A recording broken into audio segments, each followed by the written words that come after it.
Hearing her son's words, Gao Yu felt heartbroken, as if her son she raised for so many years had run off with someone else. She couldn't help but say, "Even so, you shouldn't do this. A man giving his wife a foot massage, if others found out, they might mock him. This is still an era where men are the head of the household." Gu Jinma didn't even look at Gao Yu. He skillfully pressed on Xin Shuling's foot points and said seriously, "Shuling is my wife. She's carrying my children, not someone else's. As a man, he should understand his wife's hardships, especially since she was willing to follow the army after much hesitation." Xin Shuling looked at Gao Yu and said directly, "Mom, Jinma is very considerate of me.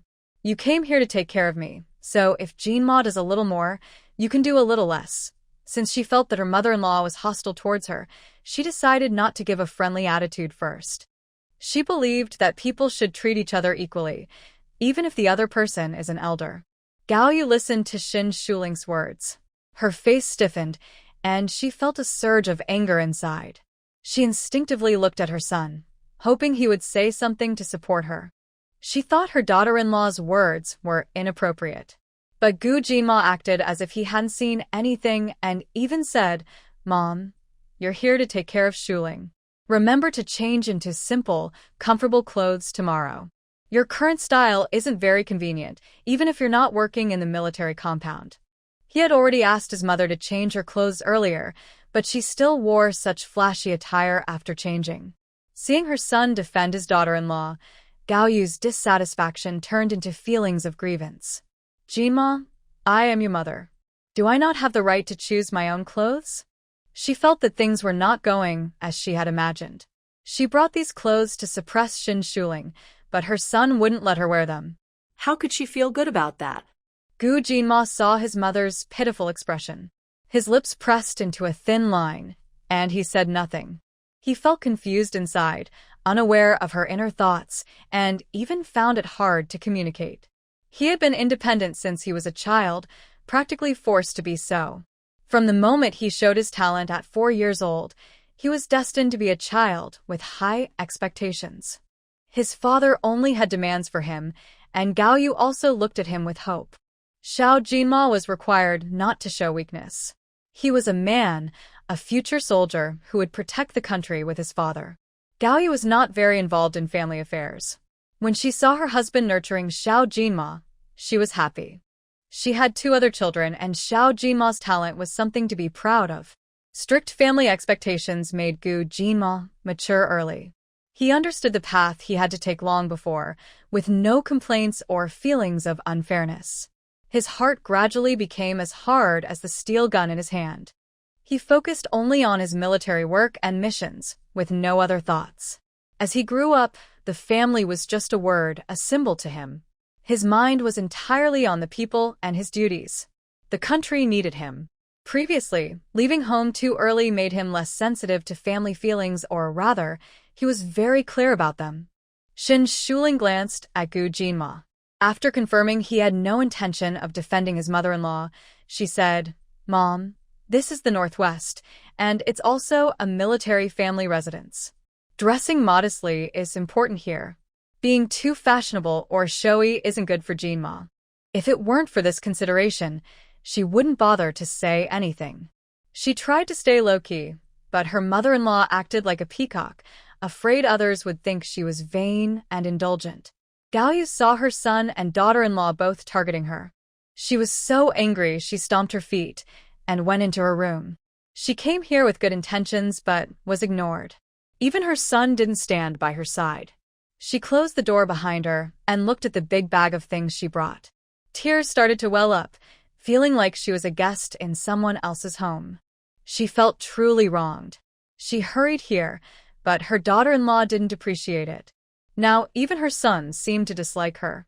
Her eyes filled with tears, and she didn't dare to cry loudly. She just sniffled quietly. She couldn't help but think to herself, Yenner was right. Her second daughter-in-law was hard to get along with. She gave her a cold look when she arrived and spoke harshly. She felt like she was showing kindness but getting coldness in return. Though she thought this, Gao Yu still opened the bag she brought. She rummaged through it for a while and finally found a simple black short-sleeved shirt and pants. After wiping her tears in her room, she opened the door to wash up. She saw a basin of clean water by the well. Her daughter-in-law and son must have already washed, and this water was probably left for her.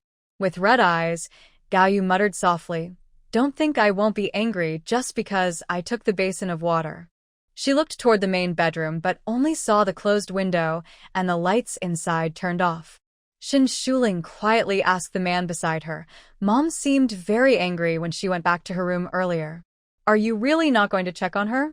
Earlier, her mother-in-law had left angrily. She noticed her eyes were still red, but she didn't say anything. If the man hadn't supported her today, she might have been the one crying. She was pregnant with 2 little ones and couldn't bear this kind of hurt. Mentioning this now was just to test his attitude. Gu Jima gently touched her belly with his hand and spoke softly, "Don't worry about her. Once she stays here for a few days, I'll send her back to Beijing." Today, his mother's attitude toward Shuling disappointed him a little. The reason she could behave like that is because she doesn't really see him as important. He left home very young to join the military. At first, he was in Beijing, in the same camp as his father, but they didn't see each other often. When they did meet, it was just to check on his training and progress. Later, he moved to the northwest and his contact with his family became even less. He always knew his mother was closer to his older brother and younger sister, and he didn't mind. When his mother came this time, he thought she was here to get along well. But her fashionable clothes and attitude toward Shuling made it clear she didn't want to get along. If they can't get along, then they should part ways. Having Shuling and their child is enough for him. His disappointment was quickly replaced by happiness and relief because of his small family and Shin Shuling. "Okay, I'll listen to you," Shin Shuling said softly, feeling grateful and happy inside. When her man stands by her side during conflicts, that's more important and better than anything else. The couple held hands and went to sleep. Gu Jima got up early as usual to make breakfast. Considering there was an extra person at home, he rode his bike to the cafeteria and bought 10 meat buns. When he carried the buns into the house, he saw Gaoyu in the kitchen, busy in her short sleeves. "Mom, let me do it." Gu Jima pushed Gaoyu aside. Seeing her simple short sleeves and long pants, he felt a bit relieved. He knew his mother wasn't good at cooking, and Shin Shuling couldn't eat her food either. Since she was pregnant, she needed good nutrition and should eat what she liked. Gaoyu thought her son didn't let her cook because he was worried about her, and her face immediately lit up with a smile. Looking at her tall son, she couldn't help but feel proud. Her second son's looks are truly perfect, even more handsome than the eldest, tall and strong. Shin Shuling also looks good, but her parents have some flaws. If it weren't for her engagement, she might think they're not a good match. "Go ahead and do your thing. I'll go wake Shuling." Gaoyu smiled happily and headed toward the bedroom. Gu Jinma said, "Mom, Shuling sleeps until she wakes up naturally. Just warm up some food for her. She can eat whenever she gets up. Pregnant women need plenty of rest, so don't wake her up." His last words carried a gentle reminder. Gaoyu looked jealous and said, "Pregnant women should exercise more when the time comes to give birth. Jinma, you're a man, so you don't understand. Mom has been through this before and won't harm Shuling." She said this just to make Shin Shuling look worse. Gu Jinma frowned and looked seriously at Gaoyu. He said, "Mom, just listen to me. Don't worry about what Shuling does. She's carrying twins, so as long as she stays comfortable at home, that's fine." Gaoyu remembered Shin Shuling's big belly and reluctantly nodded. "All right, I understand. I'll listen to you." Even though she felt uncomfortable about her granddaughter still being in her daughter-in-law's belly, she kept her feelings in check. "There's one more thing I need to tell you. Shuling is giving acupuncture treatments every day. You can't tell anyone about this," Gu Jinma said while stir-frying vegetables. He poured a large spoonful of oil into the pan. Gaoyu watched the oil in the pan, her eyes wide. The Gu family lives well in Beijing, but they don't usually use so much oil when cooking. She wanted to say something, but was distracted by Gu Jinma's words. "Acupuncture? Doing what kind of treatment? Who is Shuling treating?" Gaoyu was confused. Gu Jinma explained, Shuling knows medicine. She's giving acupuncture to an every day. Things are not very good outside right now, so this can't be made public. She really knows medicine? That's a big deal. Jinma, do you think this will affect our Gu family? Gao Yu frowned again, not happy about this. She added, I saw that little girl in yesterday. She didn't seem sick. There are hospitals everywhere now. If someone's sick, why does it have to be Shuling to treat them? She had never heard of Shin Shuling being a doctor, and she didn't think her medical skills were that good. To her, it just looked like her son was spoiling his wife. But since the situation was about the outside world, she felt this matter couldn't go on. Gu Jinma saw Gao Yu's bias and frowned, speaking seriously. Mom, you don't need to worry about this. Gao Yu closed her mouth. Her son's serious face looked quite intimidating. Although they are mother and son, they don't spend much time together. She wants to get closer to her son, but he always seems a bit distant. Gu Jinma finished eating and went to the military camp.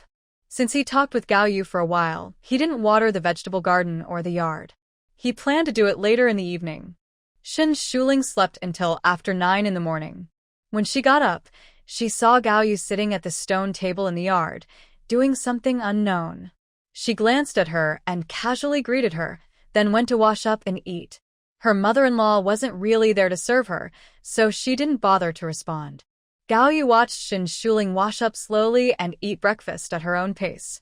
After finishing, she simply put down her bowls and chopsticks, not even thinking of putting them away in the kitchen. She thought her second daughter-in-law was too lazy. Shin Shuling wasn't unwilling to clean up. She just wanted to rest a bit first. There wasn't much housework, so she did things casually. Gao Yu entered the main hall and looked at her daughter-in-law sitting on a chair. She couldn't help but say, Shuling, after you finish eating, you should put away your bowls and chopsticks. There's only one bowl and a pair of chopsticks. You can't just leave them here forever. Pregnant women need to rest, but they can't do nothing all day, right? Shin Shuling looked at Gao Yu with a calm expression. Mom, didn't you say you came to take care of me? I haven't seen you do any chores. Since she didn't want to be bothered, she wouldn't indulge her. How can you talk like that? I asked you to clean up the dishes for your own good. If you don't do it now, won't you have to do it after you have the baby? Gao Yu looked as if she was doing it for her. Shin Shuling put the newspaper down on the table. She looked at her mother-in-law with a half-smile and said, Mom, it seems you didn't do any chores when you had your children. Even Jinma wasn't raised by you. You had an easy life.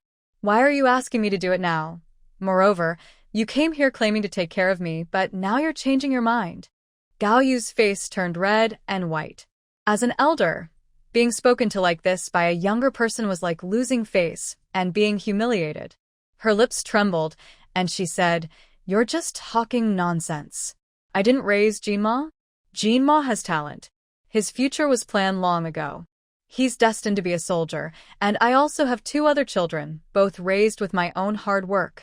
When you say things like that, it feels like you're dismissing all my efforts for the family. Yu, being a former broadcaster, speaks very eloquently and confidently. Shin Shuling notices her weakness and suddenly says, Mom, you raised your older brother and younger sister with great effort, but you left Jinma to others. Is that what you mean? No wonder Jinma once told me that he didn't feel very close to his parents. Now I understand the reason. She knows how Gu Jinma has been living all these years. She doesn't feel sorry for him. In her view, without the coldness of the in-laws, Gu Jinma wouldn't be like this. She just dislikes her mother-in-law and says these things to hurt her. Yu is indeed touched deep inside. The 3 children are close in age. When Jinma was chosen for special training, she was happy but also relieved. Although her mother-in-law helps, she still feels very tired every day. When she has to be apart from her children, she's only sad for a little while, then secretly happy. Children are little angels, but too many angels lose their value. Now, hearing Shin Shuling say this, Yu feels very upset. The fact that her second son isn't close to her makes her sad. It's a thorn in her heart. A thorn she doesn't want to admit. Yu raises her hand to point at Shin Shuling but can't say anything harsh. She is educated and can't bring herself to say mean, Dirty words. Seeing Hayu so angry, Shin Shuling doesn't feel anything special. Her mother-in-law looks healthy, so she probably won't get sick from being angry. At this moment, a clear, sweet voice comes from outside the yard. Auntie, Auntie, I came to play with you. Open the door quickly. A little girl is standing outside the gate, holding hands with Wen Songbin. Shin Shuling ignores Hayu and casually says, Mom, if you have nothing to do, you can go to the service station to buy some vegetables or water the garden. She thinks her mother-in-law is too idle. Since she has to stay here a few more days, she doesn't want her to be bored. After saying this, Shin Shuling goes to open the door for Unin and her father. Hayu watches her back, feeling upset. There's a knot in her heart that she can't seem to loosen or let go of. She, as the mother-in-law, wanted to teach her daughter-in-law a lesson, but the other was now pregnant with twins. She didn't dare to make any move or even speak loudly, and every word the other said seemed to poke her right in the heart. Oh, why was she so foolish back then, rushing forward eagerly? It's all her own fault for being blinded by the twin babies. Still, Yenner was right. This second daughter-in-law was not easy to get along with. She had just arrived and already suffered so much hardship, even crying a little. Thinking of this, Gao Yu felt even more upset and uncomfortable, but she had to endure for the sake of her two grandsons. Gao Yu watched as Shin Shuling took Anin into the small room nearby, without even greeting her. She felt frustrated. Her two daughters-in-law treated her very differently. Yenner always tried to please her, buying her things and making her happy.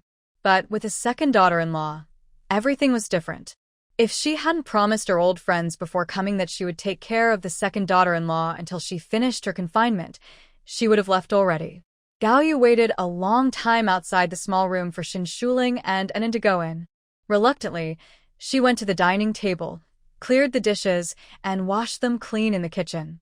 Jean Mo was already very tired from the military camp every day, and Shin Shuling was quite lazy. In the end, Jean Mo was the one who was exhausted. She cared for Jean Mo and helped him with chores. After washing the dishes, Gao Yu secretly went outside the room to peek in, wanting to see how Shin Shuling was doing with the acupuncture. Anin was a cute little girl. What if she accidentally hurt her? The door was slightly open.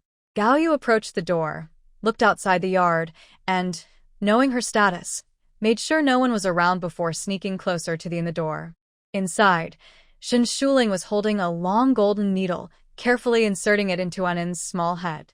The long needle pierced into her head without hesitation. Ah! Gao Yu exclaimed loudly outside. Then, she accidentally pushed the door open with a loud bang. She staggered into the room, staring with shock at the golden needle in Shin Shuling's hand, her face pale. She was clearly frightened. Shin Shuling was startled by Gao Yu's sudden appearance, but quickly calmed herself down. She immediately spoke to comfort the frightened Anin. Don't be afraid.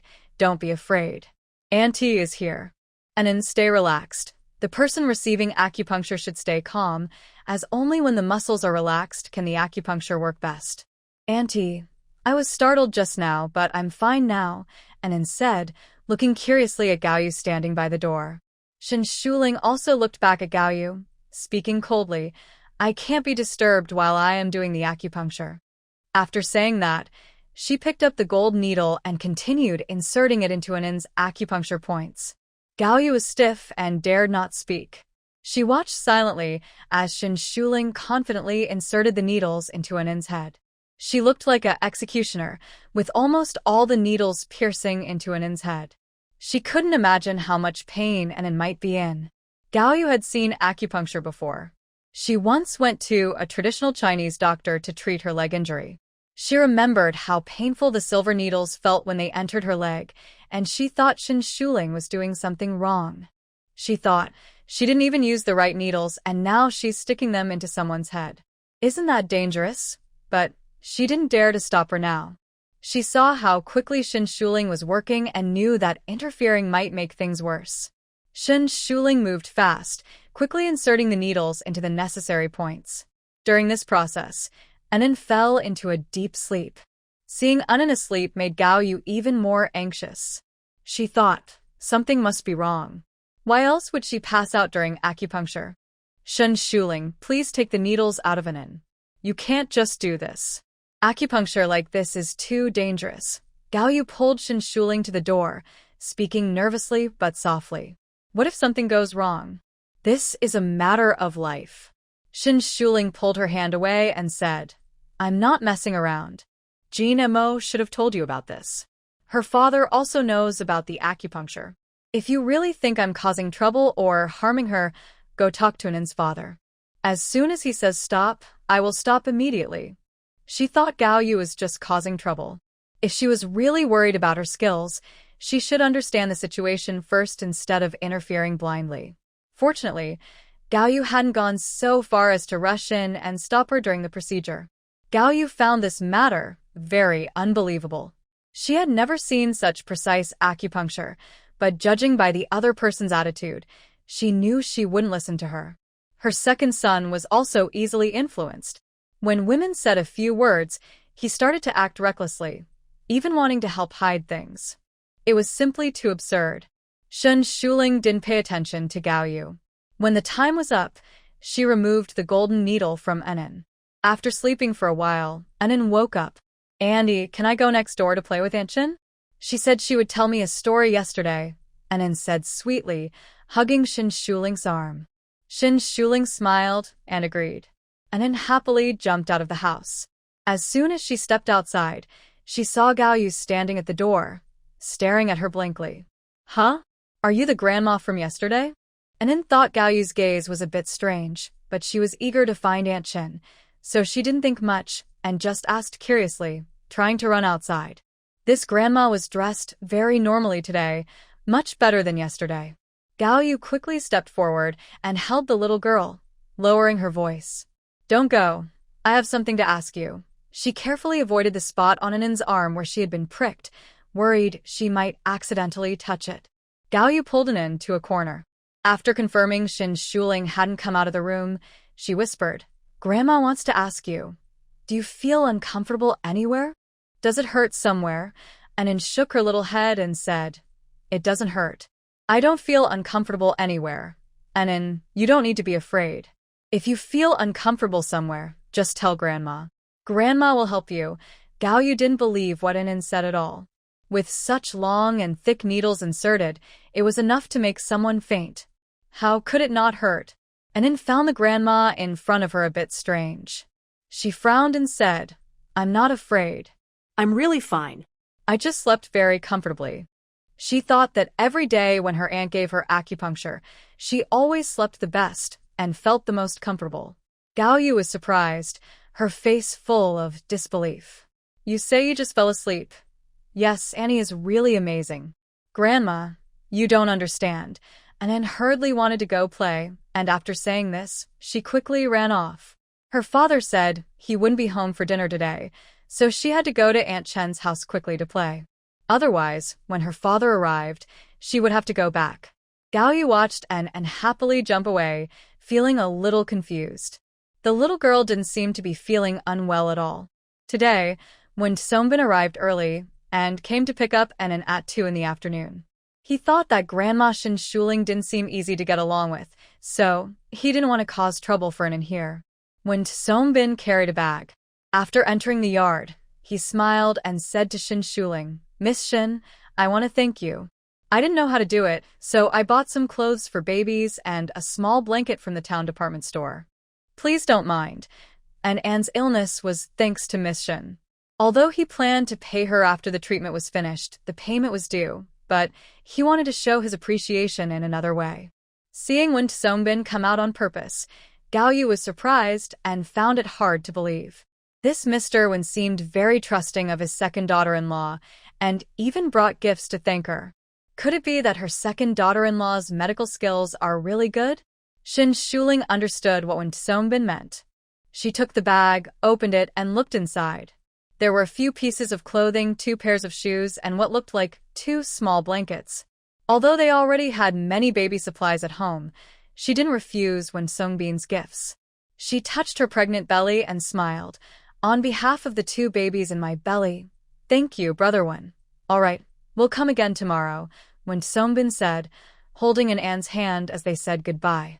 Shin Shuling waved to them and then went inside.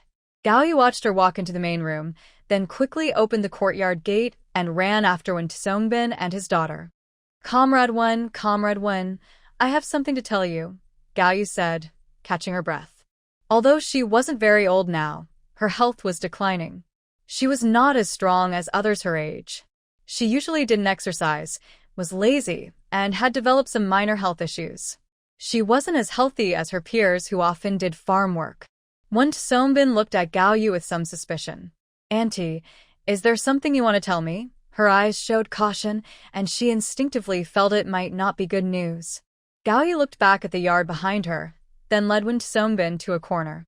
Her face was serious, and she asked in a low voice, Comrade Wen, I see you treat An very well. Have you ever thought about taking An somewhere else for better treatment? Honestly, I've never heard of Shin Shuling being a healer. I came over to tell you that although Shuling is my daughter-in-law, her ability to treat illnesses may not be real. I think taking the child to the hospital for treatment is better, at least it won't cause more problems. Remember how Shin Shuling used acupuncture on An before? It made me very worried. My son shouldn't let his wife do whatever she wants. I can't follow her example. Wen Songbin felt annoyed when Gao Yu said this.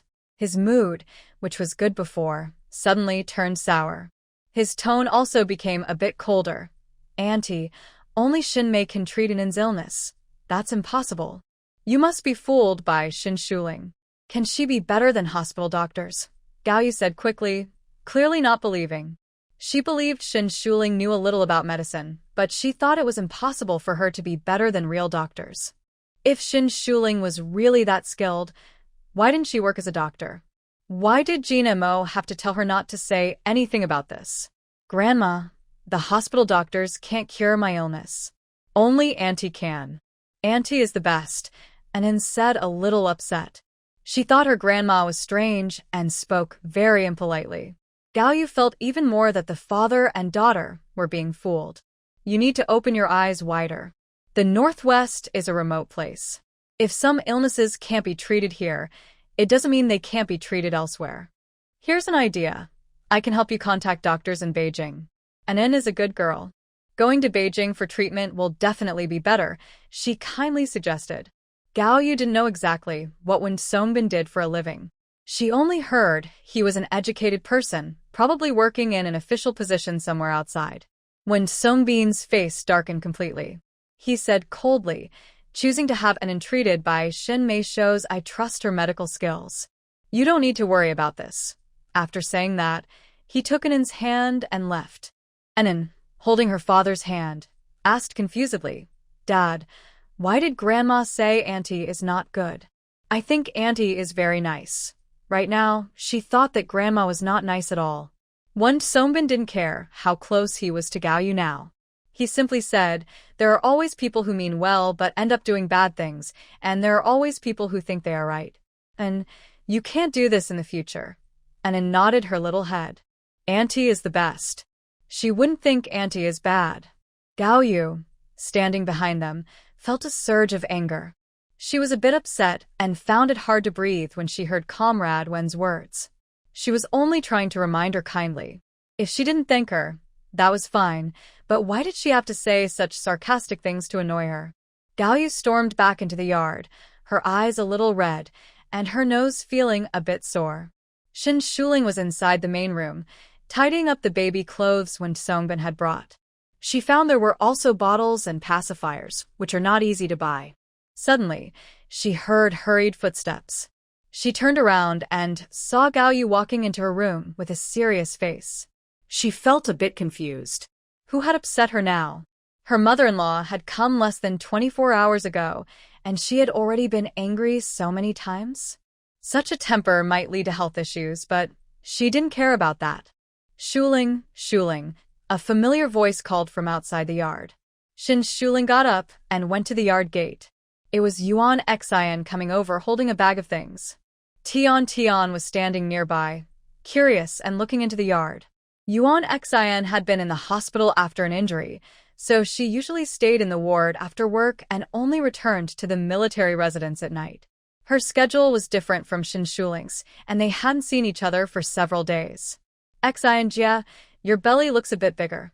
Shin Shuling opened the yard gate and invited Yuan Xian and Tian Tian inside to sit. Yuan Xian and she were about 2 months apart in pregnancy. Yuan Xian smiled and touched her belly. The belly grows faster as it gets later. Then she looked at Shin Shuling with concern. You're carrying twins, so your belly will grow even faster. Be careful and take good care of yourself. Remember to come for checkups regularly. Don't do any housework at home, just take walks every day. Twins need extra attention in the later stages of pregnancy to avoid early labor. I'm not doing any work now, Shin Shuling nodded. She no longer cooks meals now. She used to go to the kitchen to look around, but now that her belly has grown, she doesn't feel very uncomfortable, but carrying a big belly is always inconvenient. So, she doesn't want to move much. Yuan Xian picked up the bag in her hand and deliberately spoke louder, saying, Shuling, I brought you 2 jean of brown sugar and some eggs to help you recover. You're pregnant now, so you can't get angry or tired. After saying that, she looked into the room and lowered her voice to ask, Shuling, did your mother-in-law cause you any trouble? She had heard that Shuling's mother-in-law was difficult to get along with. She dressed more fashionably than foreigners and didn't seem to want to get along well with her daughter-in-law. Her eyes almost looked like they were looking up at the sky. Shuling is beautiful and kind-hearted. Now she's pregnant with twins. If her mean mother-in-law bullies her, it would be very upsetting. Yuan Xian didn't know about this matter herself. It was Su Shuyuan who mentioned it when he went to the ward. Yi Yuzhen immediately asked Yuan Xian to go and check on her. If her mother-in-law was mean, she could help Shu Ling stand up for herself. Gao Yu was standing by the window, eavesdropping on what was happening in the yard. She heard someone bringing brown sugar and eggs to Shu Ling, and she also heard them talking and laughing happily, as if they were very close. Is this second daughter-in-law really so likable? She found it hard to believe. With her background, could the second daughter-in-law really be so popular in this military compound? Gao Yu felt that Shu Ling's life didn't seem as good as she imagined, especially compared to what Yenner had told her. Both she and Yenner thought Shu Ling would be disliked by many people in the military compound. After all, her status was obvious, and it was hard to hide. In the yard, Shu Ling and Yuan Xian had changed the subject and started talking about something else. Sitting on a stone bench nearby, a curious boy asked Shu Ling, Annie, did my sister come today? He had been staying with his mother in the hospital recently. He heard that Shu Ling had a sister, and he wanted to play with her, but he hadn't seen her around. This kid has been wanting to play with Annie ever since he found out she comes often, Yuan Xian said with a smile. At this age, it's the perfect time to make friends. Seeing his curiosity, Shu Ling replied, Annie comes every morning and leaves in the afternoon. You can come to find her on Saturdays and Sundays. You can eat lunch and dinner at Annie's house, play until evening, and then go home to sleep. Next year, Tian Tian will be in 1st grade and can play with Annie by himself, so there's no need to worry. The military compound is also very safe. Mom, is that okay? Tian Tian's eyes sparkle as he looks at his mother. Because Yi Yuzhen is in the hospital, he spends weekends there and hasn't seen Annie for a while. Yuan Xian pats Tian Tian's head and says, Yes, but when you come to play, you must not trouble your aunt or do anything dangerous. If your aunt needs help, you should help her. You also need to help her at noon by going to the cafeteria to get food. Leaving Tian Tian here also means he can do some chores. Tian Tian happily nods. Yuan Xian doesn't stay long and soon leaves with Tian Tian. During this time, Gao Yu stays in her room without showing herself. Shin Shuling doesn't care what Gao Yu is doing. After seeing Yuan Xian and her son off, she goes back to her bedroom. That evening, Gu Jinma just brings some vegetables into the kitchen when Gao Yu pulls him aside, saying she wants to talk. Gu Jinma, skillfully peeling and chopping pears, says, Mom, if you have something to say, just say it here. The pears he bought are fresh and large.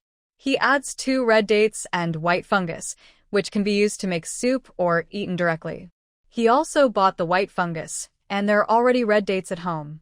Gao Yu watches her son peel the pear, revealing the white, tender flesh.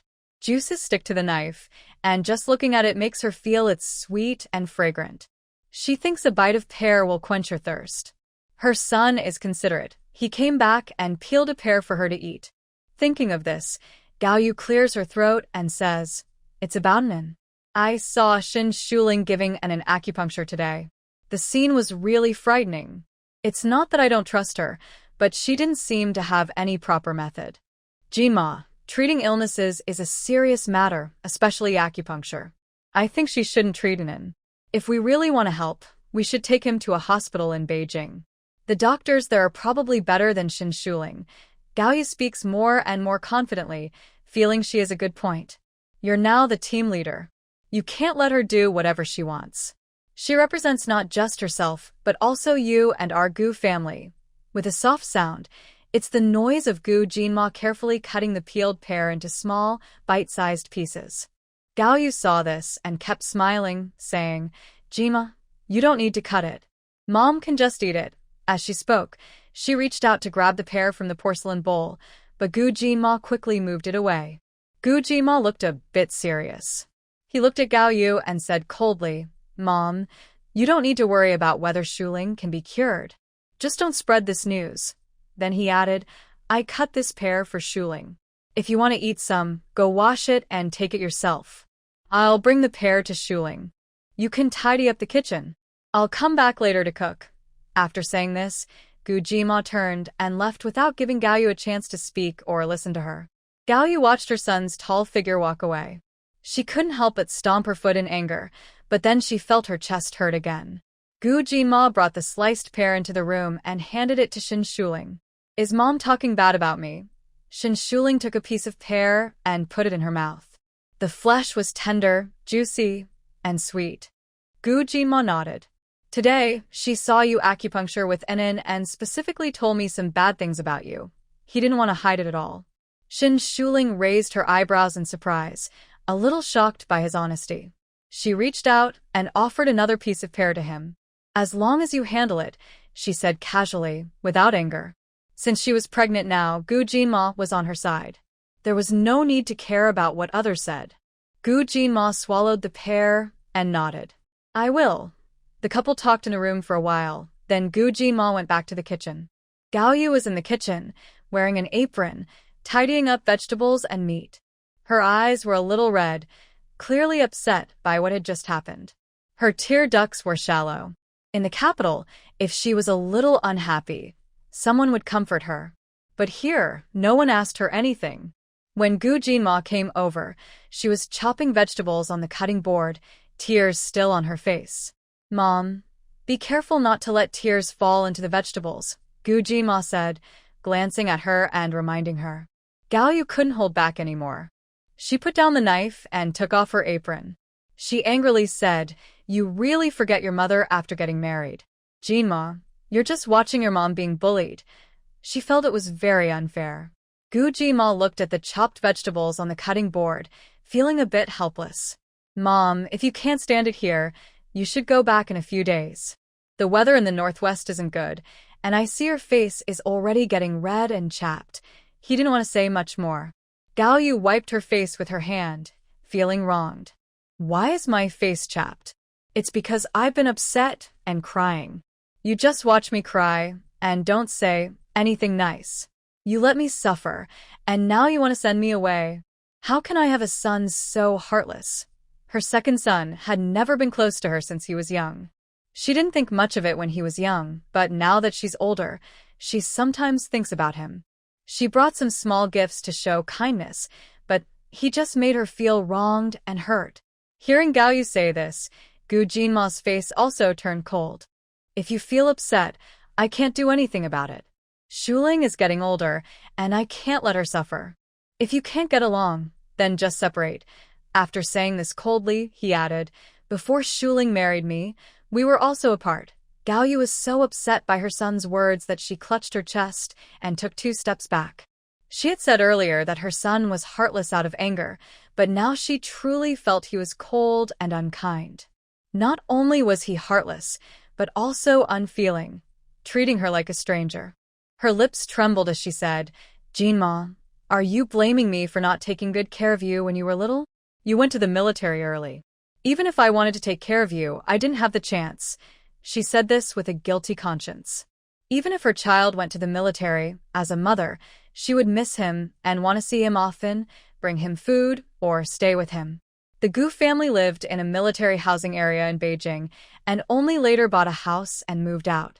Back then, Gaoyu hoped there would be fewer children to take care of, so she wouldn't have gone to visit her child in the military. She thought Gu Jinma could be independent, so she wanted him to do so quickly to lessen her burden. Parents can understand when children are tired of them, but if they choose not to care for their children, they have to accept that when their children grow up and are distant. It doesn't make sense that as a child, I was ignored to save time and effort. Now that my child is grown, I have to blame them for being heartless. The consequences we face today are the result of what we planted in the past. Gu Jima looked at Gaoyu's sad face and didn't feel any pity. Instead, he felt a bit annoyed. His emotions came quickly, but he quickly suppressed them. She is his mother. Even if she came to interfere in his family, she is still his mother. Filial piety is very important. He didn't want to fight with her, and he also has the responsibility to take care of her in the future. Gu Jima tried to explain clearly. Mom, before you came, you said you wanted to take care of Shuling. But after you arrived, you didn't do anything for her. You haven't helped with the chores at home either. Instead, you want us to take care of you. There are only me and Shuling at home. She is now in her 3rd month of pregnancy, and we usually eat at the cafeteria. If you just want to come and visit, then wait until Shuling has her baby and recovers from her confinement. He knew he shouldn't have had any hope for his mother. Gaoyu turned back to her room with a pale face. She felt hurt and wronged because her son disliked her. But she didn't argue loudly. One reason was that she couldn't do such a thing, and the other was that she felt guilty. She knew she was in the wrong. Many neighbors and relatives had talked about her sending Gu Jinma to the army early, but she didn't change her mind. She thought the marriage between Gu and Shun families was suitable, especially for her eldest son, Gu Qingzhou. However, she decided without hesitation that her second son should marry Shin Shuling. She knew her second son was under strict political review in the army, and she knew Shin Shuling's background could affect him. But her heart was biased. She couldn't let her eldest son marry into the Shun family. Qingzhou was raised by her herself. She wanted him to go further in life and not be affected by marriage. As she thought about this, tears fell again. Her eyes fell on a large bag of luggage she brought, filled with things for pregnant women and babies. But she didn't take them out for Shin Shuling. Her second son had broken her heart. She only felt sad now and didn't think it was wrong not to take the things out. In the kitchen, until Gu Jinma finished preparing dinner, Gaoyu didn't come out of her room. The dinner table had braised potatoes with ribs, a platter of marinated snacks, cold vermicelli with tofu, and a seaweed and egg flour soup. The marinated snacks were bought by Gu Jinma, considering Gaoyu's presence, and he bought extra. Shun Shuling sat at the table. She took the bowl of rice handed to her by Gu Jinma and asked, "Shouldn't we call Mom to eat?" Earlier, she heard the mother and son arguing in the kitchen from her bedroom, but she didn't go out to see. Gu Jinma shook his head. "It's fine for us to eat. I left some food for her to simmer on the stove. When she gets hungry in the middle of the night, she'll come out to eat." He didn't want to face her cold attitude or endure her frustration and dissatisfaction. Shin Shuling didn't say anything. Instead, she picked a piece of pork rib and put it into the man's bowl. "The person cooking should eat first," she said with a gentle smile, her bright eyes like a galaxy. Gu Jinmo replied, "You eat too." He also helped Shin Shuling put a big pork rib into her bowl. Her earlier bad mood caused by Gaoyu suddenly disappeared. Meanwhile, Gaoyu sat inside the room, listening carefully to the sounds outside the door. She was waiting for her son to call her for dinner. Gaoyu was planning in her mind. She thought that if her son or daughter-in-law came to soften her up, she would give them all the good things she brought. This time, she specifically brought 2 cans of imported milk powder, which are not available in the Northwest. Once she gave the items away, she would consider it a reconciliation. She didn't need an apology from them. She just wanted to move past this issue. But she waited and waited, Yet her son never called her for dinner. It wasn't until it was completely dark outside that she finally gave up. Gaoyu sat on the bed, feeling fully angry. She wiped her tears and wanted to leave, but looking at what she brought made her feel reluctant. She sat down with a sad face, crying until she was exhausted. The areas of her face that had become wrinkled hurt a little when washed by tears. Gaoyu quietly opened the door. After confirming that no one was in the yard or the main hall, she tiptoed out like a thief. She was hungry and wanted to check the kitchen, but she felt ashamed and didn't want her son or daughter-in-law to see her. Shin Shuling sat at her desk, reading a book that Gu Jinma had recently helped her find. The man sat beside her, looking at the book with her. The window was slightly open. Gao Yu's sneaky figure passed by the window. Shin Shuling turned her head and exchanged a look with Gu Jinma, seeing understanding in his eyes. It seemed she was hungry from anger. Gao Yu quietly went to the kitchen. She found food simmering on the stove, fragrant potatoes with ribs, some marinated dishes, and a big bowl of rice, clearly left for her. She scooped the food out of the pot and sat on the floor to eat directly.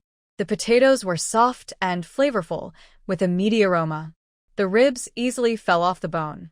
The marinated dishes tasted different from those in Beijing, but they were very delicious.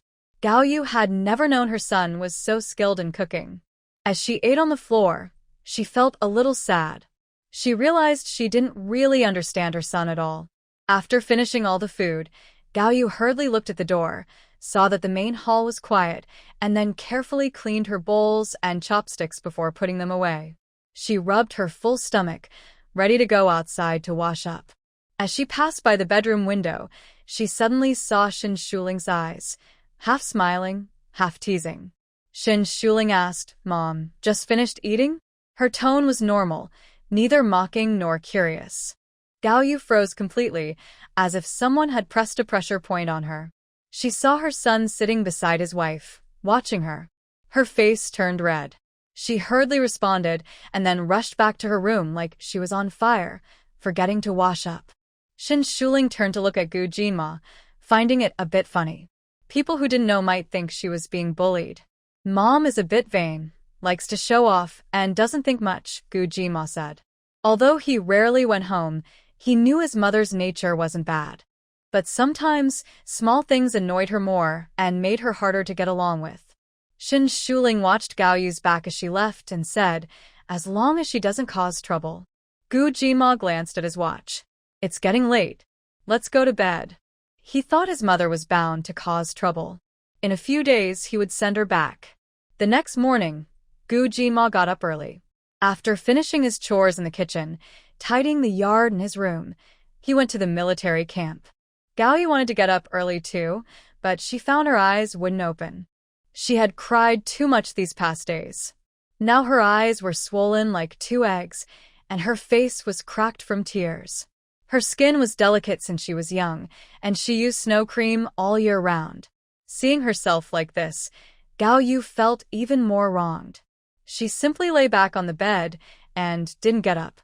Gu Jinma felt it was better without his mother wandering around. He was more motivated to work. Now he came to the office and directly called Beijing.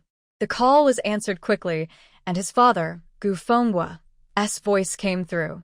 "Dad, I want to send Mom back in a few days," Gu Jinma said directly, without hesitation. Gu Fenghua paused and asked, "Did your mom cause trouble? Or is she acting up?" He knew his wife well. Since they got married, he knew Gao Yu was a troublemaker who liked to cause scenes. When Gao Yu happily said she wanted to go to the Northwest, he knew it wouldn't be good. She wore a white dress and sunglasses when she came. Everyone in the military compound recognized her. She even spoke badly about Shuling right in front of me. Shuling is almost 7 months pregnant. It's easy for her to have an early birth, Gu Jinma said bluntly. He also mentioned that Gao Yu didn't work and refused to let him take care of Shuling. Gu Fenghua was annoyed and slammed the table. "I knew her going there would cause trouble." Before she left, Chengzhou told me he saw Lin Yan whispering with your mom. They must have said something. Those two together never had good intentions. It was probably Lin Yan who said something. His daughter-in-law was too impressionable. She believed whatever others said. Gu Fengwa had long suspected that Lin Yan, his daughter-in-law, had bad intentions. But since she was part of the family, he just ignored it as long as she didn't go too far. Okay, I'll send her to the train station in a few days, Gu Jinma said. Gu Fengwa had no objections. Jinma, I don't have time to see Shuling. I asked her mom to bring the gift. Remember to ask her for it. From now on, just focus on living well with Shuling, no need to worry about anything else. He always felt guilty about his second son. But his second son was a good person. Although he had suffered some grievances, he didn't resent the family. As for his second son not being close to the family, he had come to accept it. When the second son was transferred back to Beijing, he would treat him better. The gift he asked Gao Yu to bring this time was a bit more than what he gave his eldest daughter-in-law. He thought it was fine. The family spent more on the eldest son than on the second. Gu Jinmo responded softly, and then hung up. Xin Shuling woke up around 8 o'clock.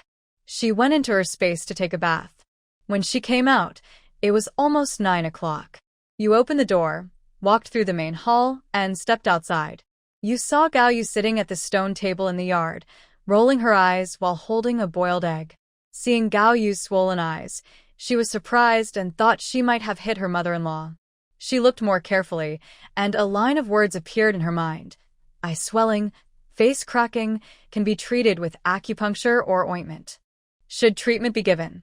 Xin Shuling decisively chose to refuse in her mind, then slowly went to brush her teeth and wash her face. When Gao Yu saw Xin Shuling come out, her hand holding the egg froze. She wanted to go back to her room immediately. She felt a bit embarrassed being seen like this. But before she could get up and leave, Chinju from next door came over, carrying a pile of dark blue and black clothes. "Auntie, please open the door for me," Chinju called out happily at the yard gate, waving to Gao Yu. Gao Yu instinctively raised her hand to cover her eyes quickly. She didn't want others to see her like this. Xin Shuling was standing by the water well. She glanced at Gao Yu, who was hurriedly covering her eyes, then went straight to open the yard door. Chun-ju hurried inside, giving her a quick wink as she passed. Chun-ju and Xin Shuling's house were separated by a fence. Chun-ju was a gossip-loving, kind-hearted person. She knew about Gao Yu's little tricks and was holding back her anger. She wanted to help Xin Shuling vent her frustration. "Aunt Gao, I see you don't have many clothes to wear, so I brought you a few," Chinju called out loudly and went straight to Gao Yu. Hearing her voice, Gao Yu quickly moved inside, clutching her eyes even tighter. She didn't want her clumsy appearance to spread around the military compound. Gao Yu tried to walk away, but Chinju was faster. She took a few quick steps and grabbed her. She pulled her hand away from her eyes, then loudly exclaimed, "Oh my older sister, did a bee sting your eye? Why is it so swollen? People might think you're going blind. Are you having trouble adjusting to the Northwest? And you're still talking about helping Xin Shuling. How can you help her like this? Look at your clothes, bright and flashy, like a butterfly. You don't look like someone who does hard work at all." Chinju's loud voice made Gao Yu's head hurt, and she was pulled back to the stone table. "It's okay, I just need to rest a bit." Gao Yu just wanted to go back inside. She raised her hand to cover her swollen eyes. Even though she had 3 children and grandchildren, she still cared about her appearance like a young girl. Chun-ju exaggeratedly described her eyes, and now Gao Yu wished she could find a hole to hide in. Seeing this, Chun-ju quickly took her hand and said loudly, "Old sister, you can't hide your eyes. It's better to see the sunlight. I heard sunlight can help disinfect. Your eyes are swollen like this, so you should get some sun to help heal." She looked at Gao Yu kindly. Gao Yu's hand was pulled away, and her eyes were fully exposed. Her eyelids were swollen, and the skin around her eyes was tight and shiny, like it had been soaked in water. The double eyelid creases disappeared, as if 2 soaked almonds were hidden under her eyelids. They looked like 2 sad boiled eggs. Seeing Gao Yu's real eyes, Chinju paused, then exclaimed in shock, "Aren't those 2 big eggs? They look inflated, old sister. You're so delicate, yet your body is almost ready for the grave. How can you still be like this?" After saying that, she reached out to touch Gao Yu's eyes, but Gao Yu quickly stepped back in fear. "Don't touch me. Gao Yu snapped sharply. She thought this person's words were too harsh, calling her body half-dead and saying such curses. She didn't mind speaking harshly herself. Seeing Gao Yu resist completely, Chenju put the clothes she was holding onto the stone table. She said, "Old sister, you're so anxious. I only say these things for your good. Look at you, so delicate at your age. In a few years, you might be bedridden, relying on your children. This time, you should take good care of Shuling. Only if you take care of her well, there's hope for you in a few years. The clothes you're wearing now look like they belong to an old butterfly, not suitable for work. I brought you some new clothes. Wearing these will make it easier for you to do chores, and you won't be talked about outside." After saying this, Chenju looked at Gao Yu mysteriously and asked, "Old sister, do you know what people are saying about you now?" Gao Yu was still stunned after Chenju's phone call. Now, hearing Chenju ask questions, she hesitated and replied slowly, "What are they saying about me?" Chenju suddenly patted her thigh and started speaking loudly. "Oh, people can be so mean. They say all sorts of things. They say that older sister is showy. Just because she has a son who is a leader, she acts like a capitalist. They say your bell-bottom pants are gangster pants, your sunglasses make you look like a troublemaker, and your white dress makes you seem like a wealthy young lady. They even say you dress like an old scholar, and some of their words are really harsh." Hearing Chenju speak like this, Gao Yu covered her chest and looked at her with squinted eyes, clearly upset. She trembled and said, "How can they say such things about me?" The clothes she brought were a bit flashy, but not enough to be called such things. Usually, when she wore them in the city, she was never criticized like this. Gao Yu was not only soft-hearted but also quite simple. Before marrying Dad Gu, she didn't suffer much. Her family was average, but they never favored anyone. After marrying Dad Gu, she never suffered either. As Dad Gu's position in the military grew higher, Gao Yu's life got better. People around her praised her, and as long as she didn't do anything too outrageous, Dad Gu let her do as she pleased. Gao Yu had always been smooth sailing in life. Hearing Chenju say these things almost made her roll her eyes in anger. Even her eyes, which were swollen and narrow, widened in frustration. Seeing that Gao Yu was getting upset, Chenju softened her tone and took Gao Yu's hand. She said, "Older sister, I only tell you these things because I care about Shuling. Look, I brought these clothes for you, all for your good." She then picked up some clothes from the stone table to show her. Shin Shuling also came over, curious and watching. On the stone table, there were a few shirts with big collars, blue cloth pants, and some patched clothes. Many of them had faded from washing. Ju picked up one patched piece and held it up against Gao Yu. "Good sister, if you wear these clothes, no one will say anything about you. Look at these patches, so sturdy. They show you're part of the working class following the leaders." Her words sounded nice, but Gao Yu's face fell. These clothes were torn and old. She didn't want to wear them at all. "Mom, Sister Chun is right. If you wear these clothes, no one will say anything about you." Shin Shuling agreed seriously. Sister Chun came to support her. Gao Yu blinked skeptically, but seeing Sister Chun and Shin Shuling smiling warmly, she felt they were genuinely thinking of her. "Old sister, you should try these clothes. They suit you very well. Our military family community follows the national and leadership's call to be simple and honest," Chenju said, stuffing clothes and pants into Gao Yu's arms, then pushing her into the room. Gao Yu was not as strong as Chenju, so she was pushed inside in just a few steps. The door slammed shut with a loud bang.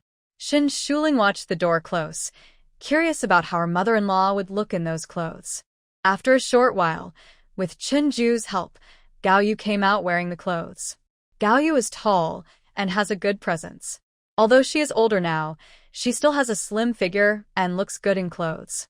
Chenju's figure is not as good, and she is shorter. The clothes she brought are old and kept for special occasions.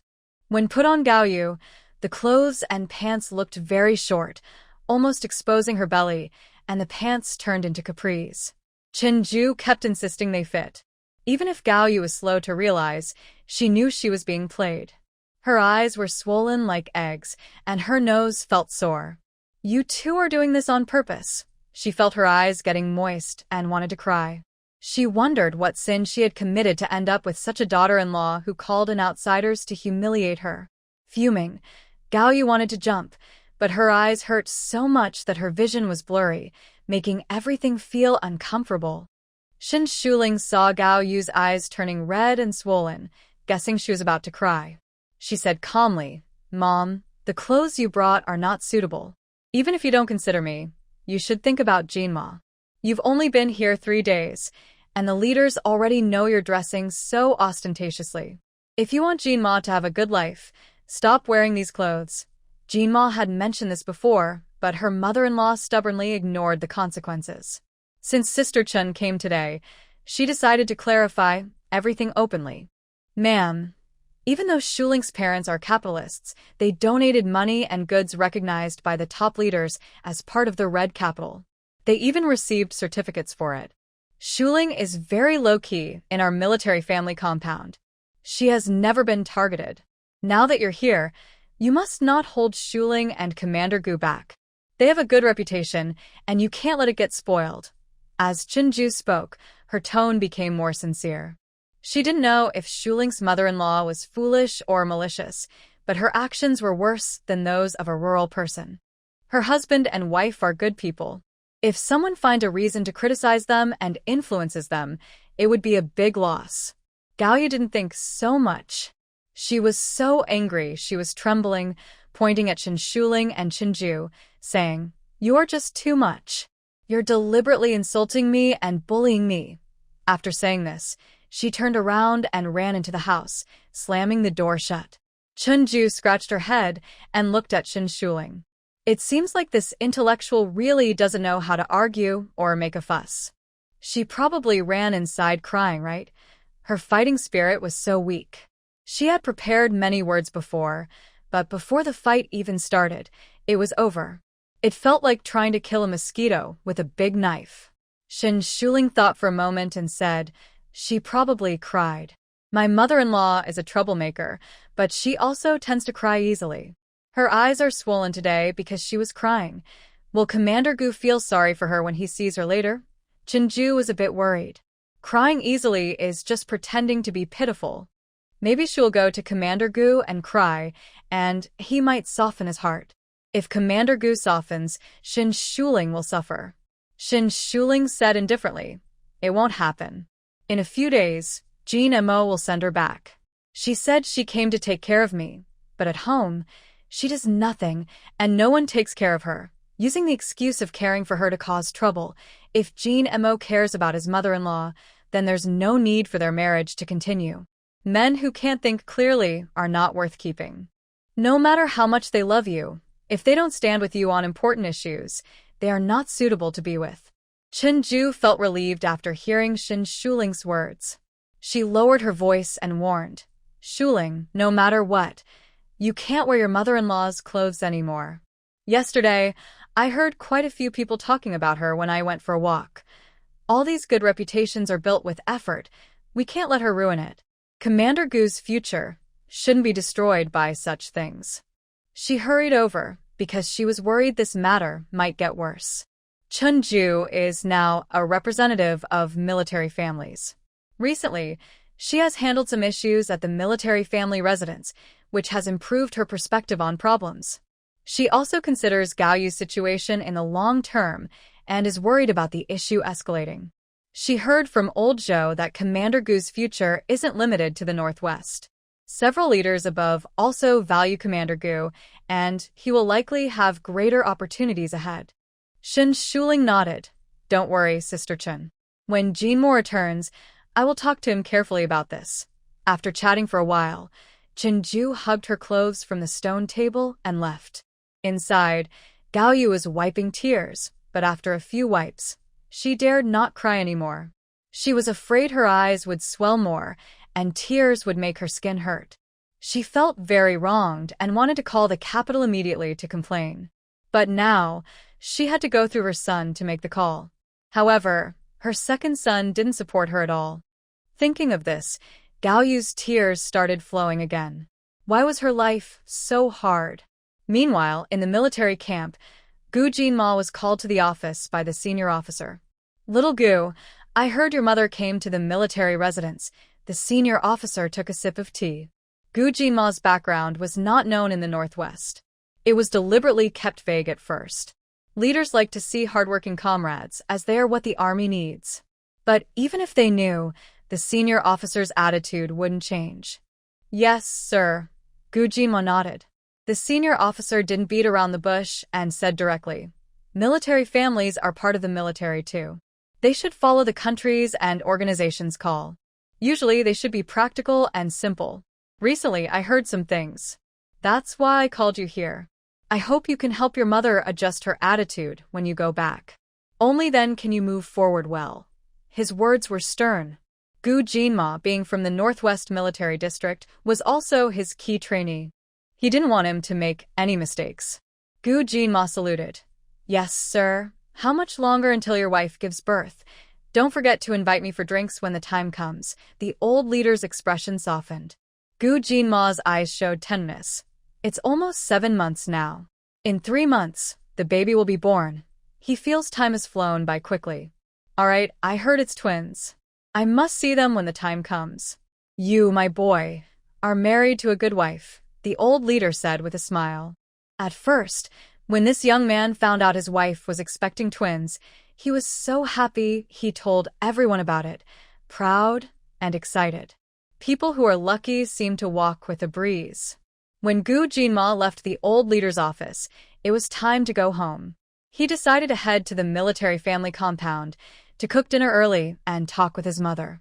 As Gu Jinma just entered the yard, he heard a mournful crying from inside the house. Shin Shuling was sitting at her desk in the bedroom reading a book.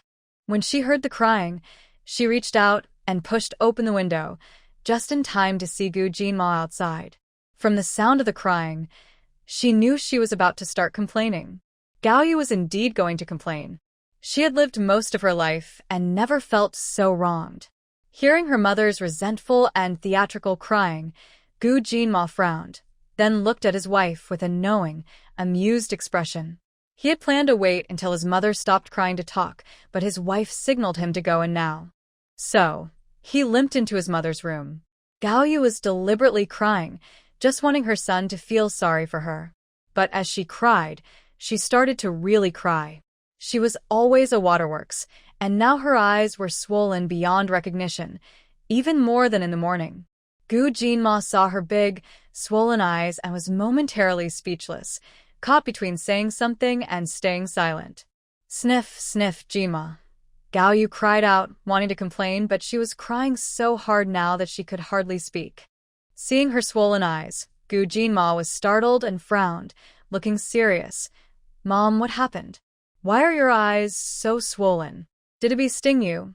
Gao Yu barely stopped crying, angry as she said, It's all because of your wife. If she hadn't upset me, my eyes wouldn't be like this. Mom, how could Shuling, a pregnant woman, upset you? Gu Jinma's concern disappeared from his mind. Gao Yu saw that Gu Jinma didn't believe her, and she felt even more wronged. She told him everything about Chinju coming to see her today, and specifically emphasized that she was crying because she was upset. Look at my eyes. They're all red from being upset by her. How could I have such a mean daughter-in-law? Gu Jinma's eyebrows never relaxed. Shu Ling and Sister Chen are right. The clothes you brought really can't be worn. Sister Chen was kind enough to give you her own clothes, and you still don't appreciate it. She might be feeling even more wrong than you. Gao Yu was stunned. She never expected her son to say that. She was so angry she couldn't even cry. Gu Jinma, I am your mother. How can you treat me like this? Your wife is teaming up with outsiders to bully me. As your son, you should help me. Why are you siding with outsiders? I carried you in my belly for 10 months. Her words were full of disappointment, disbelief, and intense anger. She even felt like her son was a waste of her life. Gu Jinma couldn't stand hearing Gao Yu say such things. His tone was calm and steady. If I really was born from your belly after 10 months, then you should put away these clothes and stop making a scene in the military compound. And the things my father bought for Shu Ling you should also take out. If you think I, as your son, am bullying you with Shu Ling, then I will buy a ticket tomorrow and send you back. From now on, we should each live our own lives. Don't say you want to come take care of Shuling. She can't handle your care, and our family can't handle your trouble. His words were very harsh, and Gao Yu was stunned. She looked at Gu Jinma blankly, wanting to say something to explain but couldn't speak. Gu Jinma no longer had any expectations for her. He turned and left the room. He decided in his heart to buy a train ticket tomorrow. Gao Yu watched her son leave, feeling very upset inside. After seeing him walk into the main hall, she looked at the bag in the corner. The bag contained things she brought from Beijing for her daughter-in-law, including items for the baby and for the new mother. She had planned to give these to her daughter-in-law immediately after arriving. However, Yena said that the mother-in-law should not be too pushy with her daughter-in-law, or she might be taken advantage of in the future. At dinner, Gu Jinma served the food onto the table, then helped Shen Shuling out of the bedroom to eat. As long as he was beside Shuling, he would take good care of her. Although she said she could manage herself, he still felt uneasy. She was his wife, and he wanted to pamper her and be attentive. He wouldn't let his mother mistreat her. When Shen Shuling was helped out of the bedroom by Gu Jinma, she saw Gao Yu, whose eyes were swollen like walnuts, sitting at the table. She didn't know when Gao Yu had sat down. The couple exchanged surprised looks, both seeing shock in each other's eyes. Gao Yu not only sat at the table voluntarily, but also changed her clothes. She took off her shirt and pants, which she hadn't washed the day before. Then she handed over the passbook given to her by Gu Fenghua. "This is from your dad." Shen Shuling didn't reach for the passbook. Gu Jinma took it and handed it to her. She held the passbook silently. Gao Yu felt a bit embarrassed and uncomfortable, but dared not show her displeasure. "Eat," Gu Jinma said. Gao Yu stood up to serve food for her son and daughter-in-law. She knew she hadn't done well in some ways these days, and just hoped her son wouldn't turn away from her. The disappointed look in Jinma's eyes earlier made her feel terrible. Gu Jinma scooped a piece of meat into Shen Shuling's bowl. "Eat more." "Same to you," Shen Shuling replied with a smile. The couple acted as if Gao Yu didn't exist. Gao Yu held her bowl, feeling very sad. She forced a smile and said, "Jinma, buy me a ticket in a couple of days so I can stay a bit longer." She was afraid that if she left, her son wouldn't let her come back. But she also knew that if her son bought a ticket tomorrow, he would definitely go. Pitying and with her eyes swollen like walnuts, she looked even more pitiful. She didn't want her son to drift away from her, and she dared not cause trouble. She was willing to lower herself and get along well with her daughter-in-law. Gu Jinma didn't speak, but looked at Shen Shuling. "Then let's wait until my eyes are less swollen before I leave," Shen Shuling said, looking at Gao Yu, who appeared very downcast. Gu Jinma responded, "As you say." Yu felt relieved that her son and daughter-in-law agreed to stay for a few more days. She tried to flatter them by saying, "Shuling, I will cook for you tomorrow, and I will also go to the service center to buy 2 new clothes." Shuling looked at Yu with some dislike and said, "No need, Mom. You haven't cooked much, so I don't want to trouble you." She would rather eat at the cafeteria. Yu noticed her daughter-in-law's dislike, but felt sad and didn't show it. That night, Shuling and Gu Jinma lay in bed. "Mom is afraid you'll send her away, so she's just pretending to be okay and started working," Shuling said calmly, but she wasn't upset. "It's enough that her mother-in-law can see the truth. The reason doesn't matter," Gu Jinma said softly. "She's worried about the 2 babies in your belly. She's afraid that if I send her away, she won't be able to see the babies." That was indeed his plan. He usually treated his daughter-in-law this way. In the future, he didn't want her to see the children often, so he thought it was better to reduce unnecessary contact. Before going to sleep, Shuling opened her bankbook and looked at it. She was surprised to see there was actually 1,500 yuan. She didn't expect her father-in-law to be so generous. But she quickly realized that the money probably had something to do with Gu Jinma. The next day, Yu got up early, even earlier than Gu Jinma. It was still dawn when she went to the kitchen to cook vegetable porridge and boiled an egg with her eyes swollen like yesterday. When Gu Jinma got up and saw her busy in the kitchen, he didn't say anything. He pushed his bicycle and went to the cafeteria. Yu watched her son leave, feeling a bit sad. He didn't say hello or tell her where he was going. She blinked hard, holding back tears. She couldn't cry anymore because she still had to go to the service center later and didn't want others to laugh at her. Hayu could have asked Gu Jinma to help buy clothes, but seeing his cold attitude, she didn't dare to ask. When Gu Jinma returned with buns and steamed bread from the cafeteria, Hayu had already served 2 bowls of porridge on the table. She even cooked some greens.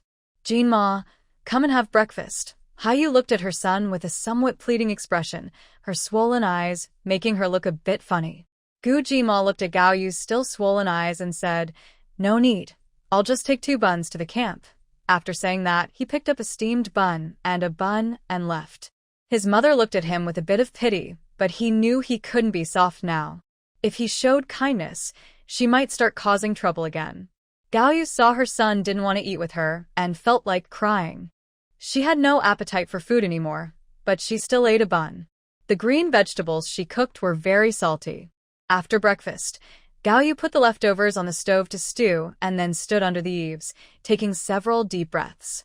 Only then did she wrap her head with a scarf and head to the service station. She was wearing just dried short sleeves and pants, which she had originally used as pajamas. With her swollen eyes, Gao Yu walked toward the service community. It was still early, and she thought there wouldn't be many people, but the military family's courtyard woke up early. Along the way, she often saw other military families heading to the service station. These families also went to buy vegetables. Because supplies in the northwest were tight, they had to queue early to buy good meat and vegetables. If they went later, the supplies would be sold out or only leftovers would remain. The service station supplied goods twice a day, once in the morning and once in the afternoon. Most people queued in the morning because the afternoon supplies were fewer. As Gao Yu walked, she noticed many people looking at her. She felt a bit regretful. She thought, if I had gone a little later, it would have been better. Yesterday, after her son scolded her, she didn't dare to wear sunglasses anymore. Her swollen eyes, as big as eggs, were exposed openly, attracting many more looks from passers-by. Some old women even pointed at her and whispered, making her wish she could find a hole to hide in. One loud old woman asked, "Auntie, what happened to your eyes? Did you get a sty? Did you see something you shouldn't have?"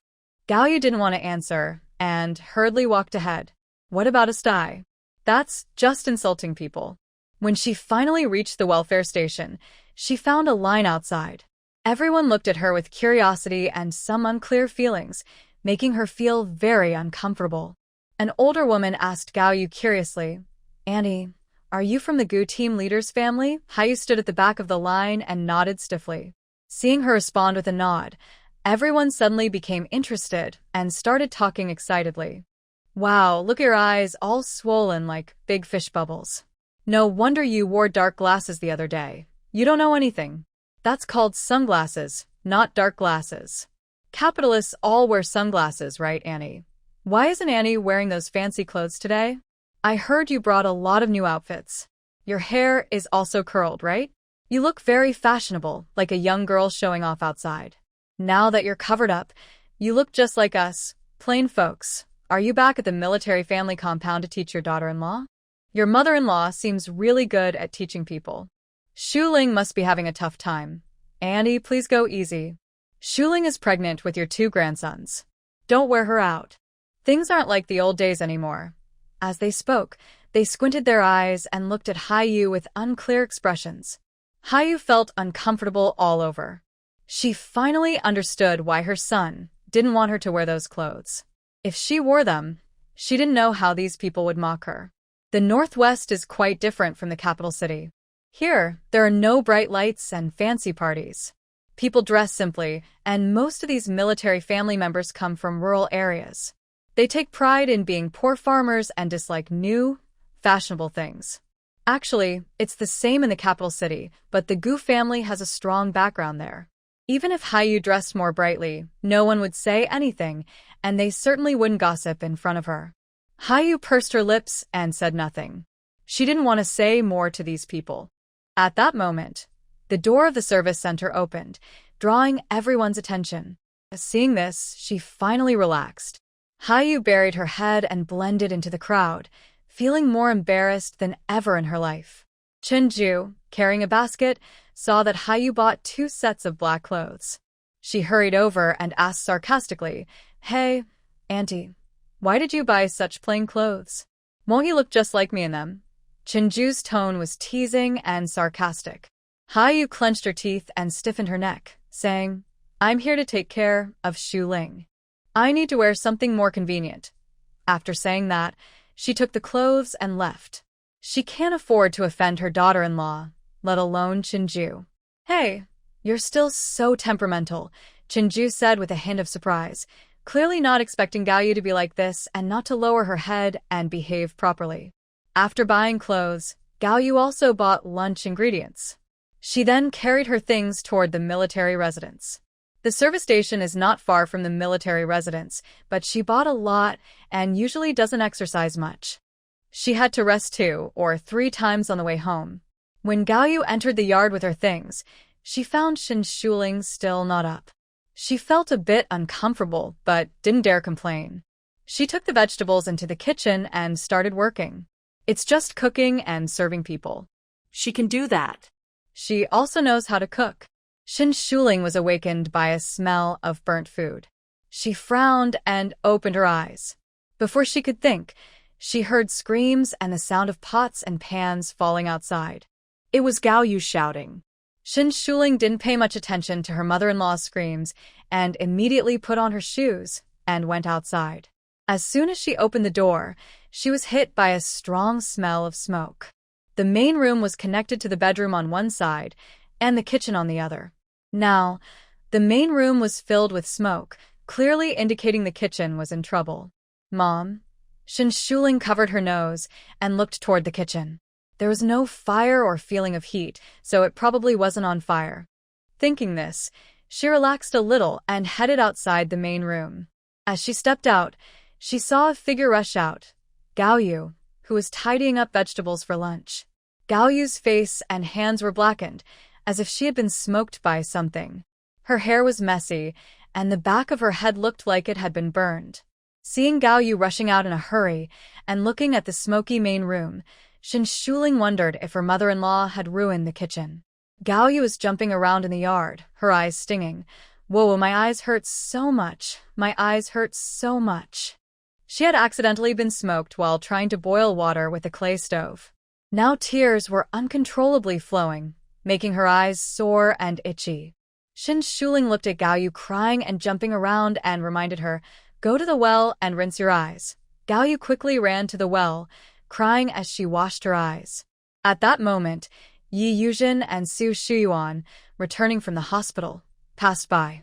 They were startled by the smoke coming from the main room and courtyard. Yi Yuzhen shouted, "Oh my! Shuling, is your house on fire?" Today was her discharge day, and her health had almost fully recovered. Seeing Yi Yuzhen return, Shin Shuling's eyes lit up immediately.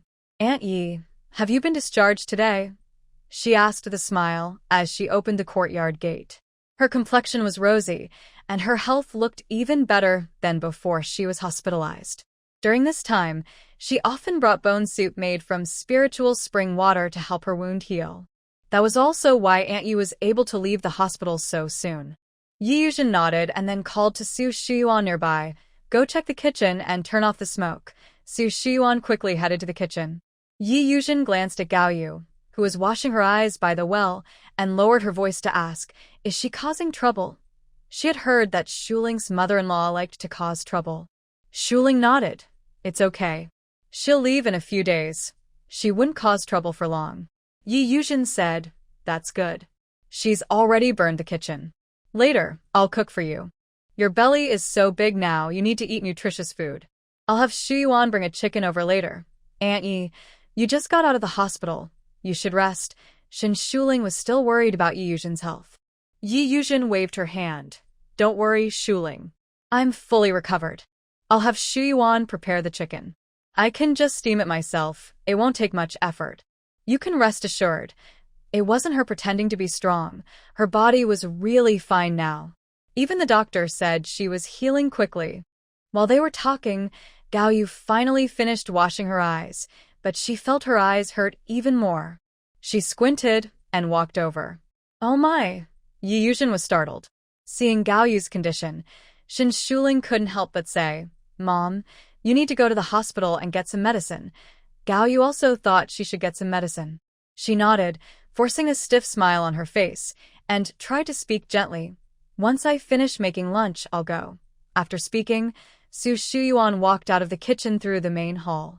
He was holding several smoldering pieces of firewood in his left hand, which had been splashed with water, and a porcelain basin in his right hand filled with broken dishes and scattered vegetables. The pots, bowls, and utensils in the kitchen, along with the meat and vegetables, are all on the ground. Even the clay stove is almost ruined. Who did all this damage? It's too much to waste things like this. We must have the military family members come and criticize them. There should be a big meeting. Su Shuyuan said seriously, with a hint of sadness. He was dressed in a military uniform, and while speaking, he looked toward Gao Yu. Shin Shuling and Yi Yuzhen also looked at Gao Yu. Gao Yu, with swollen eyes, kept waving her hands and hurriedly explained, I just wanted to prepare lunch. I didn't expect the clay stove to be so hard to light. The fire started quickly, so I hurried to put it out with water. The things on the ground were accidentally knocked over. I didn't mean to waste anything. I'll go clean everything up right away. Here, her son didn't defend her, and her daughter-in-law also looked down on her. If she really got called out to a meeting for criticism, she would feel terrible. After speaking, Gao Yu hurriedly went to the kitchen. Shu Ling, if in these days she dares to bully you just because she's the mother-in-law, come find me. I'll help you vent your anger. You're the daughter-in-law, so you shouldn't be too harsh, but I don't care about that, Yi Yuzhen said to Shin Shuling. Su Shuyuan, standing nearby, nodded in agreement. Shin Shuling glanced toward the kitchen and smiled, saying, Okay. She thought her mother-in-law probably wouldn't cause trouble anymore. Even if she had that intention, her body wouldn't allow it. Her eyes were swollen and red. Yi Yuzhen and Su Shuyuan returned to the neighboring yard. Not long after the smoke from the main hall and yard dispersed, Anan and her father arrived, followed by Tian Tian. The two little ones had already met yesterday. When Songbin carried the snacks and vegetables he bought into the house. Shu Ling, wait for Captain Gu to come back to cook these. There's a pig's leg here.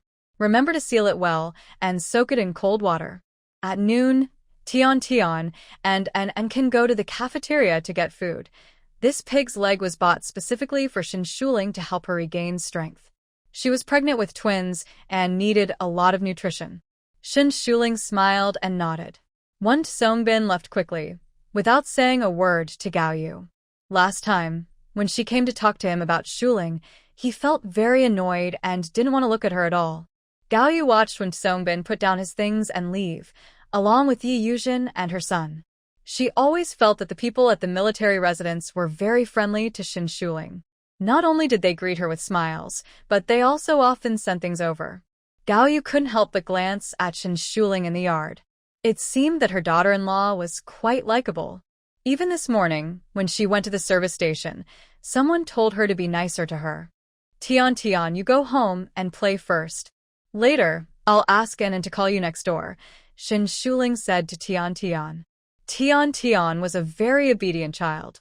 After hearing this, he handed a candy to Anan and said reluctantly, Anan, just finish your work and then come find me.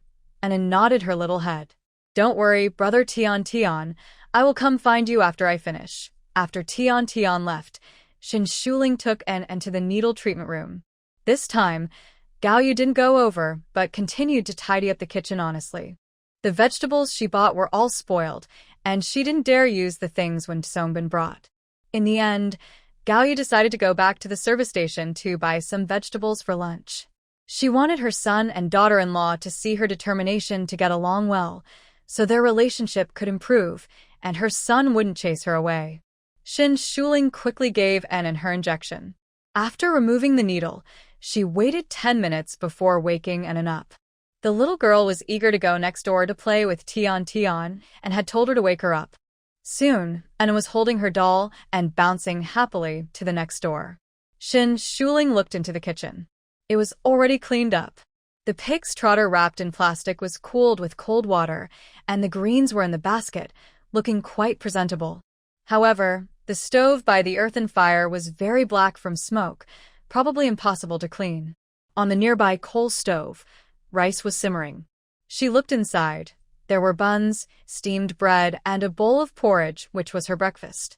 After walking around, Shin Shuling found Gao Yu wasn't at home. She guessed Gao Yu had gone out when she was giving in the injection. She didn't bother her and carried out the breakfast she had prepared. Mantu and baozi are the flavors of the cafeteria. The vegetable porridge tastes a bit bad, but it's not about adding too much or too little salt. I don't know why, but I just find it unappetizing. Shin Shuling took 2 sips and then used her space to make a new bowl of pig liver and vegetable porridge. She didn't eat that bowl and simply set it aside. She thought the porridge was definitely made by her mother-in-law. Gu Jinma couldn't have made something so unappetizing. After finishing breakfast, she went straight into the bedroom, locked the door, and relaxed in the space to enjoy a spiritual spring bath. Only then did she come out slowly. When she opened the door to go out, she saw Gao Yu had returned. Shuling, I just went to buy some groceries. At noon, I will cook a fish and tofu soup for you. I also went to the hospital to get some medicine, Gao Yu said happily when she saw Shin Shuling come out. This was the first time since arriving that she showed kindness to her. Shin Shuling looked at Gao Yu's swollen, shiny eyes, then at the fish she was clumsily scaling in her hand. In the next second, the fish Gao Yu was holding fell to the ground. Shin Shuling quickly squatted down to catch it, but the fish was slippery and she couldn't catch it after several tries.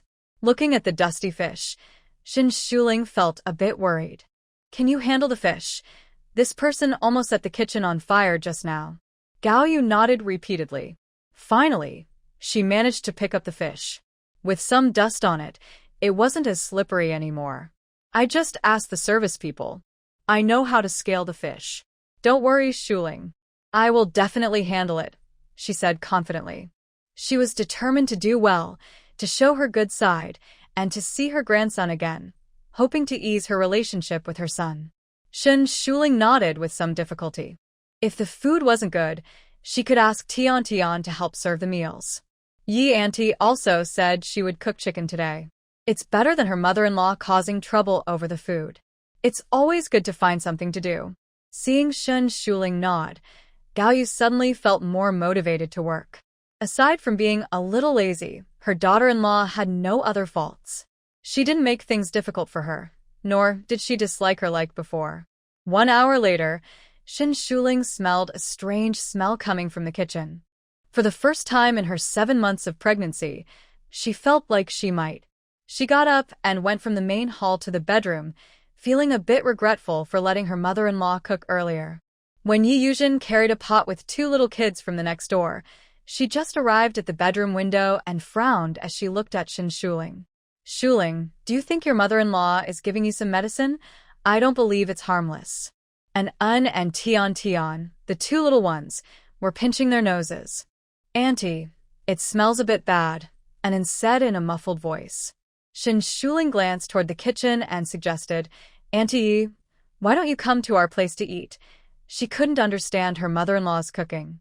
The fish looked alive, but after cooking it smelled very fishy, not only fishy but also with a faint stinky smell. It was a bit like the smell of dirty socks. Let's go. Yi Yuzhen turned with the pot and left. The whole yard was filled with a strong, unpleasant smell. Gao Yu was busy in the kitchen, cooking without noticing that Shin Shuling had already left. She had the stove burning brightly, looking forward to how the fish would turn out. She thought that focusing so much might even reduce the swelling in her eyes a little. Next door, Chenju was frying meat pancakes, planning to send some to Shin Shuling after they were ready. But before she finished, she caught a whiff of a strange smell outside, like stinky socks mixed with fish. Chenju sniffed the faint stinky air and muttered, Is someone cooking stinky socks? Why does it smell so bad? She got up and closed the window, not wanting the delicious smell of her fried meat pancakes to get spoiled. Shin Shuling followed Yi Yuzhen into the yard. Ugh. It's getting worse, she gagged. Since she was pregnant, she hadn't experienced morning sickness, but her sense of smell was more sensitive than usual. Quickly, go inside and close all the doors and windows. Tion, take out the floral water and spray it around, Yi Yuzhen said hurriedly, seeing her like this, and sent the little ones to close the doors and windows. Meanwhile, Gao Yu kept increasing the fire in the stove, and the smell of the fish in the pot grew stronger. She sniffed and frowned. Why does the smell seem a bit off? She had marinated the fish with a secret recipe. The staff at the service station said it was very tasty, but it would smell a little strange. They assured her confidently, so she believed it was fine. To ensure the flavor, she even poured all the special sauce she bought from the staff into the pot. Thinking this, Gao Yu threw another piece of firewood into the stove and mumbled, "It smells bad, but it tastes good. There's no mistake." She boiled the fish for about 10 minutes, then stood up and opened the lid. The moment she lifted the lid, Gao Yu felt as if her head was pressed inside a smelly sock, and the strong bad smell instantly surrounded her. At the same time, Chenju, holding a meat patty, stood at the gate of Shen Shuling's yard. Her face showed mixed feelings. She tried twice to go in but couldn't bear the foul smell drifting out from inside. What is Shen Shuling doing at home? Why is it getting so much worse? Just as Chenju hesitated, an An's small voice rang out. The little girl, with cotton stuffed in her nostrils, called out, Aunt Chen, come quickly to Grandma Ye's place. Aunt Shen is over here with us." And waved at Chenju, her face full of worry. The smell was already very strong outside. Chenju realized what was happening. It must be Shen Shuling's mother-in-law causing trouble again. She hurried to the Su family's house. As soon as she entered, she felt alive again. The air inside was filled with the sweet scent of floral water and the aroma of stewed chicken, blocking out the foul smell outside. After placing the meat patty down, Chenju said, "Shen Shuling, is your mother-in-law cooking something terrible?" Meanwhile, in the military camp, Gu Jinma was overseeing the soldiers' training. Today, leaders were visiting to inspect, and the soldiers were giving their best to make a good impression.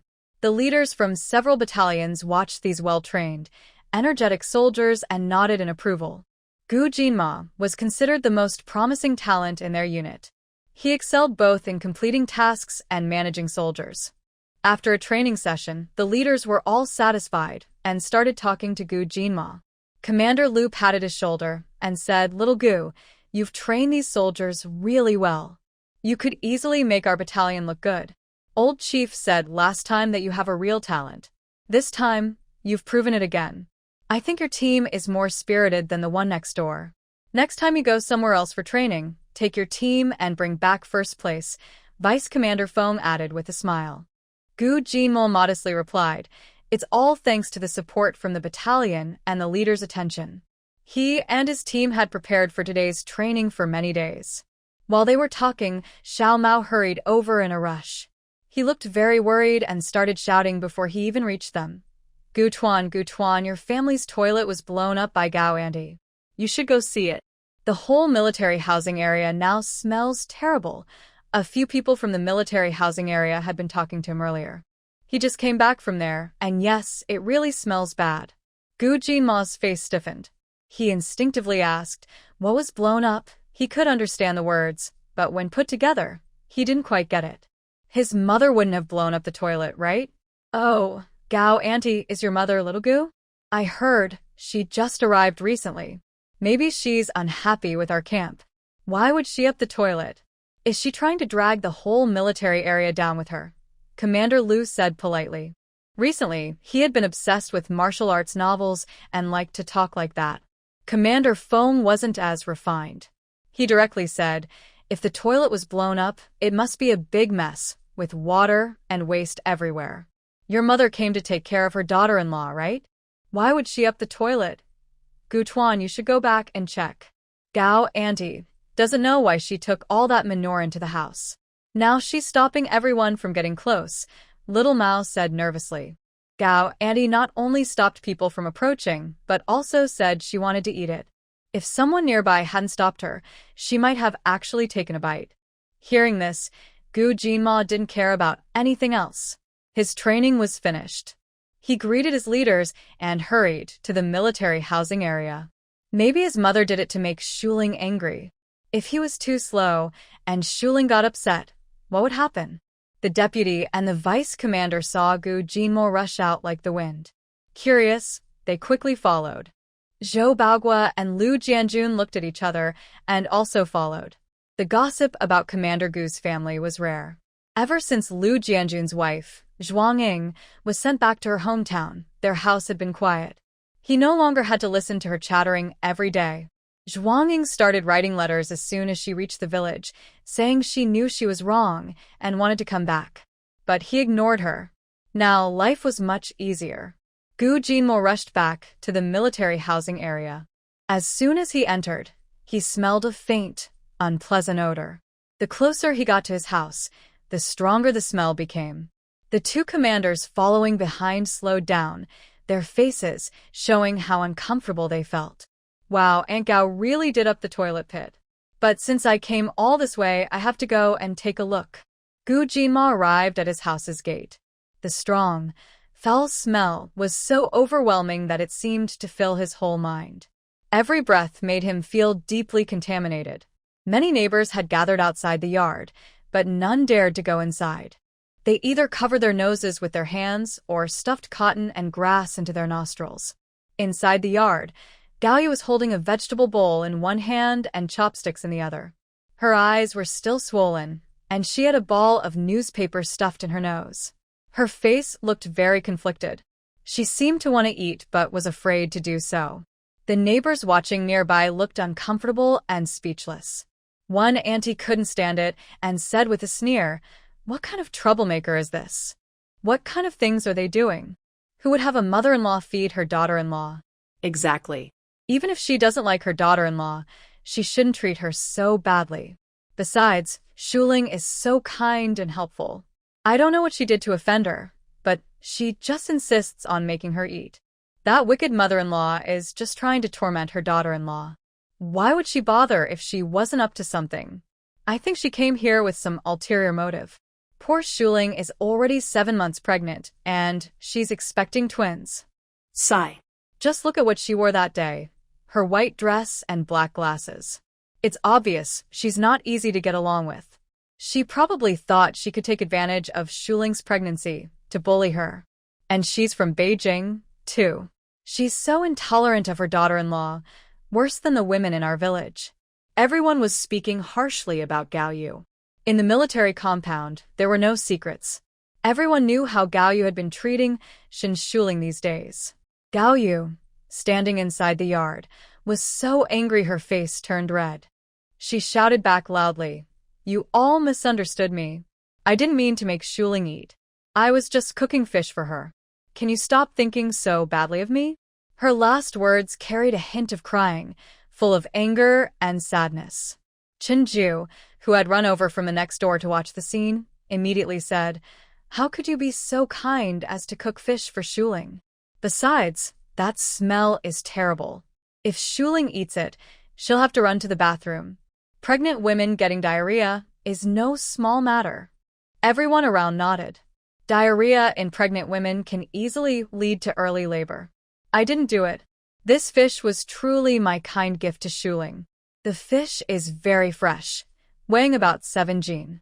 It smells a bit bad because I used a special sauce bought from the service station. They said it smells bad but tastes good. You can ask them if you don't believe me. How is that possible? Your smell is worse than a cesspit. There's no way, it's just a little bad. Yi Yuzhen covers her nose, looking unconvinced. Seeing everyone misunderstand her good intentions, Gaoyu clenches her chopsticks and says, "If you don't believe me, I'll show you." Then she picks up a big piece of fish with her chopsticks and puts it in her mouth. The strong smell, mixed with a fishy scent, instantly hits her taste buds. Gaoyu's eyes widen from the smell. Everyone around looks at her curiously, as if she'll spit out the fish and accuse her of being cruel for giving her daughter-in-law fish that smells like dirt. She forces herself to chew the fish, trying to hide her discomfort and pretend it tastes good. Someone who sees Gaoyu really eating the fish can't help but say, "Wow, that's really fish. I thought it was manure before. It should really be fish, just overcooked and looking like something else. Another aunt leans over to look at the stone table in the yard and says this. It seems that Shaoli from the service station really sells a special sauce. I've heard about it but never bought it. Maybe it really tastes like sauce? Whose sauce smells like manure? Shaoli's head must have been kicked by a donkey to sell such a sauce. Shaoli, who hurried over, pauses when he hears this. He looks a bit guilty and stands at the edge. Mom. Gu Jinma walks into the yard with a frown. His chest is not only full of anger, but also the smell of the bad fish. He approaches the stone table, glances at the bowl of fish. The surface of the thick white broth has a strange gray-brown foam. The tofu is already soft and crumbly. The fish has fallen apart, with dark red blood vessels leaking from its gills and wrapping around the head. The fish's belly is covered with a black membrane that's rolled out, mixed with broken fish gallbladder and other internal organs, turning the broth green and murky. This fish soup is gray with a hint of green and a little white, looking very strange. Just looking at it makes people feel uncomfortable, not to mention eating it. Gaoyu was trying hard to swallow her fish meat when she saw her son approaching. She suddenly felt a bit anxious. She could tolerate others misunderstanding her, but if her son also misunderstood her, she would feel terrible.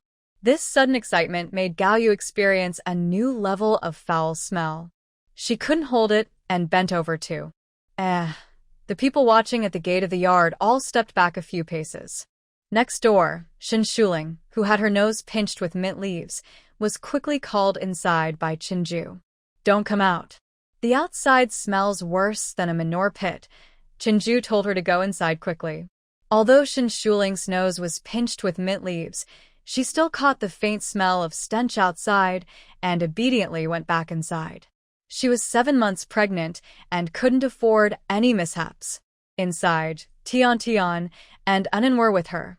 The 2 little ones were busy eating chicken, and the house was filled with the aroma of chicken and meat pies. Auntie, come eat. I've picked a big chicken leg for you, Unan smiled sweetly. Tian also said, Andy, if you eat the chicken leg, the little brother and sister in your belly will grow better. Shin Shuling sat back at the table and started gnawing on the chicken leg.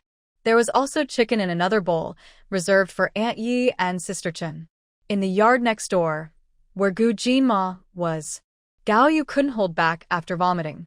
She felt the foul smell was making her dizzy, and her stomach was churning with acid. Hurry up and pour that thing out, Commander Lu said seriously, his tone full of authority.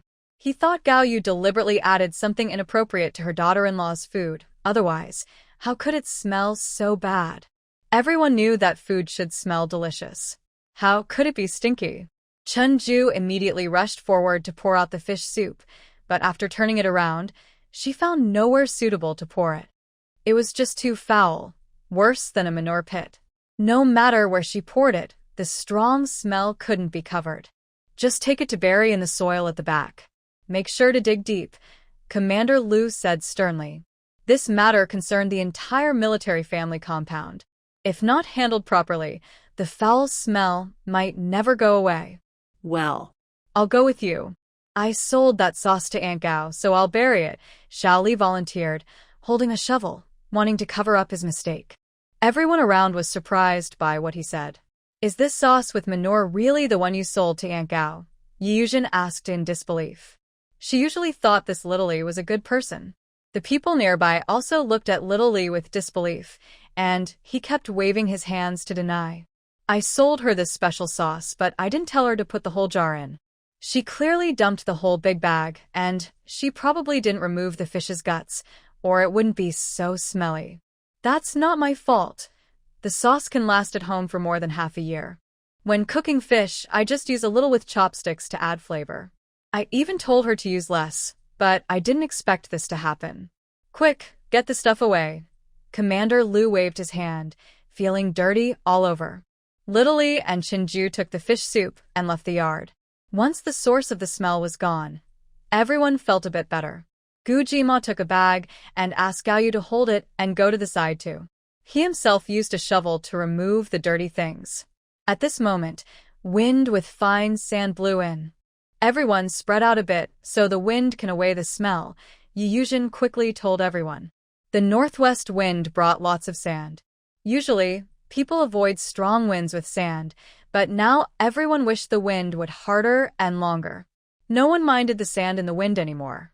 The lingering smell in the military family yard finally faded. Shin Shuling, who had finished eating, came out of the house, and then followed her, wrinkling her little nose and saying, "It still smells a bit." She kept spraying floral water on herself and on Shin Shuling. "Now Enon and Auntie will both smell nice." Shin Shuling reached the gate of her yard. When people saw her coming, they all made way for her. "The smell hasn't gone yet." Shin Shuling, "Wait a bit before you go in," Yuzhen said, worried she might go in now. Gu Jinma strode over and handed her a bottle of essential balm, telling her to apply it on her temples. Gao Yu held the bag and finished vomiting. Now she was desperately rinsing her mouth with water. She felt that her mouth now had a very bad, foul smell that couldn't be washed away no matter how she rinsed. "Aunt Gao, if you can't cook, you shouldn't do it. You've only been at our military housing for a few days, and you've already caused trouble for your daughter-in-law, and now you've even caused chaos in the entire military housing," Commander Lu said, feeling a headache coming on. He thought that ever since Aunt Gao arrived, the whole military community had become chaotic. Gao Yu defended herself, saying, "Leader, I didn't do much. I was just trying to be kind today. I didn't expect Shaoli to trick me. If anyone's to blame, it's Shaoli." She still felt a bad taste in her mouth.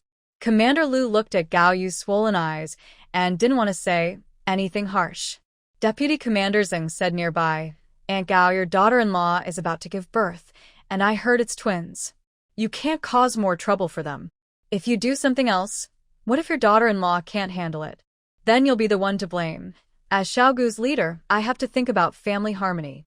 Xiaogu spends most of his time in the camp, and only his sister is at home. You can't cause trouble again," he said seriously. "This kind of thing is better left alone, but now that it has escalated, we leaders can't just watch and do nothing. A peaceful home is important, and Xiaogu can't focus on work or missions if there's chaos. Maybe today is a good time to persuade Aunt Gao to go back home. If she causes trouble, she can wait until the baby is born, at least that way no one will get hurt." Gao Yu felt very wronged when her son's leader spoke to her like that, but she couldn't say anything. Feng was said her son's identity hadn't been made public, so she had to keep it secret. Otherwise, in the capital, these leaders would be on her level and they wouldn't speak to her like that. "Leader, I didn't cause trouble. I truly care about Shuling. I came here sincerely to take care of her," Gao Yu said, feeling that these people just had a bias against her. At that moment, Shin Shuling spoke up. "Mom, no matter what your intentions are, many of your actions have caused me trouble. If I had eaten the fish you cooked today and vomited like you did, no one knows if it would affect the baby in my belly." Gu Jinma stood on her side. She wouldn't be affected by the other person, but she simply didn't want to live with her. Perhaps their first time together was too unpleasant, so even now, she doesn't want to try to get along again. Gao Yu's face turned pale, and her eyes involuntarily fell on Shin Shuling's swollen belly, which was her beloved grandchild. How could it be affected because of her? At this moment, Xiao Li and Chinju, who had gone to prepare fish soup in the back, returned. "Aunt Gao, today when I bought fish, I told you not to put too much sauce, and I also explained how to remove the fish innards. Why didn't you pay attention?" Xiao Li quickly stepped forward to clear himself when he saw the authority figure present. Now that there was a leader here, if he was blamed, his future would be ruined. After Xiao Li finished speaking, Gao Yu's face grew even paler. She felt guilty and tried to explain there were too many people buying vegetables and it was noisy. "I just listened roughly and forgot when I got back." Actually, she simply didn't care and thought she could handle it. She relied on instinct for cooking. She was indeed capable. She could usually stir-fry vegetables well. In Beijing, she didn't even need to do it herself. She thought making fish was simple. Commander Lu saw Gao Yu's guilty expression and probably understood her feelings. Anyway, he and Old Zeng had already shown their attitude and took on the leadership tone. If Aunt Gao insisted on staying here, as leaders, they couldn't openly force her to leave. He chuckled and said, "Let's leave it at that." Both old Zeng and I have discussed the pros and cons. Aunt Gao, you should think carefully. After saying this, Commander Lu looked at Shaoli. He raised his hand and pointed sternly, breaking military rules, engaging in profiteering. Shaoli, do you still want to stay in the service station? Come with me to the office now. Shaoli's legs suddenly felt weak. He didn't dare to argue openly and followed Commander Lu out. Strictly speaking, he wasn't really profiteering. Before selling the sauce, he had approval from the service station. In other words, the station leaders knew his family was in difficulty and specifically allowed him to sell it.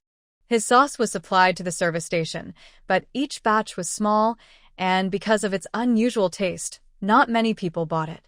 The leaders relaxed the restrictions, letting him sell one bottle at a time without putting it on shelves.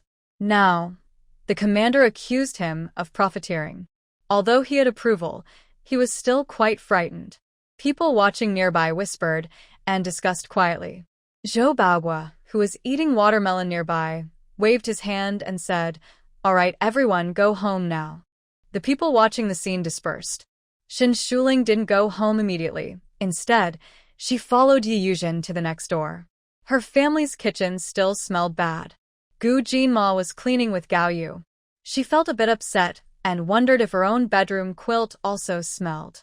Seeing her in a bad mood, Yi Yuzhen softly comforted her. "Your mother-in-law had to leave this time.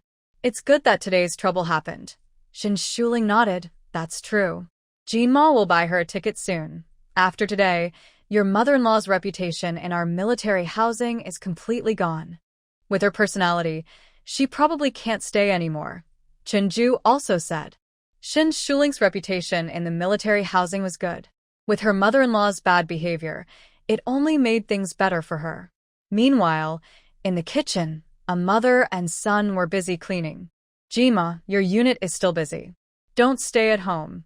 "I'll do the cleaning," Gao Yu said kindly, scrubbing the stinky pot. She wished she could do all the chores at home now. Gu Jima held back his anger and said, "I already asked Xiao Mao to take leave. I'll handle the cleaning here. You go to the service station and buy a new iron pot, along with a spatula and a ladle for soup." The iron pot on the stove was unusable now. It smelled bad wherever it was. Not only Xin Shuling, but even he disliked it. Gao Yu felt a little regretful. That iron pot still looks pretty new. It was probably bought after her daughter-in-law came to the army. Gu Jima looked expressionless. "Then, in a few days, you can bring it back to Beijing to use with Dad." Gao Yu shrank her neck and whispered, "I'll go to the service station now." She knew she probably wouldn't be able to stay until her daughter-in-law gave birth. With the current situation, she didn't dare ask to stay longer. Gao Yu regretted causing trouble. Now she was in a difficult position. She had hoped to show her good side in the next few days, thinking that when they bought tickets, her son and daughter-in-law might soften and let her stay a little longer. Gu Jima asked Gao Yu to buy things. He himself opened all the doors and windows to air out the house, cleaned everything that could be wiped, washed what could be washed, and sealed everything that had touched the fish soup with plastic cloths, then stored them in the storage room. The bed sheets and comforter in the bedroom were all changed. The quilt inside was taken outside to dry in the yard. She planned to have her mother wash the sheets and comforter properly. After all, she couldn't do something wrong and not face the consequences. There are 3 sets of sheets and comforters in total, 2 bedrooms and 1 for Anne's usual treatment room. It will take her mother a long time to wash them all. When Gao Yu returned with the groceries, Gu Jinma told her to wash the sheets, comforters, and clothes. All the clothes that weren't stored in the wardrobe needed to be washed again. Shuling has a sensitive nose and can't sleep well when she smells bad odors at home. Gao Yu looked at the tall pile of clothes and bedding. She felt bitter inside, but dared not speak out. Gu Jima worked quickly and finished tidying up the house. At the end, he used a mixture of essential oil and water to spray inside and outside the house. After all the cleaning, the house finally smelled fresh again. Gao Yu held the sheets and clothes and squatted in the yard to wash them. She hadn't washed so many clothes in many years. It was slow, and her hands hurt after rubbing for a long time. Gu Jinma only took a 2-hour break and was about to leave. Before leaving, he told Gao Yu, "Mom, keep rubbing a bit longer." You need to wash out the smell completely. Gao Yu nodded repeatedly. Gu Jinma went next door and told Shin Shuling that the smell in her house had disappeared. She could go back anytime she wanted. Shuling, I'll buy train tickets tomorrow. Sorry for the trouble today, he said with a guilty tone. Shin Shuling smiled and said, since today's thing happened, it's also good that Mom can leave early. It was a blessing in disguise. She didn't get to taste the fish soup. Afterward, she looked toward her own yard and lowered her voice, saying, Jima, I think the smell of that sauce isn't quite right. That smell was a bit like the cherry blossom-style fermented sauce she learned about after going to Port City last time.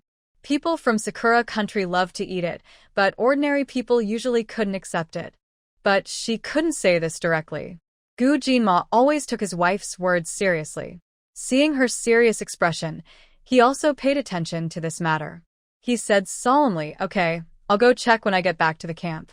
Xiao Li should still be in the office. Yi Yuzhen looked at Gao Yu, who was biting her teeth while washing clothes, and cheerfully greeted her. Oh, Auntie, busy washing clothes? Gao Yu, who was scrubbing the sheets, suddenly felt much shorter than the other person. Shin Shuling looked at the tall pile of clothes and sheets. She didn't say anything and took Yi Yuzhen and the two little ones back to the main room. Yi Yuzhen quickly went to the kitchen and bedroom to look around, then came back and gave her a big thumbs up. Captain Gu does his work very well. There's no smell in the house at all. Shin Shuling smiled and said, that's good.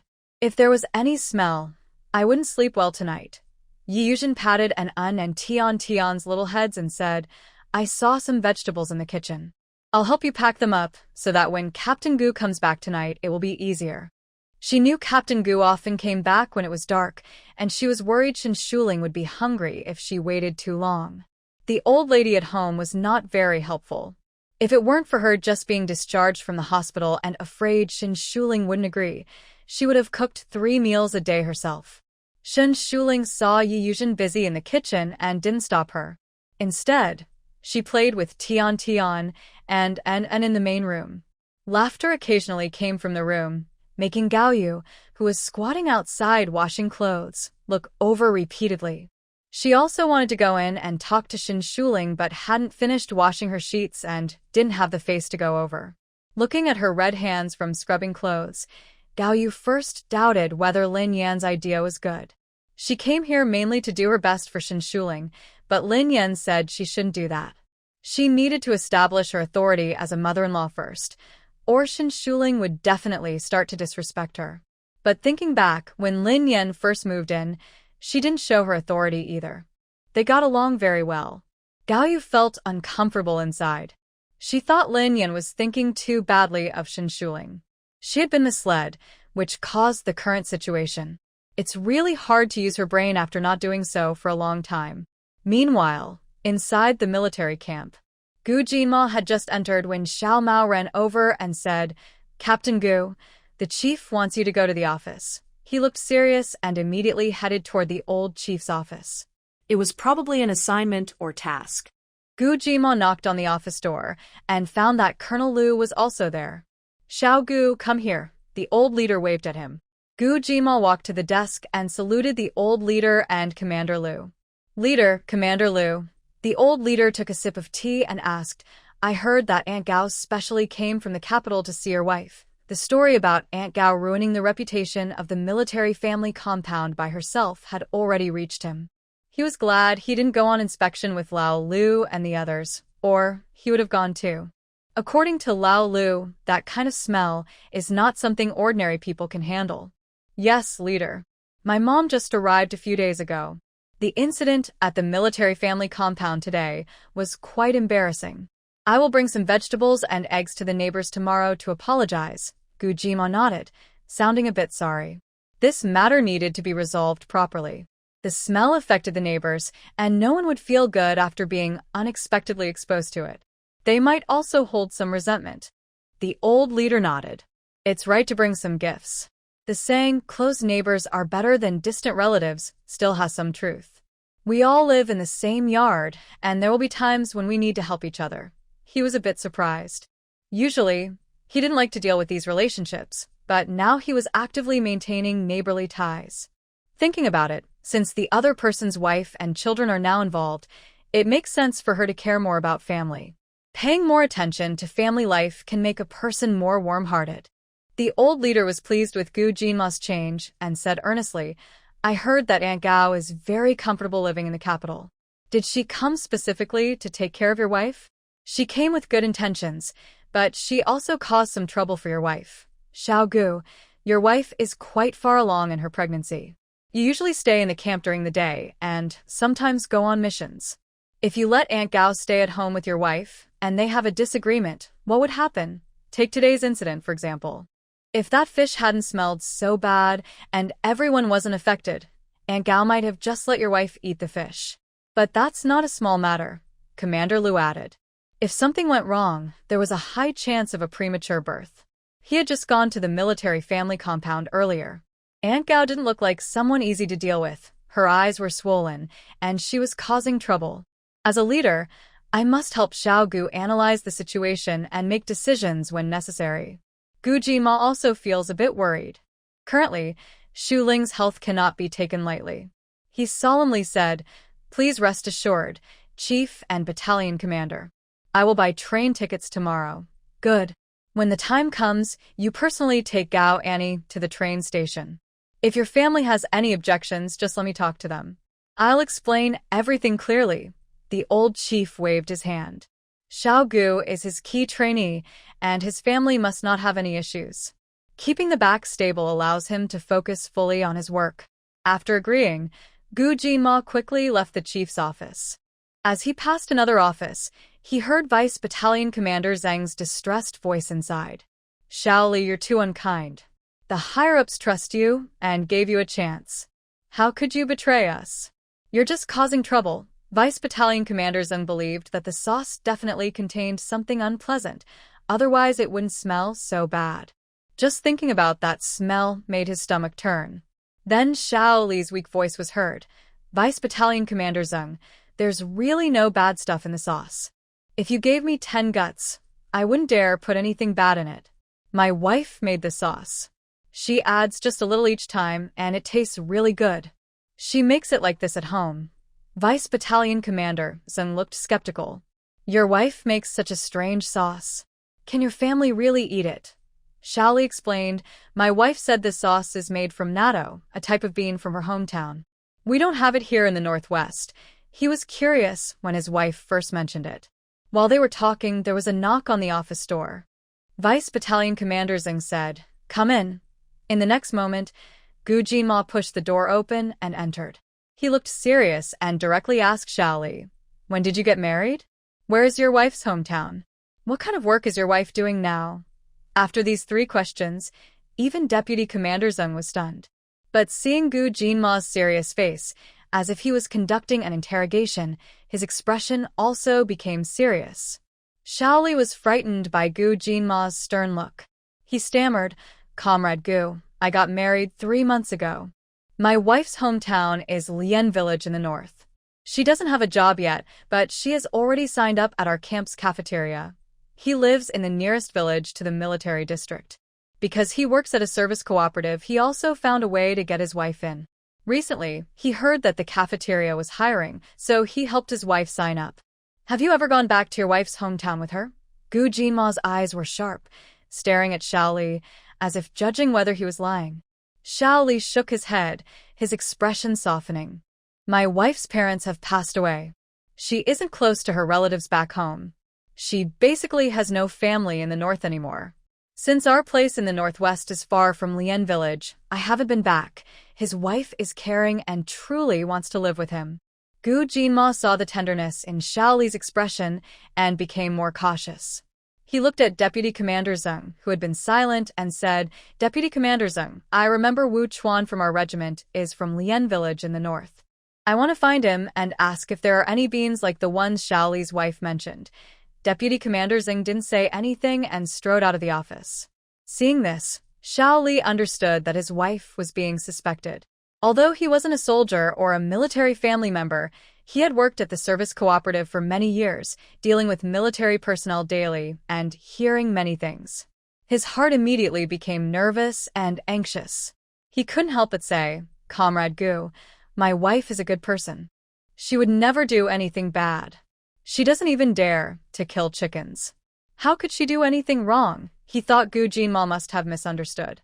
Gu Jinma didn't reply to Xiaoli. Xiaoli wanted to ask more but was afraid of saying the wrong thing, so he could only wait nervously.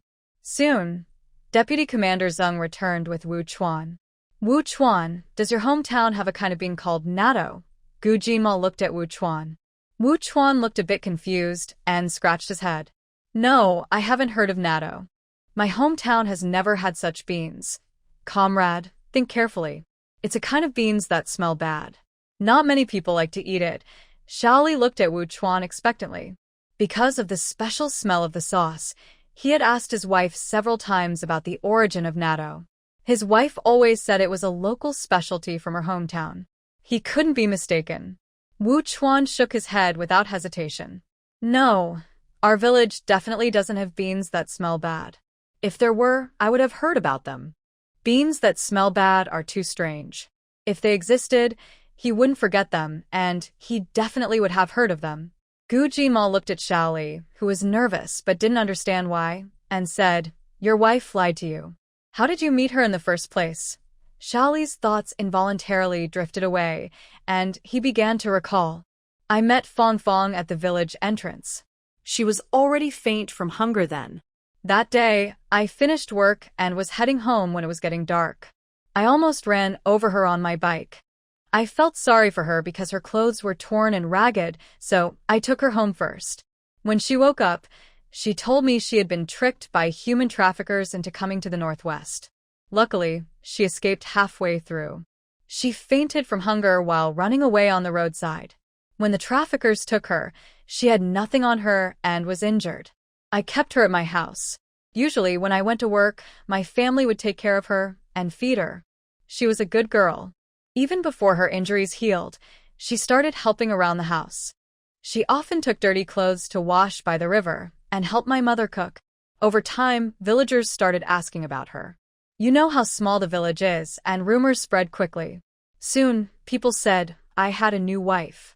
My parents saw Fong Fong was diligent, and I was of marriage age, so it was natural for us to get engaged. Fong Fong said she didn't want a bride price, and since we were destined to be together, everything happened smoothly. When I married Fong Fong, the village chief kindly helped her get an ID. Everyone in the village liked Fong Fong and admired me for marrying such a caring and hardworking wife. Xiaoli's words carried a touch of pity, clearly feeling sorry for Fong Fong's experience.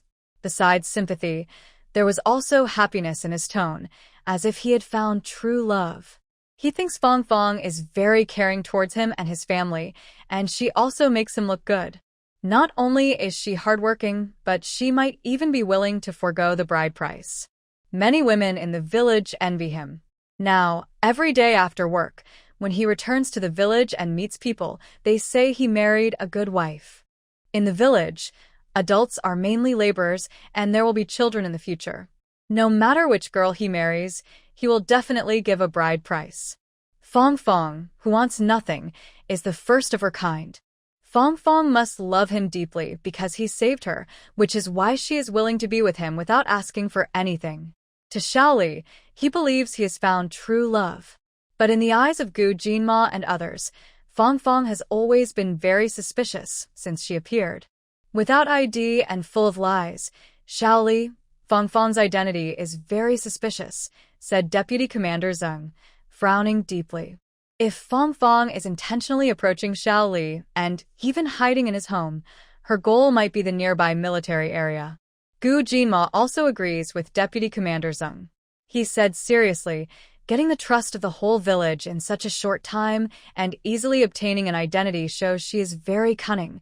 The village girls wouldn't be capable of doing such thorough work. Hearing these suspicions from the leaders, Xiaoli quickly waved his hands and said, Leaders, you all misunderstood Fong Fong. Maybe I heard wrong about the beans, or she might have remembered incorrectly. Besides that, she hasn't lied about anything. She's kind, so everyone likes her. He spoke anxiously, trying to defend her, his heart pounding and sweat forming on his forehead. Deputy Commander Zeng didn't care about Xiao Li's words. He looked at Gu Jinma and said directly, The village isn't far from the military area. You and Xiao should go and check it out. The nearest village to the military area is about an hour by bike or a little less by car. If Fang Fang's identity is truly suspicious, they could catch her right there. Xiao Li's face turned pale. He didn't expect the leaders to go straight to his house, but he understood this was probably very serious. Otherwise, Commander Gu wouldn't be making a personal visit. Well, I'll ride my bike and lead you there, Xiao Li stammered, looking scared in both his eyes and voice. He unconsciously thought about his wife but had no clues. He believed that the unreasonable things the other person did had reasons behind them. He silently hoped it was all a misunderstanding and dared not think about what he would do if it were true. No need, the military vehicle can fit everyone, Gu Jinma said firmly. If Fang Fang really is a spy, could the young man in front of him also be involved? Could his family also be accomplices? All of this was unknown. The young man nodded repeatedly at his words. Under Gu Jinma's signal, he walked in the middle, heading toward the military vehicle. The military vehicle drove for about 10 minutes and then stopped at the entrance of Luanshire village. Gu Jinma didn't drive directly into the village, but stopped at the entrance. The group then walked into the village on foot. He and Wu Chuan, dressed in military uniforms, attracted many villagers' attention as soon as they entered. People looked curiously at the three of them, wanting to ask questions but hesitating. The young man lived in the middle of the village. It was the busy farming season, and most able-bodied men were working in the fields. His family was the same. Today was the weekend, and only Li Dage's 8-year-old daughter, Xiaohua, was at home. When Xiaohua saw the two soldiers entering with her brother, her face immediately showed signs of nervousness and panic. Gu Jinma looked at Xiaohua more closely. The girl had 2 braids and looked like an ordinary child, dark, thin, with 2 patches of unnatural redness on her cheeks, typical of the strong ultraviolet rays in the northwest, where she was born and raised. It's normal for children to be nervous around soldiers, but usually they wouldn't look panicked. Xiaohua, go and pour 2 glasses of water for the uncle, Li Dage said, rubbing his hands. Gu Jinma, however, said, no need. We will leave after we finish our investigation. Xiaohua looked at the 2 tall soldiers in front of her and quickly hid behind her brother, scared. Her small hands fidgeted anxiously, and her panic grew more evident. Gu Jinma, being tall and imposing, could clearly see Xiaohua's expressions and small movements even if she hid behind her brother. His heart sank. If such a young child was involved, whether voluntarily or involuntarily, and if not handled properly, it could affect her for life. Xiaohua, what do you think of your aunt? Gu Jinma asked, without forcing her to come out from behind her brother. The other person couldn't see her expression from her perspective. Xiaohua's eyes showed fear, and she stammered, I think Auntie is very nice. Everyone likes her. At first, she also liked Auntie very much. Gu Jinma noticed the fear in Xiaohua's eyes. His rich interrogation experience allowed him to guess roughly what was happening, and his heart sank even more. He didn't ask Xiaohua any more questions. Instead, he said to Xiao Li, where are your room and Fang Fang's room? Xiao Li's heart tightened, and he quickly replied, Captain Gu, please follow me. I'll take you there. Gu Jinma and Wu Chuan followed Xiao Li to a room in the center of the yard. This room was the main house, which showed that the Li family valued the 2 of them. Normally, it should have been the eldest son or the parents living there, but the Li family let Xiao Li and Fang Fang stay. Inside, there was a simple bed, 2 cabinets, and a dressing table with a mirror in the corner. Seeing Gu Jinma's gaze on the dressing table, Xiao Li shyly said, Fang Fang didn't ask for a bride price when she married me. She's very hardworking. I just bought her a dressing table. Gu Jinma nodded. Go call her back. We're just looking around inside. Xiao Li didn't hesitate at all. He immediately said, okay. Fang Fang should be in the fields with my mother and others. I'll go call her. Captain Gu, if you need anything, just tell Xiaohua. He wasn't afraid of Gu Jinma searching his house. He was honest and upright, and he believed Fang Fang wasn't that kind of person. After speaking, Xiao Li hurried out the door toward the fields. Gu Jinma and Wu Chuan checked the entire house. There was nothing strange inside, but they didn't let their guard down. From Xiaohua's expression, he was sure Fang Fang's identity was suspicious. Since they found nothing in the house, it only showed that the other side was very good at avoiding detection.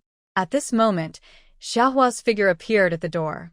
The girl's eyes were small but clear and bright. She timidly asked, "Uncle Soldier, are you looking for Annie's things?" Although she was a child, she was in 2nd grade this year. She knew that every time Auntie took her out, it was for something secretive. She also understood that Annie wasn't as good as she seemed on the surface. The teacher said that soldier uncles are the backbone of the country and can be trusted at any time. Gu Jima paused and asked, "Xiaohua, do you know where your Annie put the things?" Xiaohua's face turned pale, and she looked very nervous. She whispered, "Uncle Soldier, I don't know if those are the things you're looking for, but I do know that Annie's things are buried outside in the cow shed." After saying this, Xiaohua looked even more scared.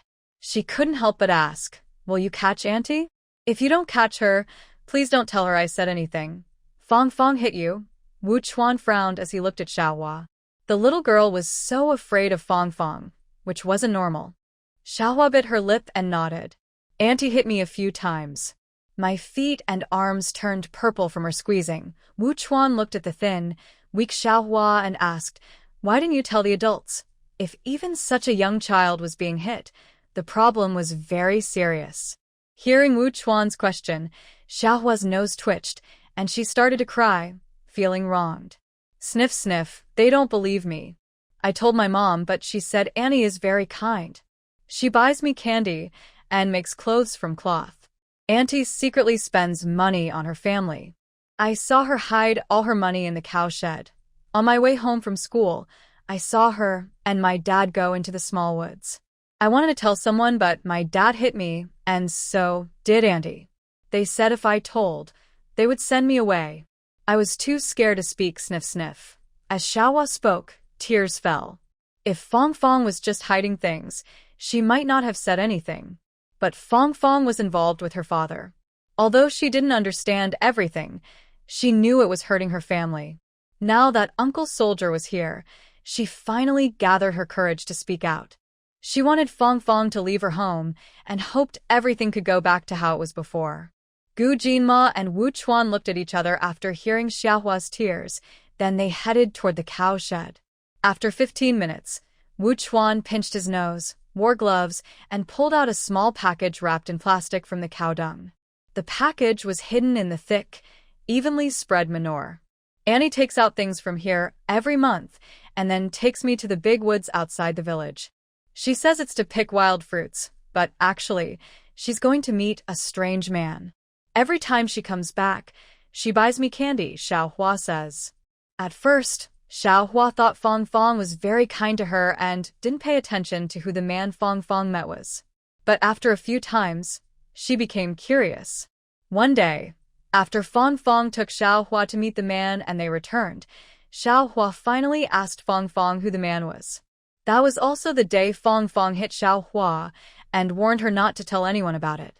A few days later, Xiaohua saw Fang Fang coming out of the small woods with her father. Wu Chuan opened a paper package stained with cow dung, revealing a small stack of cash and a few letters. Besides these, there was another item wrapped in an oil paper bag. When he opened it, he saw a white powder. "Wow, could this be poison?" Wu Chuan said instinctively as he looked at the small bag of white powder. Gu Jinma's face was calm and serious. He thought the same. Xiao Li also signed Fang Fang up for a job at the army canteen. With this powder, it's clear what the other person's intentions might be. At that moment, Xiao Li came over with a woman. The woman wore a headscarf and held farming tools. She had squinty eyes, not very fair skin, and freckles on her face.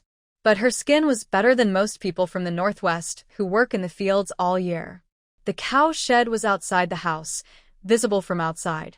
Xiaoli looked curiously at Gu Jinma and Wu Chuan and asked, "Captain Gu, what are you two doing at my cow shed?" He didn't notice anything strange. Behind him, other villagers, also curious, had been trying to find out what was happening since Gu Jinma and Wu Chuan entered the village, wondering what was going on with the Li family. If you ask which family in Leisure Village is the most promising, the Li family would definitely be in the top 3. But ever since Xiao Li married a wife who didn't ask for a bride price, they suddenly became the #1 family. Who wouldn't be lucky to have Xiao Li? Not only does he have a secure job in the military district, but he also married a pretty, hardworking wife who didn't ask for a bride price. When Gu Jinma and Wu Chuan, dressed in military uniforms, entered the Li family's house, villagers guessed that something bad might be happening to the Li family. Some even put down their farm work and came to see what was going on. These people are like that. They will help you when they feel sorry for you, but if you live too well, they will feel jealous. When Xiao Li asked this, Fong Fong also saw what Gu Jinma was holding. She instinctively dropped her farming tools and ran away. Wow. What did the Li family daughter-in-law do wrong? As Fong Fong ran, some quick-tongued villagers immediately started talking. Gu Jinma and Wu Chuan also ran out. Seeing the soldiers trying to catch Fong Fong, the villagers quickly stepped forward to block her way. In a few moments, Wu Chuan managed to hold Fong Fong. Fong Fong looked scared. Her hands were tied behind her back, and her hands hurt, but her fear was even worse. She shouted, "Why are you arresting me? I am a common person. Why are you arresting me?" Xiao Li was startled by the sudden scene. Before he could react, his wife was already restrained by the leader. Leader, Captain Gu, is there a misunderstanding? Didn't they say to bring the person back and check first? Xiao Li kept asking Gu Jinma. Why did they start fighting right away? Second uncle, she's a bad person. She's a troublemaker. She sneaked into the woods with many villagers, and she even hit me. Little Hua suddenly spoke, pointing at Fong Fong on the ground. She hated Fong Fong, even to the point of resentment. Everyone around believed Fong Fong was a good person. Even her mother and father thought so. She thought Fong Fong was like a fairy in stories, bad, and able to deceive people. When Little Hua said this, everyone was shocked. The villagers watching were stunned. After a few seconds of silence, they started talking. Oh my! I saw her last time, and I thought I was mistaken. I didn't expect it really was her. No wonder those old men spoke well of her. Turns out they're having an affair. I always wondered how our village could have such a good person. I thought she was lucky, but it turns out she's involved in something big. Xiao Li's face turned from white to red, then green. He felt a buzzing in his ears, and his eyes blurred when he looked at Fong Fong. The villagers' gossip and Little Hua's words echoed in his mind. He became blank and dazed. Fong Fong, trying to gain a good reputation in the village, indeed sold herself.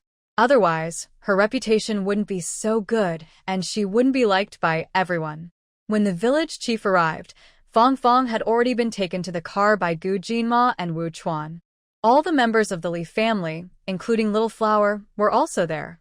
Leader, what exactly is going on? The village chief's forehead was covered in sweat. He didn't think the military leaders came just to cause trouble. Gu Jinma looked at the village chief and lowered his voice. It's about enemy agents.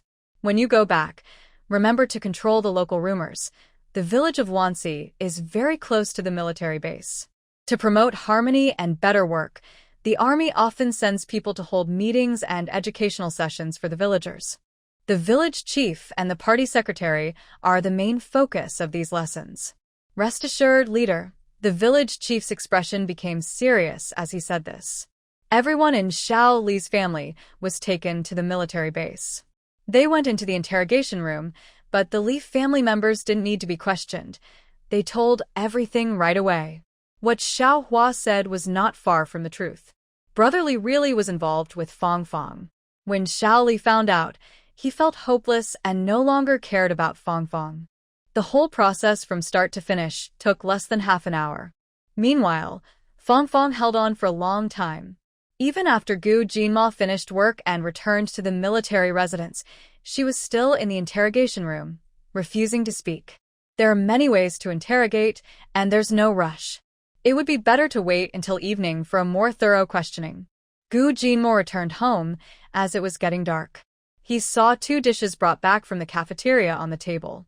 The rice was steamed, the blankets in the yard had been folded, and the clothes and bedding had been washed and hung out to dry.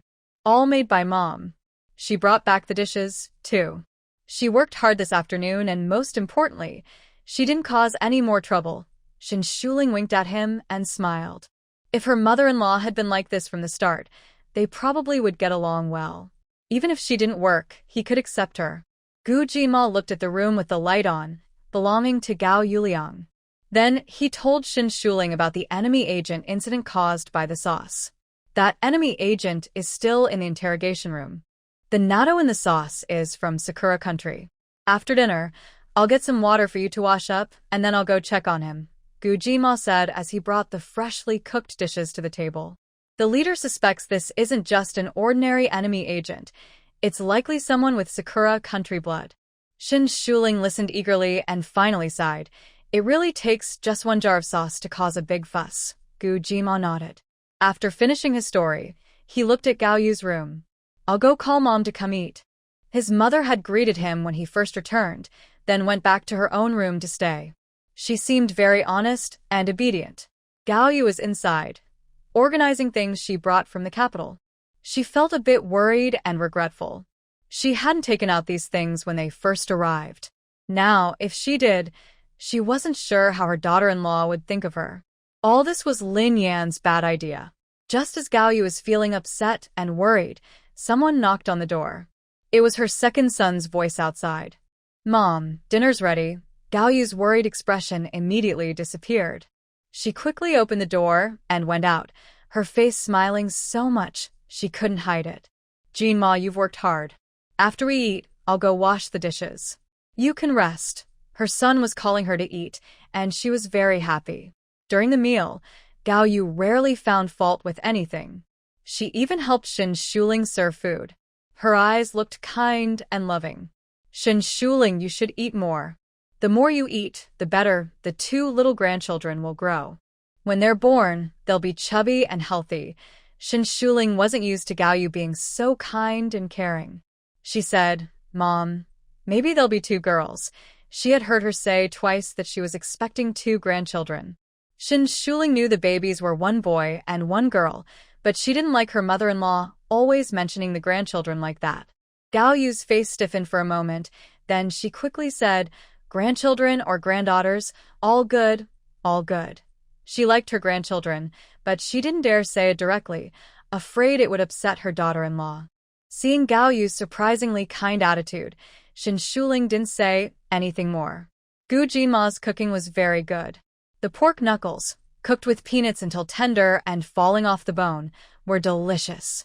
He also stir-fried her favorite potato slices, made tomato and egg soup, and added Gao Yu's bought shredded pork and eggplant. The meal was very rich. Shin Shuling ate until she was full, finishing 1.5 bowls of rice and several big pieces of pork knuckle. But Gao Yu and Gu Jima didn't have much appetite. The taste of fish soup still lingered in their memories, making them less interested in other delicious foods. Not only the two of them, but everyone in the military housing area was in this state tonight, sitting quietly at the dining table, eyes wide and staring at each other. After a while, they all started scolding together, blaming Gao Yu for causing trouble and disturbing the peace in the area. After dinner, Shin Shuling asked Gu Jinma to bring out the lounge chair. The night breeze was cool and free of sand. The porch light was on, and she sat on the chair, looking up at the moon and the stars.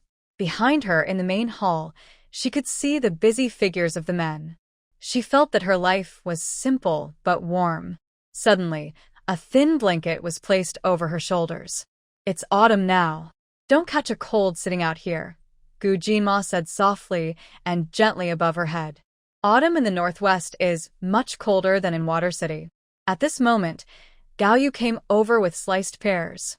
She handed the pear to Shin Shuling and spoke in a slightly pleading tone. Shuling, have some fruit. Shin Shuling took the bowl and said, Thank you, Mom. As long as she didn't cause trouble, she wouldn't deliberately make things difficult. Gao Yu nodded repeatedly. I'll go clean up first. I'll wash the dishes. She then headed to the main hall. Gu Jinma stood still, watching his mother walk away. His mind was complicated, but before he could think too much, the sound of dishes breaking came from the kitchen. Go check quickly. Mom might ruin the kitchen again, Shin Shuling urged, eating her pear. Gu Jinma hurried into the kitchen. Soon, Gao Yu, with a sad face, was chased out. She looked at Shin Shuling sitting on the lounge chair and forced a smile. Mom is a bit clumsy. Shuling, don't dislike Mom. Gao Yu looked like a young wife, and some might think she was a bullied daughter-in-law. Shin Shuling didn't say much. Mom, if you don't know how to do it, just rest. You don't have to do it. She was supposed to work for 10 minutes, but with her around, it took half an hour. Gao Yu felt guilty and went back to her room. After a while, she came out again, carrying a big bag filled with things she brought from Beijing. Shin Shuling looked at the large bag Gao Yu carried and smiled faintly. She hadn't brought anything when she arrived, but now she was willing to take things out. Her mother-in-law had many little tricks. Shuling, these are things my mom brought for you. Some are for the babies, and some are for you. They are all my heartfelt gifts. Gao Yu placed the large bag at Shin Shuling's feet, then nervously took out each item to show her. Her tone was a bit guilty. Shuling, at first, my mom misunderstood you. Now that the misunderstanding is cleared up, you can keep these things. Faced with her daughter-in-law's half-smile, Gao Yu started to stumble over her words. She didn't even know what she was saying and felt very embarrassed. In the end, she couldn't continue and quickly stuffed the items back into the bag, then hurried back to her room. Inside, Gao Yu's heart was pounding wildly. She covered her chest with her hand, feeling very anxious. Would her daughter-in-law blame her? Would her son be angry? Surely, he wouldn't kick her out directly? Gao Yu's nose felt a bit sore, not from sadness, but from fear. In the yard, Shin Shuling watched her mother-in-law. She has many little thoughts but poor endurance.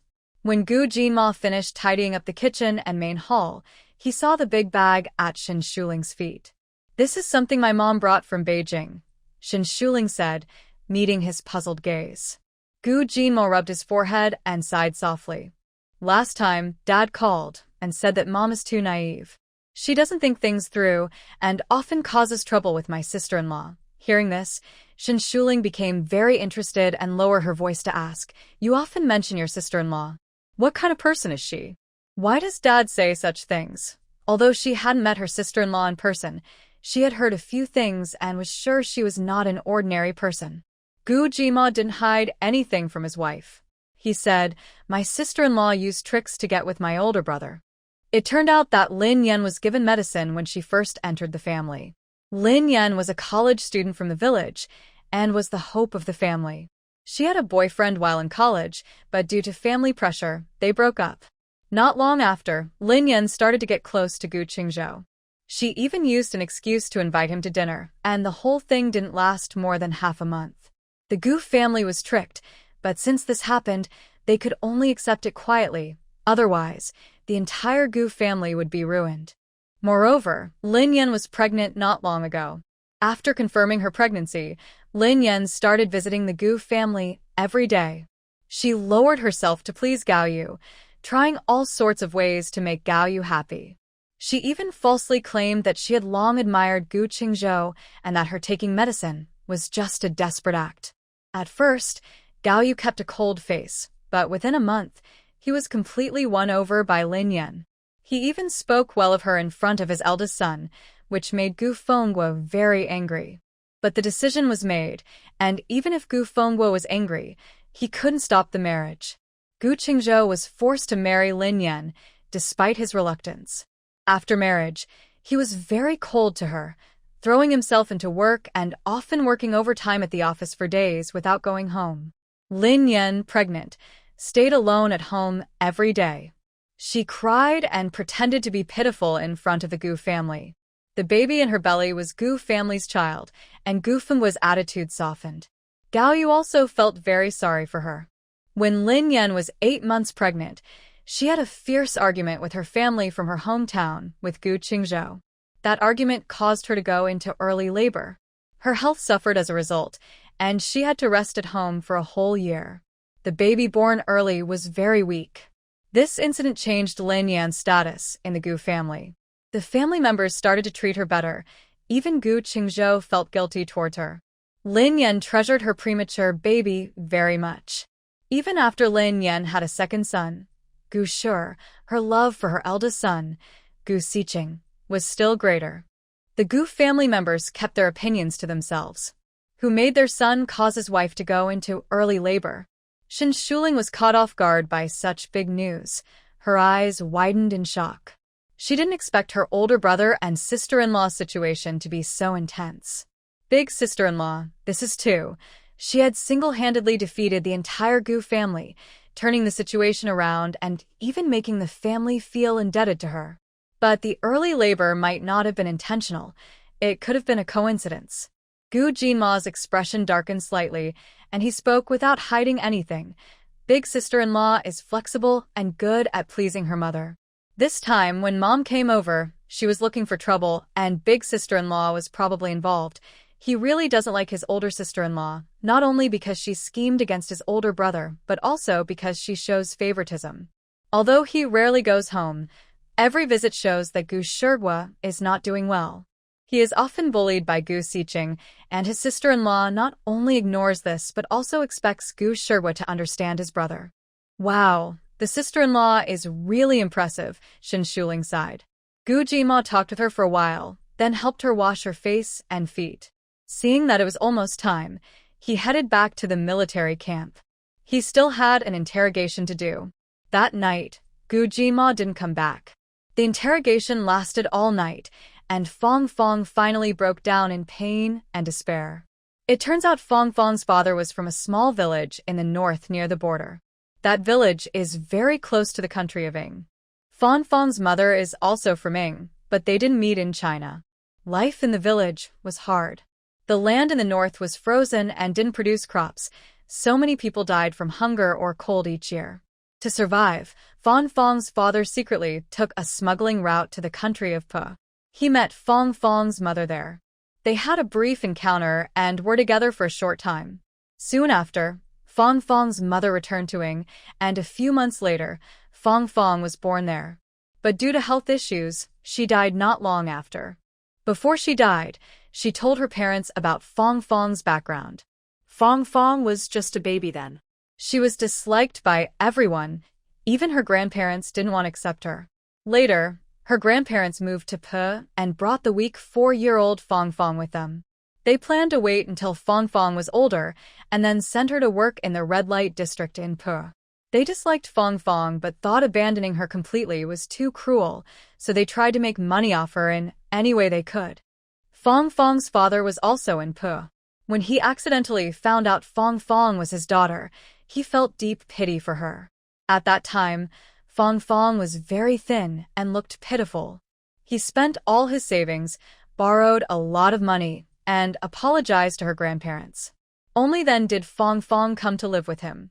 Later, he arranged for a snakehead to send Fong Fong back to her country, where she lived with her grandparents in the village. He sent money back to them every year. But someone with enemy blood in their veins can never truly change. Fong Fong's grandparents treated her well, even very kindly, but she only had childhood memories. She often looked at the moon at night, missing her mother who had no memory, and even longing for her grandparents who tormented her. She couldn't fit into life in her home country. In the propaganda slogans of the New China, the people of the Sakura nation seemed like defeated, trampled failures. That was her mother's homeland. Every time she heard these slogans, she felt a mix of complex emotions and anger. Later, she went to school. The ideological education there made her even more dislike it. One day, when her grandparents took her to the city to buy things, she met a man. The man shared her values and even had been to Sakura Nation. He told her many stories about Sakura, which felt both new and familiar to her. She was very excited, as if she had found a close friend. Later, she started secretly helping the man with his missions. From initially passing messages to planning to drug someone, this took many years. This time, to infiltrate the military district, she even chose to marry Shaoli directly.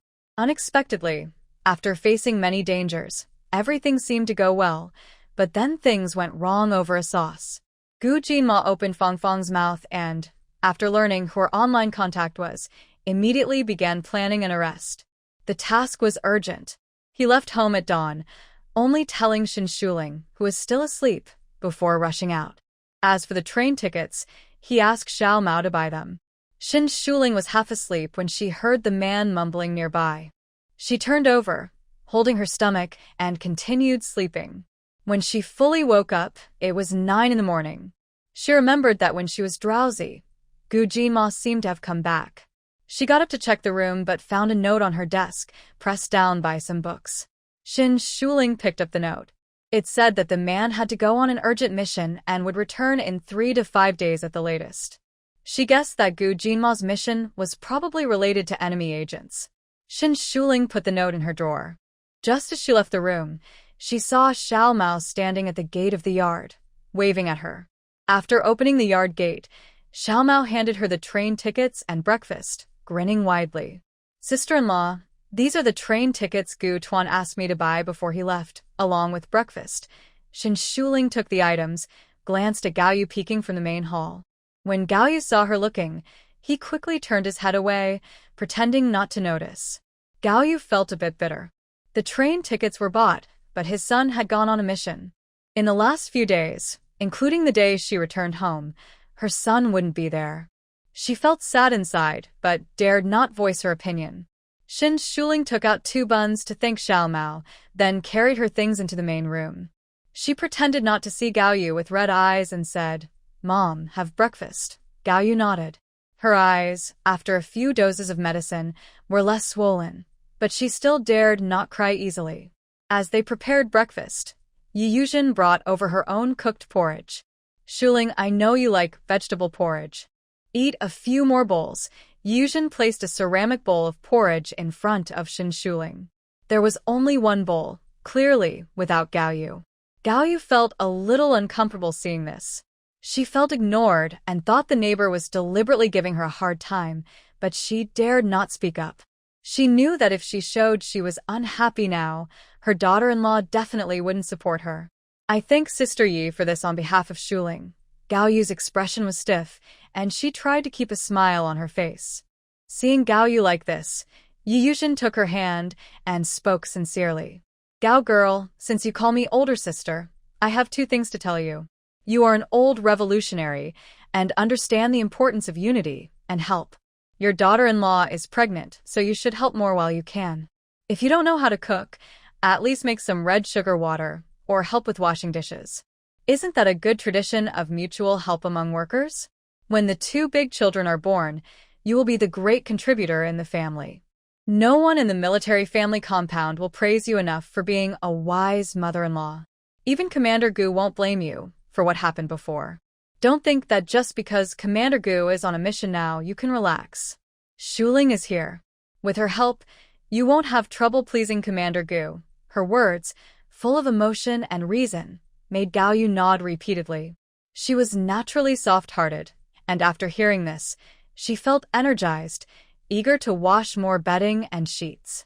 After Yi Yuzhen left, Gao Yu suddenly stood up. "Shuling, I'm going to the service cooperative to buy vegetables. If I don't know how to cook, I'll take them to the cafeteria to help them cook," she said, already heading out. Shin Shuling rubbed her forehead and said, "Mom, please eat breakfast first. There's no rush to buy groceries. Jinma is out on a mission, so later you can ride your bike and ask Xiaoli to go with you to buy some eggs and vegetables for everyone in the military family compound.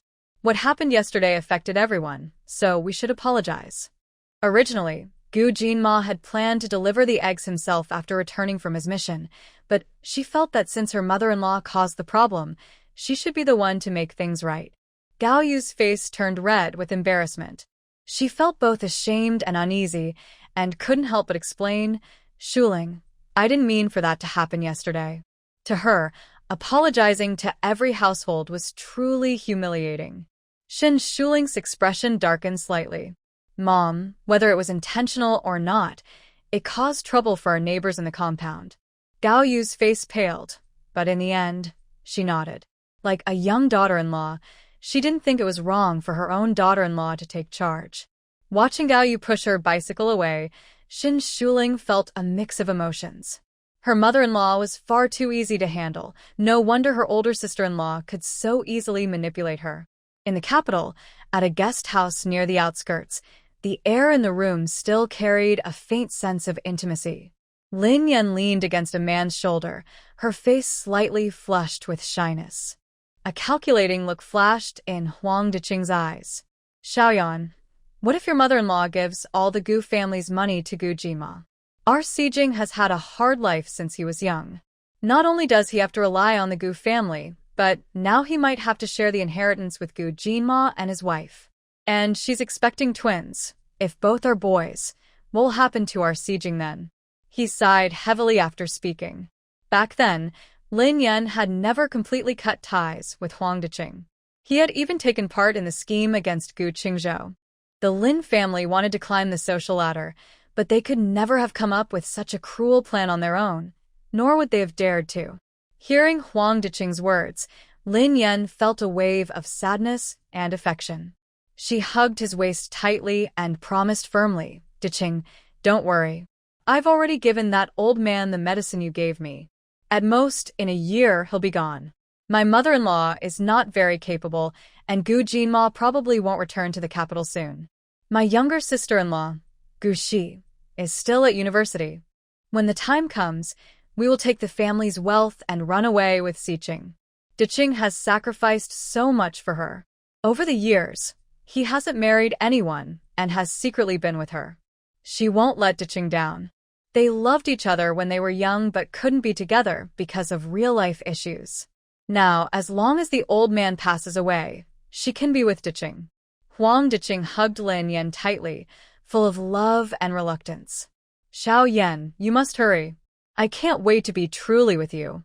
Lin Yan blushed and softly said, "Okay, then I will have a few more big, chubby kids for you." She loved Deqing very much, or she wouldn't have named their children Siqing. Huang Deqing looked good, but not as handsome as Gu Qingzhou. After giving medicine to Gu Qingzhou, Lin Yan also thought about living a good life with him, but he was too cold to her and she couldn't stand it. Encouraged by Huang Deqing's sweet words, Lin Yan believed that she and Huang Deqing were truly in love. They cuddled in bed for a while. As noon approached, Lin Yan quickly dressed and grabbed her bag, rushing out of the guest house. Before leaving, Huang Deqing handed her a bottle of medicine. "This is for the next month. Make sure that old man takes it every day, and the interval shouldn't be more than 3 days." When Lin Yan rode her bike back to the Gu family's door, she hadn't even entered when she heard children crying inside. Her brow furrowed immediately. She pushed open the door and went inside. Inside, her eldest son, Gu Siqing, was hitting her younger son, Gu Shi. Gu Shi, who is 4 years old, was crying loudly after being hit with a toy by 8-year-old Gu Siqing. Gu Siqing looked at Gu Shi with hatred and resentment. He hated his brother because his existence took away the love that should have belonged to him. In his eyes, Dad and Mom only had a younger brother because he was sick. This brother was born to take away what was rightfully his. "Gu Shi, why did you upset your brother again? Hurry up and apologize to him," Lin Yan said coldly, very impatient. Her little son really looks just like the Gu family. Gu Shi held his small head, crying loudly as he complained, "I won't say sorry. I won't. It was Gu Siqing who hit me first." The little boy was stubborn and always stuck to what he believed was right. Every time, it was Gu Siqing who bullied him, and every time, he knew his mother wouldn't take his side. But he still refused to give in, he just couldn't accept it. "How can you be so rude? You should respect your elders. What have I taught you? You should call him Brother Siqing." Lin Yan scolded, feeling that Gu Shi was being too noisy and disobedient. When Gu Shi heard Lin Yan's unfair words, he screamed in anger. As he shouted, he grabbed things from the table and threw them to the floor. "Why should I call him brother? He's not my brother. You're a bad person, a bad mom. I don't like you." His small but powerful voice filled the room, and his little face turned red with anger. Gu Shi was like a tiny firecracker, ready to explode at anyone who treated him unfairly, whether it was Gu Siqing or his mother. Lin Yan was startled by his shouting and quickly rushed forward to cover his mouth. Although Gu Shi was only 4 years old, he was very active. Every time Gu Jinma came home, he reminded him to stay strong and never just stand there and take a beating. His aunt also told him that if he was unhappy, he should speak up and let everyone know. The little boy suddenly ran off, and Lin Yan couldn't catch up. Gu Fenghua, who was in his study upstairs, was disturbed by the noise. He came out and looked down at the messy living room and the mother chasing her son. His brows furrowed deeply. Lin Yan, what are you doing chasing the child like that? He struck his cane against the floor, his voice stern and commanding. Gu Siqing, sitting on the sofa, immediately tensed up when he saw his grandfather come down. The dislike on his face turned into nervousness. He was afraid of his grandfather and knew that the old man didn't particularly like him. At the very least, whenever he argued with Gu Shi, his grandfather never took his side without question. When Gu Shi saw Gu Fenghua, his eyes lit up as if he had found a savior.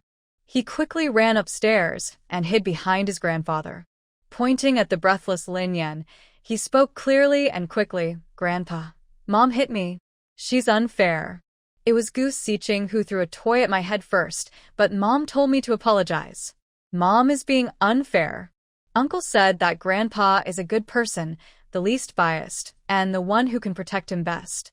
Gu Fenghua immediately looked sharply at Lin Yan and said in a serious voice, "Lin Yan, treat both children equally. Since the day she entered the house, he has disliked this eldest daughter-in-law. She used tricks and schemes for her marriage, showing her low character. He not only dislikes her but also dislikes her son, Gu Siqing. He feels Gu Siqing doesn't resemble Qingzhou at all and is more like his eldest daughter-in-law. He especially disapproves of Gu Siqing's occasional tricks and schemes, but what can he do? His eldest grandson was born prematurely because of his son. Even if he had a foolish or disabled child, he could only hold back his feelings and say nothing.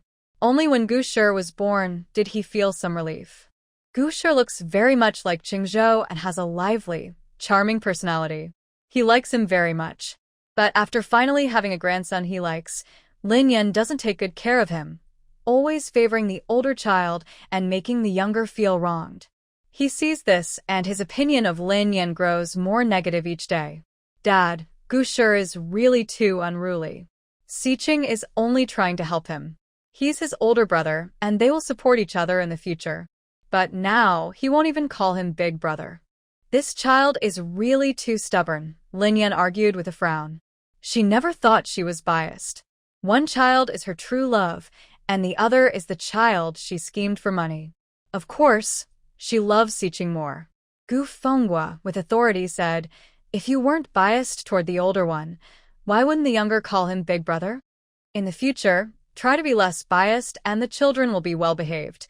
In previous years, Lin Yan also showed favoritism but kept up appearances. This year, she's become more and more excessive. Lin Yan nodded, hiding her resentment in her eyes, and said, "Dad, I understand. I will pay attention from now on." Gu Fenghua looked at the clock on the wall and felt a tightness in his chest. "All right, go make lunch. If there's no time, go buy some."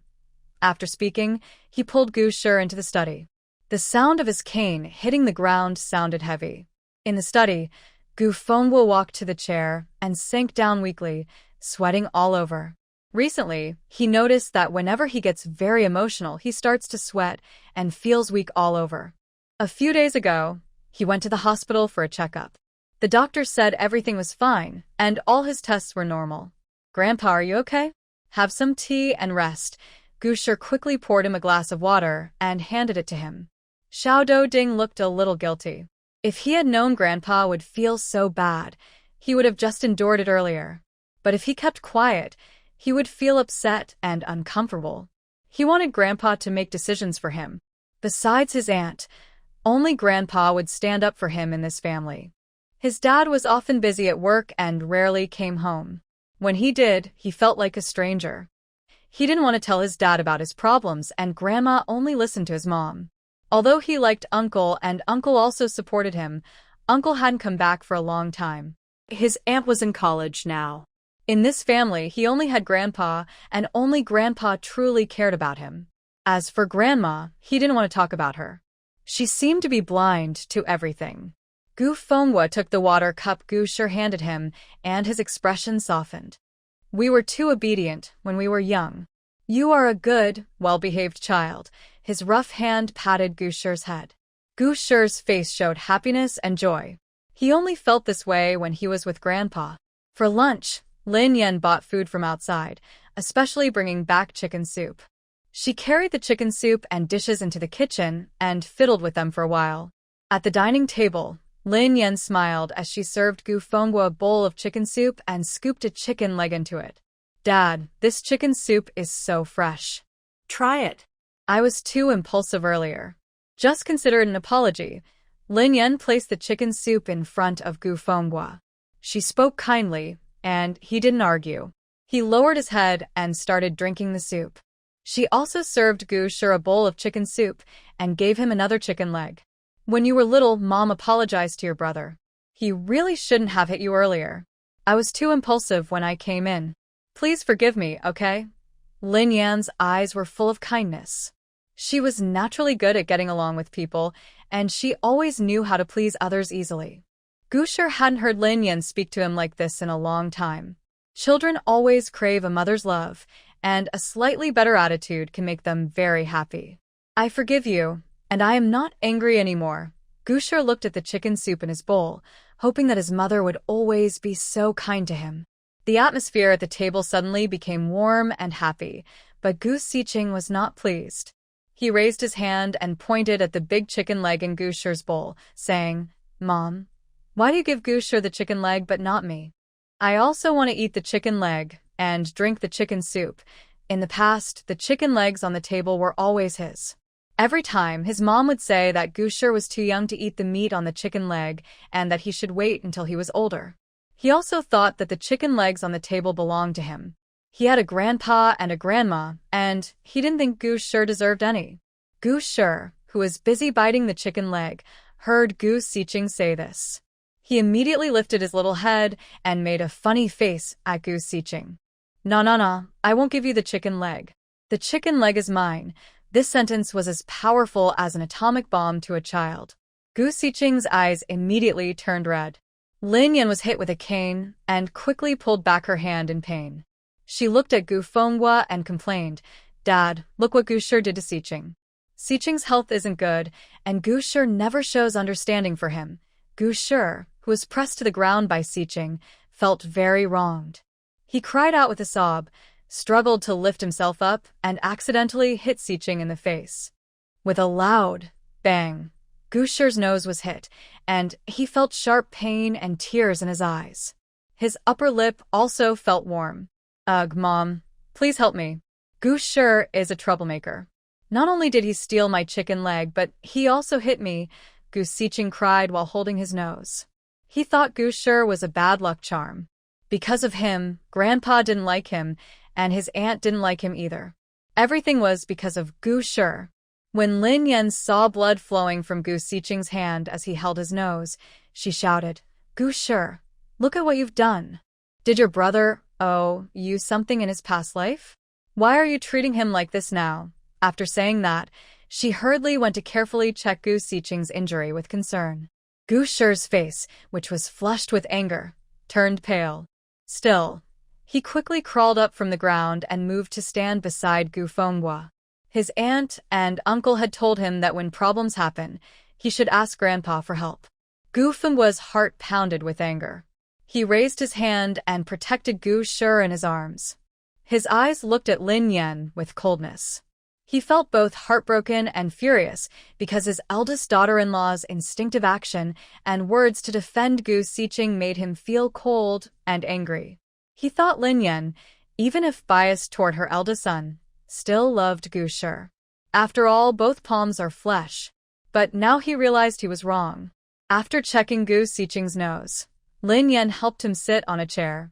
Then she pointed at Gu Shi, who was in Gu Fengguo's arms, and said coldly, Gu Shi, you are too unruly. Come over and apologize to your brother. To her, Gu Xiqing had been sick since he was young. As his younger brother, Gu Shi should be considerate of him.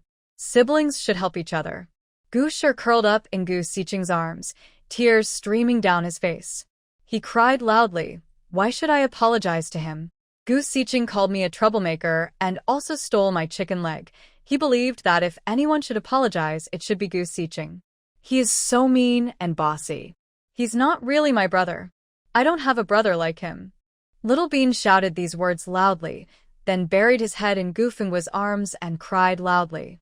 This was a big for a 4-year-old child. He felt very wronged. Xiao Shi was right. The one who should apologize is Siqing. Lin Yan, you're biased, but you need to have limits. If you don't set a good example for the children, you're actually harming them, Gu Fenghu warned. Lin Yan immediately realized her mistake. She had been too emotional and had ignored her father-in-law's presence. She forced a stiff smile and explained, Dad, I just worry about Siqing's health. Even brothers should help each other. Plus, Xiao Shi is so young, and he's already bullying Siqing. What will happen when he grows up? I didn't bully Gu Siqing.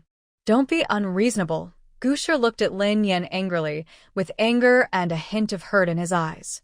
Lin Yan wanted to rush over and pull Gu Shi out of Gu Fenghua's arms to teach him a lesson. This second son always liked to embarrass her and was disobedient. He was really unlikable. If it weren't for the fact that Gu Fenghu was still here, she would definitely teach Gu Shi a good lesson. Lin Yan's gaze made Gu Shi tremble all over. He couldn't bear it anymore and buried his head back into Gu Fenghua's arms. He stopped crying and just silently shed tears, feeling very defeated. His eyes showed fear and disappointment about family love. Gu Siqing, sitting on the chair, saw Gu Shi looking so dejected. He felt happy and proud, almost lifting his chin to the sky. So, what if Grandpa is protecting him? He has a mom, and she is the closest person to him. Gu Fenghu saw Gu Siqing's reaction and said in a deep voice, Gu Siqing, come here and apologize to your brother. This made Gu Siqing go from feeling proud to angry. He immediately shouted loudly, I won't apologize. The chicken drumstick in the house has always been mine. Why should Gu Shi eat it? Not only the chicken drumstick, but everything in this house belongs to me. Gu Shi should apologize to me.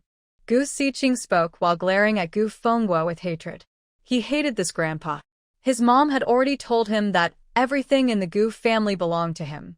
Since everything belonged to him, there was nothing wrong with him eating a chicken drumstick. Gu Fenghua's face darkened like a bottomless pot. Lin Yan was even more shocked. She hurriedly wanted to speak and make up for it, but a clear female voice cut her off. Hey, Gu Siqing, you've grown up now. The young boy is actually thinking about the Gu family's wealth, said Gu Shi and Gu Qingzhou, the brother and sister returning home. Gu Shi looked at Lin Yan with displeasure. She quickly walked over to Gu Shi, gently patting his small head to comfort him. Xiao Shi, don't worry. Your mom may be biased and not love you, but you still have your little aunt, grandpa, and dad. We all support you. These words were clearly meant to defend Gu Shi. To Lin Yan, it sounded like they were pushing her and her son aside. She looked at Gu Qingzhou, who was silent behind Gu Shi, and sharply said, Are you just going to watch us be bullied? Dad, you can't be biased. Don't forget why I am not feeling well, Gu Siqing said, looking at Gu Qingzhou with a hint of blame. Whenever they face problems now, the mother and son team up to force Gu Qingzhou to step in. Qingzhou, you're not just thinking about Siqing. You're also Xiao Shi's dad. You can't be so careless anymore, Gu Feng said sternly. He was reminding Gu Qingzhou to change his attitude and not use the children to fill his guilt. Gu Qingzhou looked at Lin Yan. The couple hadn't seen each other for 2 months and now seemed a bit unfamiliar. Siqing, go apologize to Xiao Shi now, he said to Gu Siqing, looking at Lin Yan. Gu Qingzhou has a gentle appearance, wearing glasses, with a clear and kind face. He seems very mild, and his personality is easygoing, but he is distant from Lin Yan. Lin Yan hated this distance the most. She married with the hope of living a good life, but Gu Qingzhou's coldness after marriage made her uncomfortable. That's why she rekindled her old feelings with Diqing. Now, she was scheming against the Gu family, and it was all Gu Qingzhou's fault. If he had treated her well during pregnancy, cared for her, and lived happily with her, she wouldn't have been involved with Diqing again. She wouldn't have even named her child Siqing. Gu Qingzhou, Siqing's health isn't good. Don't make things difficult for him. If you have any issues, come to me, Lin Yan said, blocking Gu Xiqing. Her eyes showed resentment. It was clear she was blaming Gu Qingzhou openly. Big sister-in-law, you don't need to keep using Xiqing's health issues to pressure our older brother. Wasn't your early birth also caused by your greedy family? Any man would refuse to pay off your gambling-addicted brother's debts. Strictly speaking, it wasn't our older brother who caused your early birth out of anger, but your vampiric family who harmed you. After the incident, our older brother not only paid your brother's debts, but also gave you his monthly salary to manage. Think carefully. Has our older brother ever wronged you all these years? You keep bringing up the early birth, but why haven't you told everyone how you joined our Gu family? Gu Xian spoke sharply and mercilessly attacked her sister-in-law. She had been holding back these words for a long time, and today she finally got the chance to say them. Since the day this sister-in-law entered the house, she disliked her. When her younger sister was born, seeing her obvious favoritism made her even more disgusted. Lin Yan was so angry she was trembling. This little sister-in-law always looked for trouble whenever she came back from school, and each time it was worse. Gu Shi, watch your manners when you speak. She didn't expect Gu Shi to bring up her past in front of the children. Enough! Gu Fenghua suddenly slammed the table. He looked sharply at Lin Yan and said, I don't care what you think in your heart, but this matter is clearly because of your favoritism. Immediately, Xiqing should come and apologize. Recently, the eldest daughter-in-law has been getting more and more unreasonable. Lin Yan still feared Gu Fenghua. She could coax her mother-in-law and use the early birth issue to suppress Gu Qingzhou, but she had no way to deal with her father-in-law. She could only push Gu Xiqing forward. Xiqing, go apologize to your brother. Xiao Shi is your brother, and he can have the chicken leg too.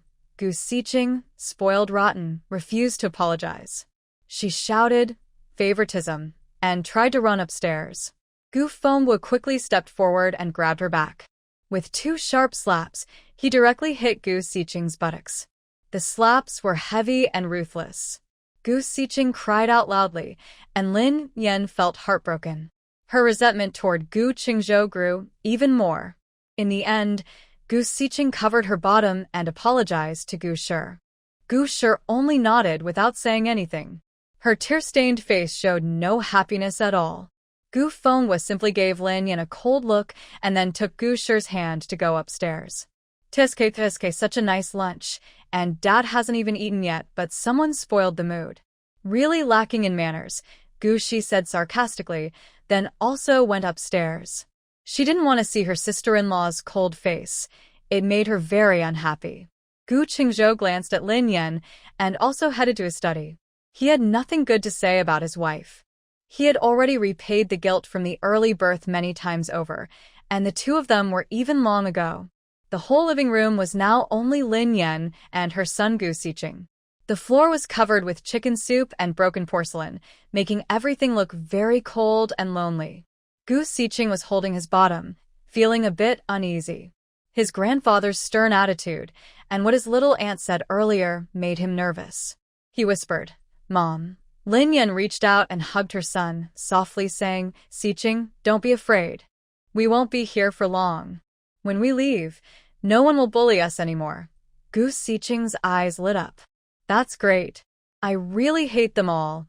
He wished everyone in the Gu family would just disappear so no one would oppose him. Mother and son hugged each other tightly, showing deep affection. Mom, I'm hungry. Please make me something to eat. I don't want any of this on the table. I want chicken legs and chicken soup, Gu Xiqing said confidently. Lin Yan kept smiling and said, Okay, I'll go outside and buy you a big chicken leg and some chicken soup. Soon, she packed up and left. On her way to buy the chicken legs, she also stopped by the post office. At the post office, Lin Yan made a phone call to the Northwest Military District. Her family was against her, making her life difficult. Since they wanted her to suffer, she decided no one in the family should be happy. Gao Yucai, who had just returned from the service station, bought many things for Xin Shuling. Before she could show the items to her, a soldier came to call her to answer the phone. She was happy, thinking it was her son on duty calling her. She secretly looked toward the bedroom and then happily headed to the office. Jean Emo still cared about her mother, Otherwise, why would she only call her and not her second daughter-in-law? Gao Yu felt proud and thought her back straightened a bit. If her son cared more about her, her daughter-in-law wouldn't dare to be mean to her. Haiyu Xing eagerly came to the office and picked up the phone. "Mom, it's Yenner." She heard Lin Yan's voice on the line, and her earlier excitement quickly turned into disappointment. "Oh, it's you." Haiyu's tone was filled with sadness. Lin Yan's expression stiffened for a moment, then she gently asked, "Mom, is everything okay in the Northwest? Did your sister-in-law upset you?" It was better not to mention this matter, but as soon as Haiyu thought about it, she felt angry. She frowned and said impatiently, "If you called, just say what you want." Haiyu is someone who can't hide her feelings. As soon as she said this, Lin Yan immediately sensed something was wrong and felt a bit happy inside. "Mom, is it because your sister-in-law is in a bad mood and giving you trouble? If you're unhappy, just tell me." Haiyu couldn't help but roll her eyes. "It's because of that bad idea you gave me to act proud, and now Shuling is still cold toward me. If you didn't give me ideas, I wouldn't be in this mess. Now you've put me in a difficult position. I feel guilty even when I bring out the things I bought especially for Shuling. Yenna, I am your mother-in-law. Please don't hurt me like this." Haiyu was rambling into the phone. She had been through a lot recently and needed an outlet. She was no longer as gentle and friendly as before when talking to Lin Yan. She is like that. She likes what she likes and dislikes what she dislikes. She is soft-hearted but honest, always saying what she thinks without pretending. Lin Yan's mouth twitched from her scolding. Besides, when she first married Gu Qingzhou, her mother-in-law hadn't spoken to her in such a tone for a long time. "Mom, you're the mother-in-law. No matter how unreasonable you are as a daughter-in-law, I can't pick faults. Besides, your trip to the Northwest was well-intentioned. How could your sister-in-law be so cold to you? You should tell Jinyo directly about her attitude, so he can handle it," Lin Yan cleverly suggested. She didn't want the Gu family to have an easy time. Lin Yan didn't mention filing a complaint, which was good. But when Yu Gao raised her voice, Lin Yan got even angrier. She opened her mouth to reply, "Stop talking. All your ideas are bad.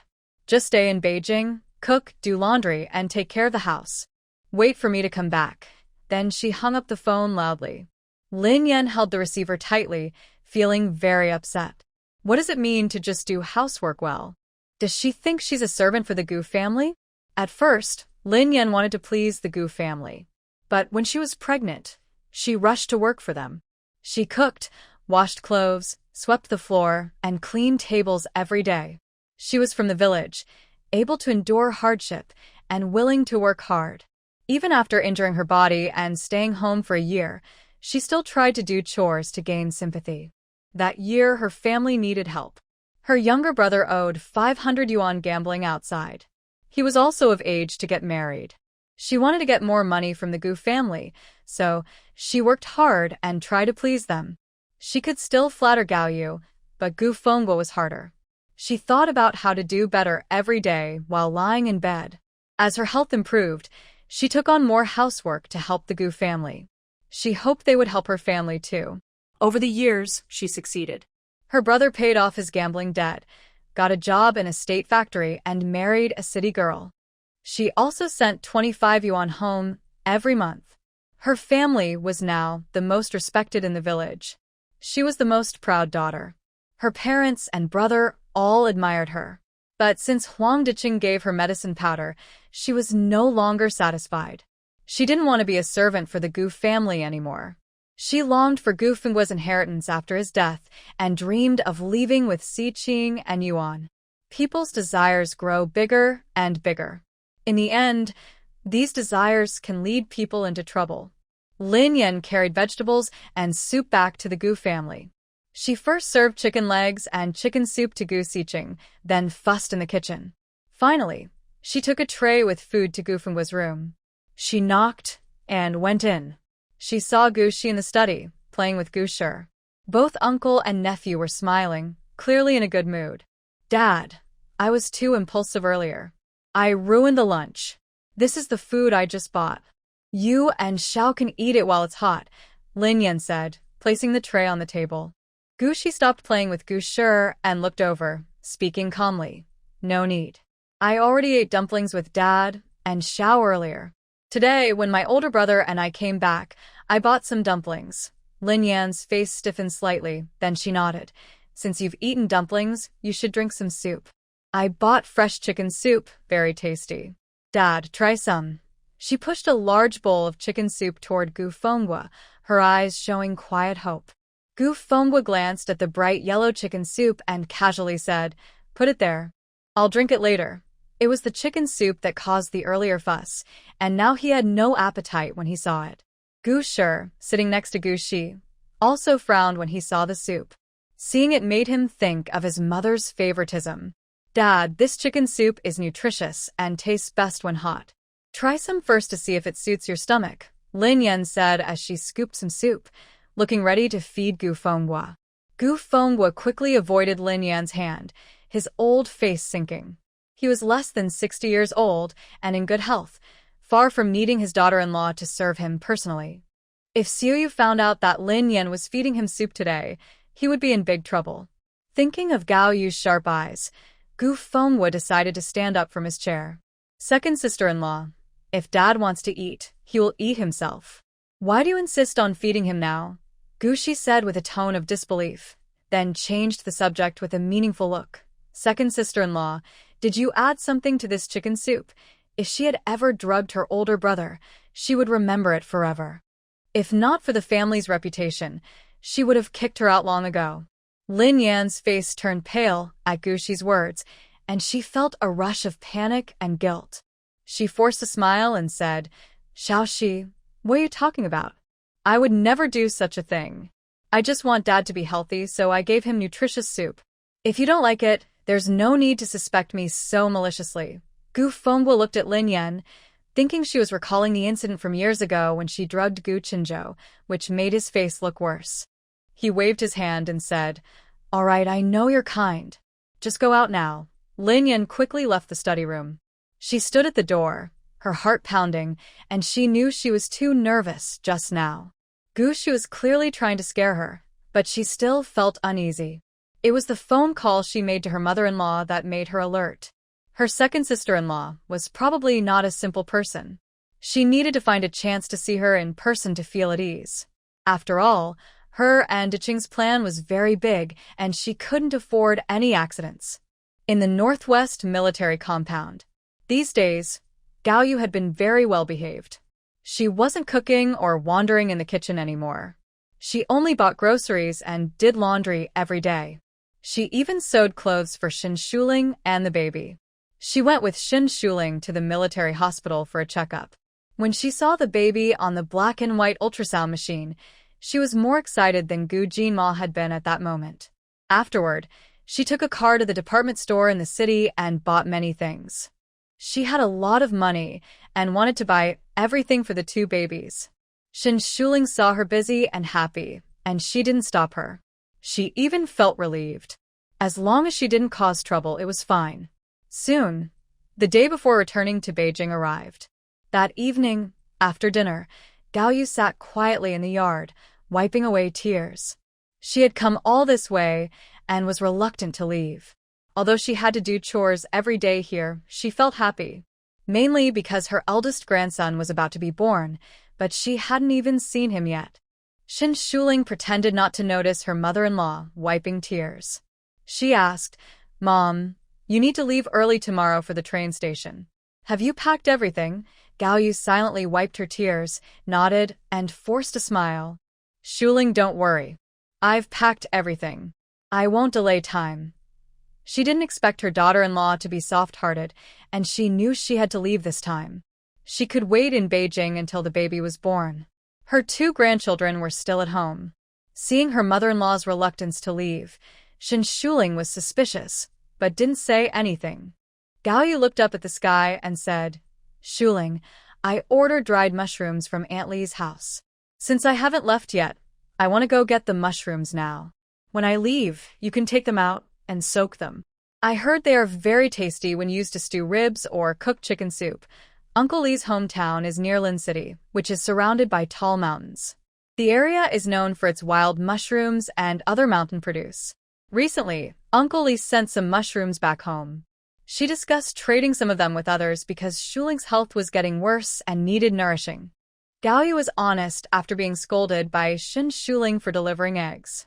She became more friendly and started talking more with neighbors in the military housing area. Her eyes no longer looked around aimlessly. The neighbors in the military housing area were polite to her because she brought a few eggs and some greens.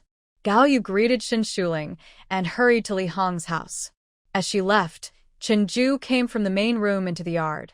She looked at Gaoyu, who was still nearby, and exchanged a quick glance with Shin Shuling through the fence. She asked, "Shuling, I heard your mother-in-law went to get dried mushrooms." Seeing Chenju's playful expression, Shin Shuling immediately understood. She went to the fence. "Is there a problem with Auntie Li?" Her mother-in-law was weak inside but appeared strong outside. A kind face could easily fool her. Chenju lowered her voice. "Li Hong is sneaky. If she tries to cheat your mother-in-law, just tell the leaders she's involved in shady dealings." Although she thought it was no big deal to trick Gaoyu, Gaoyu is still Shuling's mother-in-law. To outsiders, they were like family. If Gaoyu was bullied and just went back to Beijing, next time Li Hong might target Shuling herself. It's not about stealing, but about others keeping an eye on her. Shin Shuling nodded. It would be good to clean up the bad atmosphere in the military housing area. Exactly, Chenju said with a smile. Cleaning up the environment was her responsibility. Recently, some strong-willed women in the area caused trouble, and she could use this chance to teach the residents some lessons. Chenju had improved a lot compared to before. Her thinking was more aligned with leadership, and her perspective had changed. After chatting for a while, Shin Shuling went to the kitchen, cut an apple, and started eating. It was still light outside, and she read a book while eating. When she finished the apple and washed up, it was almost dark. Gaoyu hadn't come back yet. Shin Shuling frowned, worried that Chenju might be right. Before she could think more, she heard sounds from outside. Two unfamiliar women's voices said, Shin sister, your mother-in-law had an accident. She's being taken to the hospital now. You should go and see her." "Yes, your mother-in-law was arguing with Li Hong, and suddenly she collapsed. We don't know if she was so upset she fainted." Shin Shuling's temples throbbed. She couldn't help but think silently her mother-in-law was too fragile, arguing a little, and she ended up in the hospital. But she still got up and came out of the main room. Even if she was fragile, she was still her mother-in-law, and she had to check if she was okay. As soon as Shin Shuling reached the yard, she saw two women outside, looking curious and gossiping. They looked a bit unfamiliar. They were neighbors of Li Hong, living quite far from her family. Just as she stepped out of the main room, two more women, Chenju and Yi Yuzhen, also came out. Su Shuyuan spoke first. "Shin sister, you're about to have a baby. There's no need to trouble yourself. I'll go check on Gao Ani first. If anything's wrong, I'll come back and tell you." Yuan Xian quickly added, "Yes, your main priority now is to take care of yourself. Gao Auntie probably fainted from being upset. Shiyuan will go see her first." She was a doctor herself, so even without seeing her, she could guess Gao Yushio's condition. The two women at the gate kept saying, "Yuan is right. Shin sister, your mother-in-law probably just fainted from being upset. We don't know why she gets so angry." They looked very curious. All right. It's getting late, and you've come all this way. Hurry back and rest." Chenju pushed open her yard door and started shooing them away. The two women hesitated but said, "Well, I'll go to the military hospital to check. If there's anything useful, I can help out." They quickly turned around and rode their bikes back. The lively scene kept going, and they didn't want to sleep. Chenju rubbed her forehead, turned her head, and pushed her bicycle under the eaves. "Shin Shuling, I'll go check too. You should send those onlookers away to avoid any more trouble." As the representative of the military family, no one was more suitable than her to handle this. Su Shiyuan and Chenju rode away on their bikes, while Yi Yuzhen came directly to Shin Shuling. Worried she might be upset, she stayed with her, waiting for news from the military hospital. Yuan Xian also wanted to come, but now it is already evening. She has to sleep every day and she is pregnant herself, so she didn't ask her to come. Li Hong is not a good person. I've heard about her before. She's really not easy to deal with. But your mother-in-law's fighting spirit is also very weak. Yi Yuzhen brought the roasted peanuts to the table, speaking with obvious dislike. Aunt Gaoyu is just a person who is bossy at home. Shin Shuling took a roasted peanut and put it in her mouth. The salted peanut was very fragrant, but a little hot. Why did you just eat it directly? Hot roasted peanuts can cause trouble. You shouldn't get upset now. Drink some honey water quickly. Yi Yuzhen handed her the honey water. This honey was bought by Gaoyu. It cost quite a bit, and she bought 3 bottles to let her enjoy slowly. This mother-in-law is not stingy with money and doesn't bother to count how much she spends on her. Don't judge my mother-in-law by her appearance. She's actually very soft-hearted. Sister Chen also went along, so she won't let herself be taken advantage of. Shin Shuling was not worried. This is the military family compound. Even if Li Hong is fierce, she wouldn't dare do anything serious here. Yi Yuzhen nodded. All right, I'll stay here with you for a while. If it gets late, you should go home and sleep. I'll wait here. Nothing is more important than the baby in your belly. Shin Shuling also thought so. At this moment, in the hospital ward of the military district hospital, several people had gathered. The ward was very lively, like a big meeting. Everyone from the military family had come to see the excitement. Even though it was already evening, their enthusiasm hadn't cooled down. Gaoyu was lying on the hospital bed. She hadn't woken up yet. The doctor had just checked on her and said she was fine, just upset and angry, which made her faint. Xiao Mao was guarding by her bedside, looking worried. Li Hong stood nervously at the foot of the bed, her face tense. She wished she could go up and shake Gaoyu awake. Earlier, Gaoyu went to her house to get dried mushrooms.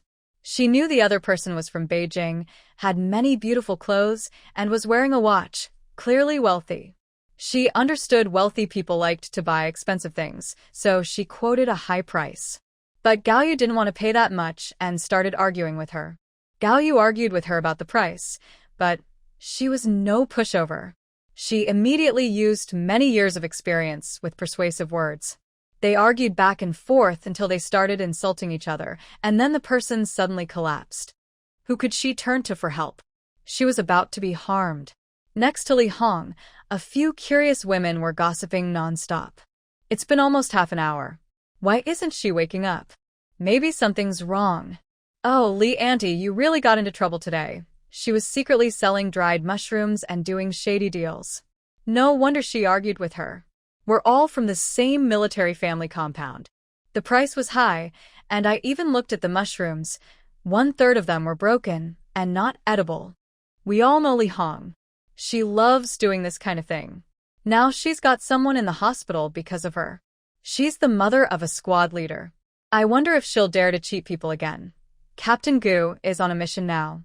If he finds out that Gao Auntie fainted because of her while he was away, he might get really angry. You wicked woman. Why can't you behave? Tomorrow, I'll send you back to the countryside. Li Hong's husband, Yukai, grabbed her hair and slapped her. The slap was full of anger. This wicked woman kept causing trouble. She was the mother of the squad leader, and she made her faint. How could she still stay in the army? Li Hong was spun around by the slap and couldn't speak. She covered her face, but didn't dare make a sound. The whole hospital ward suddenly became quiet. Even Xiao Mao was stunned. This was a military hospital. How did they start fighting? After the silence, everyone started to speak up and stop the fight. The ward became lively again, like a busy market. At that moment, Chen Ju and Su Shiyuan came in. They pushed aside the people blocking the ward and went to the bed. Xiao Mao saw them come and finally relaxed a little. He started explaining Gaoyu's condition to Su Shiyuan. Captain Su, the doctor just came and said there's nothing serious, but it's best for Gao Annie to have a checkup once she wakes up. He was working overtime in the camp and rushed over when he heard about the incident. Su Shiyuan patted Xiao Mao's shoulder. Thanks for your help, Xiao Mao. Now I'll handle things with Jia. You should go back quickly. Xiao Mao nodded repeatedly and hurried out of the ward, eager to leave. These women kept talking back and forth, and his head was about to explode. Just now, he even raised his hand, but he didn't dare say a word. Now, Xiao Mao has truly seen the fierce fighting spirit of the women in the military family courtyard. All right, everyone stop talking. The spectators should go home first. If you want to see Gao Annie come back tomorrow, Chenju began to send people away. Everyone was reluctant to leave. An aunt couldn't help but speak up. Let's wait until Gao Annie wakes up before we leave. It's worrying when she's still not awake. Exactly, we're neighbors and we should help each other. We should wait until she wakes up before leaving. Others agreed. They didn't want to leave now and felt it would be a waste of their trip. Chenju turned to look at Gao Yu lying on the bed, still not awake, and didn't chase anyone away. With so many people around, they could help witness what happened. While they were talking, Gao Yu on the bed slowly woke up. Her face was pale, and as soon as she opened her eyes, she saw Li Hong standing at the foot of the bed. Tears suddenly welled up in her eyes. Sniff, sniff, what did I do wrong? Why are you bullying me like this? Although Gao Yu was over 50, she still had a charming presence compared to other military family members. She used to be a radio host when she was young, and she liked to dress up and not do chores. Her crying looked a bit like a delicate flower with tears. Seeing Gao Yu crying so pitifully, Li Hong's initial fear quickly turned into anger, and she made a face to show her displeasure. Gao Yu caught Li Hong's angry stare and cried even harder. The neighbors watching nearby all looked on with expressions of surprise and confusion. Most of the military family members in the courtyard were from the countryside and had straightforward personalities. They had never seen someone like Gao Yu, who acted like a little princess. Everyone found the situation a bit hard to explain. Some women who were watching even pushed their husbands out of the room. Gao Yu reached out to pull Chenju's sleeve, looking aggrieved, and started to complain. Sniff, sniff. Sister Chen, I didn't provoke Li Hong. I just said that the dried mushrooms she sold me were broken and expensive. She started scolding me, calling me strange, saying I was not proper, and even calling me a capitalist. I am standing upright and behaving properly. Why is she treating me this way? Every penny I use is earned honestly. What right does she have to accuse me like this? Gao Yu was crying hard, feeling very wronged. She thought she was the most unfairly treated person in the world and believed that all military families in the Northwest Army compound were very bad. She had never been falsely accused like this before. Li Hong was just a two-faced person. She used to smile at her, but as soon as she said dried mushrooms were bad, she turned hostile. She was a sneaky little person. Stop talking nonsense. You wear skirts and those second-rate pants every day. Isn't that the style of a capitalist? And you keep crying all the time. I almost think I hit you. Li Hong couldn't help but jump in to speak. She couldn't stand Gao Yu's pitiful look and wished she could go up and give her a good beating. Wah! Gao Yu burst into loud tears. Chenju and Su Shuyuan's temples throbbed painfully. Li Hong, secretly selling dried mushrooms is illegal. Do you know that? Now you've even caused someone to be hospitalized. You're adding to your crimes. I tell you, if you're not careful, even your son might be affected. Chenju said sternly. There were others in the military family compound who sold things secretly, but no one made it public. Since no one reported it, it stayed hidden. Hearing this, Li Hong leaned against the wall and felt faint. Her son, De Cheng, had gone on a mission these days, and she absolutely couldn't let her actions affect him. Chenju's words also made the nearby military families feel uneasy. They weren't afraid Chenju would do anything to Li Hong, but they thought she looked very difficult to deal with right now. Comrade Chen, my wife really did something wrong. I'll make her go back to the countryside tomorrow. I promise she won't do this again. Do you think that's okay? Yukai looked worried and nervous. He was afraid that Li Hong secretly selling mushrooms would involve his son. Chenju looked at the surrounding military families and said seriously, I can't decide this myself. It must be reported and handled properly. And Li Hong, scaring someone into the hospital is also something that needs to be dealt with. Li Hong's face turned even paler. Yukai looked scared too. Gao Yu, lying on the hospital bed, lifted her chin proudly, as if she had avenged herself. She pulled Chenju's sleeve and asked, Sister Chen, where is Shuling? Has she come to see me? When she was sick, she wanted to see her dear grandson. Shuling is feeling heavy, so I let her stay at home. You don't have any big issues. We'll call the doctor later, and you should be able to leave the hospital soon, Chinju said while patting Gaoyu's arm. Gaoyu looked disappointed, feeling she wasn't being cared for, but she also thought it was right that Shuling didn't come. The room was crowded, and she didn't want her grandson to get hurt. At that moment, a masked doctor entered. Seeing so many people in the room, he looked surprised but didn't say anything. The doctor held a medical record and looked at Gaoyu. Auntie, are you always this emotional? He already knew what had happened. Gaoyu was a little reluctant to admit it. Sometimes I am. Chinju didn't care and directly told the doctor. Dr. Aunt Gao likes to cry. Sometimes she just says a word and starts crying. Her eyes are like faucets, and when she opens up, the tears just flow. Gaoyu's face turned hot, and her eyes felt a bit sore, almost crying. She thought Chinju was deliberately saying these things to embarrass her. Nearby, some military family members nodded in agreement with Chinju and even added comments. Yes, yes. Last time I bought vegetables at the service station, I ran into Aunt Gao. I said a few words to her, and suddenly she started crying for no reason. I didn't understand why. Maybe you said something wrong. Maybe city folks are like that. Her daughter-in-law is from the city too, but I haven't seen her act so delicate. It must be her personality. Last time she brought eggs and greens to my house, as soon as she opened the door, she started crying. People who didn't know might think I was bullying her. It scared me. Fortunately, Commander Gu and Sister Shun are reasonable people. Otherwise, she wouldn't be able to clear her name, even if she jumped into the Yellow River. Li Hong got involved in this. It's just bad luck. The dried mushrooms she sold me last time had a lot of broken pieces. So unlucky. These murmuring comments from the military family members made Gaoyu's tears fall again. Everyone be quiet. Or everyone go out quickly. It's getting late. Go home and rest, Chinju said, glancing at the gossiping military family members. Everyone quickly shut their mouths and focused on the lively scene. The doctor, wearing a serious expression behind his mask, carefully advised, Ma'am, I suggest you get a checkup. Is it related to the fainting earlier? Could there be lasting effects? Chinju asked quickly. If Gaoyu had problems because of this, it might cause trouble when Gu Tuan returns.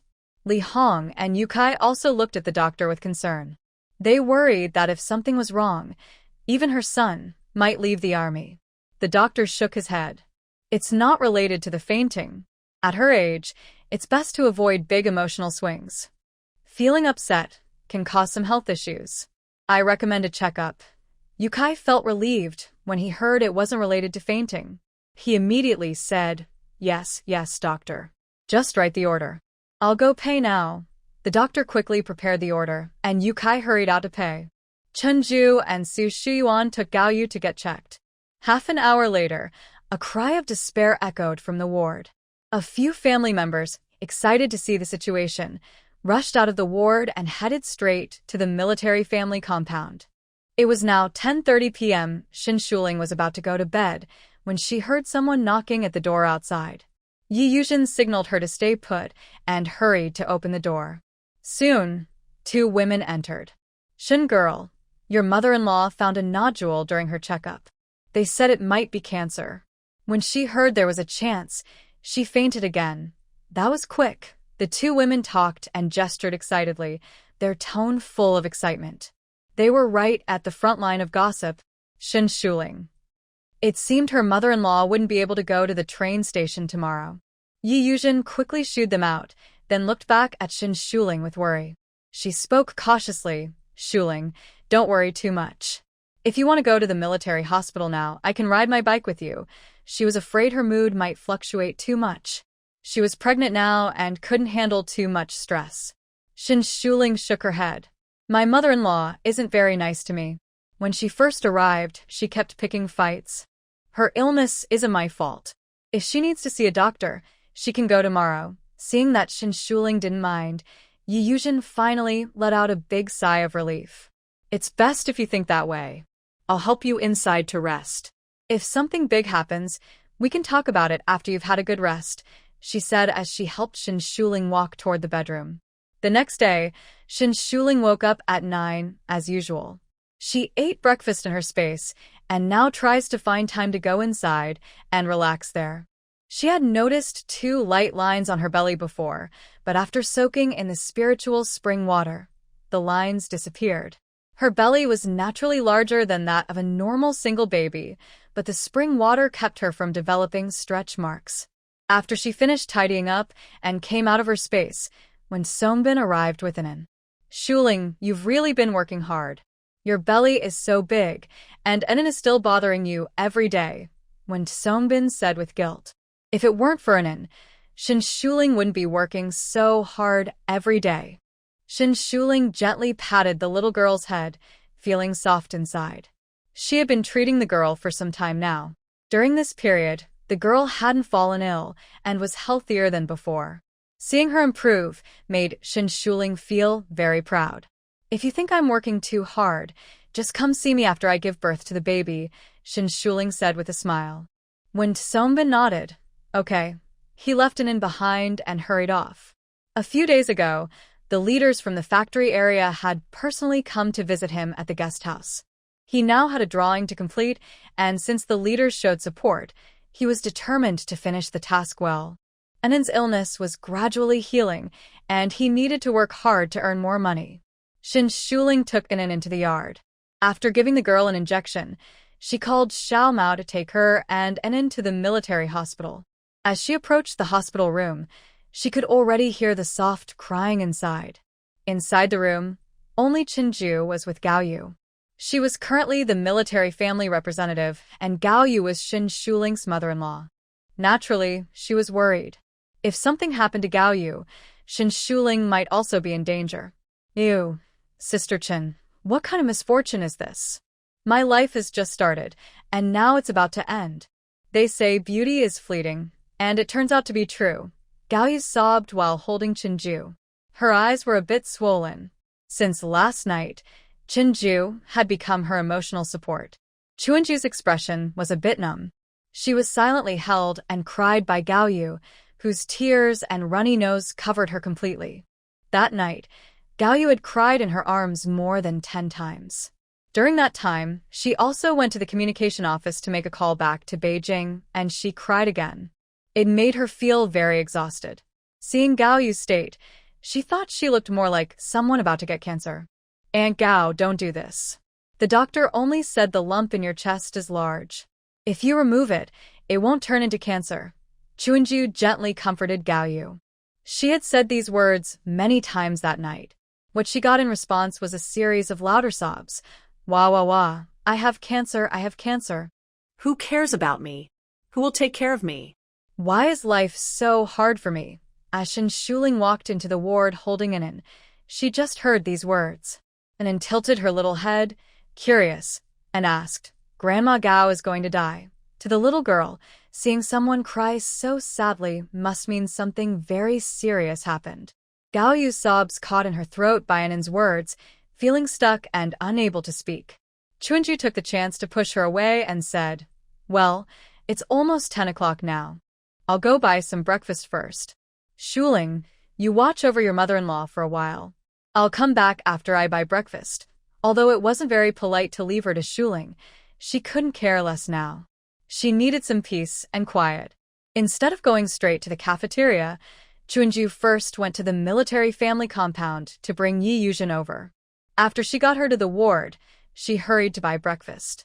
In the ward, Shin Shuling looked at Gao Yu, whose eyes were clearly swollen, and felt a bit of a headache. "Wah wah wah. Shuling, the doctor said I will get cancer soon." "Ivildi, Gao Yu kriegt painfully." Shin Shuling felt a headache. "Mom, stop crying. You'll faint again. Annie is right. We won't have to wait for the cancer to develop," and Enin nodded her little head in agreement.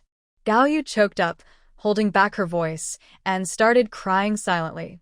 She didn't want to cry, but she just couldn't help it. Seeing Gao Yu's swollen eyes, Shin Shuling rarely said softly, "Crying again makes your eyes look like last time. It won't look good later." This sentence successfully made the beauty-loving announcer Gao Yu hold back her tears completely. Shin Shuling watched her mother-in-law struggle to hold back tears and found it a little funny. She then took her hand and checked her pulse. Gaoyu did not resist and looked a bit nervous. She stared at her daughter-in-law, afraid of hearing something unpleasant. Your pulse is slow and heavy, indicating a sticky pulse. Shin Shuling spoke slowly, then took Gaoyu's other hand. Your right wrist pulse is always a bit behind your left. Do you have a lump in your right?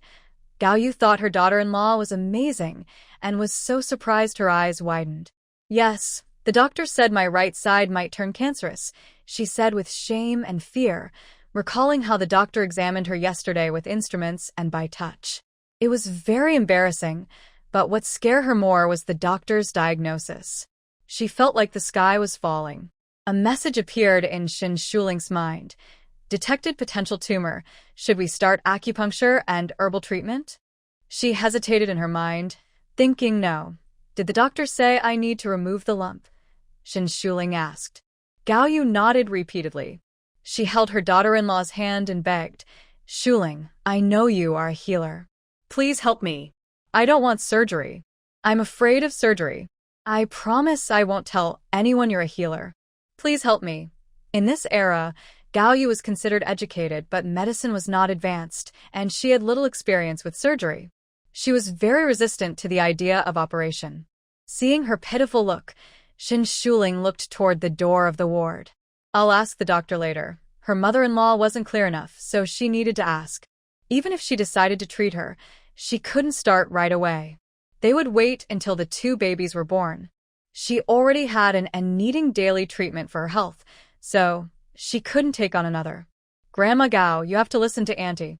If you don't, not only Auntie, but even Uncle Gu will not let me take care of you, and instead, bringing up Gu Jinma. Gaoyu nodded repeatedly, tears in her eyes. I will be good. I won't do bad things anymore. She felt deep regret and wished she could turn back time and scold her past self. At this moment, Yi Yuzhen came in. Shin Shuling stood up and greeted her, then went to find the doctor in charge of Gaoyu. The diagnosis confirmed that her mother-in-law's condition was the same as what they had suspected. The nodule was malignant and growing, clearly heading toward cancer. Especially recently, due to emotional stress, it was growing very quickly. The doctor didn't say this directly, but Shin Shuling understood it well. Gaoyu had brought this on herself. If she hadn't come to the northwest, the nodule in her chest might not have grown so large. After leaving the doctor's office, Shin Shuling felt she needed to inform her father-in-law in Beijing and also let Gu Jinma know. She wouldn't make the decision herself. She returned to the hospital room and looked at Gaoyu, who was rolling her eyes with a silly expression, and said, Mom, we need to tell Dad about this. Maybe he will bring you back to Beijing for treatment. Last night, I already talked to your dad on the phone. Even if he wants me to go back to Beijing, I won't have surgery. It would leave a big scar, and that looks terrible, Gaoyu muttered. Shin Shuling. After Yi Yuzhen and Chinju left, Shin Shuling finally told Gaoyu, Mom, besides telling Dad, we need to wait for Jima to come back and see what he thinks. But I want to tell you first, even if you decide not to have surgery, you should wait until I have the baby. In the meantime, I will give you some medicine and you should go back to Beijing to take it. If her mother-in-law refused, she wouldn't help. Gaoyu nodded repeatedly. Okay, I trust you. As long as I don't have to have surgery, I will do whatever you say. Waiting is fine. Taking medicine is fine. She didn't want to have surgery in that place. Hearing Gaoyu say this, Shin Shuling blinked and then took the opportunity to put eye drops in her eyes. Mom, this illness is actually closely related to your emotions. If you had gotten along well with us when you first came to the Northwest, this wouldn't have happened. Life's unpredictable. As she spoke, she sighed, seeming to care about Gaoyu. Gaoyu recalled the small, hard lump on her chest. It seemed to have appeared recently, and she felt chest pain every time she got angry. The nodule had been there all along, but it was smaller before and not very noticeable. Gaoyu's face showed regret, and she muttered, It's all because of your older sister-in-law. If she hadn't been saying this and that about you, I wouldn't have come and given you a cold look. Shin Shuling looked a bit confused.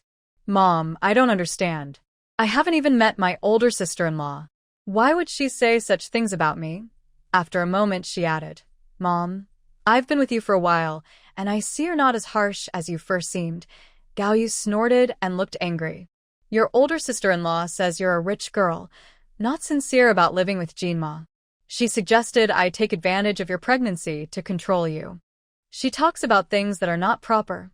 Gaoyu huffed, her face full of anger.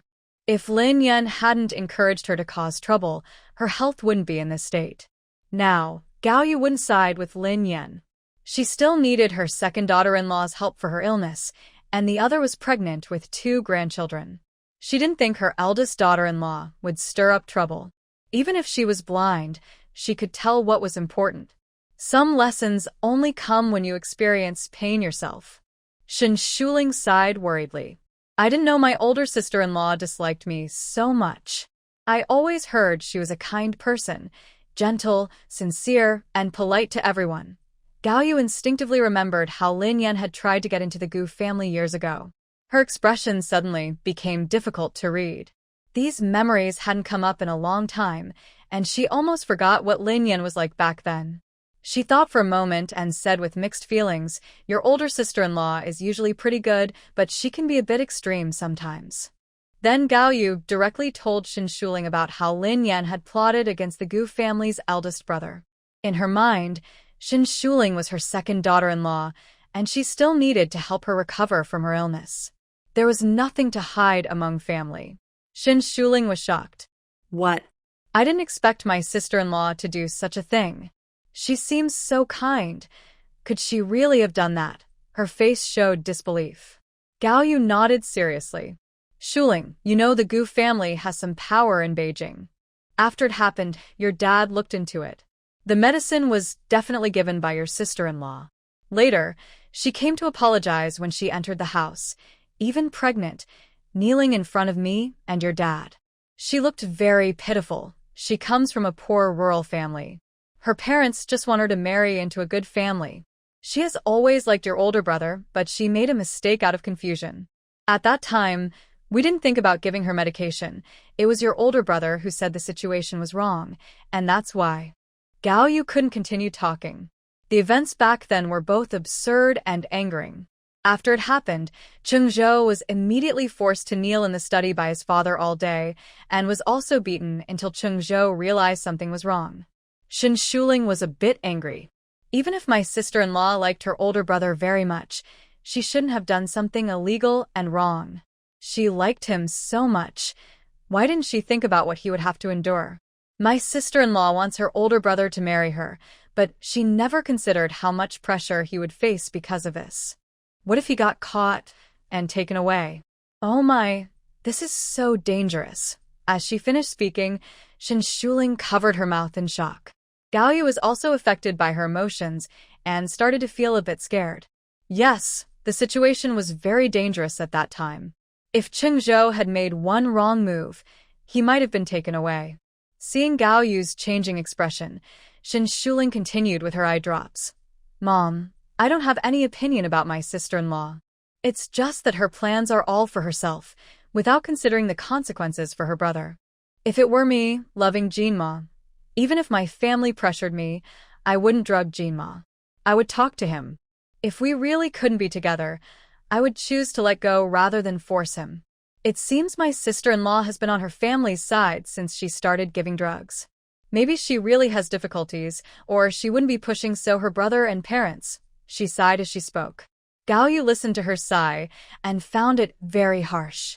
Her mind involuntarily recalled Lin Yan lowering herself to get into the Gu family. At that time, Lin Yan kept saying she loved Cheng Zhou deeply. That love made her lose her mind. But after the Gu family accepted Lin Yan, what happened? Demanding bride price, a watch? Paying off her brother's gambling debts?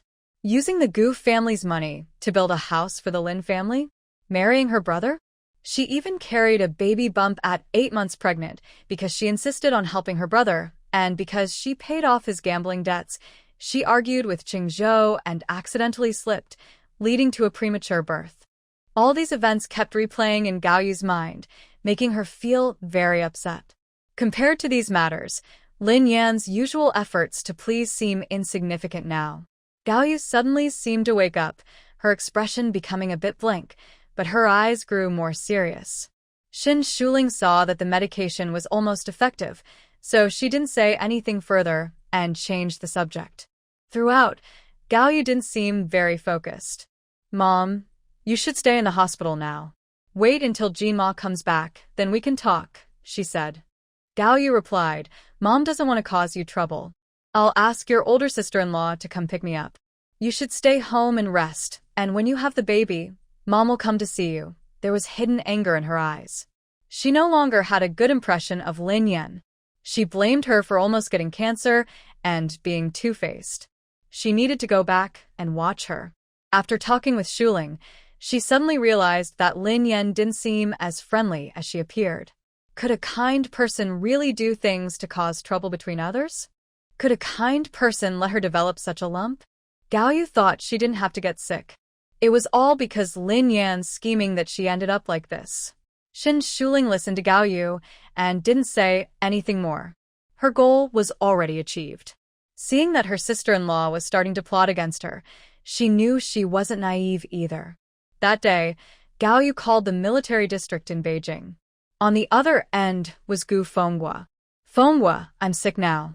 You should ask Lin Yan to come pick me up and take me back to the northwest," she said straightforwardly.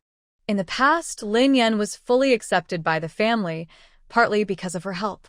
Now that she had established herself in the Gu family, she started scheming against Gao Yu. She really thought she was someone easy to control. Gu Fenghua was a bit surprised when he heard his wife's words. "What's wrong? Why does Lin Yan have to come pick you up? What will happen to Ji Qing when she leaves the family?" Older sister-in-law Ji Qing is very close to Lin Yan and can't be separated from her. Gao Yu couldn't help but roll her eyes. "I'm sick now. What's wrong with her coming to pick me up? If it weren't for her scheming, would I have gotten cancer?" She was eager to blame Lin Yan. Under Shin Shuling's influence, she had already decided that Lin Yan was the main cause of her illness. Shin Shuling had medical knowledge, so her words carried weight. Gao Yu already knew that when Song Bin was a technician at the factory. During a casual conversation with Chen Ju next door, she also learned that Shin Shuling was truly capable. Now that she was sick, she trusted Shin Shuling even more. Gao Yu's emotions are usually very sensitive. Her lump grew quickly, which was closely related to her frequent mood swings. The factory compound was just a trigger. Gu Fenghua listened to Gao Yu and frowned slightly, but he didn't stop her. "All right, I'll tell Lin Yan tonight when we go back, and she can take the train to the northwest to pick you up tomorrow." Earlier, Xiao Yu had always supported Lin Yan and spoken well of her. Now, for the first time, she felt some resentment towards Lin Yan. Although Gu Fenghua thought her reasons for being angry were a bit unreasonable, he wouldn't stop her. Thinking this, he added, "I can't guarantee that Lin Yan can go smoothly. You know, Si Qing has a bad temper and can't be separated from Lin Yan. Just yesterday, Si Qing hit Xiao Shi again. Usually Lin Yan spoils Si Qing a little more. Did the two brothers fight again? Did anyone get hurt? Is Si Qing okay since he's not feeling well?" Gao Yu asked with concern. Both of them were her grandchildren, so she was naturally worried. But she was more worried about Si Qing. He was a premature baby and probably weaker than Xiao Shi. Gu Fenghua said seriously, "Si Qing is 3 years older than Xiao Shi. He's definitely fine." Xiao Shi was actually beaten down and pressed on the ground by him. You know, Lin Yan is naturally biased. She even made Xiao Shi apologize to Si Qing.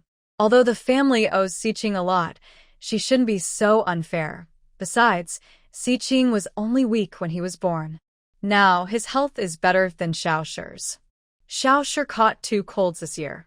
Si Qing looks sickly, but he hasn't even been to the hospital once. He thought his silly wife should see clearly through this incident. Gao Yu didn't expect Gu Fenghua to speak so much. Usually, he was quite quiet and spoke little, but now he was expressing his dissatisfaction with Lin Yan in a long speech. She couldn't help but ask, "Fenghua, do you have some opinion about Lin Yan?" Although they were husband and wife, Gu Fenghua often kept his thoughts hidden because of his personality and job. Gu Fenghua on the other end of the phone was silent for a few seconds before saying, "Xiao Yu, you know my opinion of her has never been good. It's not just about her marrying Cheng Zhou out of calculation. she's also very biased. As Xiao grows up, I sometimes worry that her biased nature might affect her. Yesterday, I talked to Qingzhou and told him he can't use work as an excuse to avoid coming home anymore. Lin Yan's love for Xiao is already limited, and now she's even missing fatherly love. Lin Yan's schemes not only made Qingzhou upset but also made me, as the father-in-law, feel angry. Seeing her unfair attitude toward the two children made me even more upset. As Gu Fengwa spoke, Gao Yu's heart sank deeper. Finally, Gu Fengwa softened his tone, saying, "Xiao Yu, when you come back to Beijing, I've already arranged for a doctor there. If you get sick, we'll treat it. With me here, don't worry too much. Beijing has much better medical resources than the Northwest." He also asked a doctor about Xiao Yu's illness. The doctor said it could be easily removed, and it's not a big problem. The only concern is that the surgery might leave a scar that isn't very pretty. He was worried Xiao Yu might find it unattractive, but he planned to comfort her afterward. Nothing is more important than health. If he didn't have work to attend to, he would go to the Northwest himself to bring her back. Hearing this, Gao Yu remembered her plan to ask Shuling for treatment. Her eyes flickered as she said, "Okay, I'll follow your arrangements." She knew she couldn't suggest this herself because Gu Fengwa probably wouldn't agree. She thought it would be better once her son returned to call Gu Fengwa directly. Although she didn't want to admit it, she knew Gu Fengwa trusted his son more. After a few more words, they ended the call. On the way back, Gao Yu began to carefully think about Lin Yan's attitude toward Xiao and Xiqing. As a mother-in-law, she had a good relationship with Lin Yan. Usually, Lin Yan told Xiao to be considerate of Xiqing, and she never thought much of it. In her memory, Xiao rarely smiled and didn't seem close to her as a grandmother. Even when she tried to get close to Xiao, the boy would resist. For a while, she even thought Xiao was unlikable and had a bad personality. Gao Yu felt a bit upset and guilty. She also noticed that her nodule was starting to hurt again. That evening, Gu Fengwa went straight home and handed the train tickets to Lin Yan. "Your mother has a malignant lump in her body in the Northwest. You need to pick her up tomorrow." Lin Yan's eyes widened in shock at the news. After a few seconds, she clutched the train tickets and forced out a stiff smile. "Dad, Mom is sick in the Northwest. Is it related to my sister-in-law?" She thought Gao Yu's lump must be connected to Xin Shuling. Moreover, she had so many things to do every day. Why should she go to pick her up? She had plans to meet Xing tomorrow.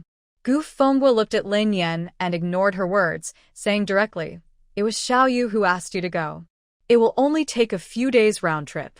Even if Xiao Yu didn't ask Lin Yan to go, he would still send her. The family only has one idle person, and her absence would bring some peace. Lin Yan's face looked a bit unhappy. If she left, she would have to stop her daily medication. But she didn't dare disobey her father-in-law.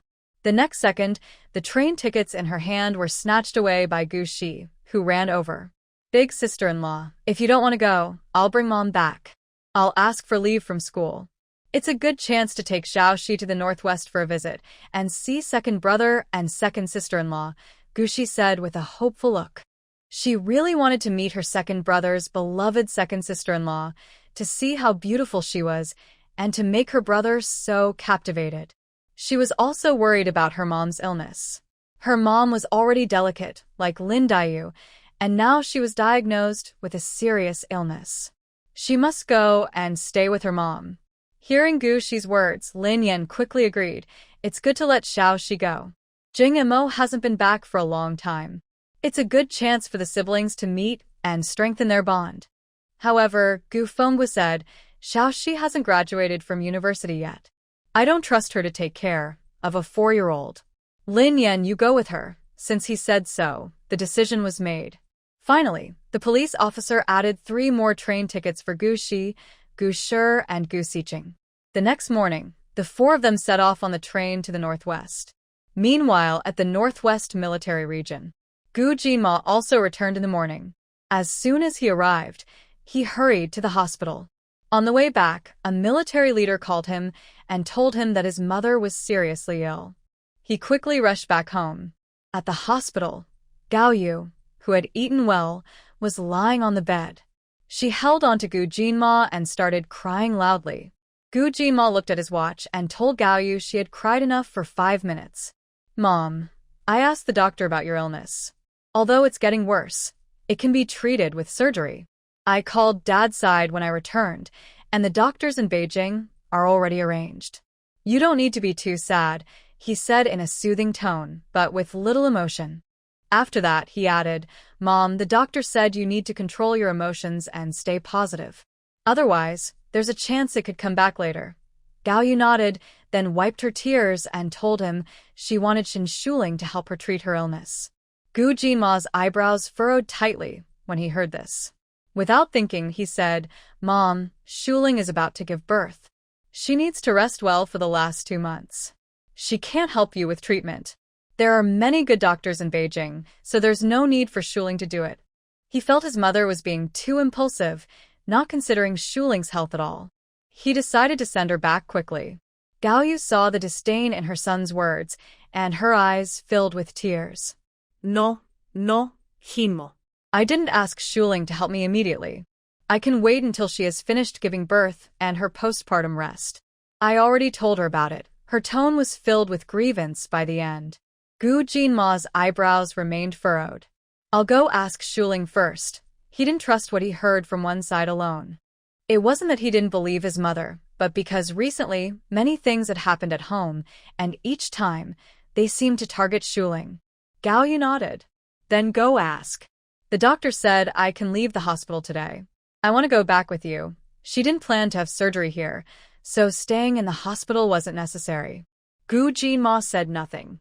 After packing Gao Yu's things, he took her back to the military residence. Back home, Gu Jinma took Shen Shuling to the room. He carefully asked his wife whether she was willing to help Gao Yu with her illness, worried that she might have agreed just to please him. Shen Shuling nodded and said, I promised my mom. I told her I would start treatment after I finish my confinement. She agreed, probably because she's afraid of surgery. Gu Jinma gently held his wife's hand and said seriously, Shuling, if you don't want to, I can ask my mom to have the surgery. You don't need to force yourself. He didn't want Shuling to do anything she wasn't comfortable with, whether for him or his family. Hearing his concern, Shen Shuling felt warm inside. She smiled and said, Jinma, I'm not forcing myself. Even though I haven't spent much time with my mom, I can tell she's not a bad person. This time she came over just to cause trouble, but it was because she was influenced by my sister-in-law. I think I can use this chance to get closer to my mom by helping her with her health. Later, if my mom is around, she can help me stand up to my sister-in-law. This was her honest thought, and she didn't hide it. Gu Jinma nodded and said, This time, my sister-in-law and Gu Shi came to pick up my mom and bring her back to the capital. If she causes trouble, just tell me, and I'll send them to the train station right away. If it weren't for Gu Shi and Gu Shi, he was ready to buy tickets for a same-day return train. In Gu Jinma's mind, his nephew Gu Xiqing was not very important.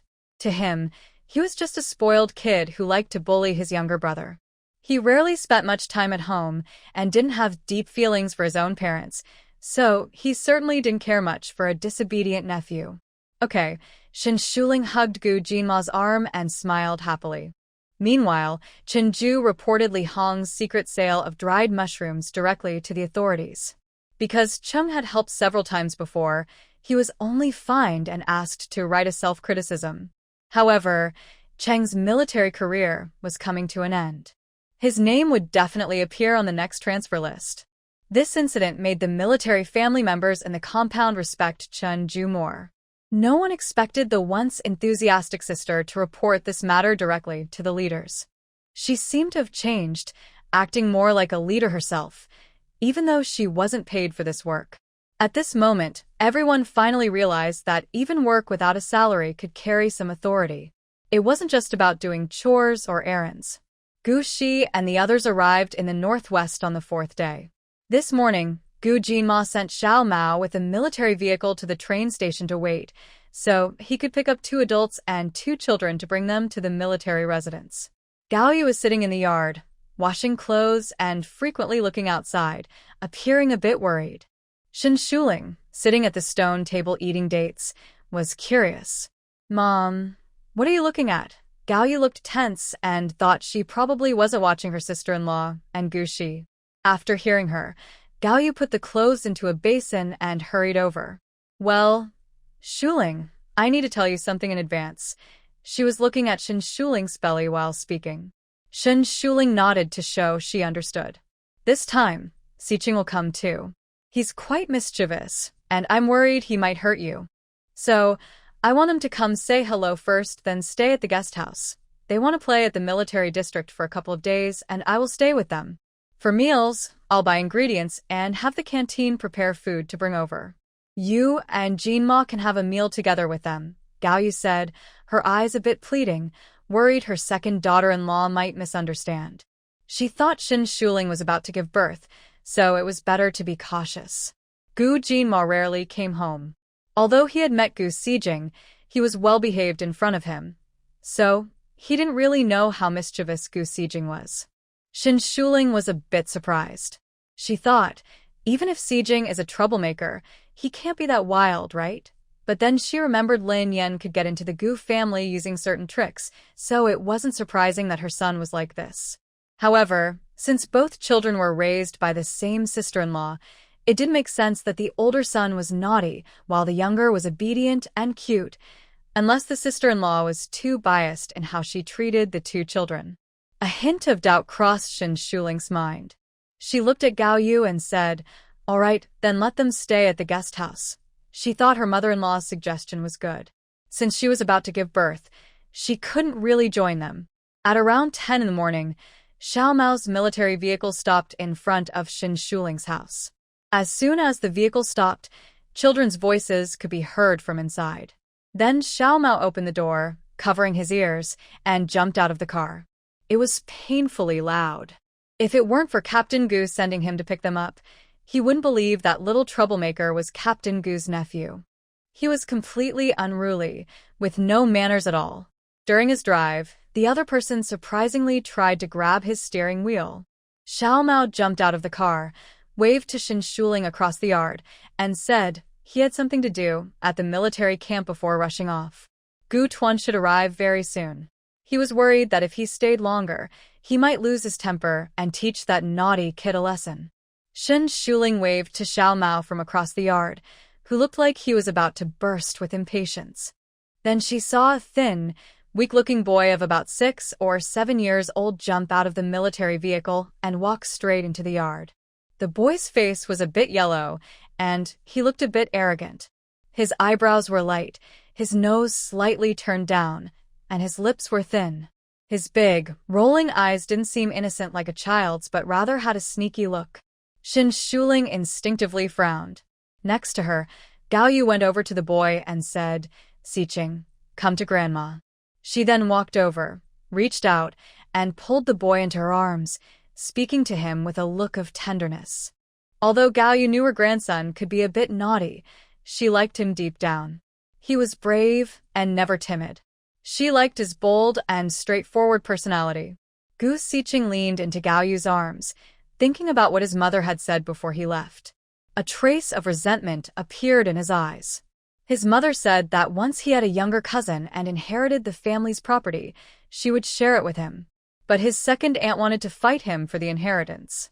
Shin Shuling looked at Gu Siqing's expression, then at her mother-in-law, and Lin Yan following behind. She felt that this child didn't look much like Lin Yan, nor did he resemble Gu Jinma or her mother-in-law at all. A strange thought flashed through her mind, but she quickly dismissed it. Maybe he just took after his father. Shin Shuling didn't get up. She was heavy and didn't feel like moving. "Mom, you look so thin. It's only been a few days. Have you not rested well at your sister-in-law's place?" Lin Yan came in at this moment. She spoke while observing the yard, finally focusing on Shin Shuling. She wore a gentle smile, but her words somehow made others feel uncomfortable. The yard was different from what she imagined. There were vegetable patches and flowers, full of life. It looked much better than the dull, gray yard she had expected. Looking at this younger sister-in-law, her skin is good, her features are pretty, and she definitely looks like a wealthy young lady. But her outfit is too plain. She wears simple dark clothes and pants, with long black hair braided at the back, and her cloth shoes are even worse than what she usually wears. Lin Yan's eyes flickered. She felt that this sister-in-law was not ordinary. Last time she called back, she clearly sensed it, and now seeing her in person, she was even more sure. Yes, she has lost some weight. Gao Yu's smile faded a little, and her tone carried a bit of blame. If it weren't for this person stirring trouble, she wouldn't have suffered like this. At this moment, Gu Shi also came over, holding Gu Shi's small hand. She greeted Shen Shuling sitting on the stone bench. This is the second sister-in-law, right? She's really pretty. Gu Shi looked at Shen Shuling with admiration. Gu Shi also looked at Shen Shuling with curiosity. Both of them thought at the same time, no wonder uncle or second uncle cares so much about her. Shen Shuling stood up, supporting her belly, and smiled kindly at everyone. Big sister-in-law, Xiaoxi. Then she looked at Gu Shi with a gentle smile. You're Xiaoxi, right? I've heard your uncle mention you several times before. You're really adorable. You look a bit like your uncle, no wonder he talks about you so much. 4-year-old Gu Shi's face was white and tender, with big, curious, slightly shy eyes full of innocence. His features did resemble Gu Jinma a little. Next to him, Gu Siqing thought the two brothers didn't look alike at all. Gu Shi's expression was shy. When meeting unfamiliar family members, children can be a bit shy. He softly said Annie hello. Shen Shuling also lowered her voice and replied, hello, Xiaoxi. The little boy looked very cute, especially since his features resembled Jinma's a little. Next to him, Gu Siqing saw his brother steal the attention, so he immediately said loudly, Auntie, you look really pretty. I want my mom to find me a wife as beautiful as you so I can carry on the family line. After saying that, he raised his head, looking expectantly for praise. Shen Shuling found Gu Siqing's words very annoying. She didn't feel like praising him at all. A child who can proudly say such things shows how his family usually teaches him. Our Siqing is so promising. In the future, the Gu family will rely on you to carry on the family line. When you grow up and want a wife, I will help you marry one, Lin Yan said, giving Gu Siqing a thumbs up. She truly believed her son was very ambitious. Gao Yu also laughed and patted Gu Siqing's head. You're so young, and you're already thinking about getting a wife. She thought it was just innocent, funny talk. Gu Shi watched his brother being praised by their mother. A look of sadness appeared in his eyes. No matter what his brother said, he always got praise from their mother. Gu Shi frowned and said directly, Gu Siqing, who told you these things? What do you mean by passing on the family line? Our Gu family doesn't need you to do that. We're in a new society now. These old ideas are long gone. The chairman and the party always promote that both men and women are successors. Why does the older sister-in-law keep teaching the children such ideas? When Gu Shi publicly pointed out her, Lin Yan's face turned a little ugly. She felt like her sister-in-law was always against her. Before she could reply, Gu Siqing loudly said, You're talking nonsense. That's not old-fashioned thinking. The Gu family depends on me to carry on the family line. Auntie, you wouldn't understand, because you're a girl. When I marry a wife and have a son, everything in the house will be mine. All these words were told to him by his mother. After hearing this, Shen Shuling and Gao Yu looked surprised. Lin Yan's mouth twitched, and her face showed some embarrassment. Gu Shi was so angry at Gu Siqing's words that he immediately said, Gu Siqing, how can you be so bossy? Is there only one child in the family? Don't the grandparents need money? Why do you say everything in the house is yours? He thought Gu Siqing was being too unreasonable, not considering others at all. The big difference between the two children made Shen Shuling feel even more strange. She thought these two kids were very different. In terms of personality, upbringing, and appearance, they didn't look alike at all. She believed that if they went out alone, no one would guess they were brothers, let alone think they were from the same family. This is mine, all mine. The things at home don't belong to you at all, Gu Siqing said confidently, teasing Gu Shi. Grandpa isn't here, so no one can help this little debt collector. His mother isn't afraid of Aunt. Hearing Gu Siqing's words, Gao Yu was stunned. She couldn't help but say, Siqing, how can you talk like that? He had never spoken like this before. Children are very good at sensing adults' feelings. Gu Xijing has become more and more unruly, mainly because of Lin Yan's influence. In the past, Gu Xijing could control himself because Lin Yan was somewhat afraid of the Gu family.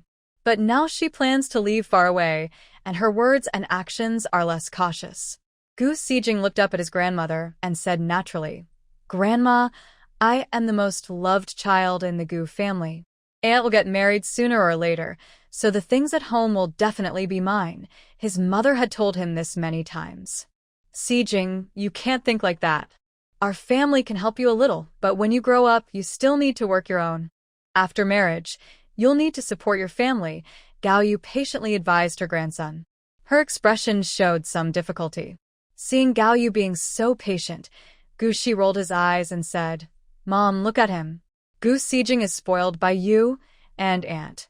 I think he should be given a good spanking so he won't dare to say such things next time." "Cece, how can you talk like that?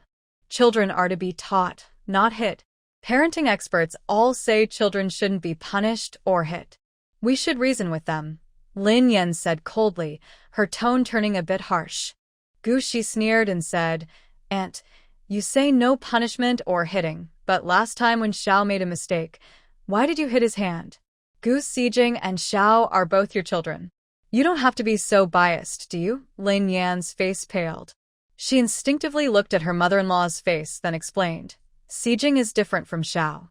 Xijing was born prematurely. His body isn't as strong as Zhao's, so he needs to be well taken care of." "Humph," Gu Shi crossed his arms, looking unconvinced. Everyone keeps blaming Gu Xijing for her early labor, which is really annoying. "All right, stop arguing." Gao Yu's face looked a bit upset. She saw some passing military personnel peeking at them from outside the yard. She already felt she had little face in this military family compound, and now her eldest daughter-in-law and Xiao Shi were arguing in the yard, making her feel even more embarrassed. Gu Shi and Lin Yan both kept quiet. Xin Shuling stood nearby, watching the scene happily. She had no intention of getting involved in the Gu family's matters. At this moment, Gu Jinma came in from outside. He was dressed in a military uniform, tall and strong, with sharp eyes. Just standing there, he looked very commanding. He looked at his family members in the yard, his fierce gaze unchanged. Gu Xijing was a little afraid of Gu Jinma and quietly moved closer to Lin Yan. Gu Jinma strode over to Xin Shuling, gently supporting her waist. "Why are you standing here? Go inside and sit." His tone was very gentle, and his previously stern look softened into tender affection. This gentle side of him made Lin Yan feel a bit jealous. She couldn't help but think about how she used to get along with Gu Qingzhou when she was pregnant. He was always cold and indifferent. He never cared about her or looked forward to their child. She never felt her husband's care or concern during pregnancy, or even throughout their marriage. That was what she missed the most and felt most unhappy about. Gu Jinma, who usually seemed so cold, would also put aside his indifference and become gentle when his wife was pregnant. Lin Yan felt resentful. She thought she had lost a lot. Her marriage should have been happy, but because she married Gu Qingzhou, everything went wrong. "Shuling, go inside and sit. Since Jinma is here, we'll take your sister-in-law and them to the guest house," Gao Yu kept saying. Gu Shi quickly said, "Dad brought a lot of special local products from Beijing. I'll go carry them in first." She forgot about the argument. As soon as Gu Shi left, Gu Shi hurried to help, speaking softly, "Auntie, I'll help you." The little boy said this and then ran after her on short legs. His grandpa said he was the little man of the Gu family, and he wanted to do his best to help the family. Gu Xijing saw Gu Shi helping so eagerly and couldn't help but pout, muttering, "Humph, a sycophant and flatterer." He spoke softly, so only Gao Yu and Lin Yan nearby heard him. Gao Yu felt mixed emotions and couldn't help but glance at Lin Yan, who was pretending not to hear anything. She strode quickly toward the military vehicle. Xin Shuling was carefully helped back into the house by Gu Jinma. Neither of the couple asked Lin Yan and her son to come inside and sit. Lin Yan and Gu Xijing stood quietly in the yard. Lin Yan had no intention of helping. She hugged her eldest son and whispered a few words to him. When Gu Shi and the others carried in their bags, Lin Yan finally took Gu Xiqing and went inside. Second sister-in-law, this is a fungus cake, bought especially by Dad. He said it's good for health and nourishing, perfect for pregnant women. I also brought 2 cans of milk powder that Big Brother asked someone to buy. This is red snail fruit. I like to eat it myself, so I bought some for you to try. There are 5 boxes of cookies. Hee hee, I love them too. 1 box is cookies with a strong milky flavor. I didn't even want to eat them myself. I brought them here for your 2 babies to try. And Gu Shi carefully placed each item on the table, speaking as she swallowed her saliva, clearly craving everything. Besides the fungus cake and milk powder, the other items were bought by her herself. They were things she thought tasted good and looked presentable. Not only did they taste good, but the packaging was also very elegant, matching her second sister-in-law's status perfectly. Shen Shuling looked at the table almost full of things and could feel Gu Shi's warmth and enthusiasm. Thank you, Xiaoxi. When you go back, please also thank Dad and Big Brother for me. Thank them for preparing these things. Gu Shi smiled and said, Second sister-in-law, just rest assured. As long as you're healthy and the 2 babies in your belly are fine, that's the biggest thanks to them. Everyone is looking forward to the baby's arrival. If she didn't have to go to school, she would want to stay and see the babies when they are born. They would definitely be more adorable than Gu Xiqing, that stubborn kid. Second aunt's belly is so big. The little brother and sister must be growing well, Gu Shi couldn't help but say, his curious eyes bright and clear. He thought second aunt was very gentle. Now, he no longer felt awkward like when he first arrived. Gao Yu listened to Gu Shi's words and felt very proud. She said, when you were little, you were so right. A few days ago, I went with your second aunt for a checkup. The doctor said both babies in her belly are very healthy. The doctor also said your uncle must have done a lot of good deeds in his past life to marry your second aunt, and now she has 2 little babies. Everyone laughed at her words, but Lin Yan and Gu Xiqing sitting nearby didn't smile at all. All right, let's not disturb Shuling. First, we go to the guest house. At noon, we will eat at the canteen. In the afternoon, I will take you around the military area. In the evening, we will gather for a meal, and tomorrow we will leave, Gao Yu said cheerfully. Her eyes casually looked at Lin Yan's face. She noticed the unhappy expression on her face and realized she had been watching her. For the first time, she thought her eldest daughter-in-law was petty. She remembered that she was not like this before. Lin Yan saw Gao Yu looking at her and quickly forced out a stiff smile. Gao Yu suddenly realized that Lin Yan was not always generous. She had completely overlooked her small-minded side before. Once people notice something, they tend to pay more attention. Then Gao Yu also saw that her eldest grandson looked at his second sister-in-law with unkind eyes. Although those unkind looks were just a few glances and not deliberate, she still noticed. At this moment, Gu Jinma stood up. Let's go. I'll take you to the guest house first. Everyone was crowded here, bothering his wife. Gu Shi immediately stood up, pulled Gu Shi and walked outside. Gao Yu's attention was still on Lin Yan and Gu Xiqing. She instinctively called out, Let's go, Xiao Yan Xiqing. Gu Xiqing jumped down from the sofa, glared fiercely at Gao Yu, and then ran outside. Gao Yu suddenly felt angry. Why was this kid glaring at her? As a grandmother, she never said anything harsh. Mom, Xiqing has been on the train with us for so long.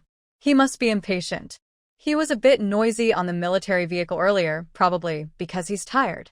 When we get to the guest house, we'll let him rest for a while, Lin Yan said with a smile, trying to make up for her good son. Gao Yu looked unhappy. She pursed her lips and said, when he was only 4 years old, he didn't sleep well. Now he's a 7-year-old, and he's throwing a tantrum. She felt that after staying in the Northwest for a while, she had become more clear-headed. When she looked at her eldest daughter-in-law and grandson, they seemed to have changed. After saying this, Gao Yu left the main room. Lin Yan was left standing there with a bad expression. At this moment, Shen Shuling also slowly stood up and walked outside. Then she saw her mother-in-law come back, coming to help her. I wanted you to rest inside, but since this is your first time meeting Xiaoxi and the others, it's better to go out and see them off, Gao Yu said. Shin Shuling felt like her mother-in-law's intelligence had quickly taken the lead. The two of them reached the gate of the yard. Lin Yan also came out with a serious face. "Grandma, hurry and get in the car. We'll visit second aunt later in the evening." Uncle said second aunt needs to rest. Gusher's little head peeked out of the window of the military vehicle, cheerfully calling out to Gao Yu. His eyes sparkled like a starry night sky. Compared to Gu Xiqing, who immediately climbed into the front passenger seat without considering others, Gusher's behavior was simply excellent. In the back seat, Gusher was sitting in the arms of Gu Shi. Lin Yan and Gao Yu also sat in the car, not feeling crowded. Gu Jinma looked at Gu Xiqing sitting in the front passenger seat. He thought this older nephew was bossy and immature. His grandmother was both an elder and a patient, so she should sit in the front passenger seat. He leaned out his head to look at Shin Shuling standing at the yard gate and said, "Shuling, you should go inside and rest. I'll take them to the guest house. At noon, I'll ask Xiao Mao to bring you some food." Shin Shuling smiled and said, "No need. We still have some dishes at home. I'll take them to eat with Aunt Yi next door." Big Sister Chen had gone to the military camp early this morning to study political theory. She was busier than before. Gu Jinma nodded and said, "Okay, I'll buy some groceries tonight." Tonight, everyone planned to eat together. While they were talking, when Songbin brought in an over, and was holding a new doll she bought yesterday, her third one recently. When Songbin was holding a braised pig's trotter, which he had prepared early in the morning at the cafeteria.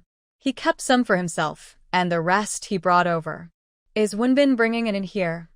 "Oh, and bought a new doll again?" Gao Yu couldn't help but stick her head out of the car window, speaking softly and kindly. Anin is cute and good at talking. Besides the greedy grandparents in Shui City, she is basically a little favorite, loved by everyone she meets. "Grandma Gao, you look really good today. Your skin seems a bit whiter. Did you sleep well last night?" Anin immediately started praising. The little girl happily ran to the military vehicle, talking and curiously looking at Gao Yu, guessing where she was going. Gao Yu smiled gently and reached out to pat Anin's little head, saying, "You're such a sweet girl. There are lots of snacks today. When you wake up, you can eat them." Anin's eyes lit up. "My dad also brought some braised pig's trotters for Auntie. I ate some this morning, and they were delicious, okay?" "Thank you, Anin's dad." Gao Yu looked at the sweet smile on the girl's face, feeling her heart melt. Nearby, when Songbin handed a large lunchbox of pig's trotters to Shin Shuling. "Shuling, I asked the cafeteria to braise these. Take them and see if they suit your taste." Since Shin Shuling didn't want him to bring things, he considered that she was now in the late stages of pregnancy and couldn't cook easily. So, he often bought meat and vegetables, had the cafeteria prepare them, and then brought them over. Shin Shuling happily took the lunchbox. "Thanks, Brother Wen. I really like braised pig's trotters." She found that as her pregnancy progressed, she liked delicious food more and more. Holding the lunchbox, Shin Shuling waved goodbye to Gu Jinma, who was still there, then led Anin into the yard. Wen Songbin also greeted Gao Yu and Gu Jinma before leaving. Gu Jinma watched Shin Shuling and Anin go into the main house before starting the military vehicle toward the guest house. "Jinma, who are those father and daughter?" "I noticed that the man seems to have a good relationship with the sister-in-law." Lin Yan's eyes flickered with a hint of suspicion. She had just heard that the man specially brought pig's trotters for Shuling. Pig's trotters are quite expensive now, so would a friend be so generous? "Songbin is my friend. Because of some matters, he has to leave his daughter with us every day," Gu Jinma said with a hint of coldness in his tone. Lin Yan nodded thoughtfully and said, "Gina Mo, it seems that the comrade you mentioned has a good relationship with you and your sister-in-law. But big sister-in-law still wants to remind you that although the sister-in-law is pregnant, it's not good to walk alone too close to outsiders." She was somewhat wary of Gu Jinma, and her last subtle remark also hinted at something, even avoiding mentioning any other men. Gu Jinma's expression immediately turned cold when he heard Lin Yan say this. But before he could speak, Gao Yu, sitting beside Lin Yan, couldn't hold back and sharply accused, "Lin Yan, what are you talking about? That Xiao Wen is a decent person. Don't start trouble for no reason. Why didn't I see you liking to stir up trouble before?" She had tolerated Lin Yan for a long time. When Lin Yan heard her mother-in-law speak so frankly about her, her face turned pale. Gu Shi and Gu Shi, sitting nearby, looked over. Gu Shi's face was full of curiosity and excitement, while Gu Shi's small face showed doubt. Mom, you misunderstood me. I didn't mean to cause trouble between the sister-in-law and Jean Mo.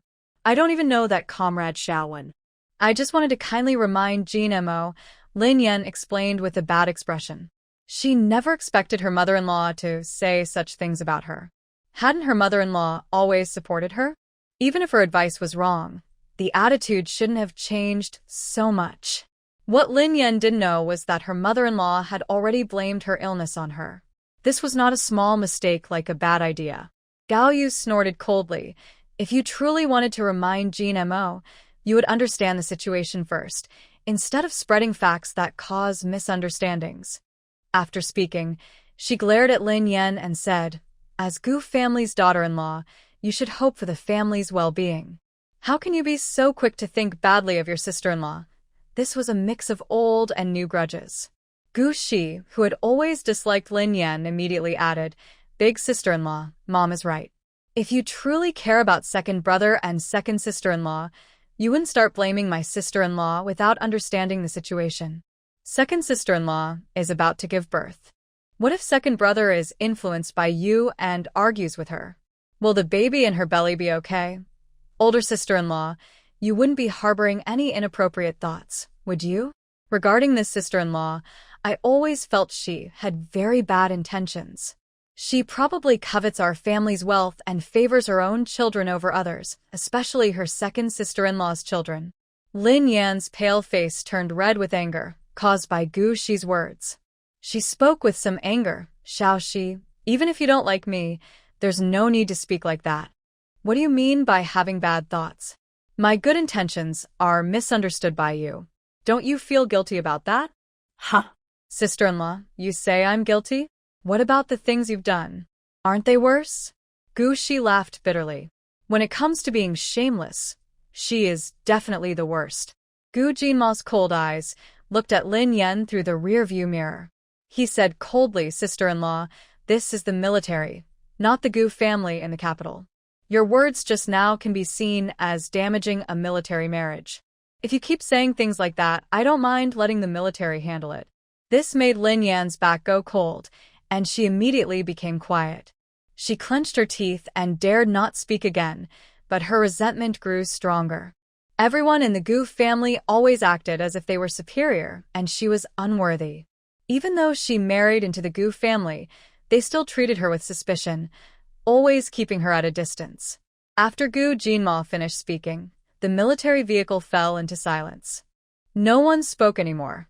Gu Siqing, sitting in the front passenger seat, was unusually quiet. It wasn't that he didn't want to speak, but he was a little afraid of this uncle.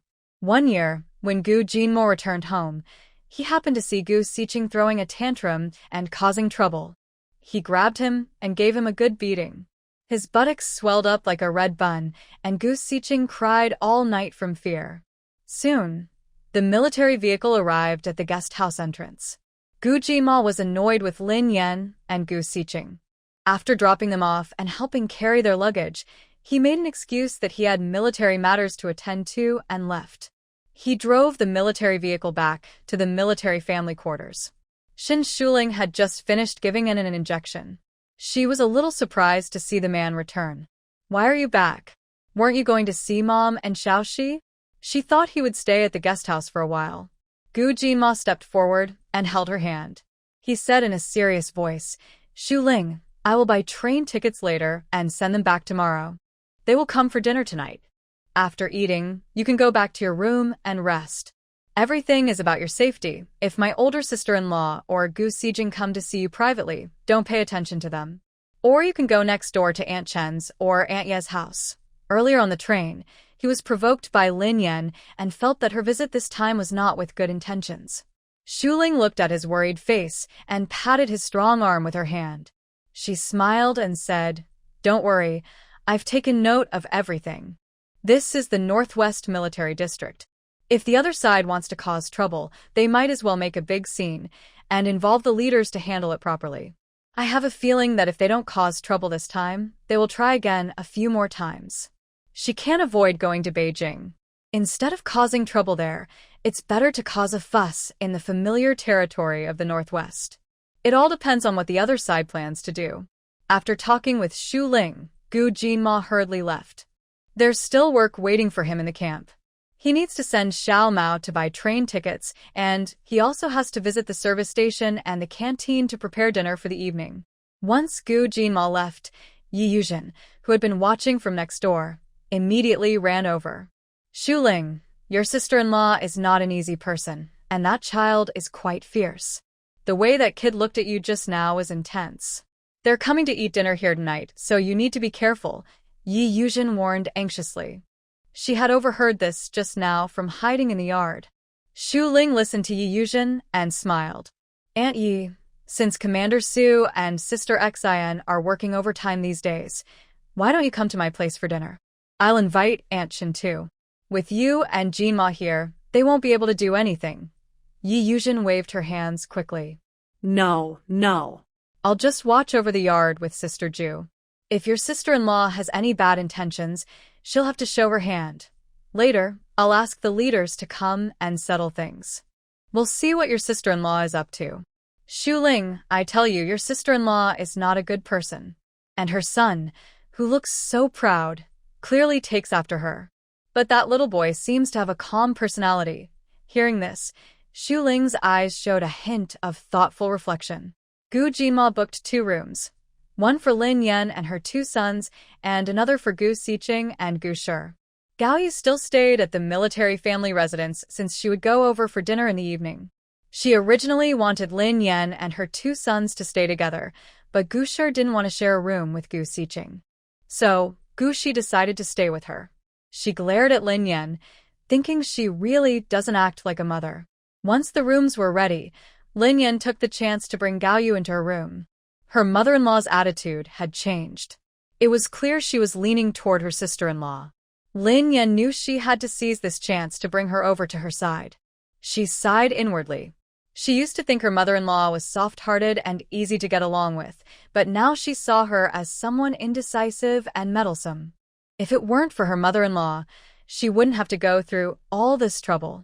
Thinking this, she softly asked, Mom, did I do something to upset you? If I did, please tell me. I will change. You are the most important person in the Gu family, so you mustn't be upset. Lin Yan was quite clever. For example, now she understood that Gao Yu was just pretending to be gentle and sweet to get her way. Hearing Lin Yan's words, Gao Yu's anger eased a little. She snorted coldly. Why would I be upset? Don't you know what's in my heart? If her attitude hadn't been somewhat okay, she wouldn't bother to say anything. Lin Yan felt impatient but still spoke kindly. Mom, you really misunderstood me. I didn't know much about my sister-in-law before. I was worried you'd get taken advantage of, so I gave you some advice. If I had known she was sincere about living a good life, I wouldn't have said those things. Mom, I didn't think things through carefully. I was trying to help, but I was wrong. Please forgive me. Her words sounded sincere, but Gao Yu wasn't satisfied. She noticed that her eldest daughter-in-law always spoke beautifully. If she hadn't been sick, she might not have seen it clearly. Gao Yu's tone became distant. Yener, I don't mean to blame you. Like I said, if you're trying to help, you should understand the situation first. Doing good intentions repeatedly and having things go wrong only makes people think you're doing it on purpose. Lin Yan felt that today her mother-in-law seemed a bit difficult to handle. She kept trying to explain, Mom, I didn't. But before she finished, Gao Yu interrupted her directly, saying, Enough. Let's forget about this matter. In the future, you shouldn't be so impulsive when you do things, and don't think everyone is bad. Xu Ling is part of our family. How can you jump to conclusions that she's not good? That's prejudice, biased thinking. Gao Yu wanted to give her eldest daughter-in-law a good talking to because she believed she had many faults. Lin Yan was unhappy with Gao Yu's scolding. Her face also became a little stiff. In her mind, her mother-in-law was just a soft person. How could she have the ability or temper to lecture her? Lin Yan felt unfair but still spoke softly. Mom, I think you're right. I will correct this bad habit. To prevent me from making the same mistake again, please supervise me. After hearing this, Gao Yu's expression improved a lot. If her eldest daughter-in-law was willing to change this habit, they could still have a good life together. But she knew she couldn't treat her the same way as before. She was almost exhausted from dealing with her. If she got too close again, she would be crazy. Gao Yu nodded and then remembered Lin Yan's favoritism. She continued, "You must treat Xijing and Xiaoshi equally. They are both your children. If you can't be fair, only the children will get hurt in the end. If you have resentment, go talk to Qingzhou. Don't involve the children in adult matters. Besides, didn't you also use tricks to marry Qingzhou? When you were pregnant and arguing with Qingzhou, it was to help your brother fill a gap. Qingzhou didn't hit you. It was you who went into early labor because you were angry. Honestly, with your brother's situation back then, no family would agree. Later, Qingzhou helped pay off your brother's debts and even sent a lot of money to your family. Yenner, you can't just see your own grievances and ignore Qingzhou's efforts. She thought Lin Yan sometimes saw things too one-sidedly or was too selfish." Gao Yu's words made Lin Yan's face turn serious. She felt her mother-in-law was completely manipulated by that second daughter-in-law. These words and past issues had never been brought up before. Now, her mother-in-law suddenly mentioned her past, and Lin Yan was sure it was related to Xin Shuling. Lin Yan forced a smile on her face and said, "Mom, I don't have favorites. I just care more about Xijing because of his health. You know Xijing was born early, so his body is weaker than Xiaoshi's. I naturally pay more attention to him. I love Xiaoshi just as much as Xijing. When they grow up, I hope they will support each other. Even though they fight now, they will have a close bond when they are older." Gao Yu listened to Lin Yan's explanation and couldn't help but roll her eyes. Right now, you can't even treat both children fairly, and you still expect them to support each other in the future? You should be kinder to Xiaoshi. He's 3 years younger than Xijing. You're still showing favoritism. How do you think Xiaoshi feels? I think Xijing has become spoiled because of you. He says bad things easily. He's starting to go down the wrong path. If you keep spoiling him, something bad will happen. Just wait and see." Before Gao Yu finished her words, the door suddenly burst open with a loud bang. It was Gu Xijing standing there, angry. He pushed the half-open door open with force. His face was fierce as he pointed at Gao Yu and said angrily, "Why are you talking about me like that? Why do you say I'm spoiled? Everything in the Gu family belongs to me. I do what I want. If you dare say that again, I won't give you any money. I'll kick you out of the Gu family, and you'll be homeless and begging for food." Gu Xijing blurted out all his anger. He was used to being selfish, arrogant, and domineering. Hearing Gao Yu say those things, he got very angry and kicked the door open. Gao Yu was stunned by his harsh words. She stared blankly, feeling her chest not tighten again. "Xijing, how can you talk to your grandma like that?" Apologized to her quickly. Lin Yan saw things were getting serious. She hurried forward and pulled Gu Xijing over, trying to scold him. Gu Xijing shrugged him off and said confidently, "Why should I apologize? What I said is the truth. From now on, everything in the Gu family is mine. I can give it to whoever I want. If I don't like someone, I'll kick them out immediately." He spoke so smoothly that Lin Yan didn't even react. Her words just fell flat. At the door, hearing the noise, Gu Shi and Gu Shi both opened their mouths in surprise. Was this really human speech? Gao Yu was so angry, she was trembling all over. She stepped forward and slapped Gu Xijing hard. With a loud, crisp slap, she hit him. "Mom, what are you doing? No matter how wrong Xijing's words are, you can't hit him." Lin Yan quickly hugged Gu Xijing. Her face was full of anger and hatred, and her eyes looked at Gao Yu with resentment. Gao Yu was forced to step back by Lin Yan's gaze, which looked no different from looking at an enemy. "Ugh, Mom. I hate Grandma. I hate her. She dared to hit me. I will definitely make her leave." Gu Xijing cried loudly in Lin Yan's arms, while saying mean things. At the door, Gu Shi was so angry she almost fainted. Now she heard Gu Xijing still dare to talk to her mom like that. She rushed forward and pulled him away. She gathered her strength and swung her arm, hitting Gu Xiqing's face hard. You uneducated little bunny, I've tolerated you for a long time. How dare you talk back to my mom? I'll beat you to death. Although Gu Shi was just a young girl, she was stronger than Gu Xiqing. When she swung her fists, Gu Xiqing spun around and then fell to the ground. A loud ringing filled his ears.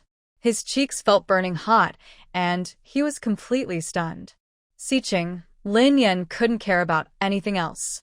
She hurriedly knelt down to check on her eldest son. Gu Shi didn't like her worried look for her big brother. She couldn't help but kick Lin Yan's shoulder. Lin Yan felt a strong force on her shoulder and then fell to the ground. She felt like a dog that had eaten dirt. Gao Yu watched her little daughter move so smoothly and suddenly felt her nodules clear up. Humph, Lin Yan, this is the good son you raised. If you can't teach him well, then when you go back to the capital, just hand him over to Fenghua. Spoiling him without limits. Today, I only hit him lightly. Gao Yu raised her chin, her face full of coldness. Gu Xiqing could curse her like this, which showed how Lin Yan usually spoke about her behind her back. Shuling was right. Her illness was caused by Lin Yan secretly scheming against her. Wow, Mom, I feel like my face hurts so much. I really hate Gu Shi. Why did she hit me? She's just a troublemaker. Gu Xiqing cried loudly. He kept talking, repeating what Lin Yan usually said in front of him. Lin Yan's face turned pale with fear. She didn't care that Gu Shi had kicked her earlier. She quickly raised her hand to cover her son's mouth. Mom, Gu Shi, please don't listen to him. He's just talking nonsense without thinking. Don't take it seriously. When I get home, I will teach him a lesson so he won't say such silly things again. She tightly held her older son's mouth, afraid he would say more. Gu Xiqing's mouth was covered, and his face turned bright red. Tears still hung in his eyes. He looked very pitiful. If Gao Yu had seen Gu Xiqing like this before, she would have felt very sad. But now, she almost wanted to hit him to teach him a lesson. Gu Shi sneered. Sister-in-law, Gu Xiqing is just a kid. What does he understand? The reason he said that is because of you, Mom. It turns out that in your eyes, everything from the Gu family belongs to Gu Xiqing. Her words sounded sarcastic, making Lin Yan's already pale face look even worse. No, Xiaoxi, you misunderstood me. I didn't say those things. How could I say such things? Lin Yan explained repeatedly, but her words sounded weak and helpless. Kids usually say things from the people closest to them. Gao Yu looked at Lin Yan's pitiful expression and felt annoyed. Her tone was cold. All right, take him downstairs quickly and stop him from crying. She used to love her grandson dearly, but now she felt disgusted. She even felt a bit confused. How did this child become like this after just a short time? Lin Yan quickly hugged Gu Xiqing and left. She didn't understand why Xiqing suddenly said such inappropriate words. In the past, Xiqing was very sweet and polite.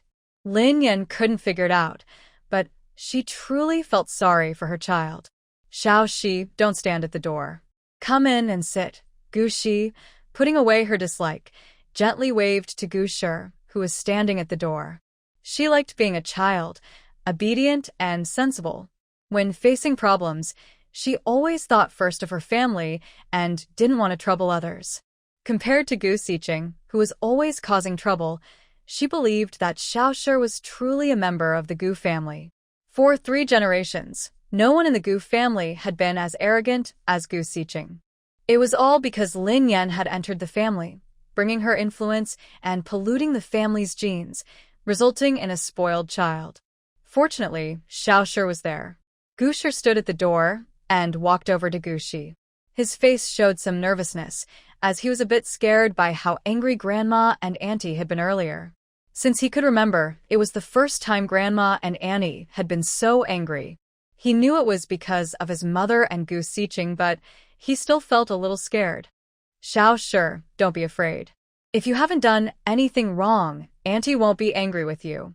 She was only upset with Gu Xiqing because he said many bad things. Gu Shi gently held Xiaoxi's small hand and softly explained. Xiaoxi nodded his little head. I also think Gu Xiqing's words were very bad. He's already 7 years old. If he doesn't change now, He will definitely grow up to be a bad person. The child's words sounded sincere, but he actually believed Gu Siqing would never change. To him, Gu Siqing was just a bad person. This wouldn't change, whether he was young or grown up. Gu Siqing would definitely grow up to be like his mother. Thinking of this made Xiaoshi feel a little sad. Although he didn't want to admit it, he knew his mother wasn't a good person. She was even a bad person. His mother had done bad things to his father, which was why his father was cold to her. And because he looked like his father, his mother didn't like him. A child who often felt malice from others would mature faster than normal children. Although Xiaoshi was only 4, his mind and perspective on problems were even more mature than Gu Siqing's. Since he could remember, he knew his mother only liked Gu Siqing and didn't like him. His parents' relationship was also poor. The only ones who could support him were his uncle and aunt. Gaoyu looked at her little grandson and saw her son's features in his face. She was surprised to find that as Xiaoshi grew day by day, his features and outline looked exactly like Gu Qingzhou. Qingzhou and Jima looked somewhat alike. No wonder Shuling kept looking at Xiaoshi and saying he looks a bit like Jinma. Good child, tell grandma. What else did your mom say in private? Gaoyu asked as she looked at Gu Shi, who was being held in Gu Shi's arms. Gu Shi showed a hint of hesitation, then shook his head. I don't know. Usually Mom and Gu Siqing don't stay with me. They don't take me to their room either. How could Lin Yan do such a thing? Gaoyu frowned, her tone full of displeasure. Xiaoshi is only 4 years old. Such a young child needs a lot of company. She felt guilty for the first time about neglecting him at home. Gaoyu enjoys many activities every day. She is a fashionable and cheerful mother-in-law. Her daily routine is going out with her friends, eating lunch outside, and sometimes coming back only after dinner. As long as Gu Fenghua isn't home, she can't stay still. Lin Yan also doesn't want her to stay at home, always encouraging her to go out. She lives under the same roof as Xiaoshi, but doesn't notice his situation. Or maybe, under Lin Yan's deliberate interference, she knows Lin Yan favors her, but as long as she's around, Lin Yan's attitude toward Xiaoshi is still okay. However, Xiaoshi looks very tense and reserved.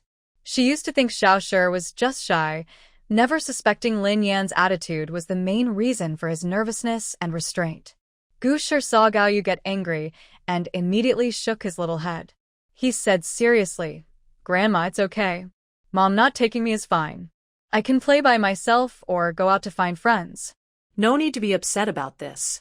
A harmonious family brings prosperity. Although he dislikes Gu Siqing, he doesn't really dislike his mom. Even if his mom dislikes him, he doesn't want his words to make her unhappy. Gaoyu was stunned by Gu Shi's mature words, and her nose suddenly felt a bit sore. Her eyes started to water. Good child, Xiaoshi, you're a good boy. She realized she had neglected Xiaoshi before. Suddenly, from the next room, she heard a child's loud crying and some unclear curses.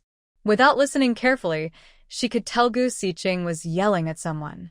Gaoyu's face darkened and said, It seems they won't have time to go out. We will go alone later. She didn't want to see Lin Yan and her son with angry faces. Great. Gu Shi clapped her hands happily. Soon, Gaoyu and Gu Shi took Gu Shi out of the guest house. They asked for directions while heading toward the army cafeteria. The northwest is desolate and windy, but the grandeur and vastness of the military area cannot be hidden. The area is large, and although the buildings are not as detailed as those in the capital's military district, they have a bold and rough style. Wow, this is very different from the capital, Gu Shi said, looking around and sighing. She felt that the people here were also different from those in the capital. The people in the northwest have darker, reddish skin, and their clothes are simpler than those outside the capital. Everyone is very friendly and always smiling. Gaoyu smiled and said, If we weren't leaving tomorrow, we could go to the town for a walk. But the dust and sand there are more, and you can see the Gobi Desert along the way. It's a different kind of beautiful scenery. People living here have a hard life. The soldiers in the military district work harder than others. Even though it's all part of the same country, each place has its own challenges. She no longer thought the Northwest was bad, as she did at first. Instead, she thought it was very good. This is where her children, daughter-in-law, and soon-to-be-born grandson live. Living on this land has made her feel differently about this place. Gu Shi listened to Gao Yu and couldn't help but turn to look at her. "Mom, you've changed." "How have I changed?" Gao Yu asked, a little confused. Gu Shi raised her finger and waved it. "Since leaving sister-in-law, you've become more down-to-earth. Look at your clothes today. Simple, practical, very ordinary. You're not even carrying your favorite bag anymore. You've even started to see the good things about the Northwest. Before I came here, I really disliked the Northwest. I said it was backward, uncivilized, and everything was bad. Grandma has also become better and less biased." She used to favor Gu Siqing. Gu Shi, holding Gao Yu's hand, said happily. He liked this kind of grandma. If she could stay like this, he believed he would have a better life at home in the future. Gao Yu felt a little guilty as she gently touched Gu Shi's small head. She softly said, "In the past, Grandma didn't see things clearly. Now I see everything clearly and understand that I was wrong before. From now on, Grandma will treat Xiaoshi better." As for Lin Yan, after returning to the capital, she planned to have a private talk with her eldest son. If Gu Siqing continued like this, he would eventually ruin himself. Even in front of her, Gu Siqing dared to say such cold and unkind words. She couldn't imagine how Lin Yan was teaching her children privately. Maybe it would be better to let the two of them divorce. This thought suddenly appeared, and Gao Yu was startled. Her heart started pounding faster. Divorce was not a small matter in this era. Women who divorced often faced a difficult life afterward. Was she being too harsh on Lin Yan? But then she remembered her own nodule, and a feeling of frustration rose in her chest. Forget it.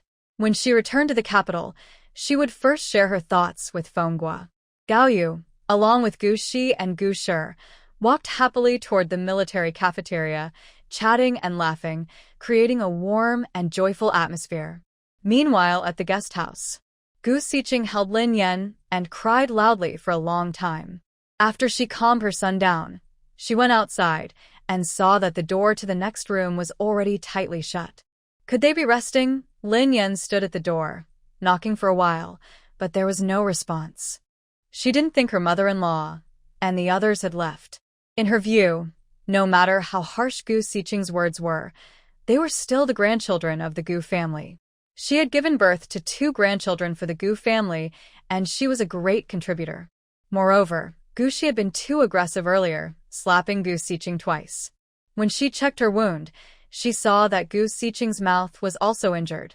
At that moment, she almost wanted to rush in and slap Gu Shi a few times. But she noticed her mother-in-law's face was already very bad, so she had to swallow her anger. She believed that once her mother-in-law calmed down, she would see that she had endured and lowered herself, and would forgive her. After all, before coming to the Northwest, her mother-in-law used to listen to her. If it hadn't been for Gu Siqing suddenly barging in, maybe her mother-in-law would have returned to her old self. After all, she was someone who lacked independence and was easily influenced. Thinking this, Lin Yan raised her hand and sharply knocked on the door. The loud bang bang bang echoed loudly in the corridor. The people inside have all gone out. Please don't knock on the door anymore. An impatient woman from across the way came out. She was holding a small baby who had just woken up and was being comforted, clearly awakened by Lin Yan. Seeing the woman come out, Lin Yan noticed she was wearing a dark blue headscarf with a yellowish face and looked strong and rough. Obviously someone used to farm work in the countryside. "Ma'am, please don't say things without knowing. The person inside is my mother-in-law. She wouldn't just leave me outside," Lin Yan said with a look of dislike in her eyes. She felt the woman was accusing her because she was annoyed by the noise. The woman saw Lin Yan's disdain and immediately mocked her, saying, "Don't just talk nonsense. You're dressed like a capitalist, with your hair all curled up like a bird's nest. No wonder you like to accuse others. You've gone off to dreamland and don't even look at whether your little brat is suitable. You're so mean-spirited, and you even said it right in front of your mother-in-law. Do you think people are fools? Oh, I've seen people bully their wives, but a daughter-in-law scheming to bully her mother-in-law? That's a first. Come, everyone look.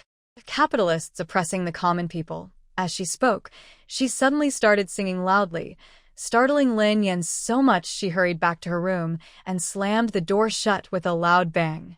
"Thuft, looking down on me and fighting with me? Go eat manure at the village entrance, you unlucky thing." The woman spat at Lin Yan's door before turning around, holding her obedient granddaughter, and went inside. After entering her room, Lin Yan's face was pale. She was still trembling with fear and anger. That woman was really rude. If she hadn't run away quickly, she might have been pulled by her hair. People from the countryside are just rough and uncultured.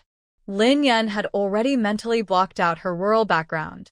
After marrying into the Gu family, she considered herself a city girl and never mentioned her rural origins. Her whole family had moved to the city thanks to her efforts. Now she could proudly tell everyone that she was a city person. While Lin Yan was lost in her thoughts, Gu Siqing, sitting on the bed with 2 big handprints on his face, spoke. Mom, I'm hungry. My face is still swollen. Please go buy some medicine for me to put on. If my face doesn't go down, I won't eat dinner tonight. Gu Siqing, at this age, was very concerned about his reputation. He wouldn't go out to eat like that. Lin Yan looked at the injury on her beloved son's face and felt a fierce anger. "Siqing, don't worry. Mom will go buy medicine for you now. When Gushi comes back, I'll make her apologize and buy you something to make up for it," she said, then couldn't help but reach out and touch Gu Siqing's cheek. Ow! Gu Siqing winced in pain, quickly pushing Lin Yan's hand away with a clear, sharp sound. Gu Siqing looked at Lin Yan with a resentful gaze and said angrily, "Don't you know my face hurts? Don't you know I'm hungry? Hurry and ask Gushi to come back and apologize." "I wanted to buy me a watch." His young face showed stubbornness and rudeness that couldn't be hidden. Lin Yan covered her red hand from being hit by her older son and kept saying, Okay. Mom will go buy medicine and food now. Siqing, stay inside and rest for a while." After saying that, she peeked out of the door. When she saw that the door across was closed, she quickly ran out. Lin Yan went downstairs to the front desk. She wore a polite smile and asked the staff, "Has the person in room 303 gone out? I am a relative of theirs. There are 3 of them, an aunt, a girl in her 20s, and a 4-year-old boy. That little boy is my son." The staff thought for a moment and nodded, saying they just went out. They said they were going to the cafeteria to eat. She had a good impression of those 3. They looked quite nice, including the aunt who seemed very elegant. The person in front of her also looked well-dressed, so they definitely looked like a family. After getting the accurate answer from the staff, Lin Yan left the guest house with a serious face, without even saying thank you. "Did you meet someone who changed quickly?" The staff shrugged, not minding Lin Yan's sudden change in attitude. As front desk staff, they had seen all kinds of strange customers. After leaving the guest house and walking a bit further, Lin Yan started to regret it. She didn't know where the cafeteria was, nor where to buy medicine. But she didn't want to go back and ask for directions now. Forget it. When she met someone, she would ask again. Today, Chinju went to the party affairs and ideological study at the military camp. After class, she returned to the military family compound, had dinner with Shuling and Sister Yi, and now she was riding her bike back to the guest house. She heard that a military family had come to visit, but she didn't know which one. As a representative, she needed to go and check. Just as Chinju was riding her bike around a corner, she almost bumped into a woman wearing a long black dress. The woman was about her age, wearing leather shoes, carrying a leather bag on her shoulder, and had her hair curled. She looked elegant, but not overly flashy. "Hey, watch out. No eyes in your head." Lin Yan almost got hit by the bike. She was scared and angry, and she cursed at the woman. Chinju got off her bike, feeling annoyed. "You turned without looking, heading straight for me. Are your ears just for decoration? Didn't you hear my bell? What's the problem? Is the road your private property?" The woman was dressed so properly, but she turned out to be unreasonable. Lin Yan was already in a bad mood today.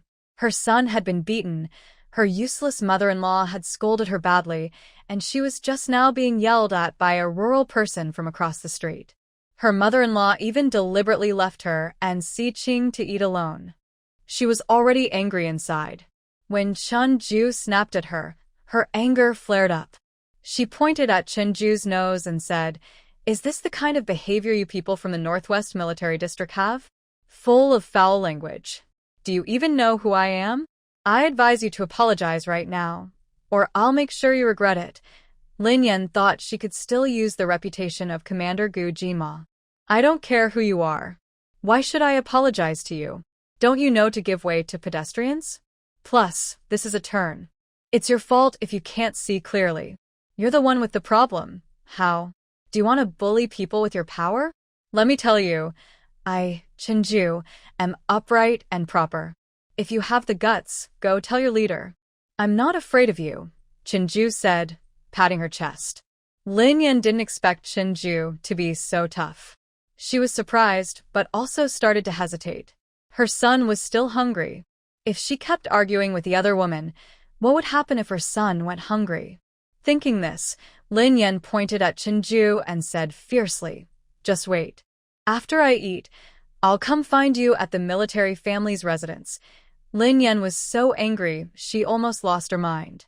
Normally, she wouldn't be so arrogant. Even if she wanted to teach someone a lesson, she would do it quietly. She didn't want to do anything that would ruin her own image. Today, she faced multiple setbacks and was even scolded openly. She desperately needed a way to vent her feelings. Chunju crossed her arms, smiling politely but not genuinely, and said, "All right, I'll wait for you at the military family housing." Then she added, "The cafeteria is over there. You went the wrong way." This person looked like a visitor from outside. Wearing such nice clothes, it wouldn't take long to find out who she was. Chunju wanted to see which family member of the military was so arrogant. She first told someone to keep an eye on her here, so she could feel what the ancestors and martyrs endured. Lin Yan glared at Chunju when she heard this. She turned around, slung her bag over her shoulder, and stormed off angrily. The Northwest Military District is very large. The guest house is not only far from the base, but also quite a distance from the military family housing. Lin Yan walked in the direction Chinju pointed for over half an hour, but still didn't see the main gate of the camp. It seemed she was getting more and more lost. She wanted to ask for directions again, but she didn't meet anyone along the way. After another half hour of walking, her feet hurt, and she finally realized that the person she met earlier might not have been lying to her. Meanwhile, Chinju, after learning about the visiting military families at the guest house, she specifically went to the front desk to ask about the woman who had caused a scene earlier. "The lady you mentioned, she was brought here by Commander Gu. I heard she's a relative. There are quite a few of them, and I think they came from the capital city." She paused, lowering her voice, and continued, "From what I saw, her style is quite different from ours. Especially that woman with curly hair. She looks just like a wealthy businesswoman. Even though she's dressed in black and gray, her clothes and pants are made of good fabric." The front desk lady looked around cautiously before speaking again. She then said, "I heard she's Commander Gu's sister-in-law. With such a vain attitude, she's probably here to cause trouble." Not long after Commander Gu left, their place started to get noisy. It was quite lively. Hearing this, Chinju's heart sank. She asked, "Are you sure that woman with curly hair is really Commander Gu's sister-in-law?" Earlier, she had tricked the woman into taking a different route. If the other person went to the military family housing and thought it was Shuling who sent her, she might suspect that Shuling deliberately did this. After all, everyone in the military family housing knew she was close to Shuling, and it wouldn't be hard to find out. Chunju was worried about bothering Shin Shuling. After thanking the front desk lady, she hurriedly rode her bike back to the military family compound. Shin Shuling was in the yard, watching and water the flowers near the fence. She was walking slowly around the yard. Her belly was now very big, and unless there was a special reason, she wouldn't even leave the house. Yi Yuzhen sat at a stone table peeling persimmons, occasionally chatting with her. "Shuling, later I will help you set up the table and chairs in the yard. Commander Gu will just need to cook the food when he comes back, so he doesn't have to do too much," Yi Yuzhen said with a gentle smile. Shin Shuling shook her head. "No need to trouble you. When the time comes, my sister-in-law and my mother-in-law can handle it."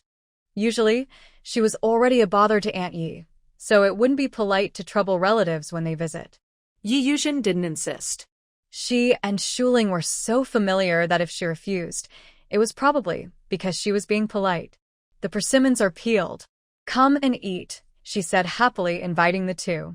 And then put down the water basin and cheered as she ran over. There were also some delicate, high-quality snacks on the stone table. These were brought from the capital.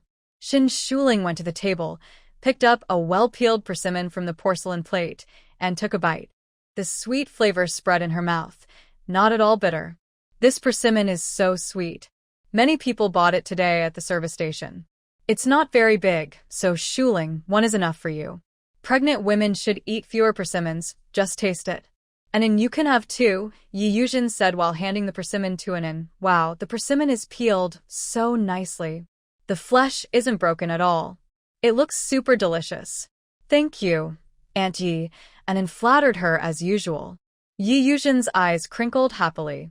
She knew the girl was just being polite, but she was still happy. Who wouldn't feel good when praised? Anin didn't show favoritism. She turned to Shuling softly and said, Auntie, you're so nice to give me so many snacks. I've never had these before. You're just too kind. The little girl was giving her full emotional support. Shuling felt her heart soften.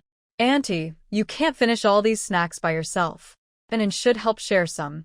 Anin nodded her little head. No problem. I also packed some for you, Auntie. Take it home for Tian to try, Shuling said, handing the bag to Yi Yuzhen. Yi Yuzhen kept waving her hands. No, these are good things. I can't take yours. You'll give birth soon, and it's better to save them for postpartum recovery. Shuling handed her a bag and smiled. I'll share some with Anin and Sister Chen. You're the people I trust most in the Northwest. Of course, I want you to try these good things. I still have a lot left for myself. Yi Yuzhen listened and accepted the bag. She said, All right, when you give birth, I'll come to take care of you during your postpartum period. Don't bother Captain Gu to find someone. If they don't know you well, they might not do as good a job as I would. Shuling had helped her so much, and she had been planning to take care of Shuling after her childbirth. Since she had nothing to do at the military family compound, she spent her days buying groceries and cooking. That sounds good. I'll trouble Aunt Yi then. Shuling didn't refuse. She thought she could secretly give Aunt Yi some money each month. Jean and Mo wanted to hire someone, but she felt it wasn't a good idea. The current situation was complicated, and like Aunt Yi said, the person wouldn't know her well. Seeing Shuling didn't refuse, Yi Yuzhen felt relieved and happy. Shuling had helped her so much, and she had been unsure how to repay her. Now she finally saw a chance. Just then, Chenju hurried over on her bicycle, making a loud noise. The bicycle stopped at the gate of Shuling's yard. Both the big and small inside looked over at her. The gate wasn't fully closed, just slightly ajar. Chenju parked her bike outside and pushed open the door, walking in quickly. She was sweating on her forehead, showing she had pedaled fast. Why are you in such a hurry? Come, sit down and rest. Yi Yuzhen quickly called her to sit. Chenju went to Shuling and said seriously, Shuling, I met your sister-in-law on the way to the guest house earlier. Her expression was serious, and the smiles on Yi Yuzhen and Shuling's faces faded. Shuling asked, Sister Chen, did something happen? Chenju looked a bit embarrassed. I was riding my bike around a corner, and she was walking right in the middle of the road, swaggering along. She didn't listen to the horn or look at the road. I even rang the bell, but I almost hit her. She opened her mouth to scold me for having no manners. I was so angry that I told her the cafeteria was in the opposite direction. Later, I asked at the guest house and found out she is your sister-in-law. Shuling, your sister-in-law doesn't seem like a good person. If she finds out about our relationship, she might cause trouble for you and make your family think you're looking for a fight. Maybe I should stay inside when she comes to eat tonight. At that time, she even said she would come looking for me at the military housing area. I don't know if she realized I was giving her wrong directions and turned back. Walking in the opposite direction can take you far, and that area is very empty and lonely. It gets more deserted the further you go, but you won't get lost. There's a straight road, and just turning back is easy. Shu Ling listened to Chenju's words. Her eyes lit up, and she gave a big thumbs up. She smiled and said, Big Sister Chen, you did very well. My sister-in-law didn't even meet me before starting trouble. You're helping me vent. You don't need to hide inside. You and Aunt Yi can help watch over them. Chenju saw that Shu Ling wasn't upset with her, so she relaxed. It's good that nothing bad happened. I just worry she might take advantage if she finds out later. Shu Ling's eyes flashed with mischief. If she really does, that would be even better. Chenju and Yi Yuzhen looked at each other, both a bit confused. Before they could ask, Anan pointed outside to the road and said, Grandma Gao is here. The three adults immediately looked outside. They saw Gao Yu leading Xiao Gushi and Gu Shi walking over. Gao Yu and Gu Shi were carrying bags and chatting happily. Well, Shu Ling, we'll go first. When you're free these days, come visit us, Yuzhen said as she and Chenju ran outside. Shu Ling wanted to go back inside to get the things Chenju had prepared, but she didn't get the chance. Soon, Gao Yu and the others arrived outside. Anan ran ahead. Grandma Gao, come eat some persimmons. They're very sweet today. Seeing persimmons makes me think of you, the little girl said sweetly. Gao Yu smiled warmly. She asked Anan, did you eat snacks? Those snacks should suit your taste. Eat more. Anan nodded happily. Auntie already gave me some to eat. I like it, and she even let me pick some favorites to take home. Auntie is really so kind to me. After saying that, her soft, white face lit up with a small smile, and her big, bright eyes sparkled with joy. She looked adorable. Gu Shi and Gu Shi watched Anan with fondness. Shu Ling, I bought some vegetables for dinner. I'll just boil them when I get home. I also bought some brown sugar and malt extract for you. I noticed the dry noodles at home are almost gone, so I bought a few bundles. If you get hungry late at night after I leave, just ask Jean and Mo to bring you some food. I also bought some fruit for you, Gao Yu said as she headed to the kitchen. She was about to leave and felt worried. She kept talking nervously because her second daughter-in-law's pregnancy was very advanced, and she was genuinely concerned. Gu Shi followed her into the kitchen with the things, while Gu Shi curiously went to chat with Anan nearby, and they quickly started playing. Second sister-in-law, this is for you. Gu Shi came out of the kitchen and looked around before gently placing a small bundle into Shin Shuling's arms. Shin Shuling was a bit surprised. She opened the soft bundle to see 2 pairs of crooked, hand-knitted little socks with floral patterns.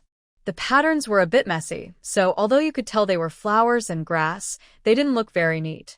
I knitted these for the 2 little babies. Second sister-in-law, please don't mind. It's my first time knitting, so they're not very pretty, Gu Shi said, her face a little red. This was truly her heartfelt gift. She was shy about giving them out but thought that sincerity mattered most. So, before leaving, she still took the socks with her, thinking that if her sister-in-law was easy to get along with, she would give her the socks. Shin Shuling touched the soft socks, made from good wool yarn, though some stitches were loose in a few places. Of course I don't mind. These are socks knitted by my aunt herself. When the babies are born, I will put them on immediately, she said. Gu Shi was very happy inside. I knew my effort wouldn't be wasted. At this moment, Gao Yu, who was tidying up in the kitchen, also came out. Shin Shuling said, Mom, I want to give you a prescription.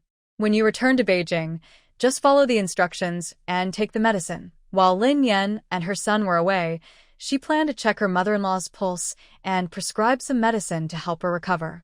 She wanted to control her condition first, then treat her properly after she finished her confinement. All right, Gao Yu quickly nodded, then turned to instruct Gu Shi. Remember to keep this a secret from Lin Yan and Gu Xiqing. This matter must not be let known to those 2, or they will cause trouble. Now Gao Yu has been labeled as someone who stirs up trouble, and she even has prejudiced feelings against Gu Xiqing. Gu Shi kept saying, Mom, don't worry. I won't tell my sister-in-law a word. Right now, I am at odds with her. She even hopes her older brother will divorce Lin Yan. Shin Shuling took Gao Yu into the room. Besides checking her pulse, she also planned to examine her carefully. A few minutes later, Gao Yu shyly took off her top. Mom, you need to take off your underwear too. I need to feel the lump, Shin Shuling reminded her while wearing gloves. She looked at her mother-in-law's body. Her skin was still quite fair, and she was in good shape. No wonder her father-in-law was so fond of her. Gao Yu's face turned bright red. She coughed and said, Shin Shuling, maybe I can just stay like this. You can check me casually. She would be fine with a stranger doctor, but her daughter-in-law was standing in front of her. She felt a bit shy. Shin Shuling spoke seriously. Mom, I need to feel your lump to see how big it is, so I can prescribe the right medicine. This concerns your health, so I can't be careless. Even if she had extensive medical knowledge, she couldn't diagnose accurately through clothes. Finally, Gao Yu hesitated, but still took off her last piece of clothing. She sat on the edge of the bed, and Shin Shuling stood in front of her to examine her. As soon as Shin Shuling placed her hand, a thought appeared in her mind. The lump's severity is high. It could turn into cancer within 3 months. The cancer is progressing rapidly and abnormally. Deep examination and bloodletting are recommended. This made her heart sink. What does it mean by abnormal cancer progression? She could feel the lump was very hard. When she pushed it, it didn't move at all, like a tree root deeply embedded in flesh, constantly feeding on blood and tissue to grow. Seeing Shin Shuling's serious expression, Gao Yu's embarrassment faded, replaced by worry and tension. She asked cautiously, Shin Shuling, is it very serious? You can cure it, right? She was afraid the other would say it was incurable and that she should prepare for surgery. It can be cured, Shin Shuling replied. After speaking, she continued, lie down now. I need to draw some blood to check. This made Gao Yu's face turn very pale with worry. Do you really need to draw blood? Well, it hurt a lot, Shuling. Gao Yu remembered how it was when she had acupuncture with tiny gold needles almost inserted into her brain. Just thinking about it made her head hurt badly. Shuling looked at her frightened mother-in-law and comforted her. It won't hurt. Just wait here for me. After saying that, she turned around and went to the room to get the gold needles. Gao Yu felt her legs and arms go weak, but she thought she could endure it better than a surgery. When Shuling returned with the needle kit, Gao Yu was already mentally prepared, lying on the bed bravely. When Shuling picked up the gold needle to insert it into the acupuncture point near her heart, Gao Yu closed her eyes in fear, tears falling from the corners of her eyes. Sniff, sniff, Shuling, be gentle, please be gentle. Seeing her mother-in-law's tears, Shuling didn't hesitate. She carefully placed the needles, then also inserted 2 more into her arm and hand. There were 3 needles in total. After placing them, she didn't immediately remove them but pressed them in a little more. 2 minutes later, she took out the needles. All 3 spots were bleeding, especially the one near her chest, where the blood was thick and slightly dark. At the same time, a thought flashed through Shuling's mind. The gold needles detected a very small amount of drug residue. This drug can cause emotional instability and may lead to tumors or cancer. Shuling was startled inside. She thought for a moment and then said directly, Mom, what I am about to say is just a guess. If I say anything wrong, please don't take it to heart. This matter concerns your health, or rather, the health of our family. Even if it might not be true, I need to say it. Her words were very serious and heavy. Haiyu, who was feeling scared, suddenly opened her eyes wide. Shuling, what do you want to say? She asked, sitting up straight. Shuling picked up a handkerchief nearby to stop the bleeding and wipe Haiyu's wound, then signaled her to put on her clothes first. After Haiyu was dressed properly, Shuling said, I suggest you go to the hospital for a blood test. There are unusual drugs in your blood. I suspect these drugs are causing your mood swings and the growth of nodules. Mom, think back, were you always this easy to cry? Or notice if there's anything unusual around you, like strange things you've eaten or drunk. Haiyu was frightened by Shuling's words and blurted out, Are you saying someone gave me medicine? As soon as she said it, she realized she was overreacting and quickly covered her mouth, her eyes full of fear. Shuling nodded. Mom, it's best if you investigate this privately. I will talk to Jean Mo. You should also get your blood tested as soon as possible. Don't wait until you return to the capital. I'm worried that if it's delayed, The drugs in your blood might be expelled from your body. Haiyu was terrified and muttered, "Who could it be? Who? I've been feeling off everywhere." She grabbed Shuling's sleeve and said, "Shuling, I used to cry easily too. My emotions have always been more intense than others since I was young. But in recent years, my temper has gotten worse. I cry almost every day. I thought it was just my time of the month. Now that you say this, I feel something's wrong. But I don't know if someone has given me medicine." Lin Yan, she didn't finish her sentence. She knew she shouldn't say that. Shu Ling patted Haiyu's hand and said, "It's only 3 in the afternoon now. You should go to the military hospital for a blood test. This is just my guess. Don't tell anyone yet. Wait for the results before making plans. Even if it's true, you're in the Northwest now, and they can't keep giving you medicine." She was sure that her mother had been drugged, and most likely, Lin Yan was the one who did it. The other person has a criminal record and keeps trying to take money from the Gu family. Even Gu Sijing once said that everything belonging to the Gu family was hers. Shen Shuling felt that a big secret hidden in the Gu family was about to be uncovered. Gao Yu's tears fell down her face. Wah, Shuling, I'm scared. I'm afraid she will hurt me. That wicked woman. Why is her heart so cruel? She never expected that her illness was really caused by Lin Yan, that beast. In her past life, she must have done some wrongs to end up with such a daughter-in-law. Mom, I only suspect. The most important thing now is for you to quickly go with Xiao Shi to the military hospital. Don't worry about anything else. Just be sure in your heart. Even if this is true, we need evidence, right? Shen Shuling felt sorry for her mother for the first time. But then a series of doubts arose. If the real culprit was Lin Yan, then where did she get the medicine? Did she only give medicine to the mother-in-law, or did she also give medicine to others? She thought Lin Yan probably gave medicine to others too, maybe to the father-in-law. Shen Shuling's heart beat faster. This was not just a family dispute. It involved poisoning, which is under the jurisdiction of the police and higher authorities. Soon, Gao Yu turned pale and asked Gu Shi to accompany her to the military hospital. Gu Shi looked confused as Gao Yu asked the doctor for a special test form. Gao Yu said nothing, only pale, and gently patted Gu Shi's hand.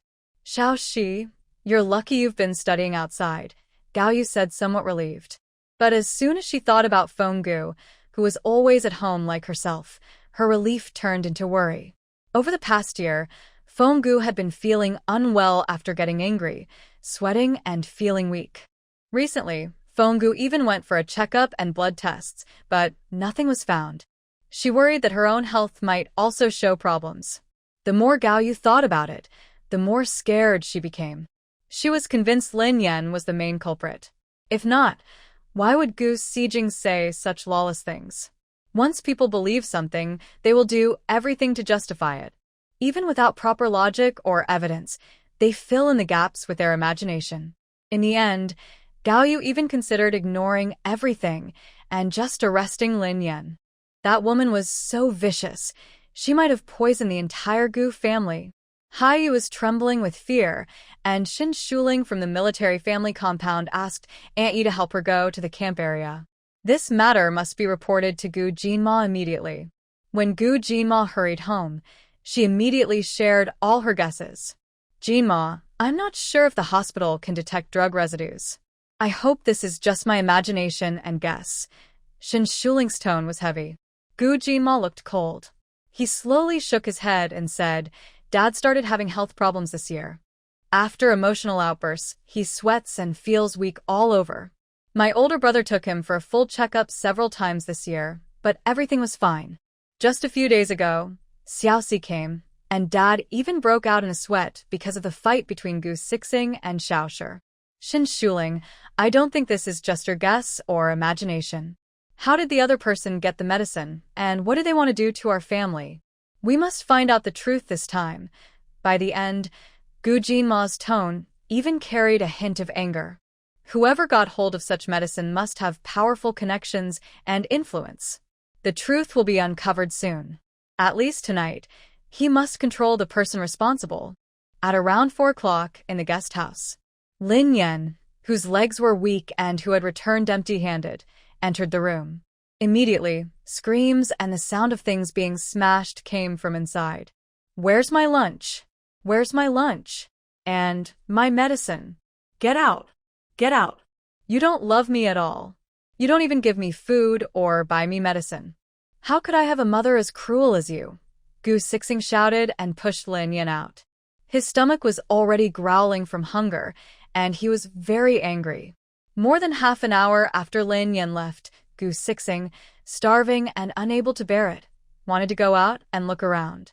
He was at an age where he needed to grow, and he was hungrier than adults. But he didn't want to go out. His face was still red and swollen, and if he went out, he would definitely be laughed at. Besides, he didn't know anyone here. Gu Sixing had been hungry in the room for several hours, but nothing happened. He was so angry, he wanted to beat his own mother.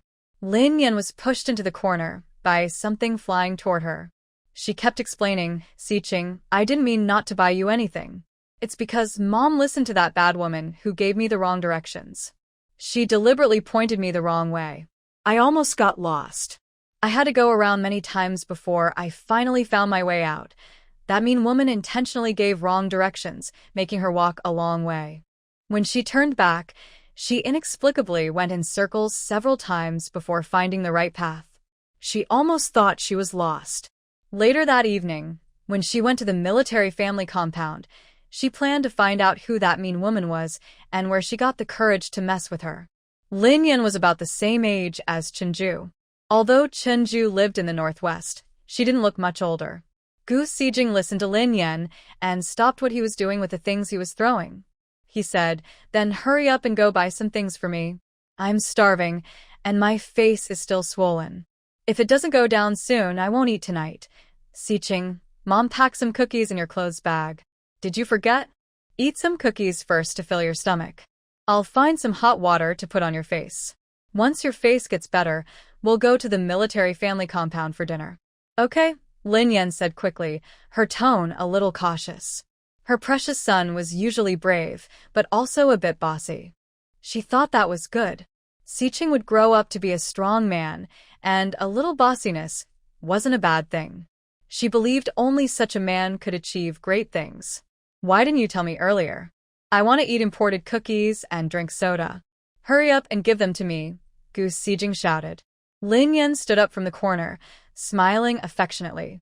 "Mom will bring them to you now." She didn't bring anything for her sister-in-law but carried a big bag for Siqing, just in case. Lin Yan took out the imported cookies that Gu Sijing liked, opened a soda, and handed it to him. Then she went to ask the front desk for hot water. Gu Sijing ate cookies eagerly. After eating more than 10 pieces, he finally jumped off the bed. He picked up Lin Yan's bag, rummaged inside, and found a small white medicine bottle. He tossed the bottle in his hand and sneered, "Once I put the medicine in, let's see if those two inside my stomach can still steal my money." At 5:30 p.m., Gu Jinma opened the round table in the yard, where several dishes had already been laid out. Everyone present was feeling down. Gao Yu sat nearby, wiping tears as if she was about to face a tough challenge. After this meal, she had to leave early the next morning for Beijing. She was very scared, worried that Lin Yan, the cruel woman, might hurt her or her family. The blood test results would take a week. What if Lin Yan harmed her during that time? She didn't want to die. Gao Yu sat next to Xin Shuling, wishing she could hold her daughter-in-law tightly, showing her dependence. She was helpless. "Mom, you should go do something. Big sister-in-law probably came here to avoid work. You can't just watch me and second brother work alone." Since her mother returned from the hospital, she had been like this. She guessed something was wrong, but her mother refused to tell her. "Mom, you go now. When big sister-in-law arrives, she might notice something. I've given you medicine, but it's better if you control your emotions. It will be better for your health." Xin Shuling gently comforted Gao Yu. Her mother had enjoyed a smooth life for half her life, but suffered a big setback because of Lin Yan. Her previous life ended, and Jean and Mo couldn't return. The Gu family might have been completely destroyed by Lin Yan. Hearing Xin Shuling, Gao Yu quickly wiped her tears and got up to work in the kitchen. The dishes were bought by Gu Jinma from the service station and paid for to be cooked in the cafeteria. There was some greens at home that could be boiled or made into cold cucumber salad. An had already been taken away by Wen Songbin. Before leaving, Shin Shuling gave him a large box of food. She wanted the father and daughter to eat together, but since Lin Yan's poisoning was almost confirmed, tonight's dinner wouldn't be a happy one, so she didn't keep them. By 6 o'clock, the food was ready, and everyone sat around the round table. Lin Yan, holding Gu Xiqing's hand, slowly came over. Next door, Yi Yuzhen and Shinju, sitting in the yard and eating from porcelain bowls, exchanged glances. They quickly crouched by the fence. There was nothing planted near Yi Yuzhen's fence, just enough to see into Shin Shuling's yard through the gaps. The position was directly facing the round table. They crouched by the fence, eating and secretly watching. The food was the same as Shin Shuling had brought earlier, rich in meat and oil, very fragrant. Yi Yuzhen carefully looked after Shin Shuling and even personally took food to Aunt Zhou's house. Zhou's grandson and Tian Tian are classmates, and the two children usually play well together at school. Lin Yan held Gu Xiqing's hand at the gate. She smelled the delicious aroma of food coming from inside and couldn't help but swallow. She wanted to greet everyone, but before she could speak, Gu Xiqing broke free and rushed inside. Smells so good. I want to eat meat. Gu Xiqing's face was slightly red and swollen, but after applying a warm compress, it had improved. Now he stood in front of the table, looking eagerly at the pork knuckles and braised ribs. Gu Shi quickly said, Gu Xiqing, wash your hands first. You can't eat without washing. Gu Xiqing didn't want to listen, but when he saw Uncle Gu Jinma was there, he immediately calmed down and obediently went to wash his hands at the well. Xiqing is just hungry. He didn't even eat lunch today. Mom and Xiao Shi went to the cafeteria without telling us. When I saw you all leave, I thought I'd go get some food too. But just as I left the guest house, I almost got hit by a bicycle. The person even deliberately gave me wrong directions, which made me lose my way. Now I'm still hungry, Lin Yan said as she entered, with a gentle smile on her face, but her words carried a hint of blame. She was upset that her mother-in-law and sister-in-law had left her and her daughter alone to eat. If it weren't for them, Xiqing wouldn't have gotten so angry with her. Gu Shi glanced at Gu Xiqing washing his hands by the well and showed a look of dislike. Sister-in-law, it's not that we don't want to wait for you, but we're afraid. Mom and I are afraid Xiqing will chase us out to beg for food. How dare we walk with him? Thinking about what the ungrateful person had said, she felt like hitting him again. Lin Yan was angry when she heard Gu Shi speak like that, but she kept a gentle smile. She explained softly, Xiqing is just angry and said things he didn't mean. Xiao Shi, don't take it seriously. I already talked to him this afternoon at the guest house. Even if Xiqing said some harsh words, you and Mom have already scolded him, right? The marks from your hits are still on his face, she continued. He's still so young. If he gets hurt, it will be troublesome. I saw a news report about a child who went deaf after being hit for saying the wrong thing. Although Xiaoxi is an elder, she shouldn't use her status to hit younger people. Xiqing did something wrong, and you should talk to him nicely. If Chengzhou and Dad find out about this, it wouldn't be good. If Xiqing gets into more trouble, it will be even harder to fix. Xiaoxi, don't you think so? Lin Yan said this with a smile, her tone gentle and calm, making her words seem reasonable. But her tone was strange and a bit weird. Shin Shuling was surprised. She didn't expect her sister-in-law and mother-in-law to hit Gu Xiqing. It seemed like they had woken up. She turned to look at Gu Shi and Gao Yu. Both looked upset, especially Gao Yu, who looked very gloomy. You even know you might hurt the child, Gao Yu said coldly to Lin Yan, her eyes full of anger. She protected her own child fiercely, but hurt others easily.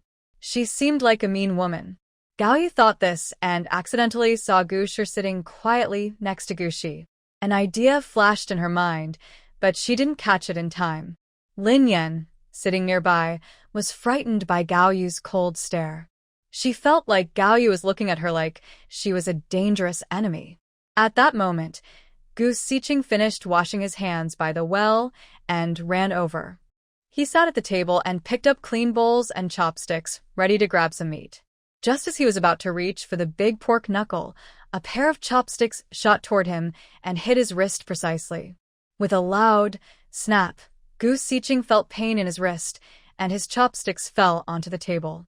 "Ah," he cried out, clutching his wrist. Gu Shi looked at him with admiration and exclaimed, "Wow, Uncle is so amazing." He even stood up and clapped his hands. Gu Jinma's face was cold and expressionless, which was very intimidating. Gu Siqing, holding his painful wrist, didn't dare say anything. Lin Yan's gentle expression faded.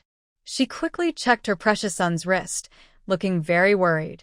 At the dinner table, only elders could use chopsticks first. Younger people could only eat after them. "If you keep breaking the rules, I don't mind teaching you a lesson, big brother," Gu Jima said calmly, but with a strange pressure. Lin Yan finally adjusted her mood, but now it was suddenly broken. She angrily looked at Gu Jima, her tone full of resentment. "Jima, you are Sijing's uncle. How can you hit Sijing? He was the first to start eating at home, and Dad never said anything. You don't need to target Sijing like this." She felt that the other person was specifically targeting Sijing, probably because her mother-in-law and sister-in-law had said something in front of him. "Big sister-in-law, Sijing's lack of manners is because you didn't teach him well. It's also the result of our parents and older brother spoiling him. He can behave like this in Beijing, but here in the Northwest, at my home, he must follow the rules," Gu Jinma said coldly. Lin Yan was so angry she was trembling. Today, the frustration she felt in the Northwest was more than she had ever experienced in her life. Just as Lin Yan was about to lose her temper, Xin Shuling smiled and tried to smooth things over. All right, everyone stop talking. Let's eat first. Mom, you start with the chopsticks." Though angry, it wasn't the time to cause a scene. Gao Yu listened to Xin Shuling, picked up her chopsticks, and started serving herself food, aiming for the big pork knuckle. The knuckle was cooked until very tender in the large pot in the cafeteria, and with a chopstick, she easily picked up a big piece of meat. Gu Sijing thought Gao Yu was serving him the knuckle, since in Beijing, his grandmother always served him food during meals. He swallowed hard and quickly reached out with his bowl toward Gao Yu. Gao Yu didn't even look at Gu Sijing, and directly put a large piece of the knuckle into her own bowl. Gu Sijing hesitated, then a look of resentment appeared on his face. He wanted to cause trouble, but his wrist still hurt from earlier, and he felt like everyone was bullying him today. If he had known it would be like this, he wouldn't have come here. He might, as well, let his grandmother die in the Northwest. Lin Yan also felt angry inside. She realized that this meal was a trap. If she didn't swallow her anger today, Gu Jinma would definitely make things difficult for her. It was probably because the other side had been stirred up by her mother-in-law, trying to embarrass her. Lin Yan forcibly suppressed her anger. She took the bowl that Gu Sijing was holding and put a piece of the knuckle into her own bowl. "Sijing, you eat first," Lin Yan said softly, holding back her anger as she spoke gently to Gu Sijing. She kept telling herself that her plan with Diqing was about to succeed. If she endured a little longer, she could have a good life in the future. She must not let anything go wrong. Gu Siqing didn't eat lunch that day. Although he was poked in the wrist with a chopstick, he still couldn't fill his empty stomach. When he saw a big piece of meat in the bowl, he immediately lowered his head and started eating. Lin Yan stood beside him, constantly helping him serve food. Her doting attitude made Xin Shuling glance at her repeatedly. She looked from Gu Siqing to Gu Shi, guessing what was on her mind. She thought Lin Yan was too bold. "Shuling, this pork rib was specially cooked by the chef you like. Try it." Gu Jinma scooped a rib into Xin Shuling's bowl. Gao Yu also helped her by placing a large piece of fish in her bowl from the fish's belly, tender and without bones. "Shuling, jumping over the dragon gate brings good luck. Our two little ones are smart and clever." Gao Yu's expression darkened slightly, and her eyes showed hope. Gu Shi quickly picked a piece of beef and said with good wishes, "Second sister-in-law, beef is nourishing and good for health. It will make the baby strong." Gu Shi, sitting next to Gu Shi, saw that grandma and aunt had helped second sister-in-law serve food. He quickly took his small spoon and scooped a piece of meat for her. Second sister-in-law, your baby will definitely be smart and adorable. Gu Shi's bright eyes also showed anticipation. He believed that second sister-in-law's baby would be much better than Gu Xiqing's, even better than him. Shen Shuling's face was filled with happiness as she said, "Thank you, Mom." "Thank you, Xiaoxi." "Thank you, little Shi." Finally, she looked at Gu Jinma and softly said, "And thank you, Comrade Gu Jinma." Gu Jinma's expression softened immediately. The family was happily enjoying their meal, but Lin Yan and Gu Xiqing were left out. Lin Yan kept telling herself to be patient. After Gu Xiqing had filled his stomach, his eyes started to dart around. When Gao Yu was about to take the nearly empty porcelain basin back to the kitchen for soup, Gu Xiqing also reached in. When Gao Yu returned with the freshly filled soup, Gu Xiqing was nowhere to be seen. Next door, Yi Yuzhen and Qin Ju were crouched by the fence, carefully watching Shen Shuling's yard. They looked toward the main hall, with wide eyes. Gu Xiqing was standing in front of the table. He first looked sneakily toward the backyard, then took out a white medicine bottle from his pocket and poured out something. Next, they saw him make a throwing motion into the soda, then start stirring the straw non-stop. "What's that kid doing?" Yi Yuzhen's voice sounded tense. Chun Ju was also a bit stunned. Maybe he's putting something in. They guessed that Gu Xijing might push Shuling or do things like kick the stool or break dishes, but they never thought he would drug someone directly. Where did that medicine come from? Who was the drink for? These questions made Chinju and Yi Yuzhen feel confused and panicked. Gu Xijing felt a little nervous. He forced himself to stay calm and took the soda over to Shin Shuling. "Second aunt, this is for you," he said, handing her the soda, his eyes flickering with hesitation. Shin Shuling looked at the little boy in front of her, a deep meaning flashing in her eyes. Next to her, Gao Yu was a bit dazed and couldn't help asking, "Xijing, did you give this drink to second aunt to apologize?" In her eyes, although Gu Xijing seemed a bit off, he was still a member of the Gu family. Lin Yanjing was ruthless and had drugged herself, but the child was innocent. When Lin Yanjing gets caught by the police, she can just teach Gu Xijing a lesson then. "Yes, I am apologizing to second aunt. It's all my fault today," Gu Xijing whispered. His heart was pounding faster, but a strange excitement rose inside him. She still dares to compete with him over the Gu family's money. Shen Shuling's expression grew complicated. She reached out and took the soda. Just as she was about to take the drink, a line of words suddenly appeared in her mind. The beverage contains a toxic substance that may cause premature birth if consumed. As soon as these words flashed through her mind, she heard Yi Yuzhen's angry and frightened voice from the next room. "Shuling, you can't drink that soda. He drugged you." Shen Shuling immediately threw the soda forcefully at Gu Xijing's face, knocking him backward. The soda in the can spilled onto the ground, flowing out rapidly. Gu Jinma, standing nearby, coldly picked up the soda and pulled her behind him. He then kicked toward Gu Xijing, who was lying on the ground, dazed. Gu Xijing's body flew in an arc, briefly leaving the ground, then landed about 3 meters away. The white medicine bottle in his pocket rolled out and just happened to roll to Gao Yu's chair.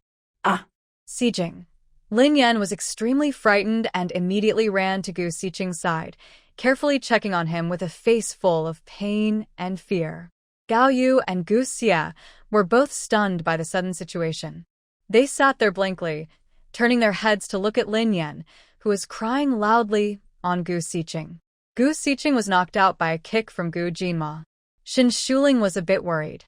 She wondered if the other person might have been hurt badly, or if this would affect Jinma's work. Gu Jinma saw her concern and reached out his big hand to hold hers. "It's okay." His kick was controlled, so he wouldn't seriously hurt anyone. If he hadn't been holding back his anger, he might have really hurt Gu Xijing badly. This mother and son not only drugged his parents, but also didn't spare Shin Shuling. He was so angry, he wished they would both die. At this moment, Yi Yuzhen and Chen Ju rushed in. Chen Ju pointed at the medicine bottle near Gao Yu's foot and said, "That little brat just added what's in this bottle to the soda. Shin Shuling, are you okay?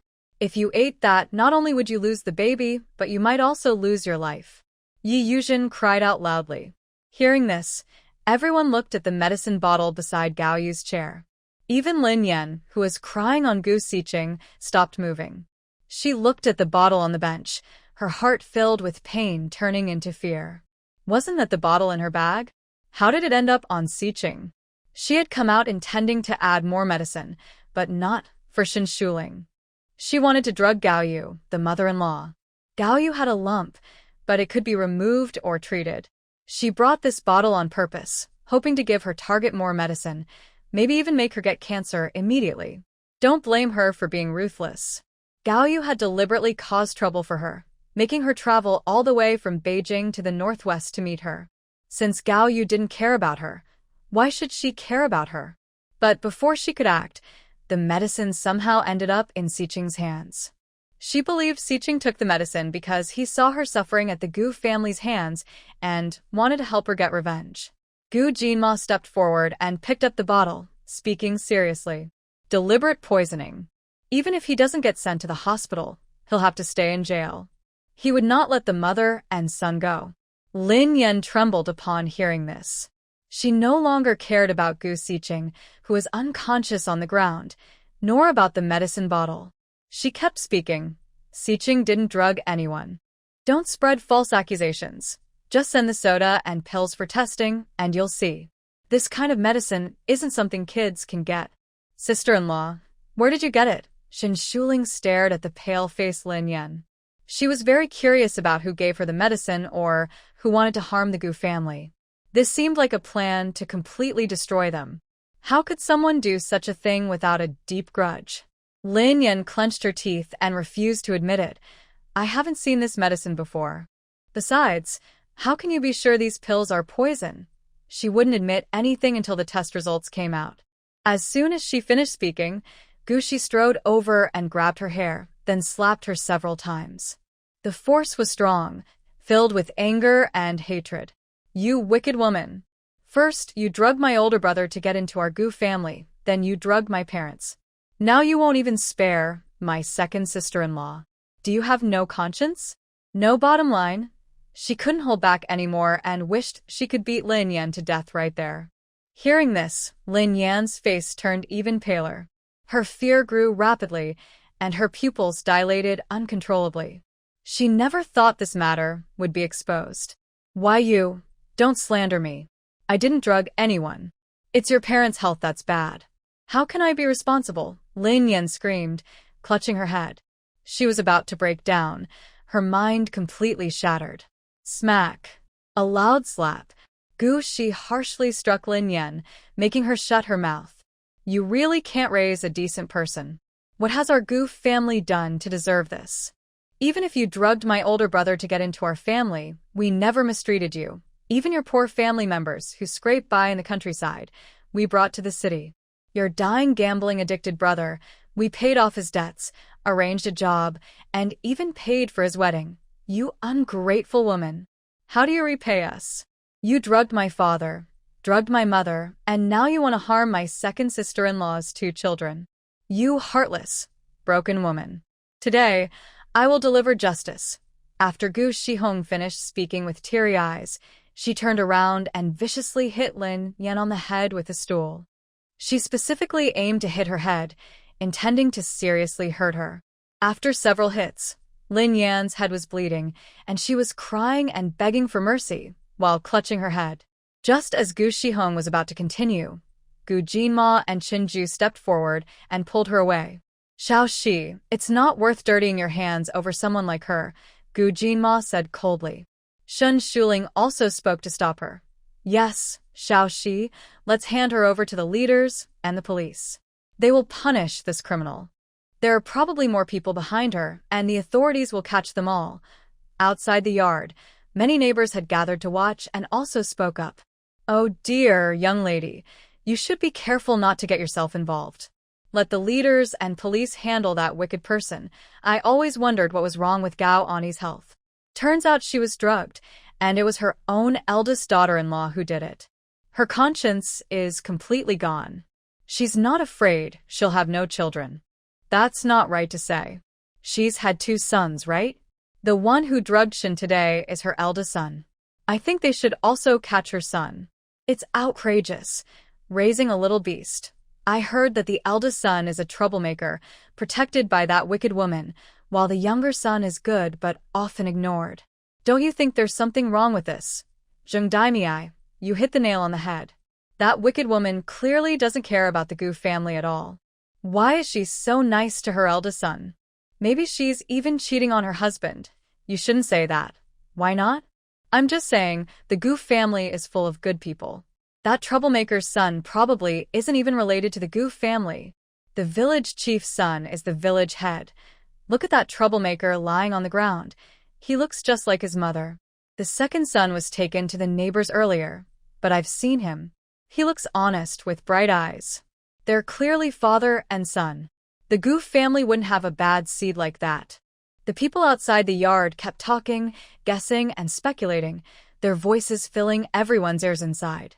Gao Yu was trembling all over from the loud voices. Seeing Lin Yan's expressionless face, she became even more certain. Mom, don't be angry.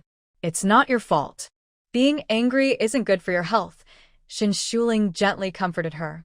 Gao Yu couldn't hold back and started crying, covering her face. It's so tragic.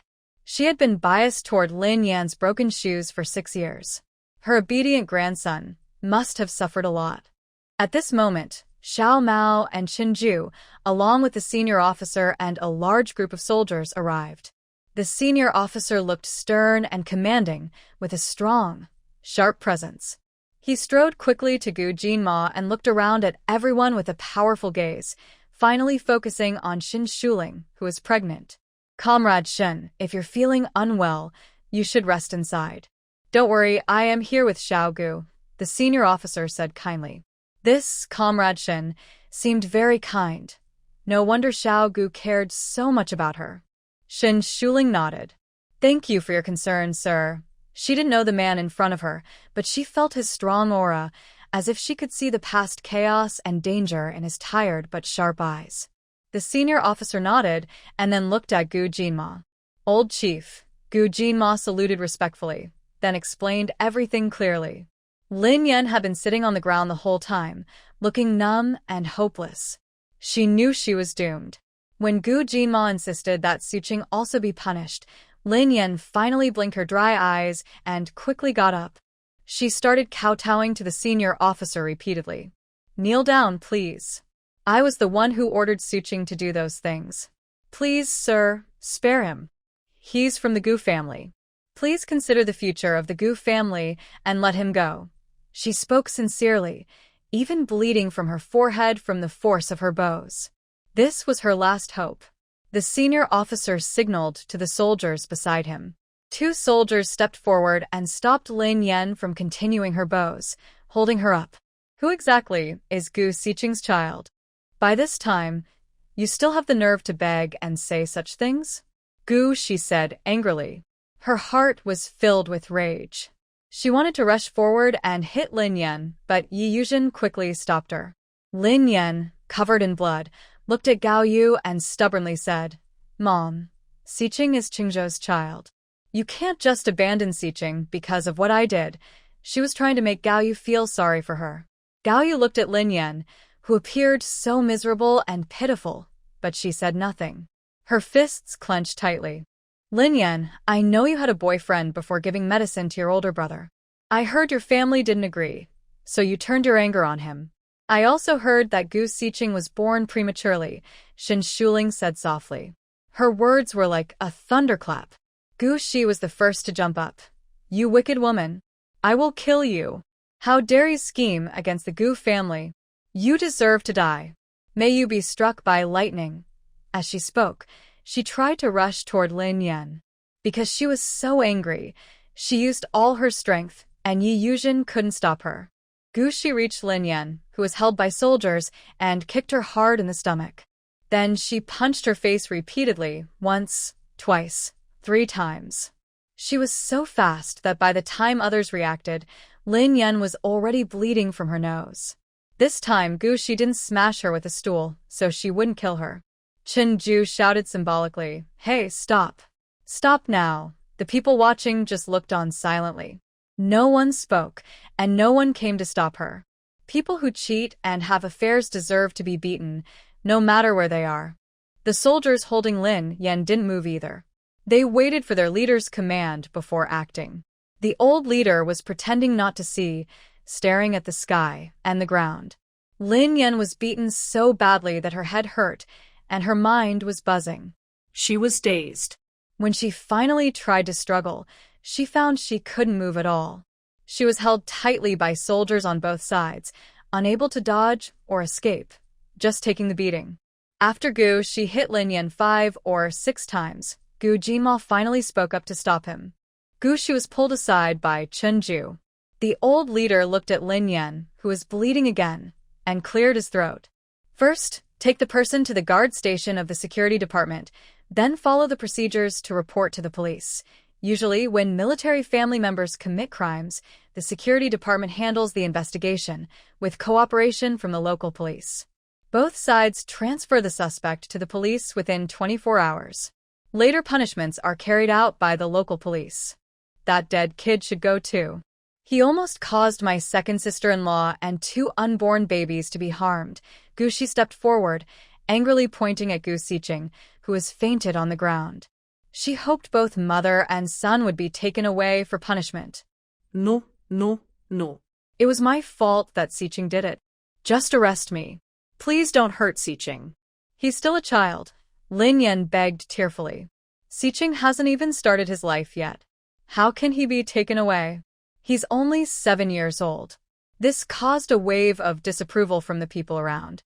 This woman is truly wicked. She cares about her 7-year-old child, while there are also unborn twins in her belly. Gaoyu was even angrier and spoke up. Gu Xiqing is your evil seed. How can he compare to the babies in Shuling's belly? You 2 heartless mother and son should just eat peanuts. That was the dirtiest thing she could say. The old leader nodded. This military family member is right. Take both mother and son away and hand them over to the police later. Although Gu Xiqing is only 7, this matter involves a military family member, so it must be handled seriously. Soon Lin Yan and Gu Xiqing were taken away. Before leaving the hospital, Gu Xiqing woke up. He looked around at the crowd gathered around, watching the scene, including many soldiers carrying machine guns. He was also carried by a stern-looking soldier in military uniform. When he turned his head, he saw his mother's face covered in blood. Gu Xiqing was immediately frightened and started crying loudly. He cried and screamed, his voice sharp and piercing. The onlookers couldn't help but step back, showing annoyance on their faces. The soldiers are specially trained. No matter how much Gu Xiqing cried and screamed, they kept walking without stopping, not even frowning. Lin Yan watched Gu Xiqing like this and silently shed tears, feeling both scared and hopeless. Xin Shuling and Gu Jinma lay on the bed, both feeling a bit heavy-hearted. Tomorrow I will go to the capital for a phone call. I need to tell Dad and my older brother, Gu Jinma said first. Xin Shuling softly asked, will Dad and my brother come to handle this? Also, Dad's health needs to be checked more thoroughly. They might come to cooperate with the investigation, or it could be through a phone call. This matter definitely involves others. It's best to communicate by phone and then report to the police in the capital for further investigation. The police will look into it immediately. The military in the capital will also investigate. It's better if Dad and my brother cooperate there, Gu Jinma explained. Xin Shuling turned her head to look at him. I heard that the older sister-in-law had a boyfriend before marrying my brother. I will ask my brother to investigate. Gu Jinma looked at her and gently reached out to touch her soft cheek. Meanwhile, in the capital, it was now 10 p.m., and the sky was very dark. Gu Qingzhou had just left the factory. He had been working overtime recently on a project, rushing to finish it with his team. The factory gate was dimly lit by a yellow street lamp, with only one light visible from afar, one of the few lights in the dark night. Standing under the street lamp, Lin Neng was smoking and saw Gu Qingzhou come out. He quickly threw away his cigarette and ran over. Lin Neng, smiling flatteringly, took a bottle of soda from his pocket and handed it to Gu Qingzhou. Brother-in-law, you finished work late. Gu Qingzhou stopped and looked at Lin Neng. Instead of taking the soda, he asked coldly, what do you want from me? This little brother-in-law was quite reckless. Every time he caused trouble, Gu Qingzhou had to spend money to fix it. Lin Yan even had a premature birth because of him. Gu Qingzhou didn't like this brother-in-law. Months ago, he refused to give him money, no matter what Lin Yan said. He wouldn't give him money anymore. Today, he came so late, probably because of money issues. Sure enough, Lin Neng started begging. "Brother-in-law, please help my wife. She accidentally fell at home this afternoon and is now in the hospital. The doctor said her water broke and the baby will be born soon. Brother-in-law, just give me some money so my wife can deliver the baby. I promise I won't bother you again after this." He really had no other choice but to come to his brother-in-law for help. Originally, Hui was not due to give birth yet, but she went into early labor after a fall. The money he had was just spent on entertainment. His sister was not in Beijing now, or she wouldn't have come here to face her brother-in-law's cold attitude. Gu Qingzhou looked at Lin Neng, whose face resembled Lin Yan's a little. He frowned and asked, "Your wife had the baby? When did she get pregnant?" He instinctively felt that Lin Neng was lying. The last time he saw his brother-in-law's wife, it had only been a few months. Now he says she's pregnant and about to give birth. Lin Neng scratched his head, feeling a bit embarrassed. He said, "Brother-in-law, it's my woman outside. Her name is Hui, and we've been together for over a year. Otherwise, I would have just gone home to get this money. You're keeping a woman outside?" Gu Qingzhou was surprised. He thought Lin Neng was hopeless. Seeing Gu Qingzhou's cold stare, Lin Neng felt a surge of resentment, as if he was being unfairly blamed. He forced a not-so-pleasant smile and said, "Brother-in-law, I've just made a mistake that many men do. When Hui's baby is born, I'll bring her to meet you right away." Pretending to be a good person, not realizing he himself was in trouble. Gu Qingzhou's face turned cold. "No need. I won't give you the money. Find someone else." He then strode away, showing he didn't want to have anything to do with Lin Neng. Lin Neng hurried to follow him, saying repeatedly, "Brother-in-law, you can't just ignore me. The doctor said Hui's baby is in the wrong position and must be born immediately. Brother-in-law, that's your nephew. You can't just watch him be born without helping." He was throwing moral accusations at Gu Qingzhou. "When you were with her, did you ever think about today? Do you think you're innocent? Even if she doesn't make it today, it's your fault. I won't give you a single cent." Gu Qingzhou's elegant face turned cold, and his eyes showed disgust as he looked at Lin Neng. He really disliked this brother-in-law. Hearing Gu Qingzhou say this, Lin Neng also grew cold. "Brother-in-law, do you think everyone is as strict and stubborn as you? Do you think you're so clean? The world isn't as pure as you imagine. Maybe you're covered in mud everywhere." After saying this, Lin Neng turned around and left. Not giving him money was fine. At worst, he would go home and steal from Xiaoli. Gu Qingzhou watched Lin Neng's figure disappear into the night, feeling a strange sense of reflection deep inside. What is cleanliness? What is filth? When Gu Qingzhou rode his bike back to the Gu family home, it was already 11 p.m. In the past few days, only he and his father were at home. As long as he didn't have to work overtime, he would go straight home. Without Lin Yan, he felt much more relaxed. He quietly went to the shower room, washed up, and habitually returned to his study. Inside, there was a small bed. He and Lin Yan had been sleeping in separate rooms for a long time. Gu Qingzhou turned on the desk lamp and sat at his desk. He suddenly felt a bit restless. While tidying his desk, he couldn't help but recall what Lin Neng had said to him. He didn't agree with Lin Neng's words. He believed the Gu family was clean, the only thing that wasn't was. After a moment, Gu Qingzhou approached the bedroom he hadn't entered in a long time. This was Lin Yan's and his bedroom, usually occupied by Lin Yan and Si Qing. He found the door was locked. This was normal, but it still made his heart jump inexplicably. Acting on impulse, he went back to his room and took a wrench and a screwdriver. About 10 minutes later, he pried open the bedroom door. He pulled the lamp wire from the wall, and the warm, tidy room was illuminated by soft light. Gu Qingzhou entered and began searching inside. He felt no guilt. After 7 years of marriage, the two of them had become almost strangers, with no real feelings left. He could never develop feelings for Lin Yan. He had tried, but it was truly impossible. He had committed himself to his marriage and his future, and after trying, he no longer forced himself. Especially over the years, as he kept filling Lin Ning's gaps, the small tolerance he once had was gone. Finally, Gu Qingzhou found a novel in the drawer titled Sunset Red. Its orange-red cover was filled with ambiguity and deep affection, an intense love story. It was a novel that shouldn't have appeared in the Gu family. He casually flipped through the pages, and a photograph slipped out and caught his eye. In the photo, Lin Yan was smiling happily. Next to her was a tall, slender man. They stood shoulder to shoulder, very close, with a famous scenic spot in Beijing behind them. Lin Yan was wearing a gray short-sleeved shirt. He remembered this shirt. His mother bought it for her some time ago. After buying it, his mother even mentioned it at the dinner table. He turned the photo over, which had the date from last month written on it, along with two names, Lin Yan and Huang Diqing. Gu Qingzhou looked at the name, Huang Diqing, and felt a sudden tightness in his chest. He then lowered his head and started searching the room. After a while, he found a matchbox with Beijing Guest House printed on it inside a bag. He gently shook it, and the matches inside were still full. Beicheng is in the suburbs.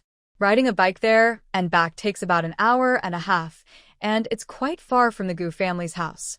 Gu Qingzhou's face was serious. Quickly, he took the matchbox and his ID and left the house, heading to the guest house. At 1 a.m., the door to the Gu house was finally pushed open again. Gu Qingzhou, tired and confused, returned home. He dragged his tired body into the study and didn't come out again. Early the next morning, Gu Fengwu usually got up at 7. After washing up, he went to a state-run restaurant nearby to buy 2 breakfasts. He looked into Gu Qingzhou's study, thinking he was probably working late again last night. He hurriedly finished his breakfast, covered the other portion with a net cover, and then left the house. The Gu family's house was not far from the military camp. A military vehicle was already parked at the gate, waiting. Gu Fengwu opened the door and got in. The duty soldier drove him to the office building. Before he even got out of the car, a young soldier ran over. The young soldier saluted. "Commander, you have a call from the Northwest Military Camp." Gu Fengwu immediately got out of the car and walked quickly toward the office. He secretly hoped it was either his second son's call or Xiao Yu's. Recently, Xiao Yu wasn't home. He often felt restless at night. After Xiao Yu got sick, he felt even worse. He remembered hearing Xiao Yu crying on the phone before, and his heart broke. Gu Fengwu's emotions were complicated, but he kept his usual calm and cold exterior. He answered the phone. When he heard his second son's voice on the other end, he couldn't help feeling a bit disappointed. "Jinma, where is your mother? When will they come back?" Gu Fengwu asked immediately. Gu Jinma said, "Dad, I need to talk to you about something." After more than 10 minutes, Gu Fengwu left the office with a complicated look on his face. He greeted his subordinates and then called the guards to take him back to the Gu family home. On the way, Gu Fengwu felt conflicted and angry. He was angry at Lin Yan's actions and conflicted about whether his eldest son could handle this. He also felt poisoned by Lin Yan's influence and wasn't sure if his health was affected or if he could recover later. When Gu Fengwu opened the door with a heavy heart, he bumped into Gu Qingzhou, who was about to leave, looking bloodshot and disheveled. Gu Qingzhou hadn't slept all night. He had thought about everything and decided to go outside to cool down. He decided that once Lin Yan returned, he would divorce her. He wanted her to leave the Gu family, with Gu Sixing. This was to him, but he also felt a slight sense of relief. Years ago, Lin Yan had drugged him, and now she had done something even worse. He was sure he would divorce her. Seeing how exhausted Gu Qingzhou looked, Gu Fengwu blurted out, "Qingzhou, you already know?" Father and son talked for a while, and Gu Qingzhou finally learned that Lin Yan not only cheated on him but also cruelly drugged his parents and sister-in-law. His heart sank deeper, and guilt and regret appeared in his mind. "If only I hadn't married her back then, none of this would have happened," Gu Qingzhou muttered. He never expected Lin Yan's heart to be so evil. She not only raised a child with a lover outside, but also wanted to harm his parents and sister-in-law. No wonder his father had been sweating profusely these past few months, and his mother suddenly needed surgery. It was all Lin Yan's doing. Seeing his son blame himself, Gu Fengbo reached out and patted his shoulder. He said, "If you hadn't married her, you might have been shot dead long ago. She's so vicious, she wouldn't let you go. There must be someone backing her." Gu Qingzhou clenched his teeth, his bloodshot eyes bulging with anger. "It's her lover, Huang Deqing." Huang Deqing? That name. Gu Fengbo was shocked and immediately thought of his grandson's name. Gu Qingzhou let out a deep breath and said, "That was her boyfriend in college. We three went to the same school, but Huang Deqing wasn't in the same class as Lin Yan and me. I didn't really remember him. I only heard she was dating someone back then.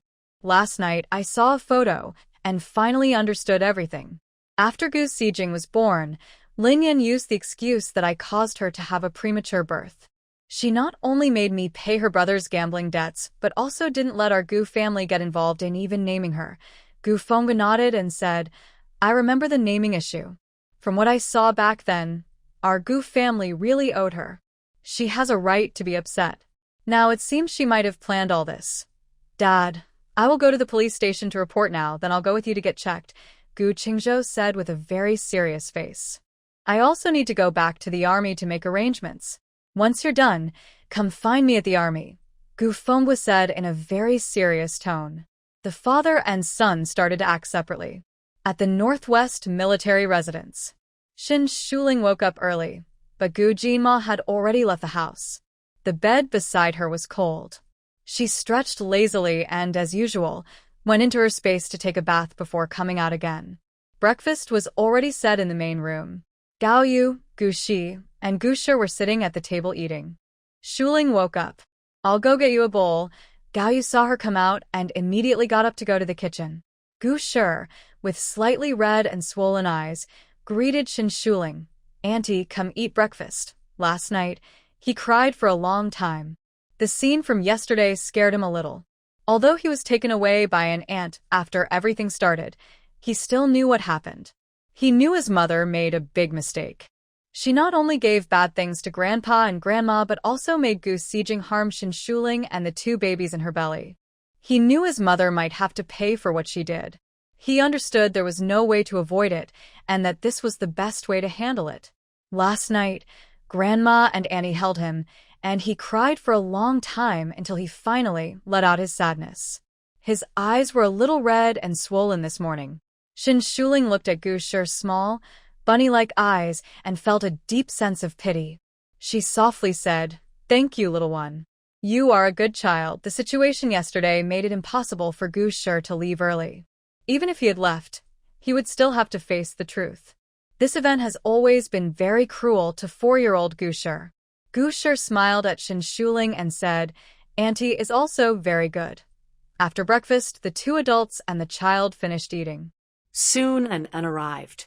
As soon as the little girl came, she immediately started playing with Gu Shi. After taking a nap in the afternoon, Gu Jinmo returned from the military district.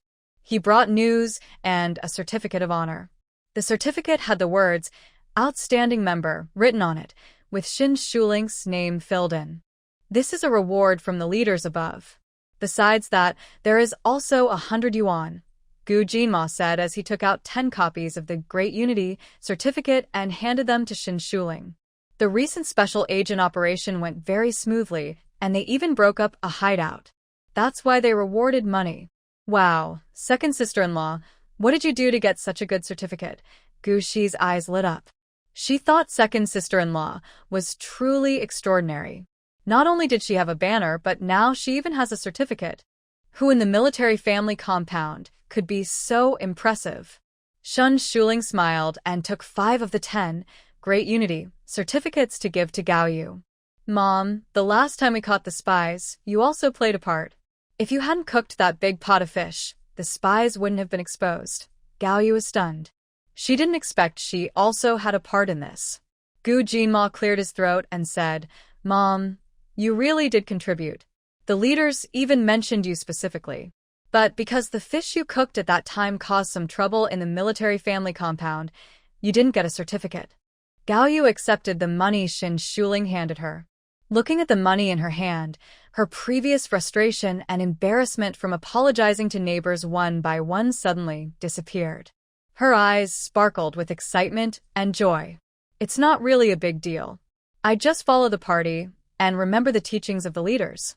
It's what I should do, what I should do. With this honor, she couldn't help but envy her old friends. Gao Yu carefully kept the 5 Great Unity certificates, planning to show them to her old friends after returning to Beijing. After sharing her happy news, Gu Jinma looked at Gu Shi, who was playing with it in the yard. He lowered his voice and said, Lin Yan has already been fully questioned. She colluded with her lover to try to seize the Gu family's assets. The medicine was given by her lover, Huang Diqing. Gu Xijing is their child. Big Brother reported the case in Beijing because it involved military personnel. The authorities handled it quickly, and Huang Diqing was already arrested. The person who supplied him with pills was also caught, including Lin Ning, Lin Yan's brother, who is involved in gambling and inappropriate relationships. The military police in Beijing are also questioning those who provided pills to Huang Diqing. The results are not out yet, but it is likely to involve sensitive information. Gu Fenghua is a high-ranking officer in the Beijing military district. His status is well known.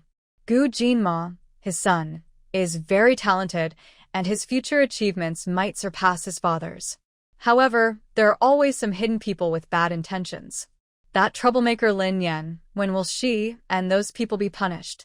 Gu Shi's eyes flashed with anger as he eagerly asked Gu Jinma. Not more than a week, Gu Jinma replied coldly, with a look full of icy determination. Gao Yu couldn't help but ask, what will happen to Gu Xijing? Gu Jinma's face was cold. He looked at Gao Yu and said, Gu Xijing is not really part of our Gu family.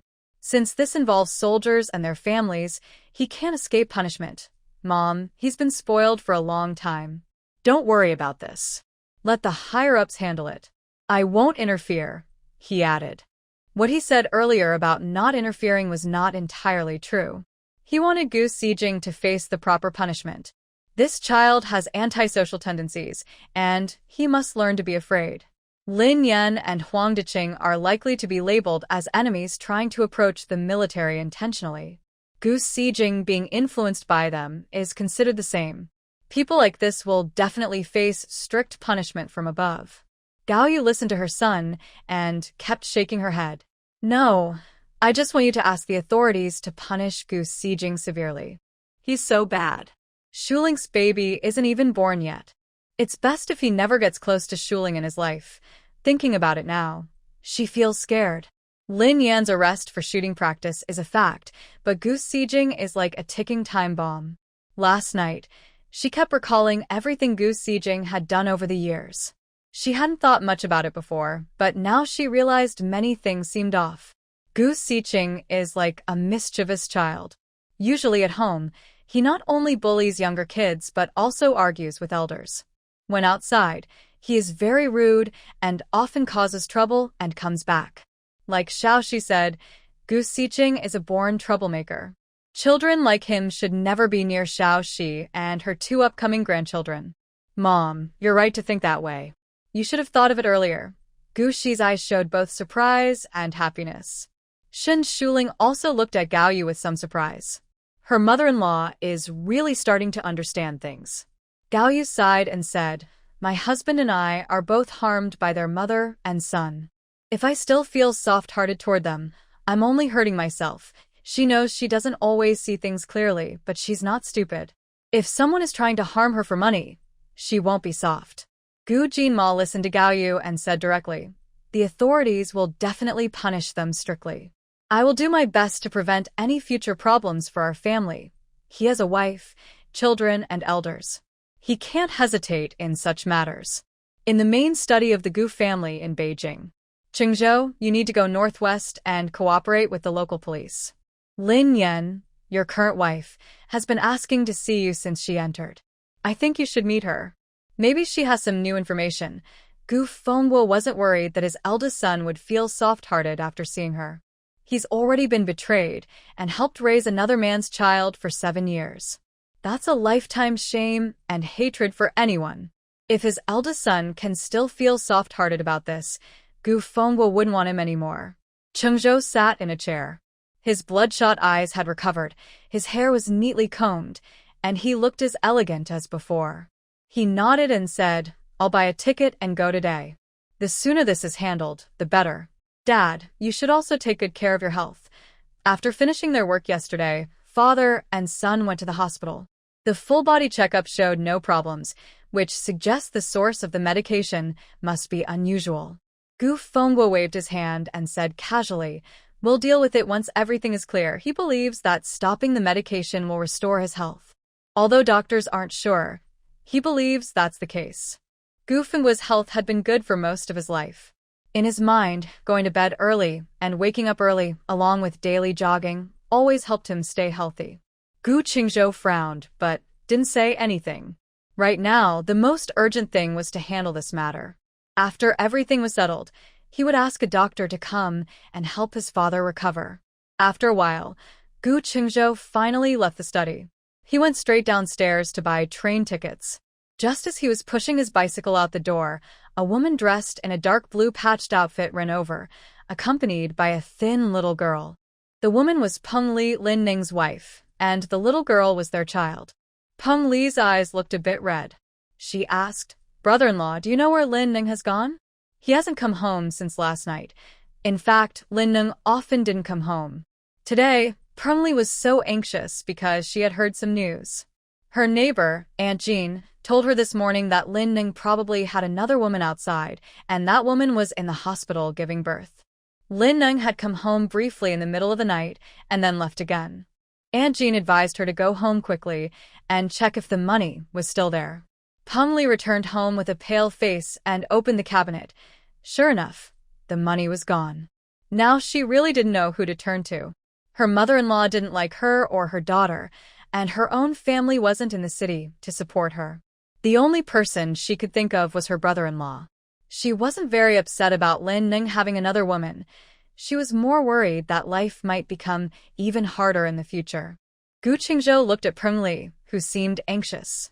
He thought for a moment, but didn't answer her question directly. Instead, he said gently, "Lin Ning is unreliable. I believe you can feel that too. His family isn't a good place to stay. If you have other ideas, you should think about them soon. Now is a good time." Peng Li's heart suddenly jumped. She thought about her husband's gambling addiction and her strict in-laws. She tentatively asked, "Brother-in-law, when do you think would be a good time to leave?" To the Lin family, she was just a bought item, something used to have children and serve others. She dreamed of leaving. If it weren't for her father's illness, she wouldn't have married into the Lin family. Peng Li's family had 5 children. Her eldest brother had died young, her second and third sisters were already married, and her fourth brother had gone missing during a military mission and was declared dead years ago. She was the youngest child in the family and the only one who had not married. Years ago, her father fell seriously ill, and the family urgently needed money.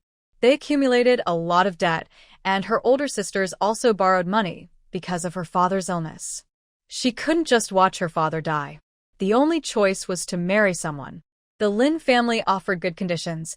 They would help pay her father's medical bills and also help her family pay off all their debts. Marrying Lin was the best option for her at that time, and it was a decision she felt was right. Unfortunately, her father only lived a little over a year after that. Lin was handsome and looked like a good husband when he wasn't angry. Thinking of this, Peng Li couldn't help but pull at her sleeve. Her arms were covered with scars, and even the back of her hands had bruises. Gu Qingzhou glanced at Peng Li's movements and said, "If you have the courage, you can prepare now." The Lin family probably doesn't have much time. Soon, the Lin family would fall into trouble and wouldn't care about Peng Li anymore. He knew Peng Li was suffering in the Lin family, often being beaten and scolded. Even the children were affected. Now, he wanted to give her some advice. Peng Li knew her brother-in-law was capable. The Gu family was not ordinary, so she believed what he said. She thought her brother-in-law was warning her. "Thank you, brother-in-law. I understand. I won't say anything foolish." "Don't worry." Peng Li swallowed hard, feeling both excited and nervous. If something happened to the Lin family, it might mean she could start a new life with Xiaoling. Peng Li took her child and left. Gu Qingzhou looked at the thin figures of mother and daughter and sighed softly, hoping his words would help. Soon he rode away on his bicycle. Back home, Peng Li checked each room. Her in-laws weren't there. They had probably gone for a walk. She told Xiaoling, "Lingling, you watch at the door.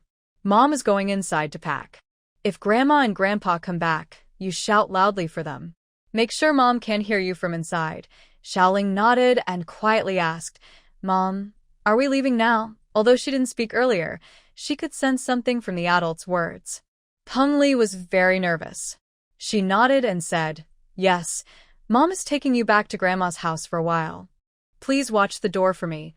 Xiaoling went to stand by the door to guard.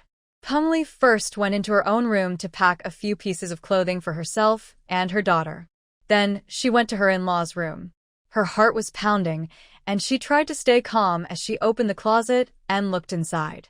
She was looking for money because Lin Neng had taken all her money. She thought, since she was leaving anyway, she might as well take her money back. When she married, her parents hadn't fully paid off their debts. They had left 30 yuan for her, and after she got married, her mother slowly paid back that money. That 30 yuan was her money.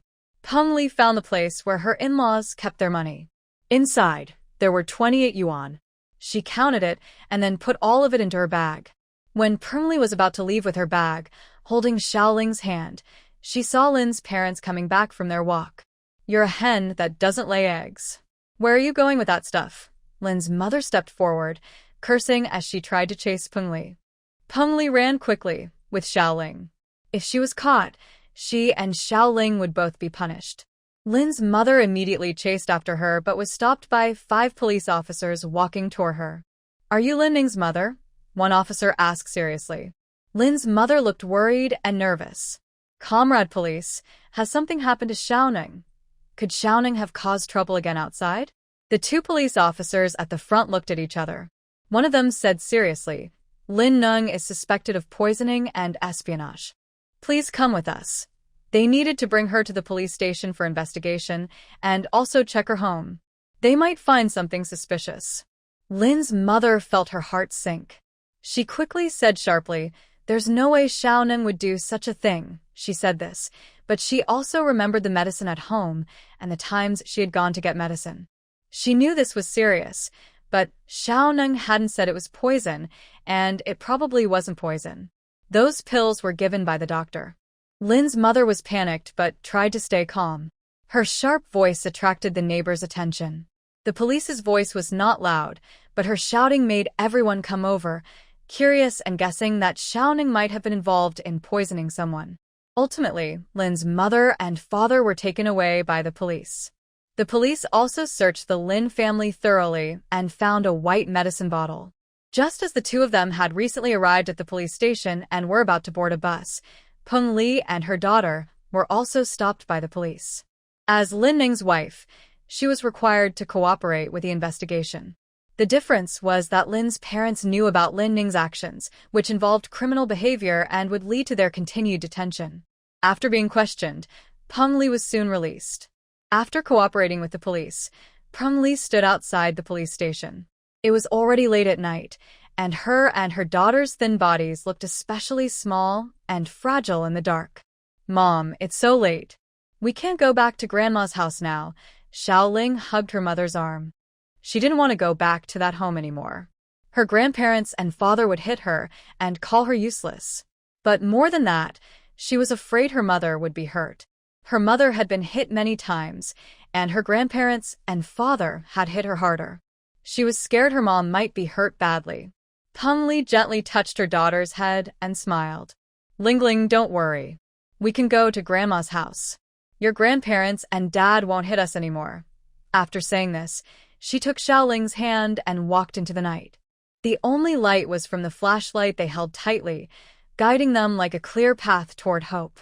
Gu Qingzhou arrived at the Northwest Military Region 4 days later.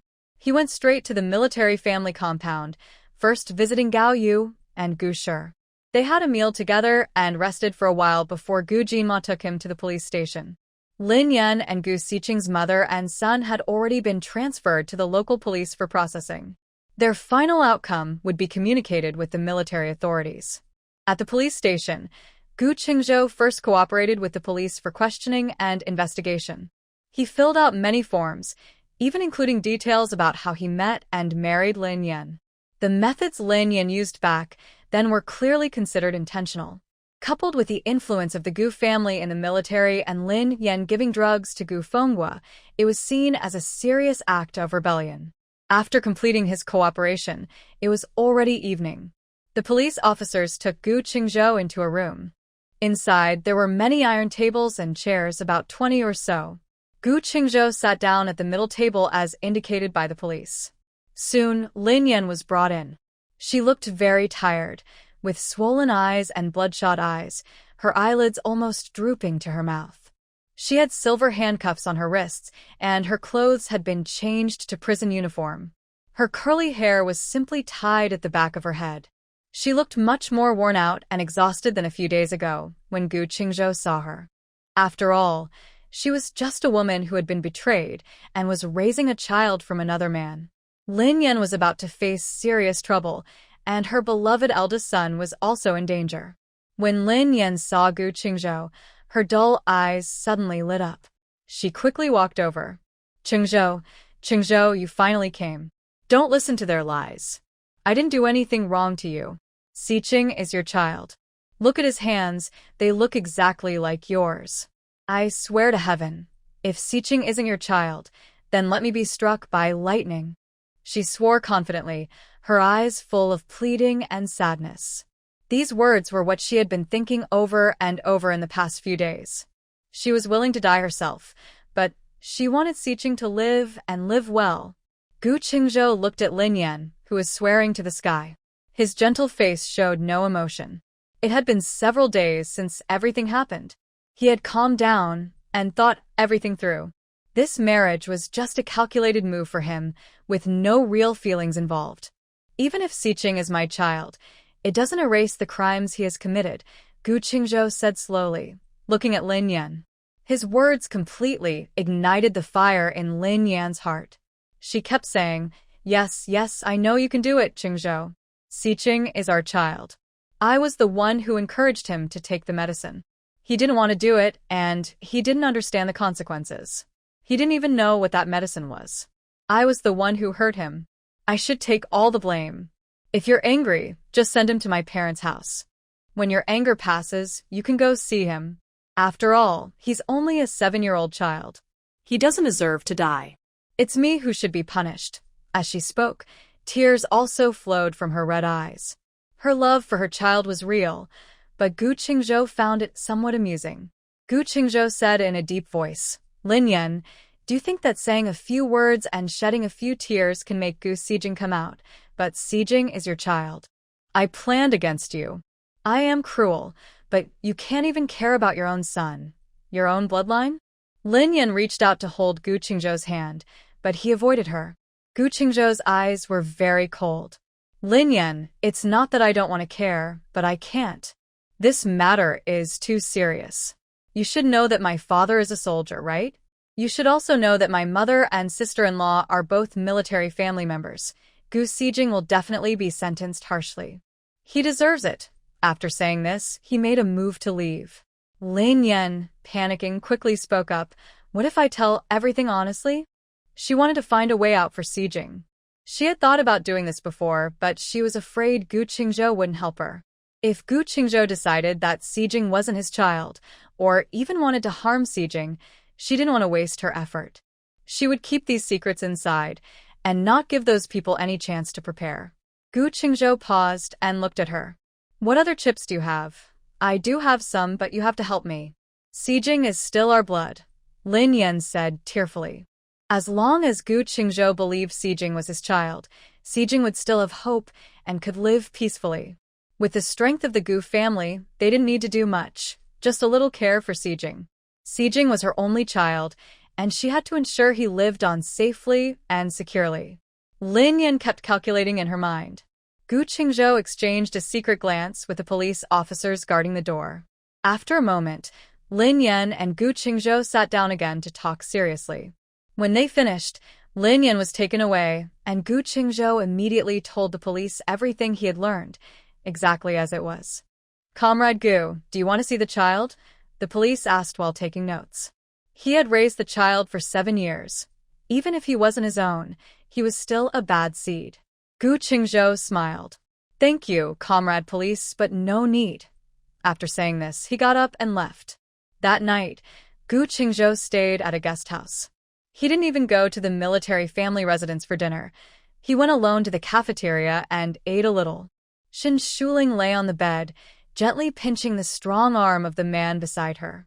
She asked, "Is Big Brother feeling very upset? He didn't even come to have dinner with us. Since his wife did something terrible and the child isn't his, even without feelings, he must feel uncomfortable, right?" Gu Jimo replied in a deep voice, "Big Brother is quiet by nature. Even if he's upset, he won't show it. Tomorrow, he will go back to the capital with Mom and the others. At noon, I will ask him to come over and have a meal with us." Actually, he wasn't too worried about his big brother. He knew his brother focused on his career. The two brothers rarely saw each other, but they had brotherly love. Neither of them liked to compete, and both were capable. They each focused on their own path and developed well. Xin Shuling responded softly, and then fell asleep. Recently, she had been sleeping a lot. Gu Jima drove to pick up Gu Qingzhou from the military housing area. The yard was lively, with a table set up. This time, they bought groceries to cook at the canteen. Gaoyu had packed her luggage early and was reluctant to leave, chatting with Xin Shuling for a while. When Gu Qingzhou arrived, he greeted Xin Shuling and then took out a red envelope from his bag. "Shuling, I was in a hurry to come here and didn't buy you anything. This red envelope is a gift for you and the 2 babies about to be born. I'll make it up to you next time," he said, handing over the thick red envelope. Xin Shuling took the envelope calmly and said, "Thank you, Big Brother." Everyone was family, so she didn't want to pretend to be polite. Gu Qingzhou looked somewhat like Gu Jima. Both had straight noses and sharp eyebrows. One had a gentle, scholarly look, and the other looked cold and serious. They looked like brothers, but not exactly alike. Gu Qingzhou's features resembled Gaoyu more. Xin Shuling thought Gu Jinma probably looked more like her father-in-law, Gu Fenghua. The lunch was lively, and everyone ate happily.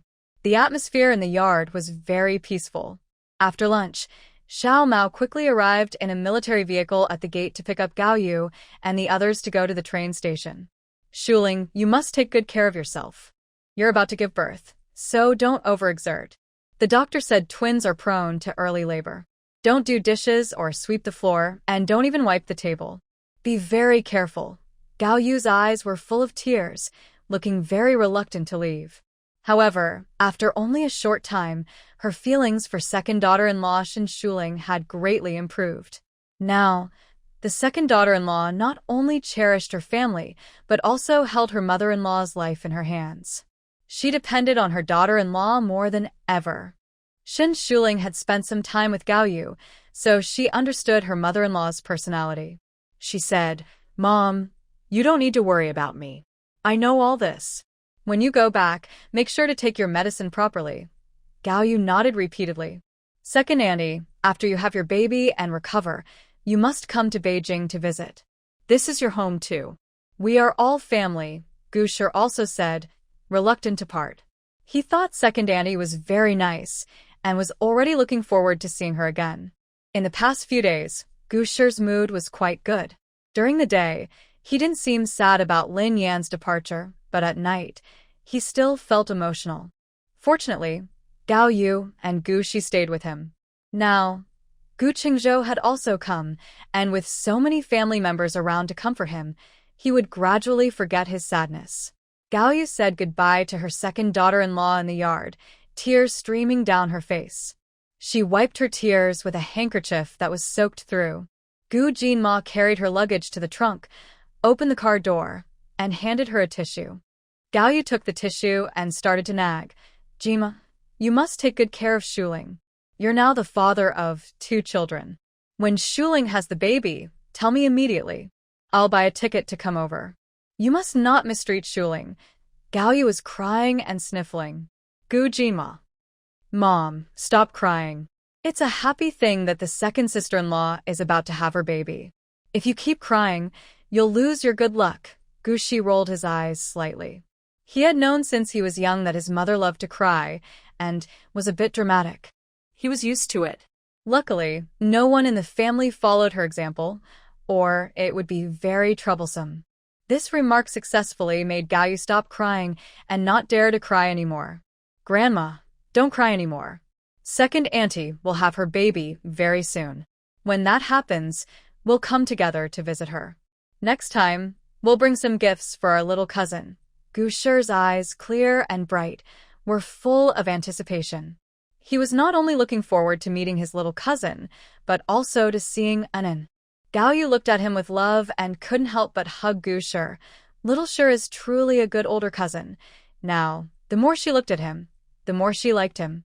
He truly is a good child of the Gu family. Before, she was blind and thought Gu Sijing, that bad seed, was good. The military vehicle smoothly headed toward the train station. 4 days later, Gu Qingzhou and Gaoyu and others returned to the Gu family in Beijing. They traveled tired and dusty. Gu Fenghua was already waiting at home. When Gaoyu saw him, tears couldn't be held back and started to fall. Gu Shi felt embarrassed and rubbed his arms, then quickly went back to his room with Gu Shi. Gu Qingzhou also carried his luggage to the study. They all knew their parents' personalities well. They had to hold their father and cry loudly before he would comfort them. The couple had been together for many years and loved each other very much. Gu Fenghua was a rough man, but he was very careful and caring toward his wife, the announcer. Otherwise, Gaoyu, even at her age, wouldn't be so innocent. Gu Fenghua hugged his beloved wife and comforted her for a while before she calmed down. Inside, he also felt a bit sad. Gaoyu loved beauty very much. This time, she dressed very simply, even changing her leather shoes to cloth shoes, and her health was not good. Coming back is good, coming back is good. Gu Fenghua patted his wife's back. Gaoyu, who had just calmed down, couldn't help but cry again. This time, she wasn't crying for herself. Fenghua, what should we do about Xiao Shi in the future? Although Lin Yan, that troublemaker, was caught, she is still his biological mother. Do you think he will be very upset? What if he hates us later? Woo-woo, I really was blind back then. Xiao Shi is such a good child. How could I not see that? You told me many times, but I still favored Gu Sijing, that dead kid. I'm really sorry for Xiao Shi. It's my fault as a grandmother. Woo-woo. Gu Fenghua also felt a bit sour. I'm not a good grandfather either. Gu Qingzhou isn't a good father either. From now on, we will all treat Xiao Shi well. He is a sensible and obedient child. He will understand right from wrong. He was busy in the army every day. He only publicly stopped Lin Yan from being biased and didn't really look into the matter deeply. His thoughts were similar to Gaoyu's.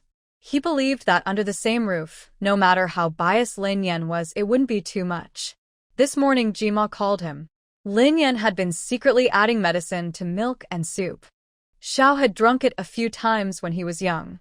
Luckily, the medicine was weak in toxicity, or the consequences could have been terrible. The Gu family felt they owed Xiao a lot. The couple talked for a long time. Only then did Gaoyu go out to wash up and take a shower. She had been on a train for several days and naturally had a smell. Fortunately, Gu Fenghua and his wife, being old friends, didn't mind. Not long after Gaoyu left, Gu Qingzhou came in. The father and son discussed Lin Yan's case for a while. They reviewed everything carefully to make sure nothing was missed. Only then did they finish talking about it. From now on, you'll take Xiao to and from school. You also need to stay with him at night and keep him company. Try to spend more time with him, at least until his emotions recover, Gu Fenghua said in a commanding tone. The eldest son had been busy with his career since he got married and didn't spend much time at home. As a father, he understood this, but his understanding also indirectly caused Zhao's lack of fatherly love. He felt guilty and also regretful. Gu Qingzhou nodded, his voice trembling a little. Dad, I understand. All these years, he had been too selfish, only thinking of himself. Seeing his eldest son's eyes reddening, Gu Fengwa sighed. Get your emotions together and go see Xiao. The family is here, and everyone will treat Xiao well. He's a good kid. Don't worry too much. The eldest son was more influenced by Xiaoyu. Unlike Xiaoyu, who cried in front of others, his tears were kept inside. As he grew older, he hadn't lost control of his emotions for many years. Gu Qingzhou nodded and then left the study. He went to see Gu Shi. Although he was treated unfairly, he was still well cared for. Lin Yan was biased, but she didn't show it openly. There was no shortage of food or new clothes. But the mental torment might be harder to bear than physical pain. You've been on the train for a few days. Dad will take you to rest for a while. Your aunt is tired too, so let her rest, Gu Shi said, holding up his small hand. Then I'll sleep for a while and come back to play with Auntie, Xiao replied. Gu Shi handed him some fruit candies from the table and said with a smile, Go ahead, I'm exhausted myself. Although they traveled in a sleeper car this time, they still felt very tired. Gu Shi smiled happily as he left. Gu Qingzhou first took his son to the shower room to wash, then brought him back to his room. The father and son lay on the bed. Gu Qingzhou looked at him and suddenly felt his eyes sting. Before he could hold back his tears, he saw Gu Shi had already closed his eyes and was sleeping peacefully. At this moment, the old father's tears no longer needed to be hidden. Gu Qingzhou carefully held his son in his arms. Smelling the sweet milk scent on the little boy, he couldn't help but cry softly. The room was filled with the sound of a man's guilty and restrained crying. Gu Shi slept very soundly. He hadn't slept so well in a long time, or rather, he hadn't been held while sleeping for a long time.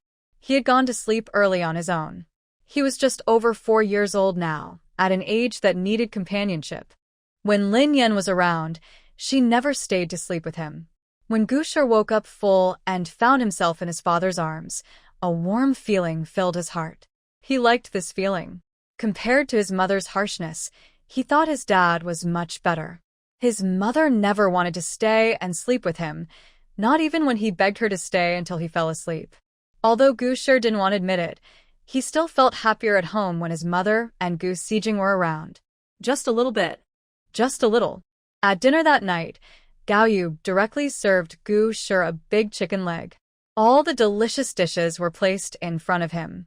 Xiao Shi, you're growing now, so you need to eat more. Eat as much as you want.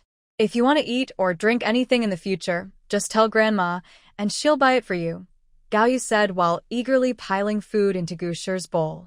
After she finished speaking, Gu Shi's bowl was piled high with food. This was a warmth he had never experienced before. His grandma used to give him food, but it was just a few bites, mostly for Gu Sijing. Thank you, Grandma, Gu Shi said gratefully, then started eating. Gao Yu liked her grandson more and more as she watched him. After dinner, Gu Fengwa and Gu Qingzhou cleaned up the dishes and went to the kitchen. Gu Shi helped behind them, making the scene especially warm. Gu Shi went to her room to read and pack her things, as she was leaving for school tomorrow. The next morning, Gao Yu dressed simply in dark clothes, carrying a cloth bag on her shoulder and wearing cloth shoes. She was tall and thin, with few signs of aging on her face. Even with her plain outfit, she looked quite nice, which made her natural elegance stand out more. After taking her medicine, Gao Yu waved 5 new big union notes and left the house. She was going to visit her old friends to chat. Recently, the neighbors didn't know about what had happened to the Gu family. As soon as Gao Yu stepped outside, a neighbor greeted her with a smile, saying, "Oh, Gao Mei, you're back. Why are you dressed so simply today? Everyone living here is well off, but none match the Gu family status, especially with Gu Fengwa being a high-ranking official." Most neighbors greeted her warmly because of her family background.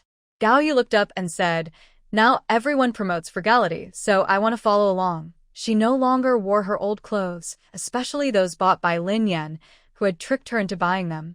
A big sister nearby smiled and said, "Wow, a trip to the Northwest really improved your outlook, Gao Mei. If you think like that, I'm happy too. We're neighbors, and men here are all important people. It's better to be modest." Gao Yu casually shook the big union notes in her hand and smiled. "That's what I think too. I used to be too showy.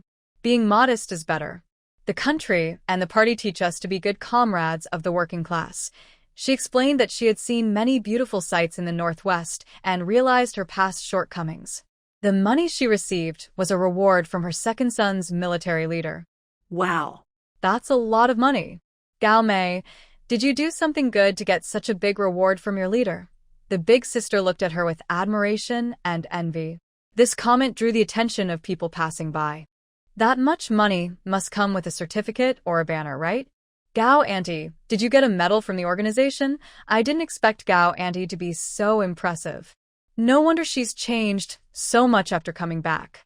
She's been given a big role by her leader. I always knew Gao was capable. She doesn't do much at home, but she's clever. It's a great blessing for Commander Gu to marry her. Big Sister Gao, tell us what you've been doing in the Northwest. How did your superiors give you such a big bonus? And please, show everyone your banner. Everyone kept talking, blocking Gao Yu from leaving, insisting she share what she did during her time in the Northwest. Gao Yu was a little proud and immediately lifted her head to talk about the incident involving fish that led to catching a spy. She used to be a broadcaster, so she spoke smoothly and vividly described the scene. She also slightly exaggerated her role, making her story more interesting. The people around listened carefully, eager to hear her story. Although I'm not good at cooking, I could tell that bottle of sauce was suspicious. I saw it right away. I've been working with Lao Gu for years, so I know these enemy spies. I discovered them immediately. When I was cooking fish, I deliberately added the whole jar of sauce to make a fuss in the military housing area. I knew that only if I made a big scene would the higher-ups pay attention. Look, later my second son even went there himself because of this. Gao Yu spoke until her throat was dry. That day, everyone in the street knew she had caught a spy in the Northwest. The leaders even sent her money and a certificate of honor. Because she was generous, they wrote her daughter-in-law's name on it. She was very proud of her daughter-in-law. Gao Yu left amid the envy and admiration of her neighbors. She still wanted to show off the money to her sisters. In the Northwest military housing area, days passed quickly. Shin Shuling's belly was getting bigger. She was now 9 months and 2 days pregnant. Gu Jinma also looked more nervous each day. He didn't even want to go to the military base, just staying at home to watch over her. Every noon, he would check on Shin Shuling, worried she might have an accident at home. He kept a small notebook, recording how much she ate, how many glasses of water she drank, whether she went for a walk, and how many times the baby moved. Yuan Xian told him that as the pregnancy advanced, he needed to pay more attention to the baby's movements. If there was no movement one day, he would become very anxious. If it lasted more than 3 hours, he would take Shin Shuling to the military hospital. Anan's treatment was almost finished. Every day, the young girl came over and was very considerate. She helped Shin Shuling with small tasks, like disinfecting the acupuncture needles or carrying stools, and bringing food or items from neighbors Chinju or Yi Yuzhen's houses. After the acupuncture was done, Anan would also take walks with Shin Shuling in the yard to get some light exercise. The neighbors, Chinju and Yi Yuzhen, were also a bit nervous. They went to town together and bought some chickens and ducks, planning to slaughter them for Shin Shuling to help her recover after she gives birth.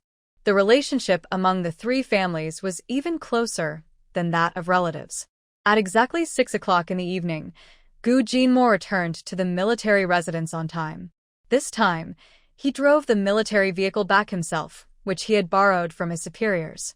Shin Shuling sat in the main hall eating sweet potato chips and scallion pancakes, which Sister Chun had just brought her. As late autumn set in, the weather turned cooler. The wind outside carried a chill, making it uncomfortable to sit at the stone table. Come and eat some sweet potato chips and pancakes. Sister Chun just brought them over, and they're still warm. Shin Shuling called out to the man who hurried into the house. Gu Jinma looked at her with a gentle expression and nodded. He walked over and squatted down in front of Shin Shuling, gently touching her swollen belly. As soon as his hand was on her belly, the little one inside seemed to sense it and moved. It was right where Gu Jinma's hand was. This kind of interaction had happened many times. As the 2 babies grew, they seemed to become more aware. often stretching or kicking when Shin Shuling or Gu Jinma touched her belly. Yuan Xin had also experienced this. She had given birth and been pregnant before, but her children had never been so lively and aware. I borrowed a car from my supervisor for a month. I'll put everything we need for the hospital in the car. When it's time to leave, we can just get in and go, Gu Jinma said, looking at Shin Shuling. He had applied for this a week ago, and it was approved today. Shin Shuling looked at the gentle man kneeling in front of her, her heart feeling warm. She reached out and touched his short, spiky hair, saying, "Good, then go ahead and move everything to the car. When it's ready, we can leave for the hospital." After saying that, she took a piece of sweet potato chip and held it up to Gu Jinma's mouth. When he ate the chip, she also leaned in and kissed his cheek. "I'll go get the things and bring them to the car. I bought some beef at the service station, and the kitchen staff already prepared it. Later, we'll heat it up and eat," Gu Jinma said with deep affection and tenderness in his eyes. Although he was nervous now, he still looked forward to their future life as a family of 4. Soon, Gu Jinma put all the items he needed to take to the hospital into the car. Then, he went to the kitchen to stir-fry some vegetables and sliced a cucumber. Shin Shuling's appetite was smaller now than before. She was pregnant with twins, and although the spiritual spring helped prevent the babies from growing too large, her belly was still bigger than that of an average pregnant woman. As her belly grew, her internal organs were pressed, and her appetite naturally decreased. Gu Jinma didn't urge her to eat more. Instead, he asked her to eat less but more often, trying to vary her meals throughout the day to ensure she received enough nutrition.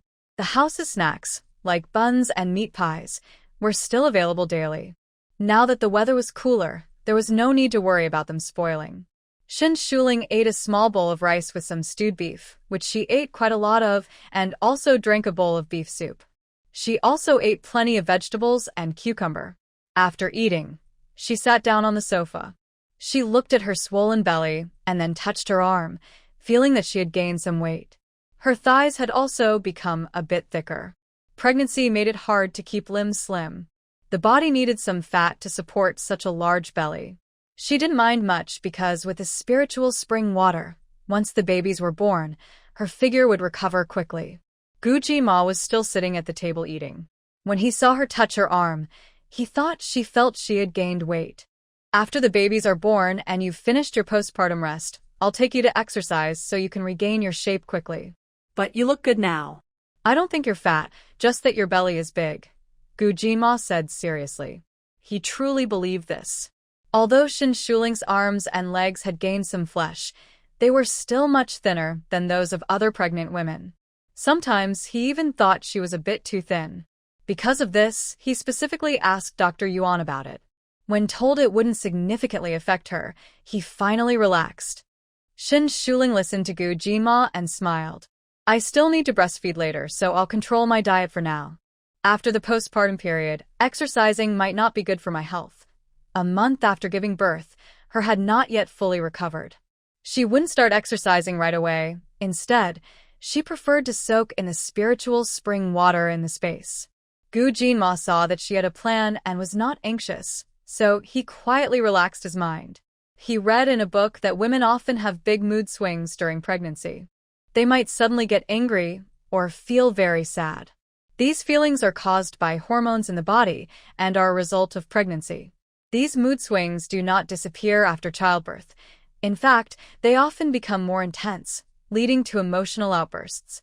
At that time, new mothers not only feel physically uncomfortable but also experience confusion and emotional lows due to hormone changes. Even women who haven't given birth would feel upset in such a situation. So imagine how much harder it is for women whose bodies haven't fully recovered. When Gu Jinma learned about this, he felt very complicated and was deeply worried and caring for Shin Shuling. Based on what the book and Dr. Yuan said, he thought childbirth was extremely painful. No wonder elders say that giving birth is like stepping into the ghost gate, and carrying twins is even more dangerous. Thinking about all this, he couldn't help but feel regret and fear. If only he had used contraception earlier. At night, Gu Jinma usually poured water for Shin Shuling to soak her feet, then carefully and gently massage them. Watching his focused actions, she always felt that there was worry and sadness behind his brows that he couldn't quite hide. "Jinma, are you worried about something?" In recent nights, when she was half asleep, she could feel him getting up and moving around. As long as he was near her, she could sense his nervous and anxious gaze. She knew what he was worried about and what made him nervous. When her soul was floating in the air, she had seen how much he treasured her photos. But now, it seemed that his worries had gone a bit overboard, even affecting their daily life. Hearing her ask, Gu Jinma paused his massage of her calves. Then he said, "I'm a little worried that it might be hard for you to give birth to twins, and I'm also a bit afraid." The word accident caught in his throat, and he didn't dare to say it out loud. He knew he was too nervous. Even old Joe noticed it. Every day in the military camp, he was very restless, eager to finish training and rush back to the military residence to watch over her. But he couldn't control these feelings, or maybe he tried but found it impossible. Whenever his mind was free, it would start thinking about many things, especially about childbirth and the bloodier scenes related to it. Thinking about it made him very scared, and his fear made him keep thinking even more. Shin Shuling took Gu Jinma's hand. His large, warm hand felt comforting. She gently stroked his index finger's inner joint, where there was redness and a little bruise. It was caused by him nervously pinching himself with his thumbnail. A trace of sadness flickered in Shin Shuling's eyes. She had to comfort him, saying, "Jinma, I think you're too nervous. We've prepared everything well, so you don't need to worry so much. Even if you can't be with me during the day, Aunt Yi and Sister Chin are here with me. They stay with me most of the day. And you even borrowed a car from the leader. If anything happens, just call Xiao Mao to come and drive." Gu Jinma nodded. "Okay, I'm not nervous." But even as he said that, his worried look didn't go away. His anxiety wasn't just from his imagination. Part of it was from Gao Yu. Every day, Gao Yu called the military camp, and she was very nervous too. She was very emotional, and whenever she called, she couldn't help but cry. She kept talking about how worried she was about her second daughter-in-law, afraid she wouldn't have an easy delivery, and worried about accidents happening along the way. She kept making all kinds of guesses, crying as she did, and then she would remind Gu Jinma to take good care of Shin Shuling, saying he must not let anything happen to her. Gu Jinma already felt a lot of pressure, and Gao Yu crying every day made him even more anxious, almost to the point of breaking down. Seeing that the man's condition hadn't improved at all, Shin Shuling held his hand again and said, "You know both babies are very well behaved. Since I got pregnant with them, I haven't felt much discomfort. When it's time to give birth, it should be the same." Recently, the two babies in her belly were very active. She could even feel their excitement and desire to come out. She thought it was probably around this time. The two little ones in her belly were truly amazing. She didn't know if other pregnant women could also feel their baby's emotions, but she definitely could. She felt that the babies could sense her feelings too. She thought about this and gently placed Gu Jinma's large hand on her belly. "Baby, when you come out, you can't scare Mom. If it's okay, just give 3 gentle kicks." Shin Shuling tried for the first time to communicate with the 2 unborn little ones. Gu Jinma felt a bit nervous. He knew Shin Shuling was comforting him. Even if the babies didn't respond, he would pretend they did, but inside he still held some hope. For some reason, he always felt that these 2 children were the ones he had dreamed about before. The couple both felt a mix of complicated and hopeful feelings. Soon, Shin Shuling felt her belly move. A tiny foot gently kicked her stomach. Once, twice, 3 times. Exactly 3 kicks. After the 3rd, her belly became still. "See, the babies heard you. They will come out smoothly. You don't need to worry," Shin Shuling said with a smile, suppressing her excitement. She was pleasantly surprised that the 2 little ones could cooperate with her. Gu Jinma's face showed shock and excitement. He didn't want to move his hand away from Shin Shuling's belly. He hesitated and asked, "Can the babies really hear?" Since Shin Shuling got pregnant, he had been studying pregnant women, fetuses, and children. He had read many books and often asked doctors. He never knew that fetuses could respond to their parents' voices. After he finished asking, he felt the belly under his palm move again, clearly a response from the babies. He was completely stunned now, even forgetting his worries and nervousness. Shin Shuling wasn't surprised after her initial shock. She almost bathes every day with spiritual spring water, so her babies inside must be a little different. Seeing Gu Jinma's worried expression finally fade, she felt relieved. "Does your mom still call you every day?" She changed the subject. Her mother-in-law was very emotional, and maybe her strange mood was related to her. Gu Jinma nodded. "She calls every afternoon to remind me to take good care of you. Is your mom doing well in Beijing? How is her mood?" Shin Shuling asked with a gentle tone. Gu Jinma hesitated. "She's the same as before, but she worries about you a lot. Sometimes when she calls back, she even cries. It's not just sometimes, but every day like this." Shin Shuling frowned. "This can't go on. Besides going to the camp, you also have to worry about me. Mom keeps calling you to cry, which affects your mood and makes you more nervous. That's not good." Gu Jinma thought she had a point. "Tomorrow, I'll tell her to call only once a week." He hadn't thought about this problem before, but Shin Shuling was right. If he stayed so tense, it wouldn't work. If he kept his nerves too tight, he might break someday. He also needed to take care of Shin Shuling and the baby, so he couldn't afford any problems. Shin Shuling agreed with how Gu Jinma handled it. She packed up and lay down. The lights in the room went out quickly. Gu Jinma listened to her steady breathing and slowly fell asleep. Tonight, it was much easier for him to sleep. Soon, he drifted into a dream. In the dream, there was a white fog everywhere. He could hear the sound of flowing water and a baby's laughter. Without thinking, he instinctively moved forward. As he walked, the fog seemed to clear around him. A small spring appeared in front of him. Next to the spring were two babies wearing red bibs, happily playing in the water, their little bottoms sticking out. Laughter echoed constantly. Gu Jinma looked at the two adorable babies and felt his heart soften. He crouched down beside them. "Baby, you're too small to play in the water. Where are your mom and dad?" The two babies, soaked in their bibs, played near the spring. It wasn't safe for them to be there. If they fell, it would be trouble.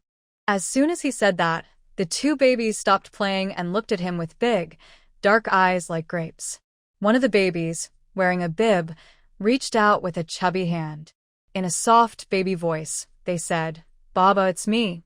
Hug me." Gu Jinma didn't find it strange in the dream. He picked up the talking baby. The baby in his arms was warm, soft, and incredibly cute. As soon as he held the baby, the little one giggled happily, with a bright smile that also felt a little familiar. He hadn't had time to think carefully when the other little ones suddenly started fussing, babbling nonstop and demanding to be held.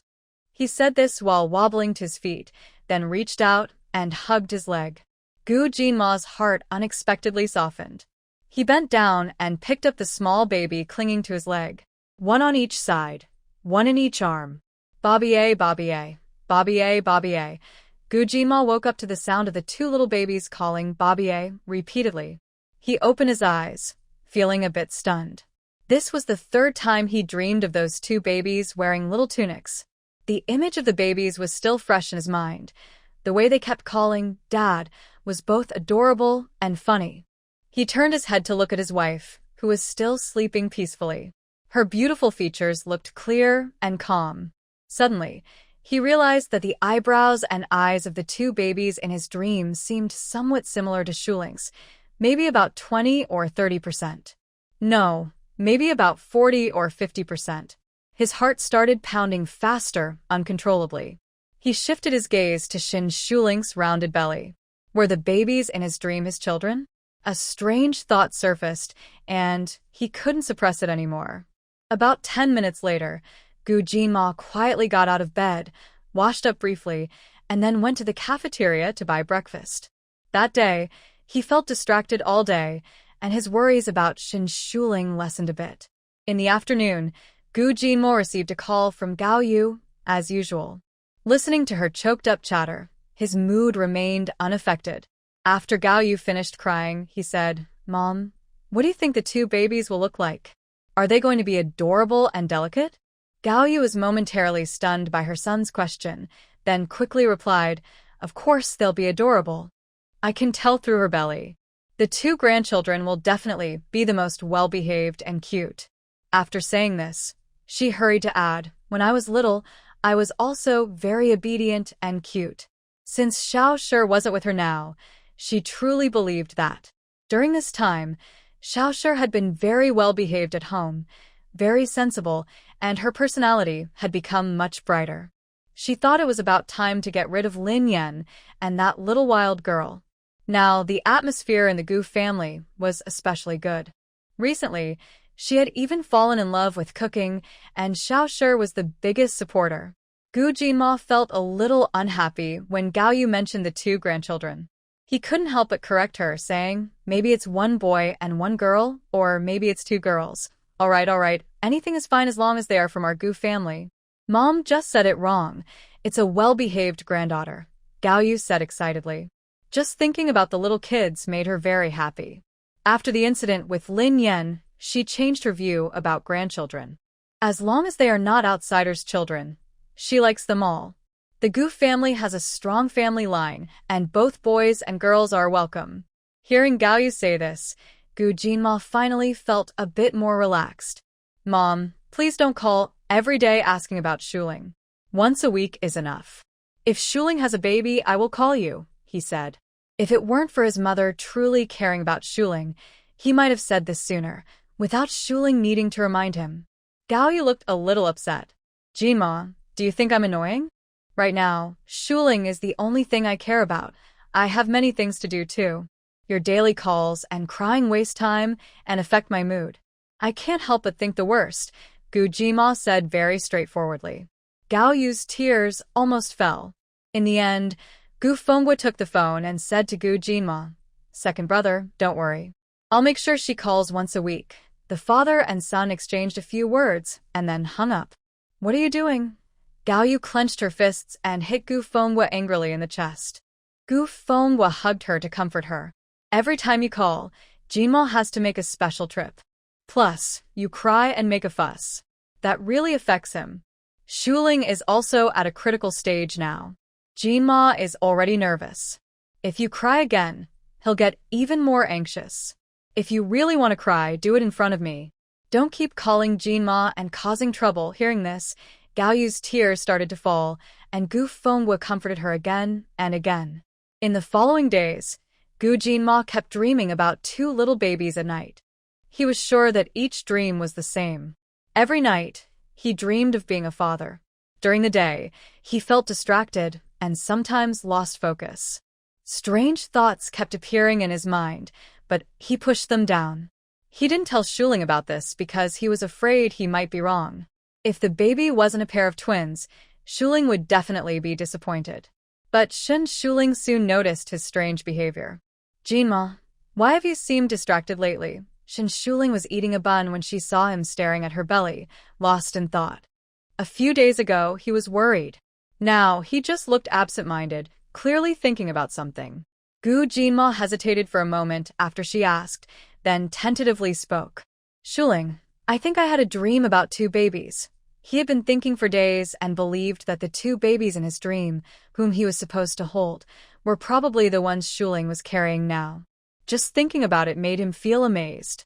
Shuling listened to Gu Jinma and showed a hint of surprise. She was surprised that he could even dream about it.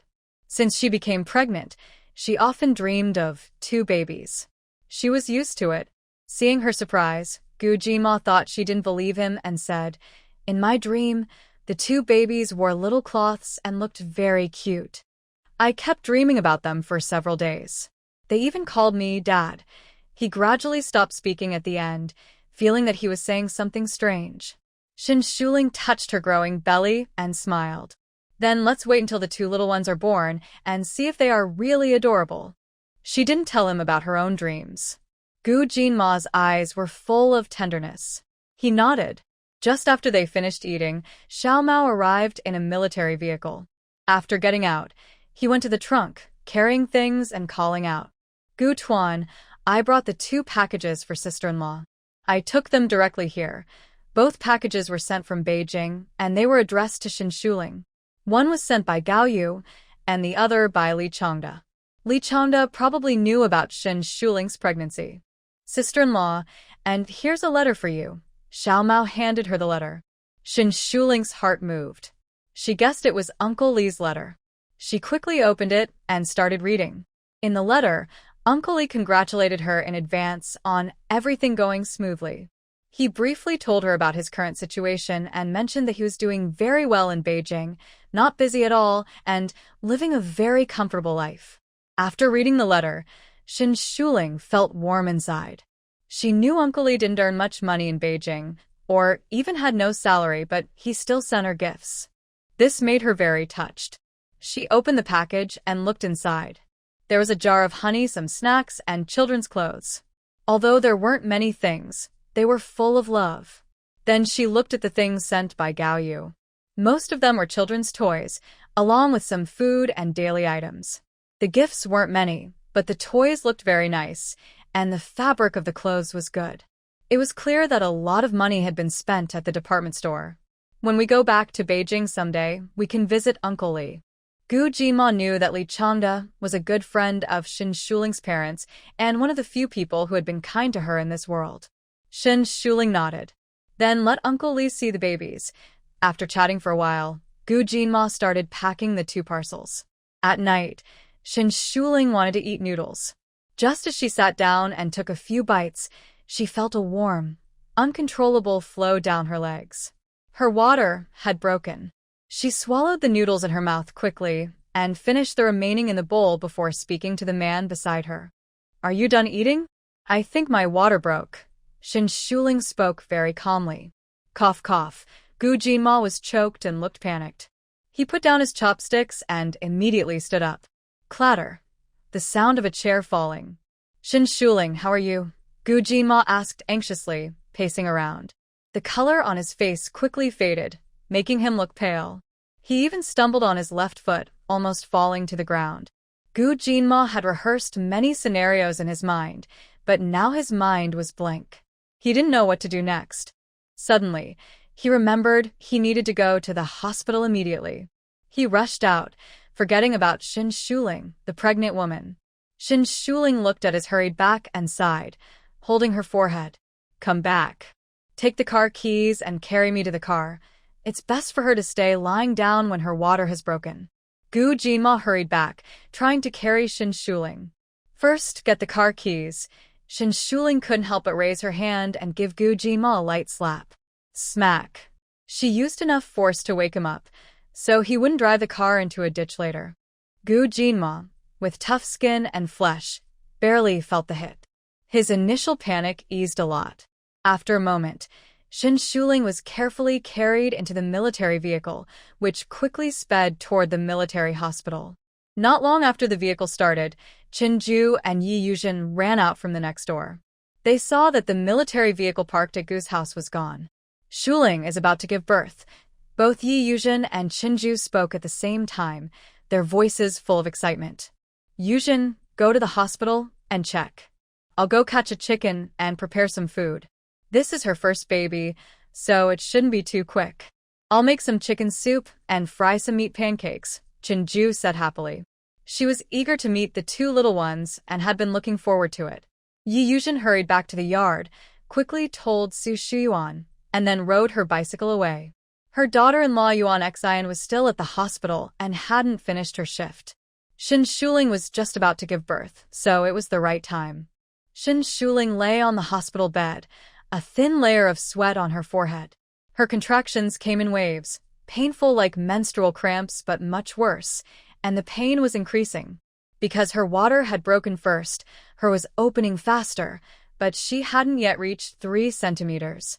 Since it was her first birth, Yuan Xian, who arrived in a hurry, said it might take another 2 or 3 hours. After her water broke, she couldn't get out of bed and had to stay lying down. This was the first time Shuling felt so uncomfortable during her pregnancy. She wanted to walk around but could only lie still. She thought that maybe walking could make her feel better. From the moment her water broke, she felt the urge to go to the bathroom. Sister Xian told her that was the baby pressing on her bladder and a sign that labor was near. Gu Jinma stayed by her bedside, watching Shin Shuling, whose face was a little pale. His heart ached, and he felt guilty. He started to regret everything, wishing he could take her pain instead.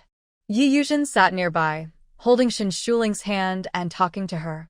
They chatted about many things, not just about the upcoming birth. Fortunately, a few days ago, I washed all your bottles, so they will be ready to use soon. The two little ones are quite understanding. Later, Sister Ju will bring chicken soup, so you should drink some now. If you can eat, try to eat a little. Later, you'll need strength. Shin Shuling nodded. She hadn't eaten much for dinner, so after all this fuss, she could probably eat a bit more. At this moment, Yuan Xian, who is 7 months pregnant, came in. She still goes to work every day despite her pregnancy. The hospital is short-staffed, and as long as her body allows, she will probably work until just before giving birth. Shin Shuling, how do you feel? I'll check your now, Yuan Xian said gently. Shin Shuling looked at Gu Jinma, who instinctively turned away. Yours is opening very quickly. It's almost ready. We will take you to the operating room soon to prepare for delivery, Yuan Xian said happily and with surprise. Labor is a long and tiring process. Many first-time mothers take over 10 hours to dilate to 3 fingers. It's rare for someone like Shin Shuling, whose labor took less than 2 hours to reach 3 fingers. Shin Shuling felt relieved. She knew that the faster the opens, the better. Once it reaches 3 fingers, the process will speed up. These two little ones are very considerate of their mother, Yi Yuzhen said with a smile. Just as Shin Shuling was about to be taken to the operating room, Chenju, carrying 2 insulated buckets, hurried in. Drink some chicken soup first before you go. Chenju quickly stopped the bed. Yuan Xian waved to the 2 nurses pushing the bed. Wait a moment. Then she signaled Shin Shuling to eat something first. In theory, she could wait outside until her dilated to 5 fingers. Usually, after 3 fingers, she could go in and prepare. Since Chenju brought some food, eating a little would help her regain strength. Gu Jinma took the lunchbox and insulated bucket from Chenju. Yi Yuzhen quickly brought a towel to wipe Shin Shuling's hands. This pancake isn't hot. Try a bite and see if you have an appetite, Gu Jinma said, handing her the meat pancake. He was worried Shin Shuling might not feel like eating right now. Shin Shuling took the pancake and took a bite. It was pickled vegetable and meat. The aroma made her feel a little hungry. The recent contraction just ended. She should wait about 3 minutes for the next one. She took the chance to eat something. Having food in her stomach made her feel less tense and more relaxed. Gu Jinma felt relieved when he saw she could eat. He opened the insulated container and let the chicken soup cool a bit. Chenju was happy too. I made pickled vegetable and meat, just to whet the appetite. Captain Gu, there's a chicken leg in the soup. Please fish it out and let Shuling cool it. After saying that, she handed another insulated container to Yuan Xian. Yuan, you might be tired later. You're pregnant too. I packed a portion for you. Go to the office and eat first. If anything happens, I'll call Sister Yuzhen to come get you. Giving birth and delivering babies are both tiring. If the mother is too weak, she might need a doctor's help. Yuan Xian didn't refuse. She nodded to Yi Yuzhen, then hurriedly took the container and left quickly, trying to eat as soon as possible. She was in the late stage of pregnancy and very hungry. Gu Jinma was feeding Shin Shuling small sips of chicken soup. Shin Shuling didn't finish even a piece of meat pie before she picked up the chicken leg and started to chew. The chicken leg was very soft and almost fell off the bone. She endured the cramping pain and ate the whole leg in one go. Gu Jinma just closed the container lid when Yuan Xian and 2 nurses rushed in. Shin Shuling was pushed into the operating room. Gu Jinma followed her, holding her hand until the door of the operating room closed. Chenju and Yi Yuzhen stood nervously at the door. Gu Jinma stood straight, his ears filled with the sounds of women giving birth inside. He knew they weren't Shin Shuling's, but he still felt a cold shiver down his back. He even felt his legs go a little weak. Soon, he started pacing back and forth at the door of the operating room, walking from one side to the other, constantly pinching the skin inside his fingers with his nails. Chunju and Yi Yuzhen exchanged a look. Both thought Captain Gu was a very good husband. They had lived most of their lives and rarely saw such a good man as Captain Gu. Many men think that giving birth is only a woman's job. Many believe it's just a quick moment. Some women's husbands don't even stay during childbirth, let alone take care of them carefully. But they saw how caring Captain Gu was just now in the ward, taking care of Shuling. In the operating room, Shin Shuling felt her stomach hurt more and more. She was sweating coldly and decided in her heart that there would be no next time. As the opened wider, the pain became stronger. Sister Xian had told her about this before. Everything is fully open now, Shuling. You need to follow my instructions. When I tell you to push, you push. When I tell you to breathe deeply, you do. Never push randomly, or you might tear, and recovery will be very painful. Yuan Xian disinfected and explained the precautions to her. Shin Shuling nodded and remembered everything in her mind. The actual birth process went quite smoothly, even unusually smoothly. Under Yuan Xian's guidance, it only took about 20 minutes for a pair of twins to be born. Wow. Wow. Wow. Wow. Wow. Wow. At the moment the babies were born, Shin Shuling felt a warm wave spread through her body. It was like a gentle flow of warmth moving through her limbs, and even her pale face turned a little pink. She looked radiant. The pain from childbirth and its aftereffects almost disappeared. Then she felt as if her surroundings had improved. Yuan Xian quickly placed the two little babies into her arms. They moved their limbs like tiny frogs flipping over. When she looked up slightly, she could see their chubby little bellies. The umbilical cord still had small clamps attached, and the cords hadn't been cut yet. Tonight, only 3 women gave birth, including her. Yuan Xian sighed happily. They are so beautiful, so fair and tender. This is the first time I've seen newborns with such transparent, white skin like dolls from a magazine. Shuling, when you were born, were you this pretty? I feel like these 2 babies look a lot like you. Seeing how tender and white the babies were, she instinctively thought they resembled Shin Shuling. Shin Shuling smiled and looked at the 2 babies. Her heart softened completely. I don't know what I looked like when I was born. Although she didn't remember, she was sure she wasn't as white and tender as these 2 little ones. That was all thanks to the spiritual spring water. Her 2 children looked exactly like the little dolls in her dreams. She was so happy, she couldn't contain her joy. Comrade Shin was just born. She's probably not much different from the 2 little babies. She just finished giving birth and already looks so beautiful, with skin that's pink and white. Commander Gu is truly lucky, the nurse assisting with the delivery said with a smile. This Comrade Shin not only gave birth quickly and obediently, but also looks very good. When they see her, they feel happy and speak more softly, joking around a little. Wow, you're right. Comrade Shin looks very healthy. Without saying a word, she doesn't look like she just gave birth. She didn't tear during delivery either. It's really unfair that everything seems to favor Comrade Shin. Another nurse marveled at Shin Shuling's condition. Yuan Xian, holding scissors, was also surprised. Really, Shuling, your body is quite strong. You should recover quickly after your confinement. After saying that, she handed the scissors to Shin Shuling. You look energetic. Why don't you help cut the umbilical cords for the babies? Shin Shuling's eyes lit up. She immediately sat up and, under Yuan Xian's guidance, started to cut the cords. She even felt that her body didn't need a full confinement period. Soon, the umbilical cords of both babies were cut. During the process, she noticed a faint birthmark on her sister's arm. If she hadn't looked carefully, she wouldn't have seen it. When she looked at it, the birthmark seemed to react and even flickered. She was delighted. It's a cloud pattern birthmark. It looks like the cloud pattern space can be passed on to her sister in the future. Soon, nurses carried the 2 babies away to weigh them. The sister weighs 2.3 kilograms and the brother weighs 2.1 kilograms. Looks like the brother cares for his sister and shared his nutrients, the nurse said happily. She was quite fond of the 2 fair, tender little ones. She was nearly 50 years old and had never seen such adorable babies before. And now she saw two at once. Yuan Xian helped Shen Shuling cover the babies with a blanket and urged, "Hurry up and let the family see them." Commander Gu was probably waiting outside, anxious to see the babies.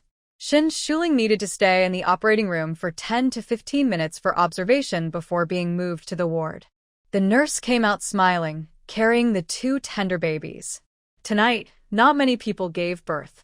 The two families from earlier had already finished and gone to see their wives.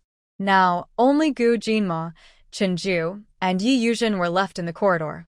Seeing the nurse come out, Gu Jinma immediately stepped forward nervously and asked, "Nurse, how is my wife?" The man's dark eyes were full of love for his wife, but he didn't notice the two tiny, delicate babies in the nurse's arms. "Comrade Shen and his two children are safe. You can take the babies to the ward first. Comrade Shen will stay inside a little longer and then be moved directly to the ward," the nurse said with a smile. At this moment, Chen Ju and Yi Yuzhen arrived quickly and took the two babies from the nurse's arms. Each of them held one baby. These two babies look so lively and healthy.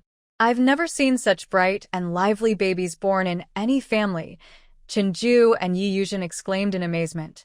Gu Jinma finally turned his gaze to the two babies.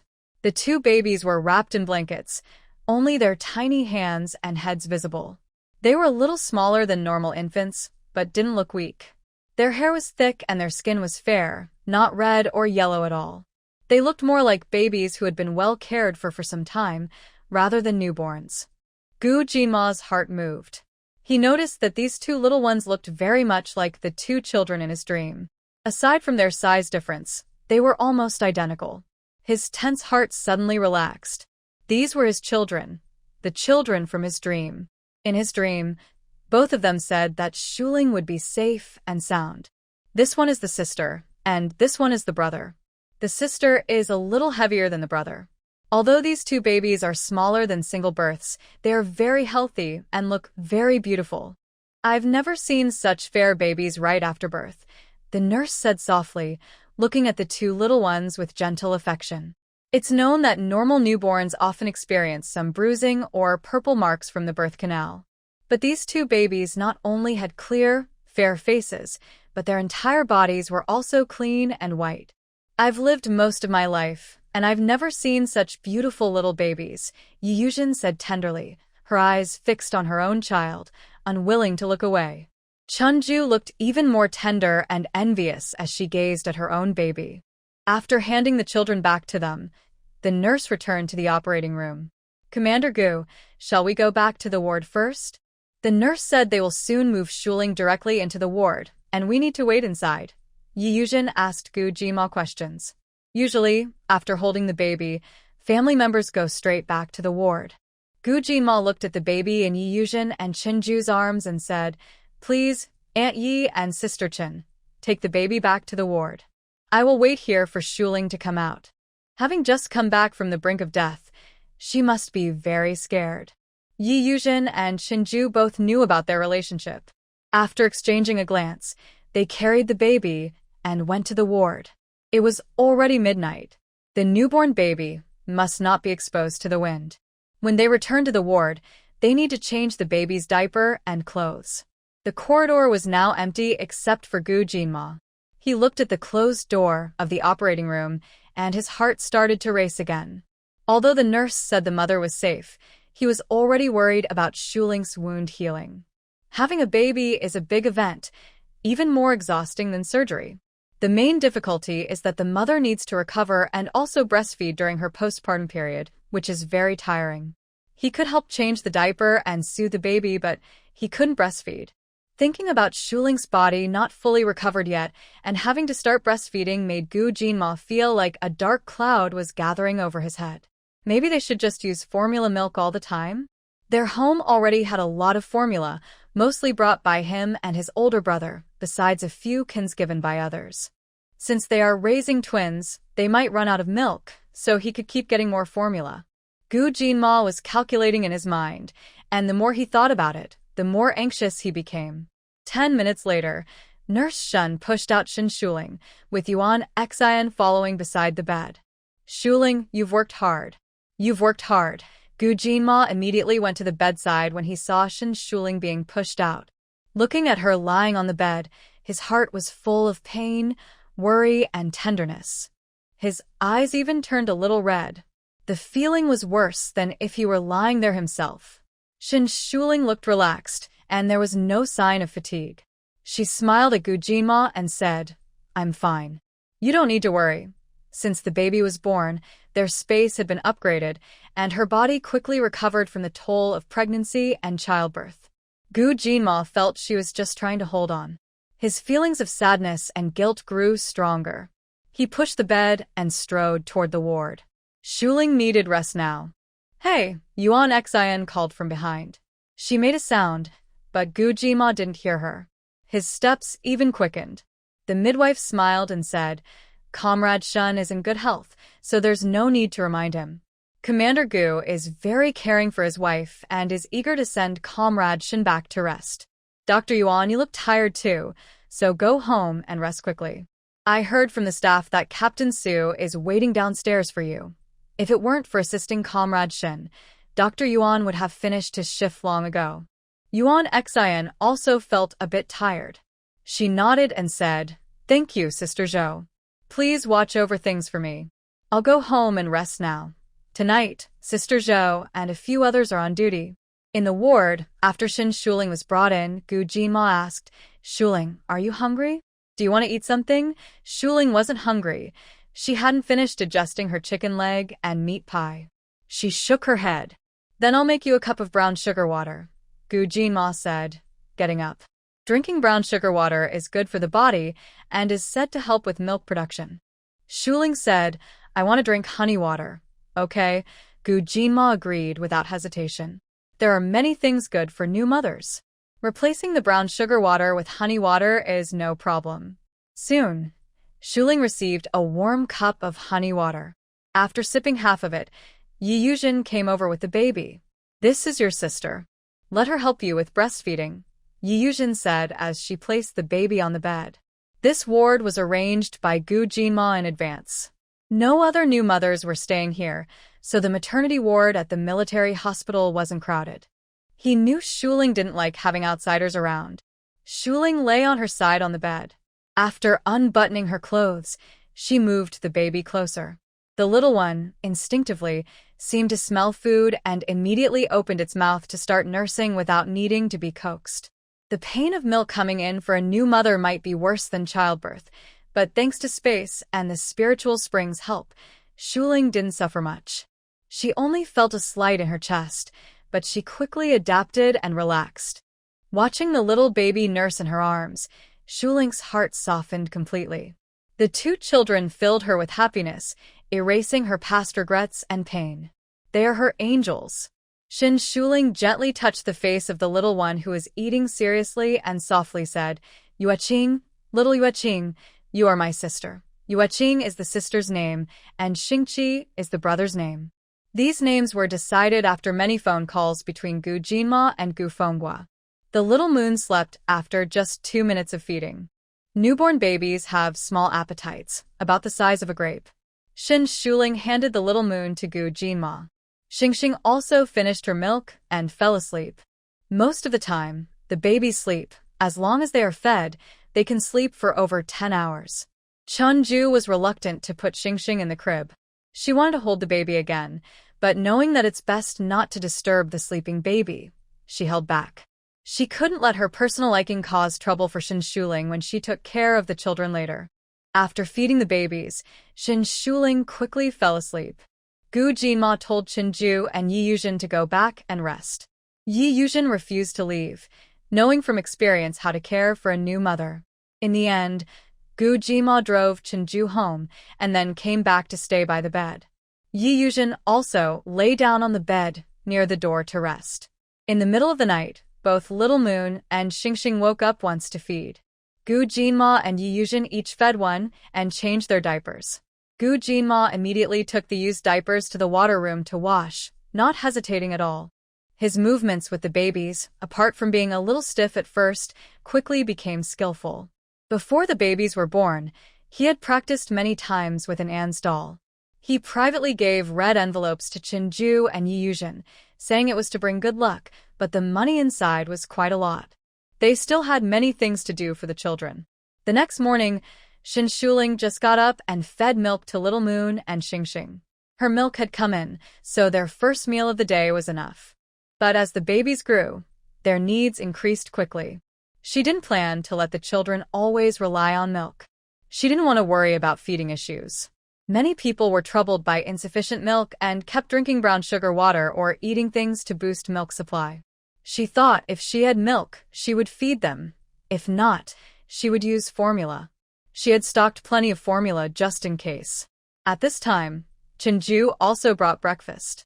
This morning, she didn't make chicken soup but cooked millet porridge, steamed beef dumplings, and stir-fried chives with eggs. Worried that Shin Shuling might not have much appetite, she also bought flour rolls, soy milk, and fried dough sticks. There was plenty of breakfast, but she didn't eat any herself and planned to eat together later. Shuling, eat first. You can take whatever you want. There's millet porridge, dumplings, red eggs, scrambled eggs. Whatever you like is fine, Chinju said, placing all the breakfast items on the table. Finally, she carried a bag of red eggs. I'll go divide these red eggs first. It was only 8 a.m. The hospital nurses and doctors should have just finished or be about to finish their shifts.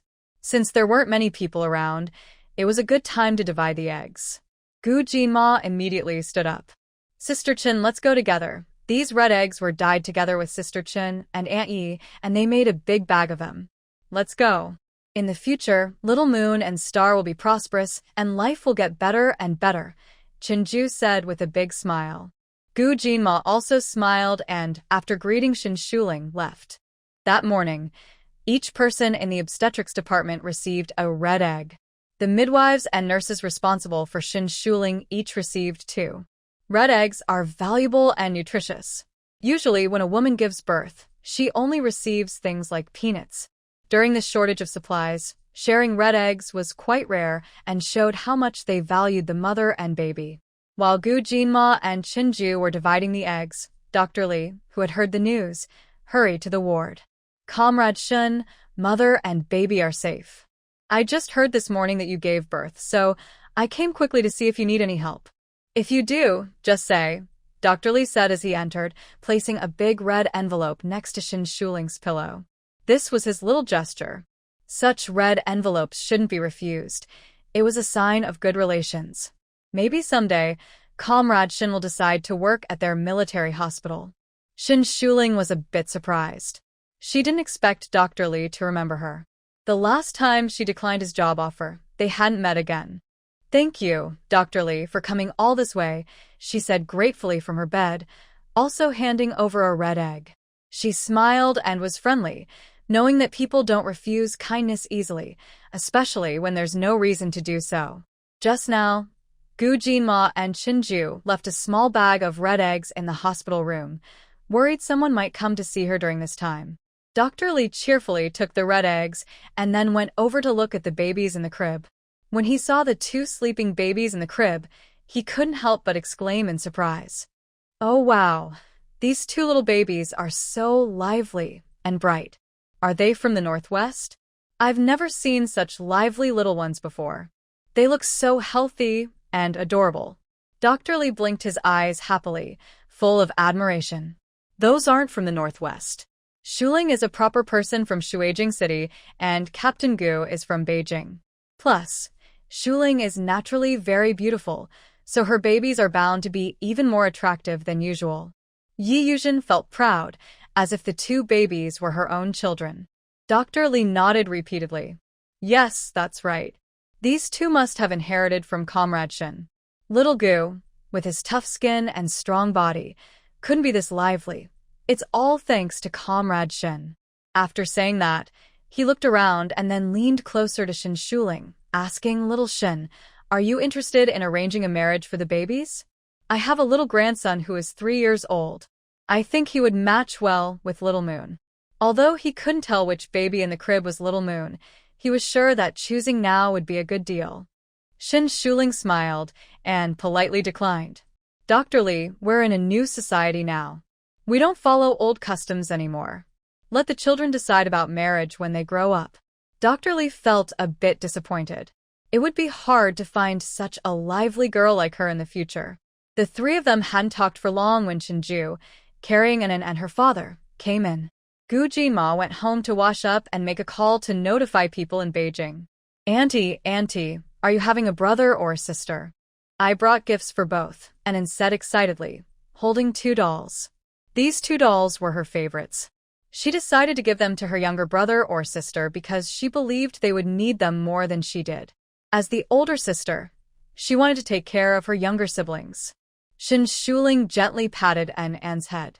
Go see for yourself, but don't touch them, and try not to speak loudly in front of them. Gu Jinma carefully wrapped the 2 babies in blankets, making sure they felt safe and weren't easily frightened. As long as she doesn't shout in front of the 2 babies, the lively sounds in the ward won't disturb them. Anan is a well-behaved and obedient child. She immediately nodded her little head and ran to the baby's crib. Then her big, dark eyes widened in surprise. Wow, the sisters are so small and cute. She thinks that these 2 adorable babies must both be her sisters. Luckily, she brought 2 dolls, or she wouldn't know how to tell them apart. Gu Jinma finished tidying up at home and hurried to the military camp to make a call to the capital. It was now 9 in the morning. Gao Yu also went to the military district with Gu Fenghua. Her heart was beating very fast since last night. She planned to call the Northwest area, but she had already made a call there on Monday. Xiao Yu, I'll take you to the cafeteria for breakfast, then you can check the shopping center to see if there's anything you want to buy. Gu Fenghua knew his wife had that idea, but he didn't mention it. A few days ago, he promised Jinma that he would keep an eye on her so she wouldn't cause trouble again. Gao Yu frowned and covered her chest. Old Gu, I haven't felt well since last night. I need to call and ask Shuling how she's doing. She felt something was wrong. Her natural sixth sense was very sharp. She thought maybe Shuling had given birth. Let's finish breakfast first. Gu Fenghua took her hand and started to leave. Gao Yu suddenly pulled her hand away, stomped her foot, and started to act stubborn. No, I must call the Northwest now. I feel uneasy. Maybe Shuling has given birth. You can't stop me from seeing my grandchildren. Gu Fenghua scratched his buzz cut and began his daily routine, trying to comfort his wife. But this time, no matter how he tried, he couldn't soothe her. Gao Yu was determined to call the Northwest. Finally, Gu Fenghua had to look serious and say sternly, No, you can't cause trouble for them again. Xiao Yu, please understand the second brother and the others. If you have any ideas, tell me. This is a critical moment. You need to listen to the second brother and the others. Gao Yu felt wronged inside, tears welling up in her eyes. She suddenly threw the pen on the desk to the ground and accused, You don't understand me at all. You don't love me at all. During this time, she kept thinking about the Northwest, but this old man still blocked her, not considering her feelings at all. Gu Fenghua saw her throwing things and his face darkened completely. Why do you think I don't care about you? I'm just trying to reason with you. It's you who keeps making trouble. Why would I stop loving you? Look at you throwing things. Things are meant to be used, not broken. He felt she was being unreasonable. Since Gao Yu returned from the Northwest, she had been taking medicine every day because she was worried about Shin Shuling. Her mind was always tense. Now, when Gu Fenghua said these things, her nerves snapped. She raised her hand and hit his chest, tears streaming down her face. Wah, you yell at me, and then say I'm unreasonable. Gu Fenghua, how did you say when you married me? You said you'd love me forever, protect me forever, and never yell at me. What are you doing now? You ungrateful, bad man. Why did I marry you? Gao Yu was very upset, and her words came out in a broken way. She had been angry and arguing like this for many years. Gu Fenghua skillfully held her hitting hands and waited for her to stop crying. Wawa Gu Fenghua iwento di forayo. You ungrateful person. Gao Yu was crying hard, her temper flaring. You're not feeling well, still taking medicine every day. If you cry, don't cry too long, or when Shin Shuling is born, you won't be able to see her, Gu Fenghua said gently, caring for his wife. Gao Yu got even angrier. A little soldier who came to deliver a message at the office door saw this scene and hesitated. He didn't know whether to go in or back out. He didn't expect that Commander Gu and his wife were still so affectionate in private. Finally, he mustered his courage and knocked on the door. Gao Yu and Gu Fengwa looked over at the same time. Gao Yu, who had been crying and angry, quickly pushed herself away and moved away from Gu Fengwa, her face turning red. They were both old married people, yet they still got caught by outsiders. It was all that old man's fault. Gu Fengwa cleared his throat awkwardly. "What's the matter?" the little soldier hurriedly said, reporting to the commander. "You have a phone call. It's from the northwest." As soon as he finished speaking, Gao Yu, whose face was flushed with excitement, said, "It must be Shuling. It must be her. I knew my sixth sense was right. You tried to stop me." After she finished speaking, she quickly went up and gave Gu Fengwa a firm pat on the arm, then hurriedly ran outside. Gu Fengwa quickly followed her. The phone was in the switchboard room. When Gao Yu arrived, she hadn't yet caught her breath but immediately picked up the phone. When she heard her second son on the other end say that his second wife had given birth to a pair of boy-girl twins, she almost jumped up with excitement. Good, good, good. Shuling is truly a great hero. Son, tell Shuling to wait for Mom. I'm going to the northwest to see her right now. After hanging up, Gao Yu eagerly asked Gu Fengwa to take her home and buy train tickets for her. She was eager to fly to the northwest immediately.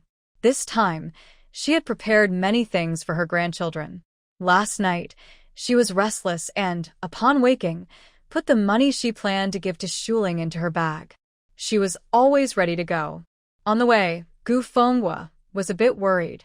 Don't cause trouble this time. Both kids are here. You're their grandmother. You need to be a good example for them. Don't worry, don't worry. Look, I even took off the bracelet on my hand, just to serve Shuling. I can't cook, but I'll take care of the two babies. Later, I'll ask someone to take photos of the kids and bring them back for you to see, Gao Yu said excitedly. She dreamed about the two babies. One older brother and one younger sister. It's perfect. Let the brother protect the sister. That's wonderful. The kids won't be lonely anymore. Just take me to the department store first. I want to buy gold lockets for the two babies. Gao Yu turned to tell Gu Fengwa. Gu Fengwa looked a bit helpless. Haven't you already bought gold lockets before? But those are for the big ones, Gao Yu replied. Those two are so big now. Gao Yu glared at him. You, a rough old man. What do you know? The gold lockets have patterns on them. The little moon is for girls. It needs to look nice. The little moon has two, and the stars should have two too. Gu Fengwa obediently drove the military vehicle to the department store. That day, Gao Yu once again set off on a sleeper train to the northwest. Shuling Shen was discharged the next day. She had a natural birth and could leave the hospital within 3 days. Gu Jinma had planned for her to stay at the hospital for 3 days, but she wanted to go home. Yuan Xian came to check on her and said she was recovering very well and could leave any time once the procedures were done. So, at Shin Shuling's request, she was discharged immediately. Just as I returned home to rest, neighbors who heard the news came to see the excitement. Everyone wanted to see the twins. These neighbors had heard that Shin Shuling's twins were very beautiful, so they all came over to look. But Gu Jinma kept them outside the yard, not even letting them into the main room. Gu Jinma had already gotten leave from the army. He rarely took time off, but this time, the higher-ups approved a month-long leave for him. However, this month wasn't a complete break. He still had to report early, every day. If there was nothing urgent, he could come back early in the afternoon and not go to the training camp. During this time, he wouldn't be assigned any outside tasks. For soldiers, this was a good holiday. The neighbors who were kept outside felt a bit unhappy. They thought the Gu family wouldn't do such a thing, keeping neighbors out like that. Everyone had good intentions and just wanted to share in the happiness. Gu Jinma had already thought of this. He started giving these neighbors red eggs and peanuts. Andy, older sister, come and eat red eggs and peanuts. Let's all share the happiness. Eggs are valuable. Each neighbor took a red egg and their dissatisfaction disappeared. Their expressions softened. Nowadays, No family with a daughter-in-law has the habit of handing out red eggs everywhere. Eggs are precious. Although the living standards in the military family compound are generally high, they can't ignore the large families. The auntie nearby had 9 children, with 2 passing away, leaving 7. Everyone was happy to receive an egg. After distributing the eggs, Gu Jinma said, "Shuling just had the babies. She is still very weak, and the twins are lighter than normal infants. I want them to rest well." He continued, "In a few days, once the children and Shuling are better, everyone can visit and celebrate together." This was a pre-planned excuse. If it weren't for Shin Shuling, he rarely interacted with these neighbors. But since she was here, he paid more attention to these unavoidable interactions, unlike before. Everyone took the eggs and started thinking about Shin Shuling. "Captain Gu, you are so considerate of Comrade Shin. No wonder you found such a good wife." Yes, Commander Gu clearly cares a lot about his wife. Now that they have a child, he must take good care of them.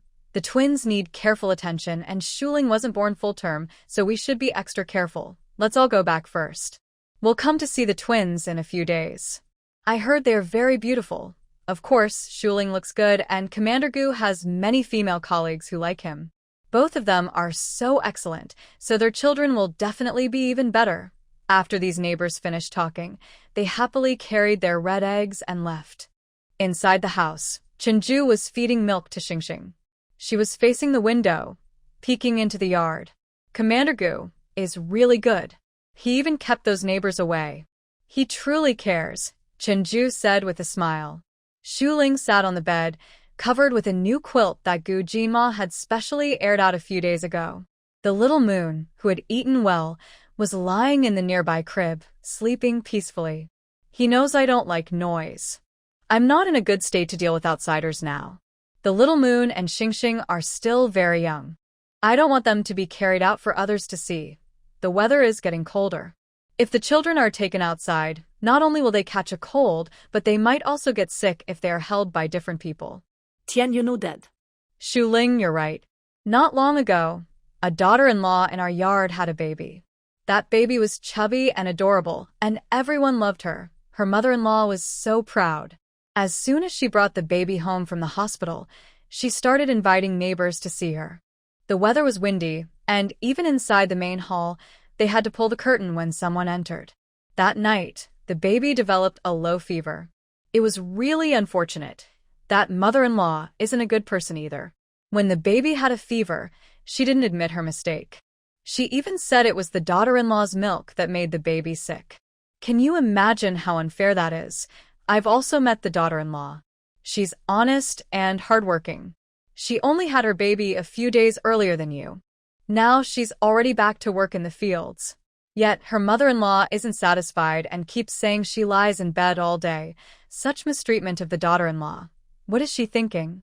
She acts like we're still in the old days, where daughters-in-law have to suffer to become mothers-in-law. Chenju is now a representative of military families, so she knows everything happening in each household. Shin Shuling couldn't help but frown and ask, "What about that man's family? Is he just watching his wife, who just had a baby, be so mistreated?" Chenju waved her hand. "That man's family isn't from Gu's side. He's from the neighboring group, the deputy squad leader. I heard he's a kind and filial person. Being filial probably means he cares about his wife and puts her before his mother. It's good if he has a good mother-in-law, but with such a mother-in-law, the rest of his life will be full of trouble.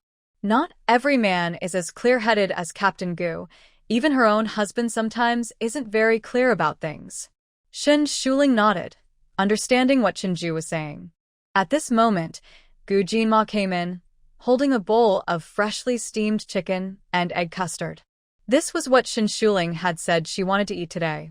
It was now 3 p.m., and since she was breastfeeding and her baby was digesting quickly, she was also hungry. Seeing Gu Jinma come in, Chenju handed over a star-shaped toy from her arms and smiled. "I'm going to see what Sister Yuzhan is cooking tonight." At noon, Yuzhan said she would cook soybeans and pork trotters for Shin Shuling tonight. Gu Jinma carefully set down the custard, took the star toy, and nodded. "Thank you, Sister Chen." He was busy at home, washing the baby's diapers and taking care of Shin Shuling, feeding the 2 children. Chenju and Yi Yuzhen had taken on the cooking. Don't mention it. Sister Yuzhen and I are also eating together, Chenju said with a smile as she left. Shin Shuling looked at her husband and asked, "Are you tired? Do you want to rest for a while?" The past 2 days, he had been busy from morning till night, seeming to never rest properly. At night, he was the one getting up to change diapers and feed the baby. If her milk came in late at night, she would just grab a child to eat a few bites, then turn over and go back to sleep, usually in a dazed state. Gu Jinma shook his head. "I'm not tired at all. I've been resting," he added. "Shuling, maybe we should just let the baby drink formula all the time. That way, you wouldn't have to worry about feeding the baby every day." He was worried she wasn't sleeping well and wouldn't recover properly. Shin Shuling felt her milk supply was indeed not enough. She didn't like drinking those milk-boosting drinks, and her diet wasn't very big, just enough to barely feed one child. "No need, just let it be," she said, knowing he was worried about her waking up at night. She didn't have strong opinions about feeding her baby with milk or formula. When her milk supply ran out, she would just switch to formula. She thought that if she continued this way, it would happen soon. Her body had been fully healed by the space upgrade, including her hormone levels. Without hormone stimulation, her milk production gradually stopped. Gu Jinma listened to her and didn't say anything further. The next day, Shin Shuling took the opportunity to enter the space while Gu Jinma went to the military camp and Yi Yuzhen and Shinju were busy at their own homes. She didn't bring the children with her this time. After the upgrade, she could clearly sense the space outside her room, which was about the size of a small house. She wasn't worried about the two little ones having any problems. The endless sky and fields stretched out before her. In the distance, there was a river and streams, tall mountains and forests. The ground was red soil. The fountain in front of the villa had grown much larger, with a big cloud pattern sculpture in the middle. The air was filled with a strong spiritual energy. Shin Shuling took a deep breath, feeling the spiritual energy being absorbed into her body and turning into energy. Next to her small villa, besides the one she built to match the original, there was now a 3-story wooden house. Now there were 3 houses in the space. A sign hung on the door of the wooden house, with the words, "Pharmacy," written in bold, powerful strokes that hinted at sharpness. Behind the pharmacy, there was a large medicinal field with tiny medicinal plants growing inside. The warehouse also had a separate area for storing herbs, with various kinds of herbs and seeds. Shin Shuling's heart moved, and she quickly walked toward the medicinal field. She noticed that the soil there was different from other land, more moist and rich in spiritual energy. The herbs grown in this field would surely be very effective. She also found many medical books in the pharmacy, and even a large alchemy furnace on the roof, which looked extraordinary. This space complemented the myriad phenomena medical canon, and it could even be said that the space existed for the sake of the medical canon. After understanding this clearly, Shin Shuling's mood became calm. She wasn't particularly interested in medicine. Helping Anin was out of kindness, and treating her mother-in-law was only because she was her mother-in-law. Regarding strangers, she has no desire to offer medical help. There are many doctors in Huagua, and future medicine will become more advanced. She is not the only one. Xiao Yeye has a cloud pattern birthmark. The inheritance of this space and the Wanxiang medical canon will definitely be passed on to Xiao Yeye. Whether Xiao Yeye wants to inherit or is interested in the Wanxiang medical canon doesn't matter much to her. She cares more about whether Xiao Yeye is happy and living well. Shin Shuling walked into the medicine workshop. The place was decorated in an old-fashioned style, with beautiful tables and chairs, like a house from ancient times. Maybe the previous owner, like her, simply moved their house here. Shin Shuling looked around the wooden house, then returned to the villa. She quickly took a bath. Her body has fully recovered now. Her flesh is even firmer. Her figure is about a size larger than before pregnancy. This was caused by her pregnancy diet. The space can only help her repair her body, not reduce her weight. Lying in the bathtub, she pinched her flesh. It's a bit much. She now weighs about 102 or 103 pounds. Before pregnancy, she was only around 92 or 93 pounds, which was on the thin side. By controlling her diet a little, she could probably lose weight to below 100 pounds. She no longer cares about her previous weight. She prefers to have a bit more flesh to look better. Shun Shuling only stayed in the bath for 15 minutes. She hurriedly took another shower and washed her hair. After drying her hair, half an hour had passed since she entered the space. She hadn't washed her hair or body for several days. Now, washing made her feel much lighter. Normally, during postpartum confinement, she shouldn't wash her hair or take baths, especially as the weather gets colder. Fortunately, she can secretly wash in the space, or she would feel very uncomfortable. Shin Shuling covered herself with a blanket, looked at the two little ones in the crib, who were still sleeping peacefully. They looked tender and adorable. The crib was specially made by Gu Jinma. A regular crib would work for now, but once the children grow bigger, they wouldn't fit. For a wider crib, she had to order a custom one. It was probably time for them to have milk, but she didn't wake the sleeping children to feed them.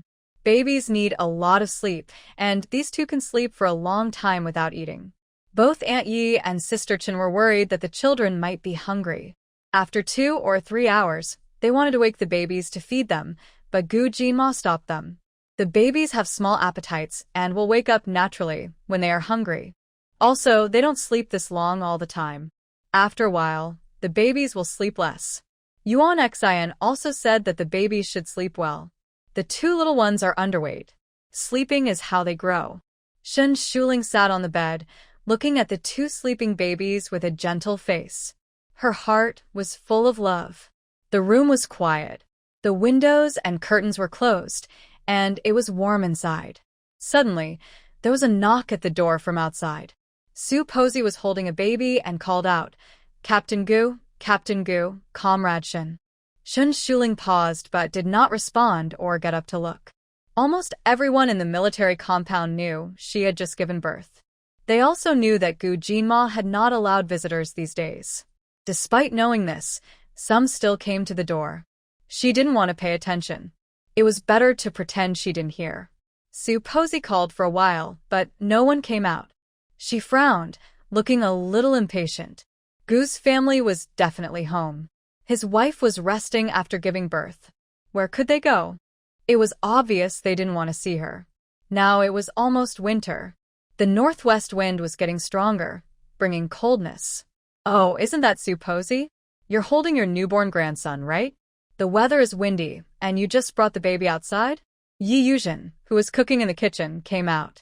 She saw Su Posey holding the newborn and immediately became worried. Babies in the postpartum period shouldn't be exposed to the wind. Su Posey saw Yi Yuzhen come out. She knew Yi Yuzhen had a good relationship with the Gu family. She smiled and said, I came to see Comrade Shen.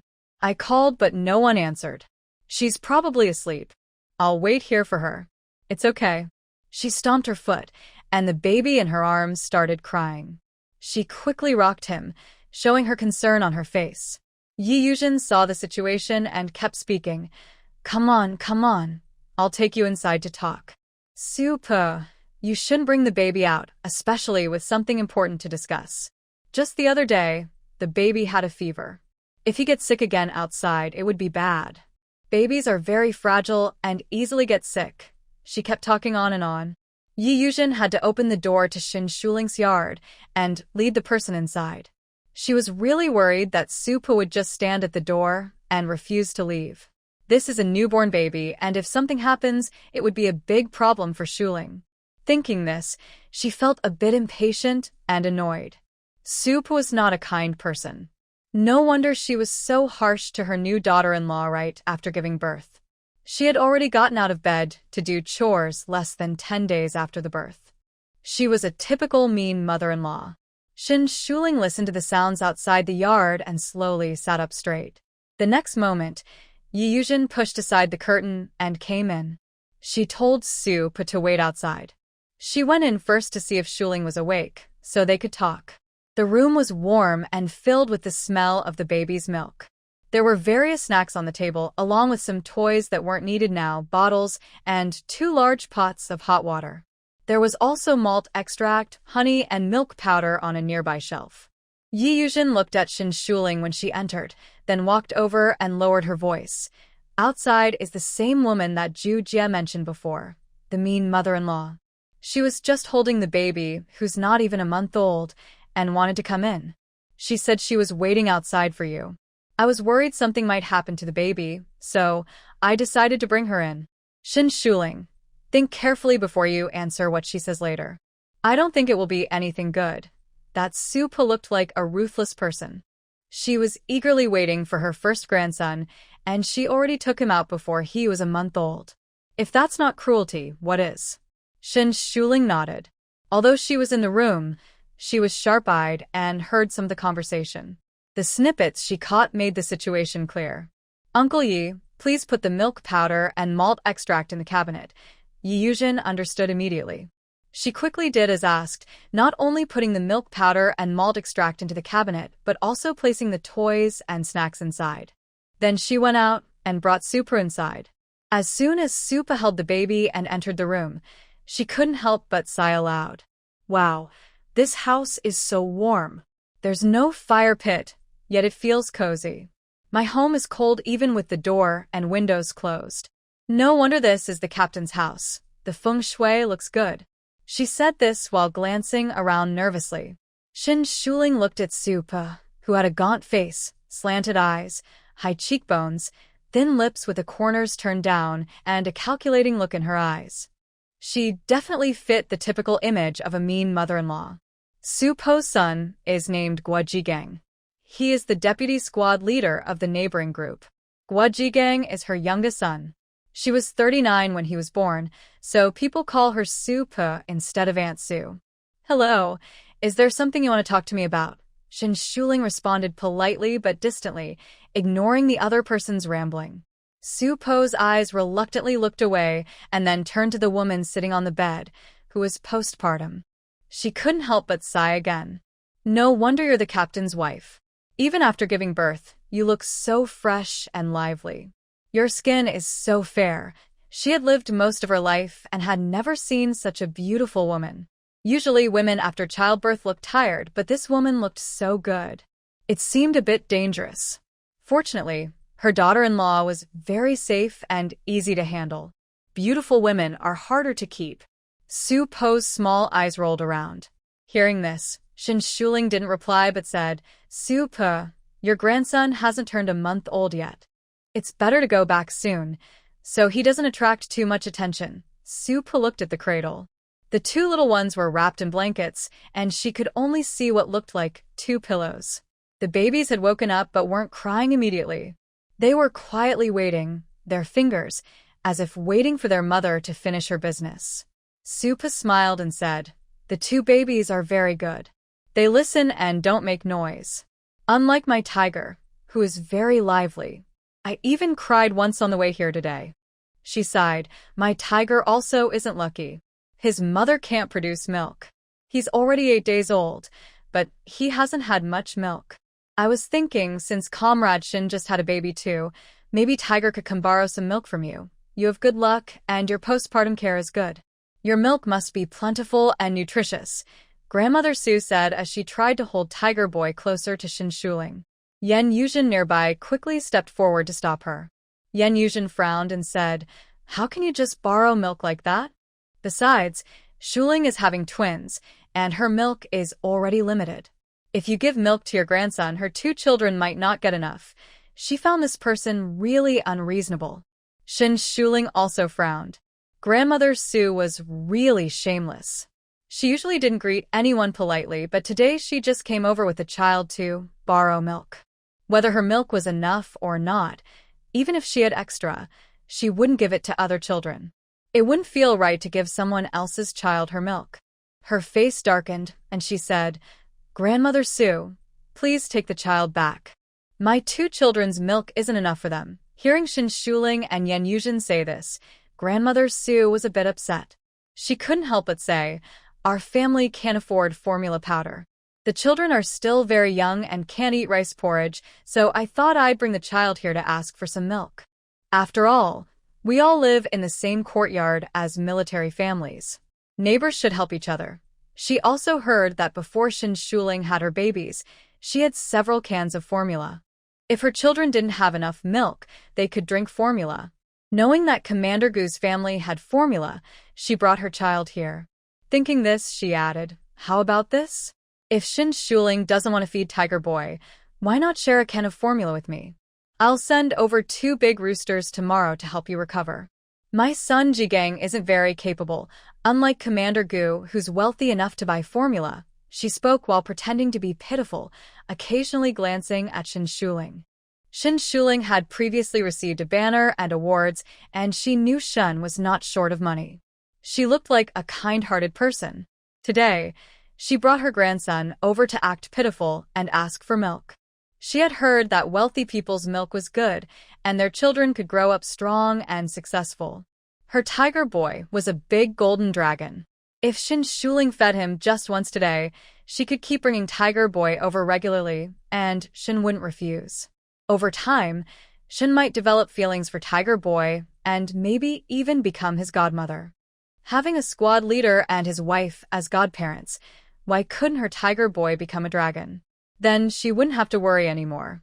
And perhaps, by then, Jigang and Yunxiang's matters could also be helped by Comrade Shin. Supa thought she had a good plan, relying entirely on Huzi's bright future. Shin Shuling saw Supa saying such things, and her face turned completely cold. "Supa, my money doesn't grow on trees. If your family is really having a hard time, I can ask Sister Chin to talk to the leaders and see if they can help you solve the problem of feeding the baby."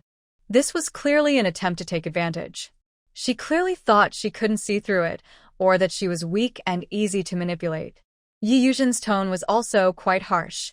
"Supa, I heard your daughter-in-law say yesterday that she didn't need to drink the milk soup. Why is the milk supply not enough today? Hurry and take the baby back to check. If the milk really isn't enough, you can ask the leaders for some milk. Without formula, milk is just as good."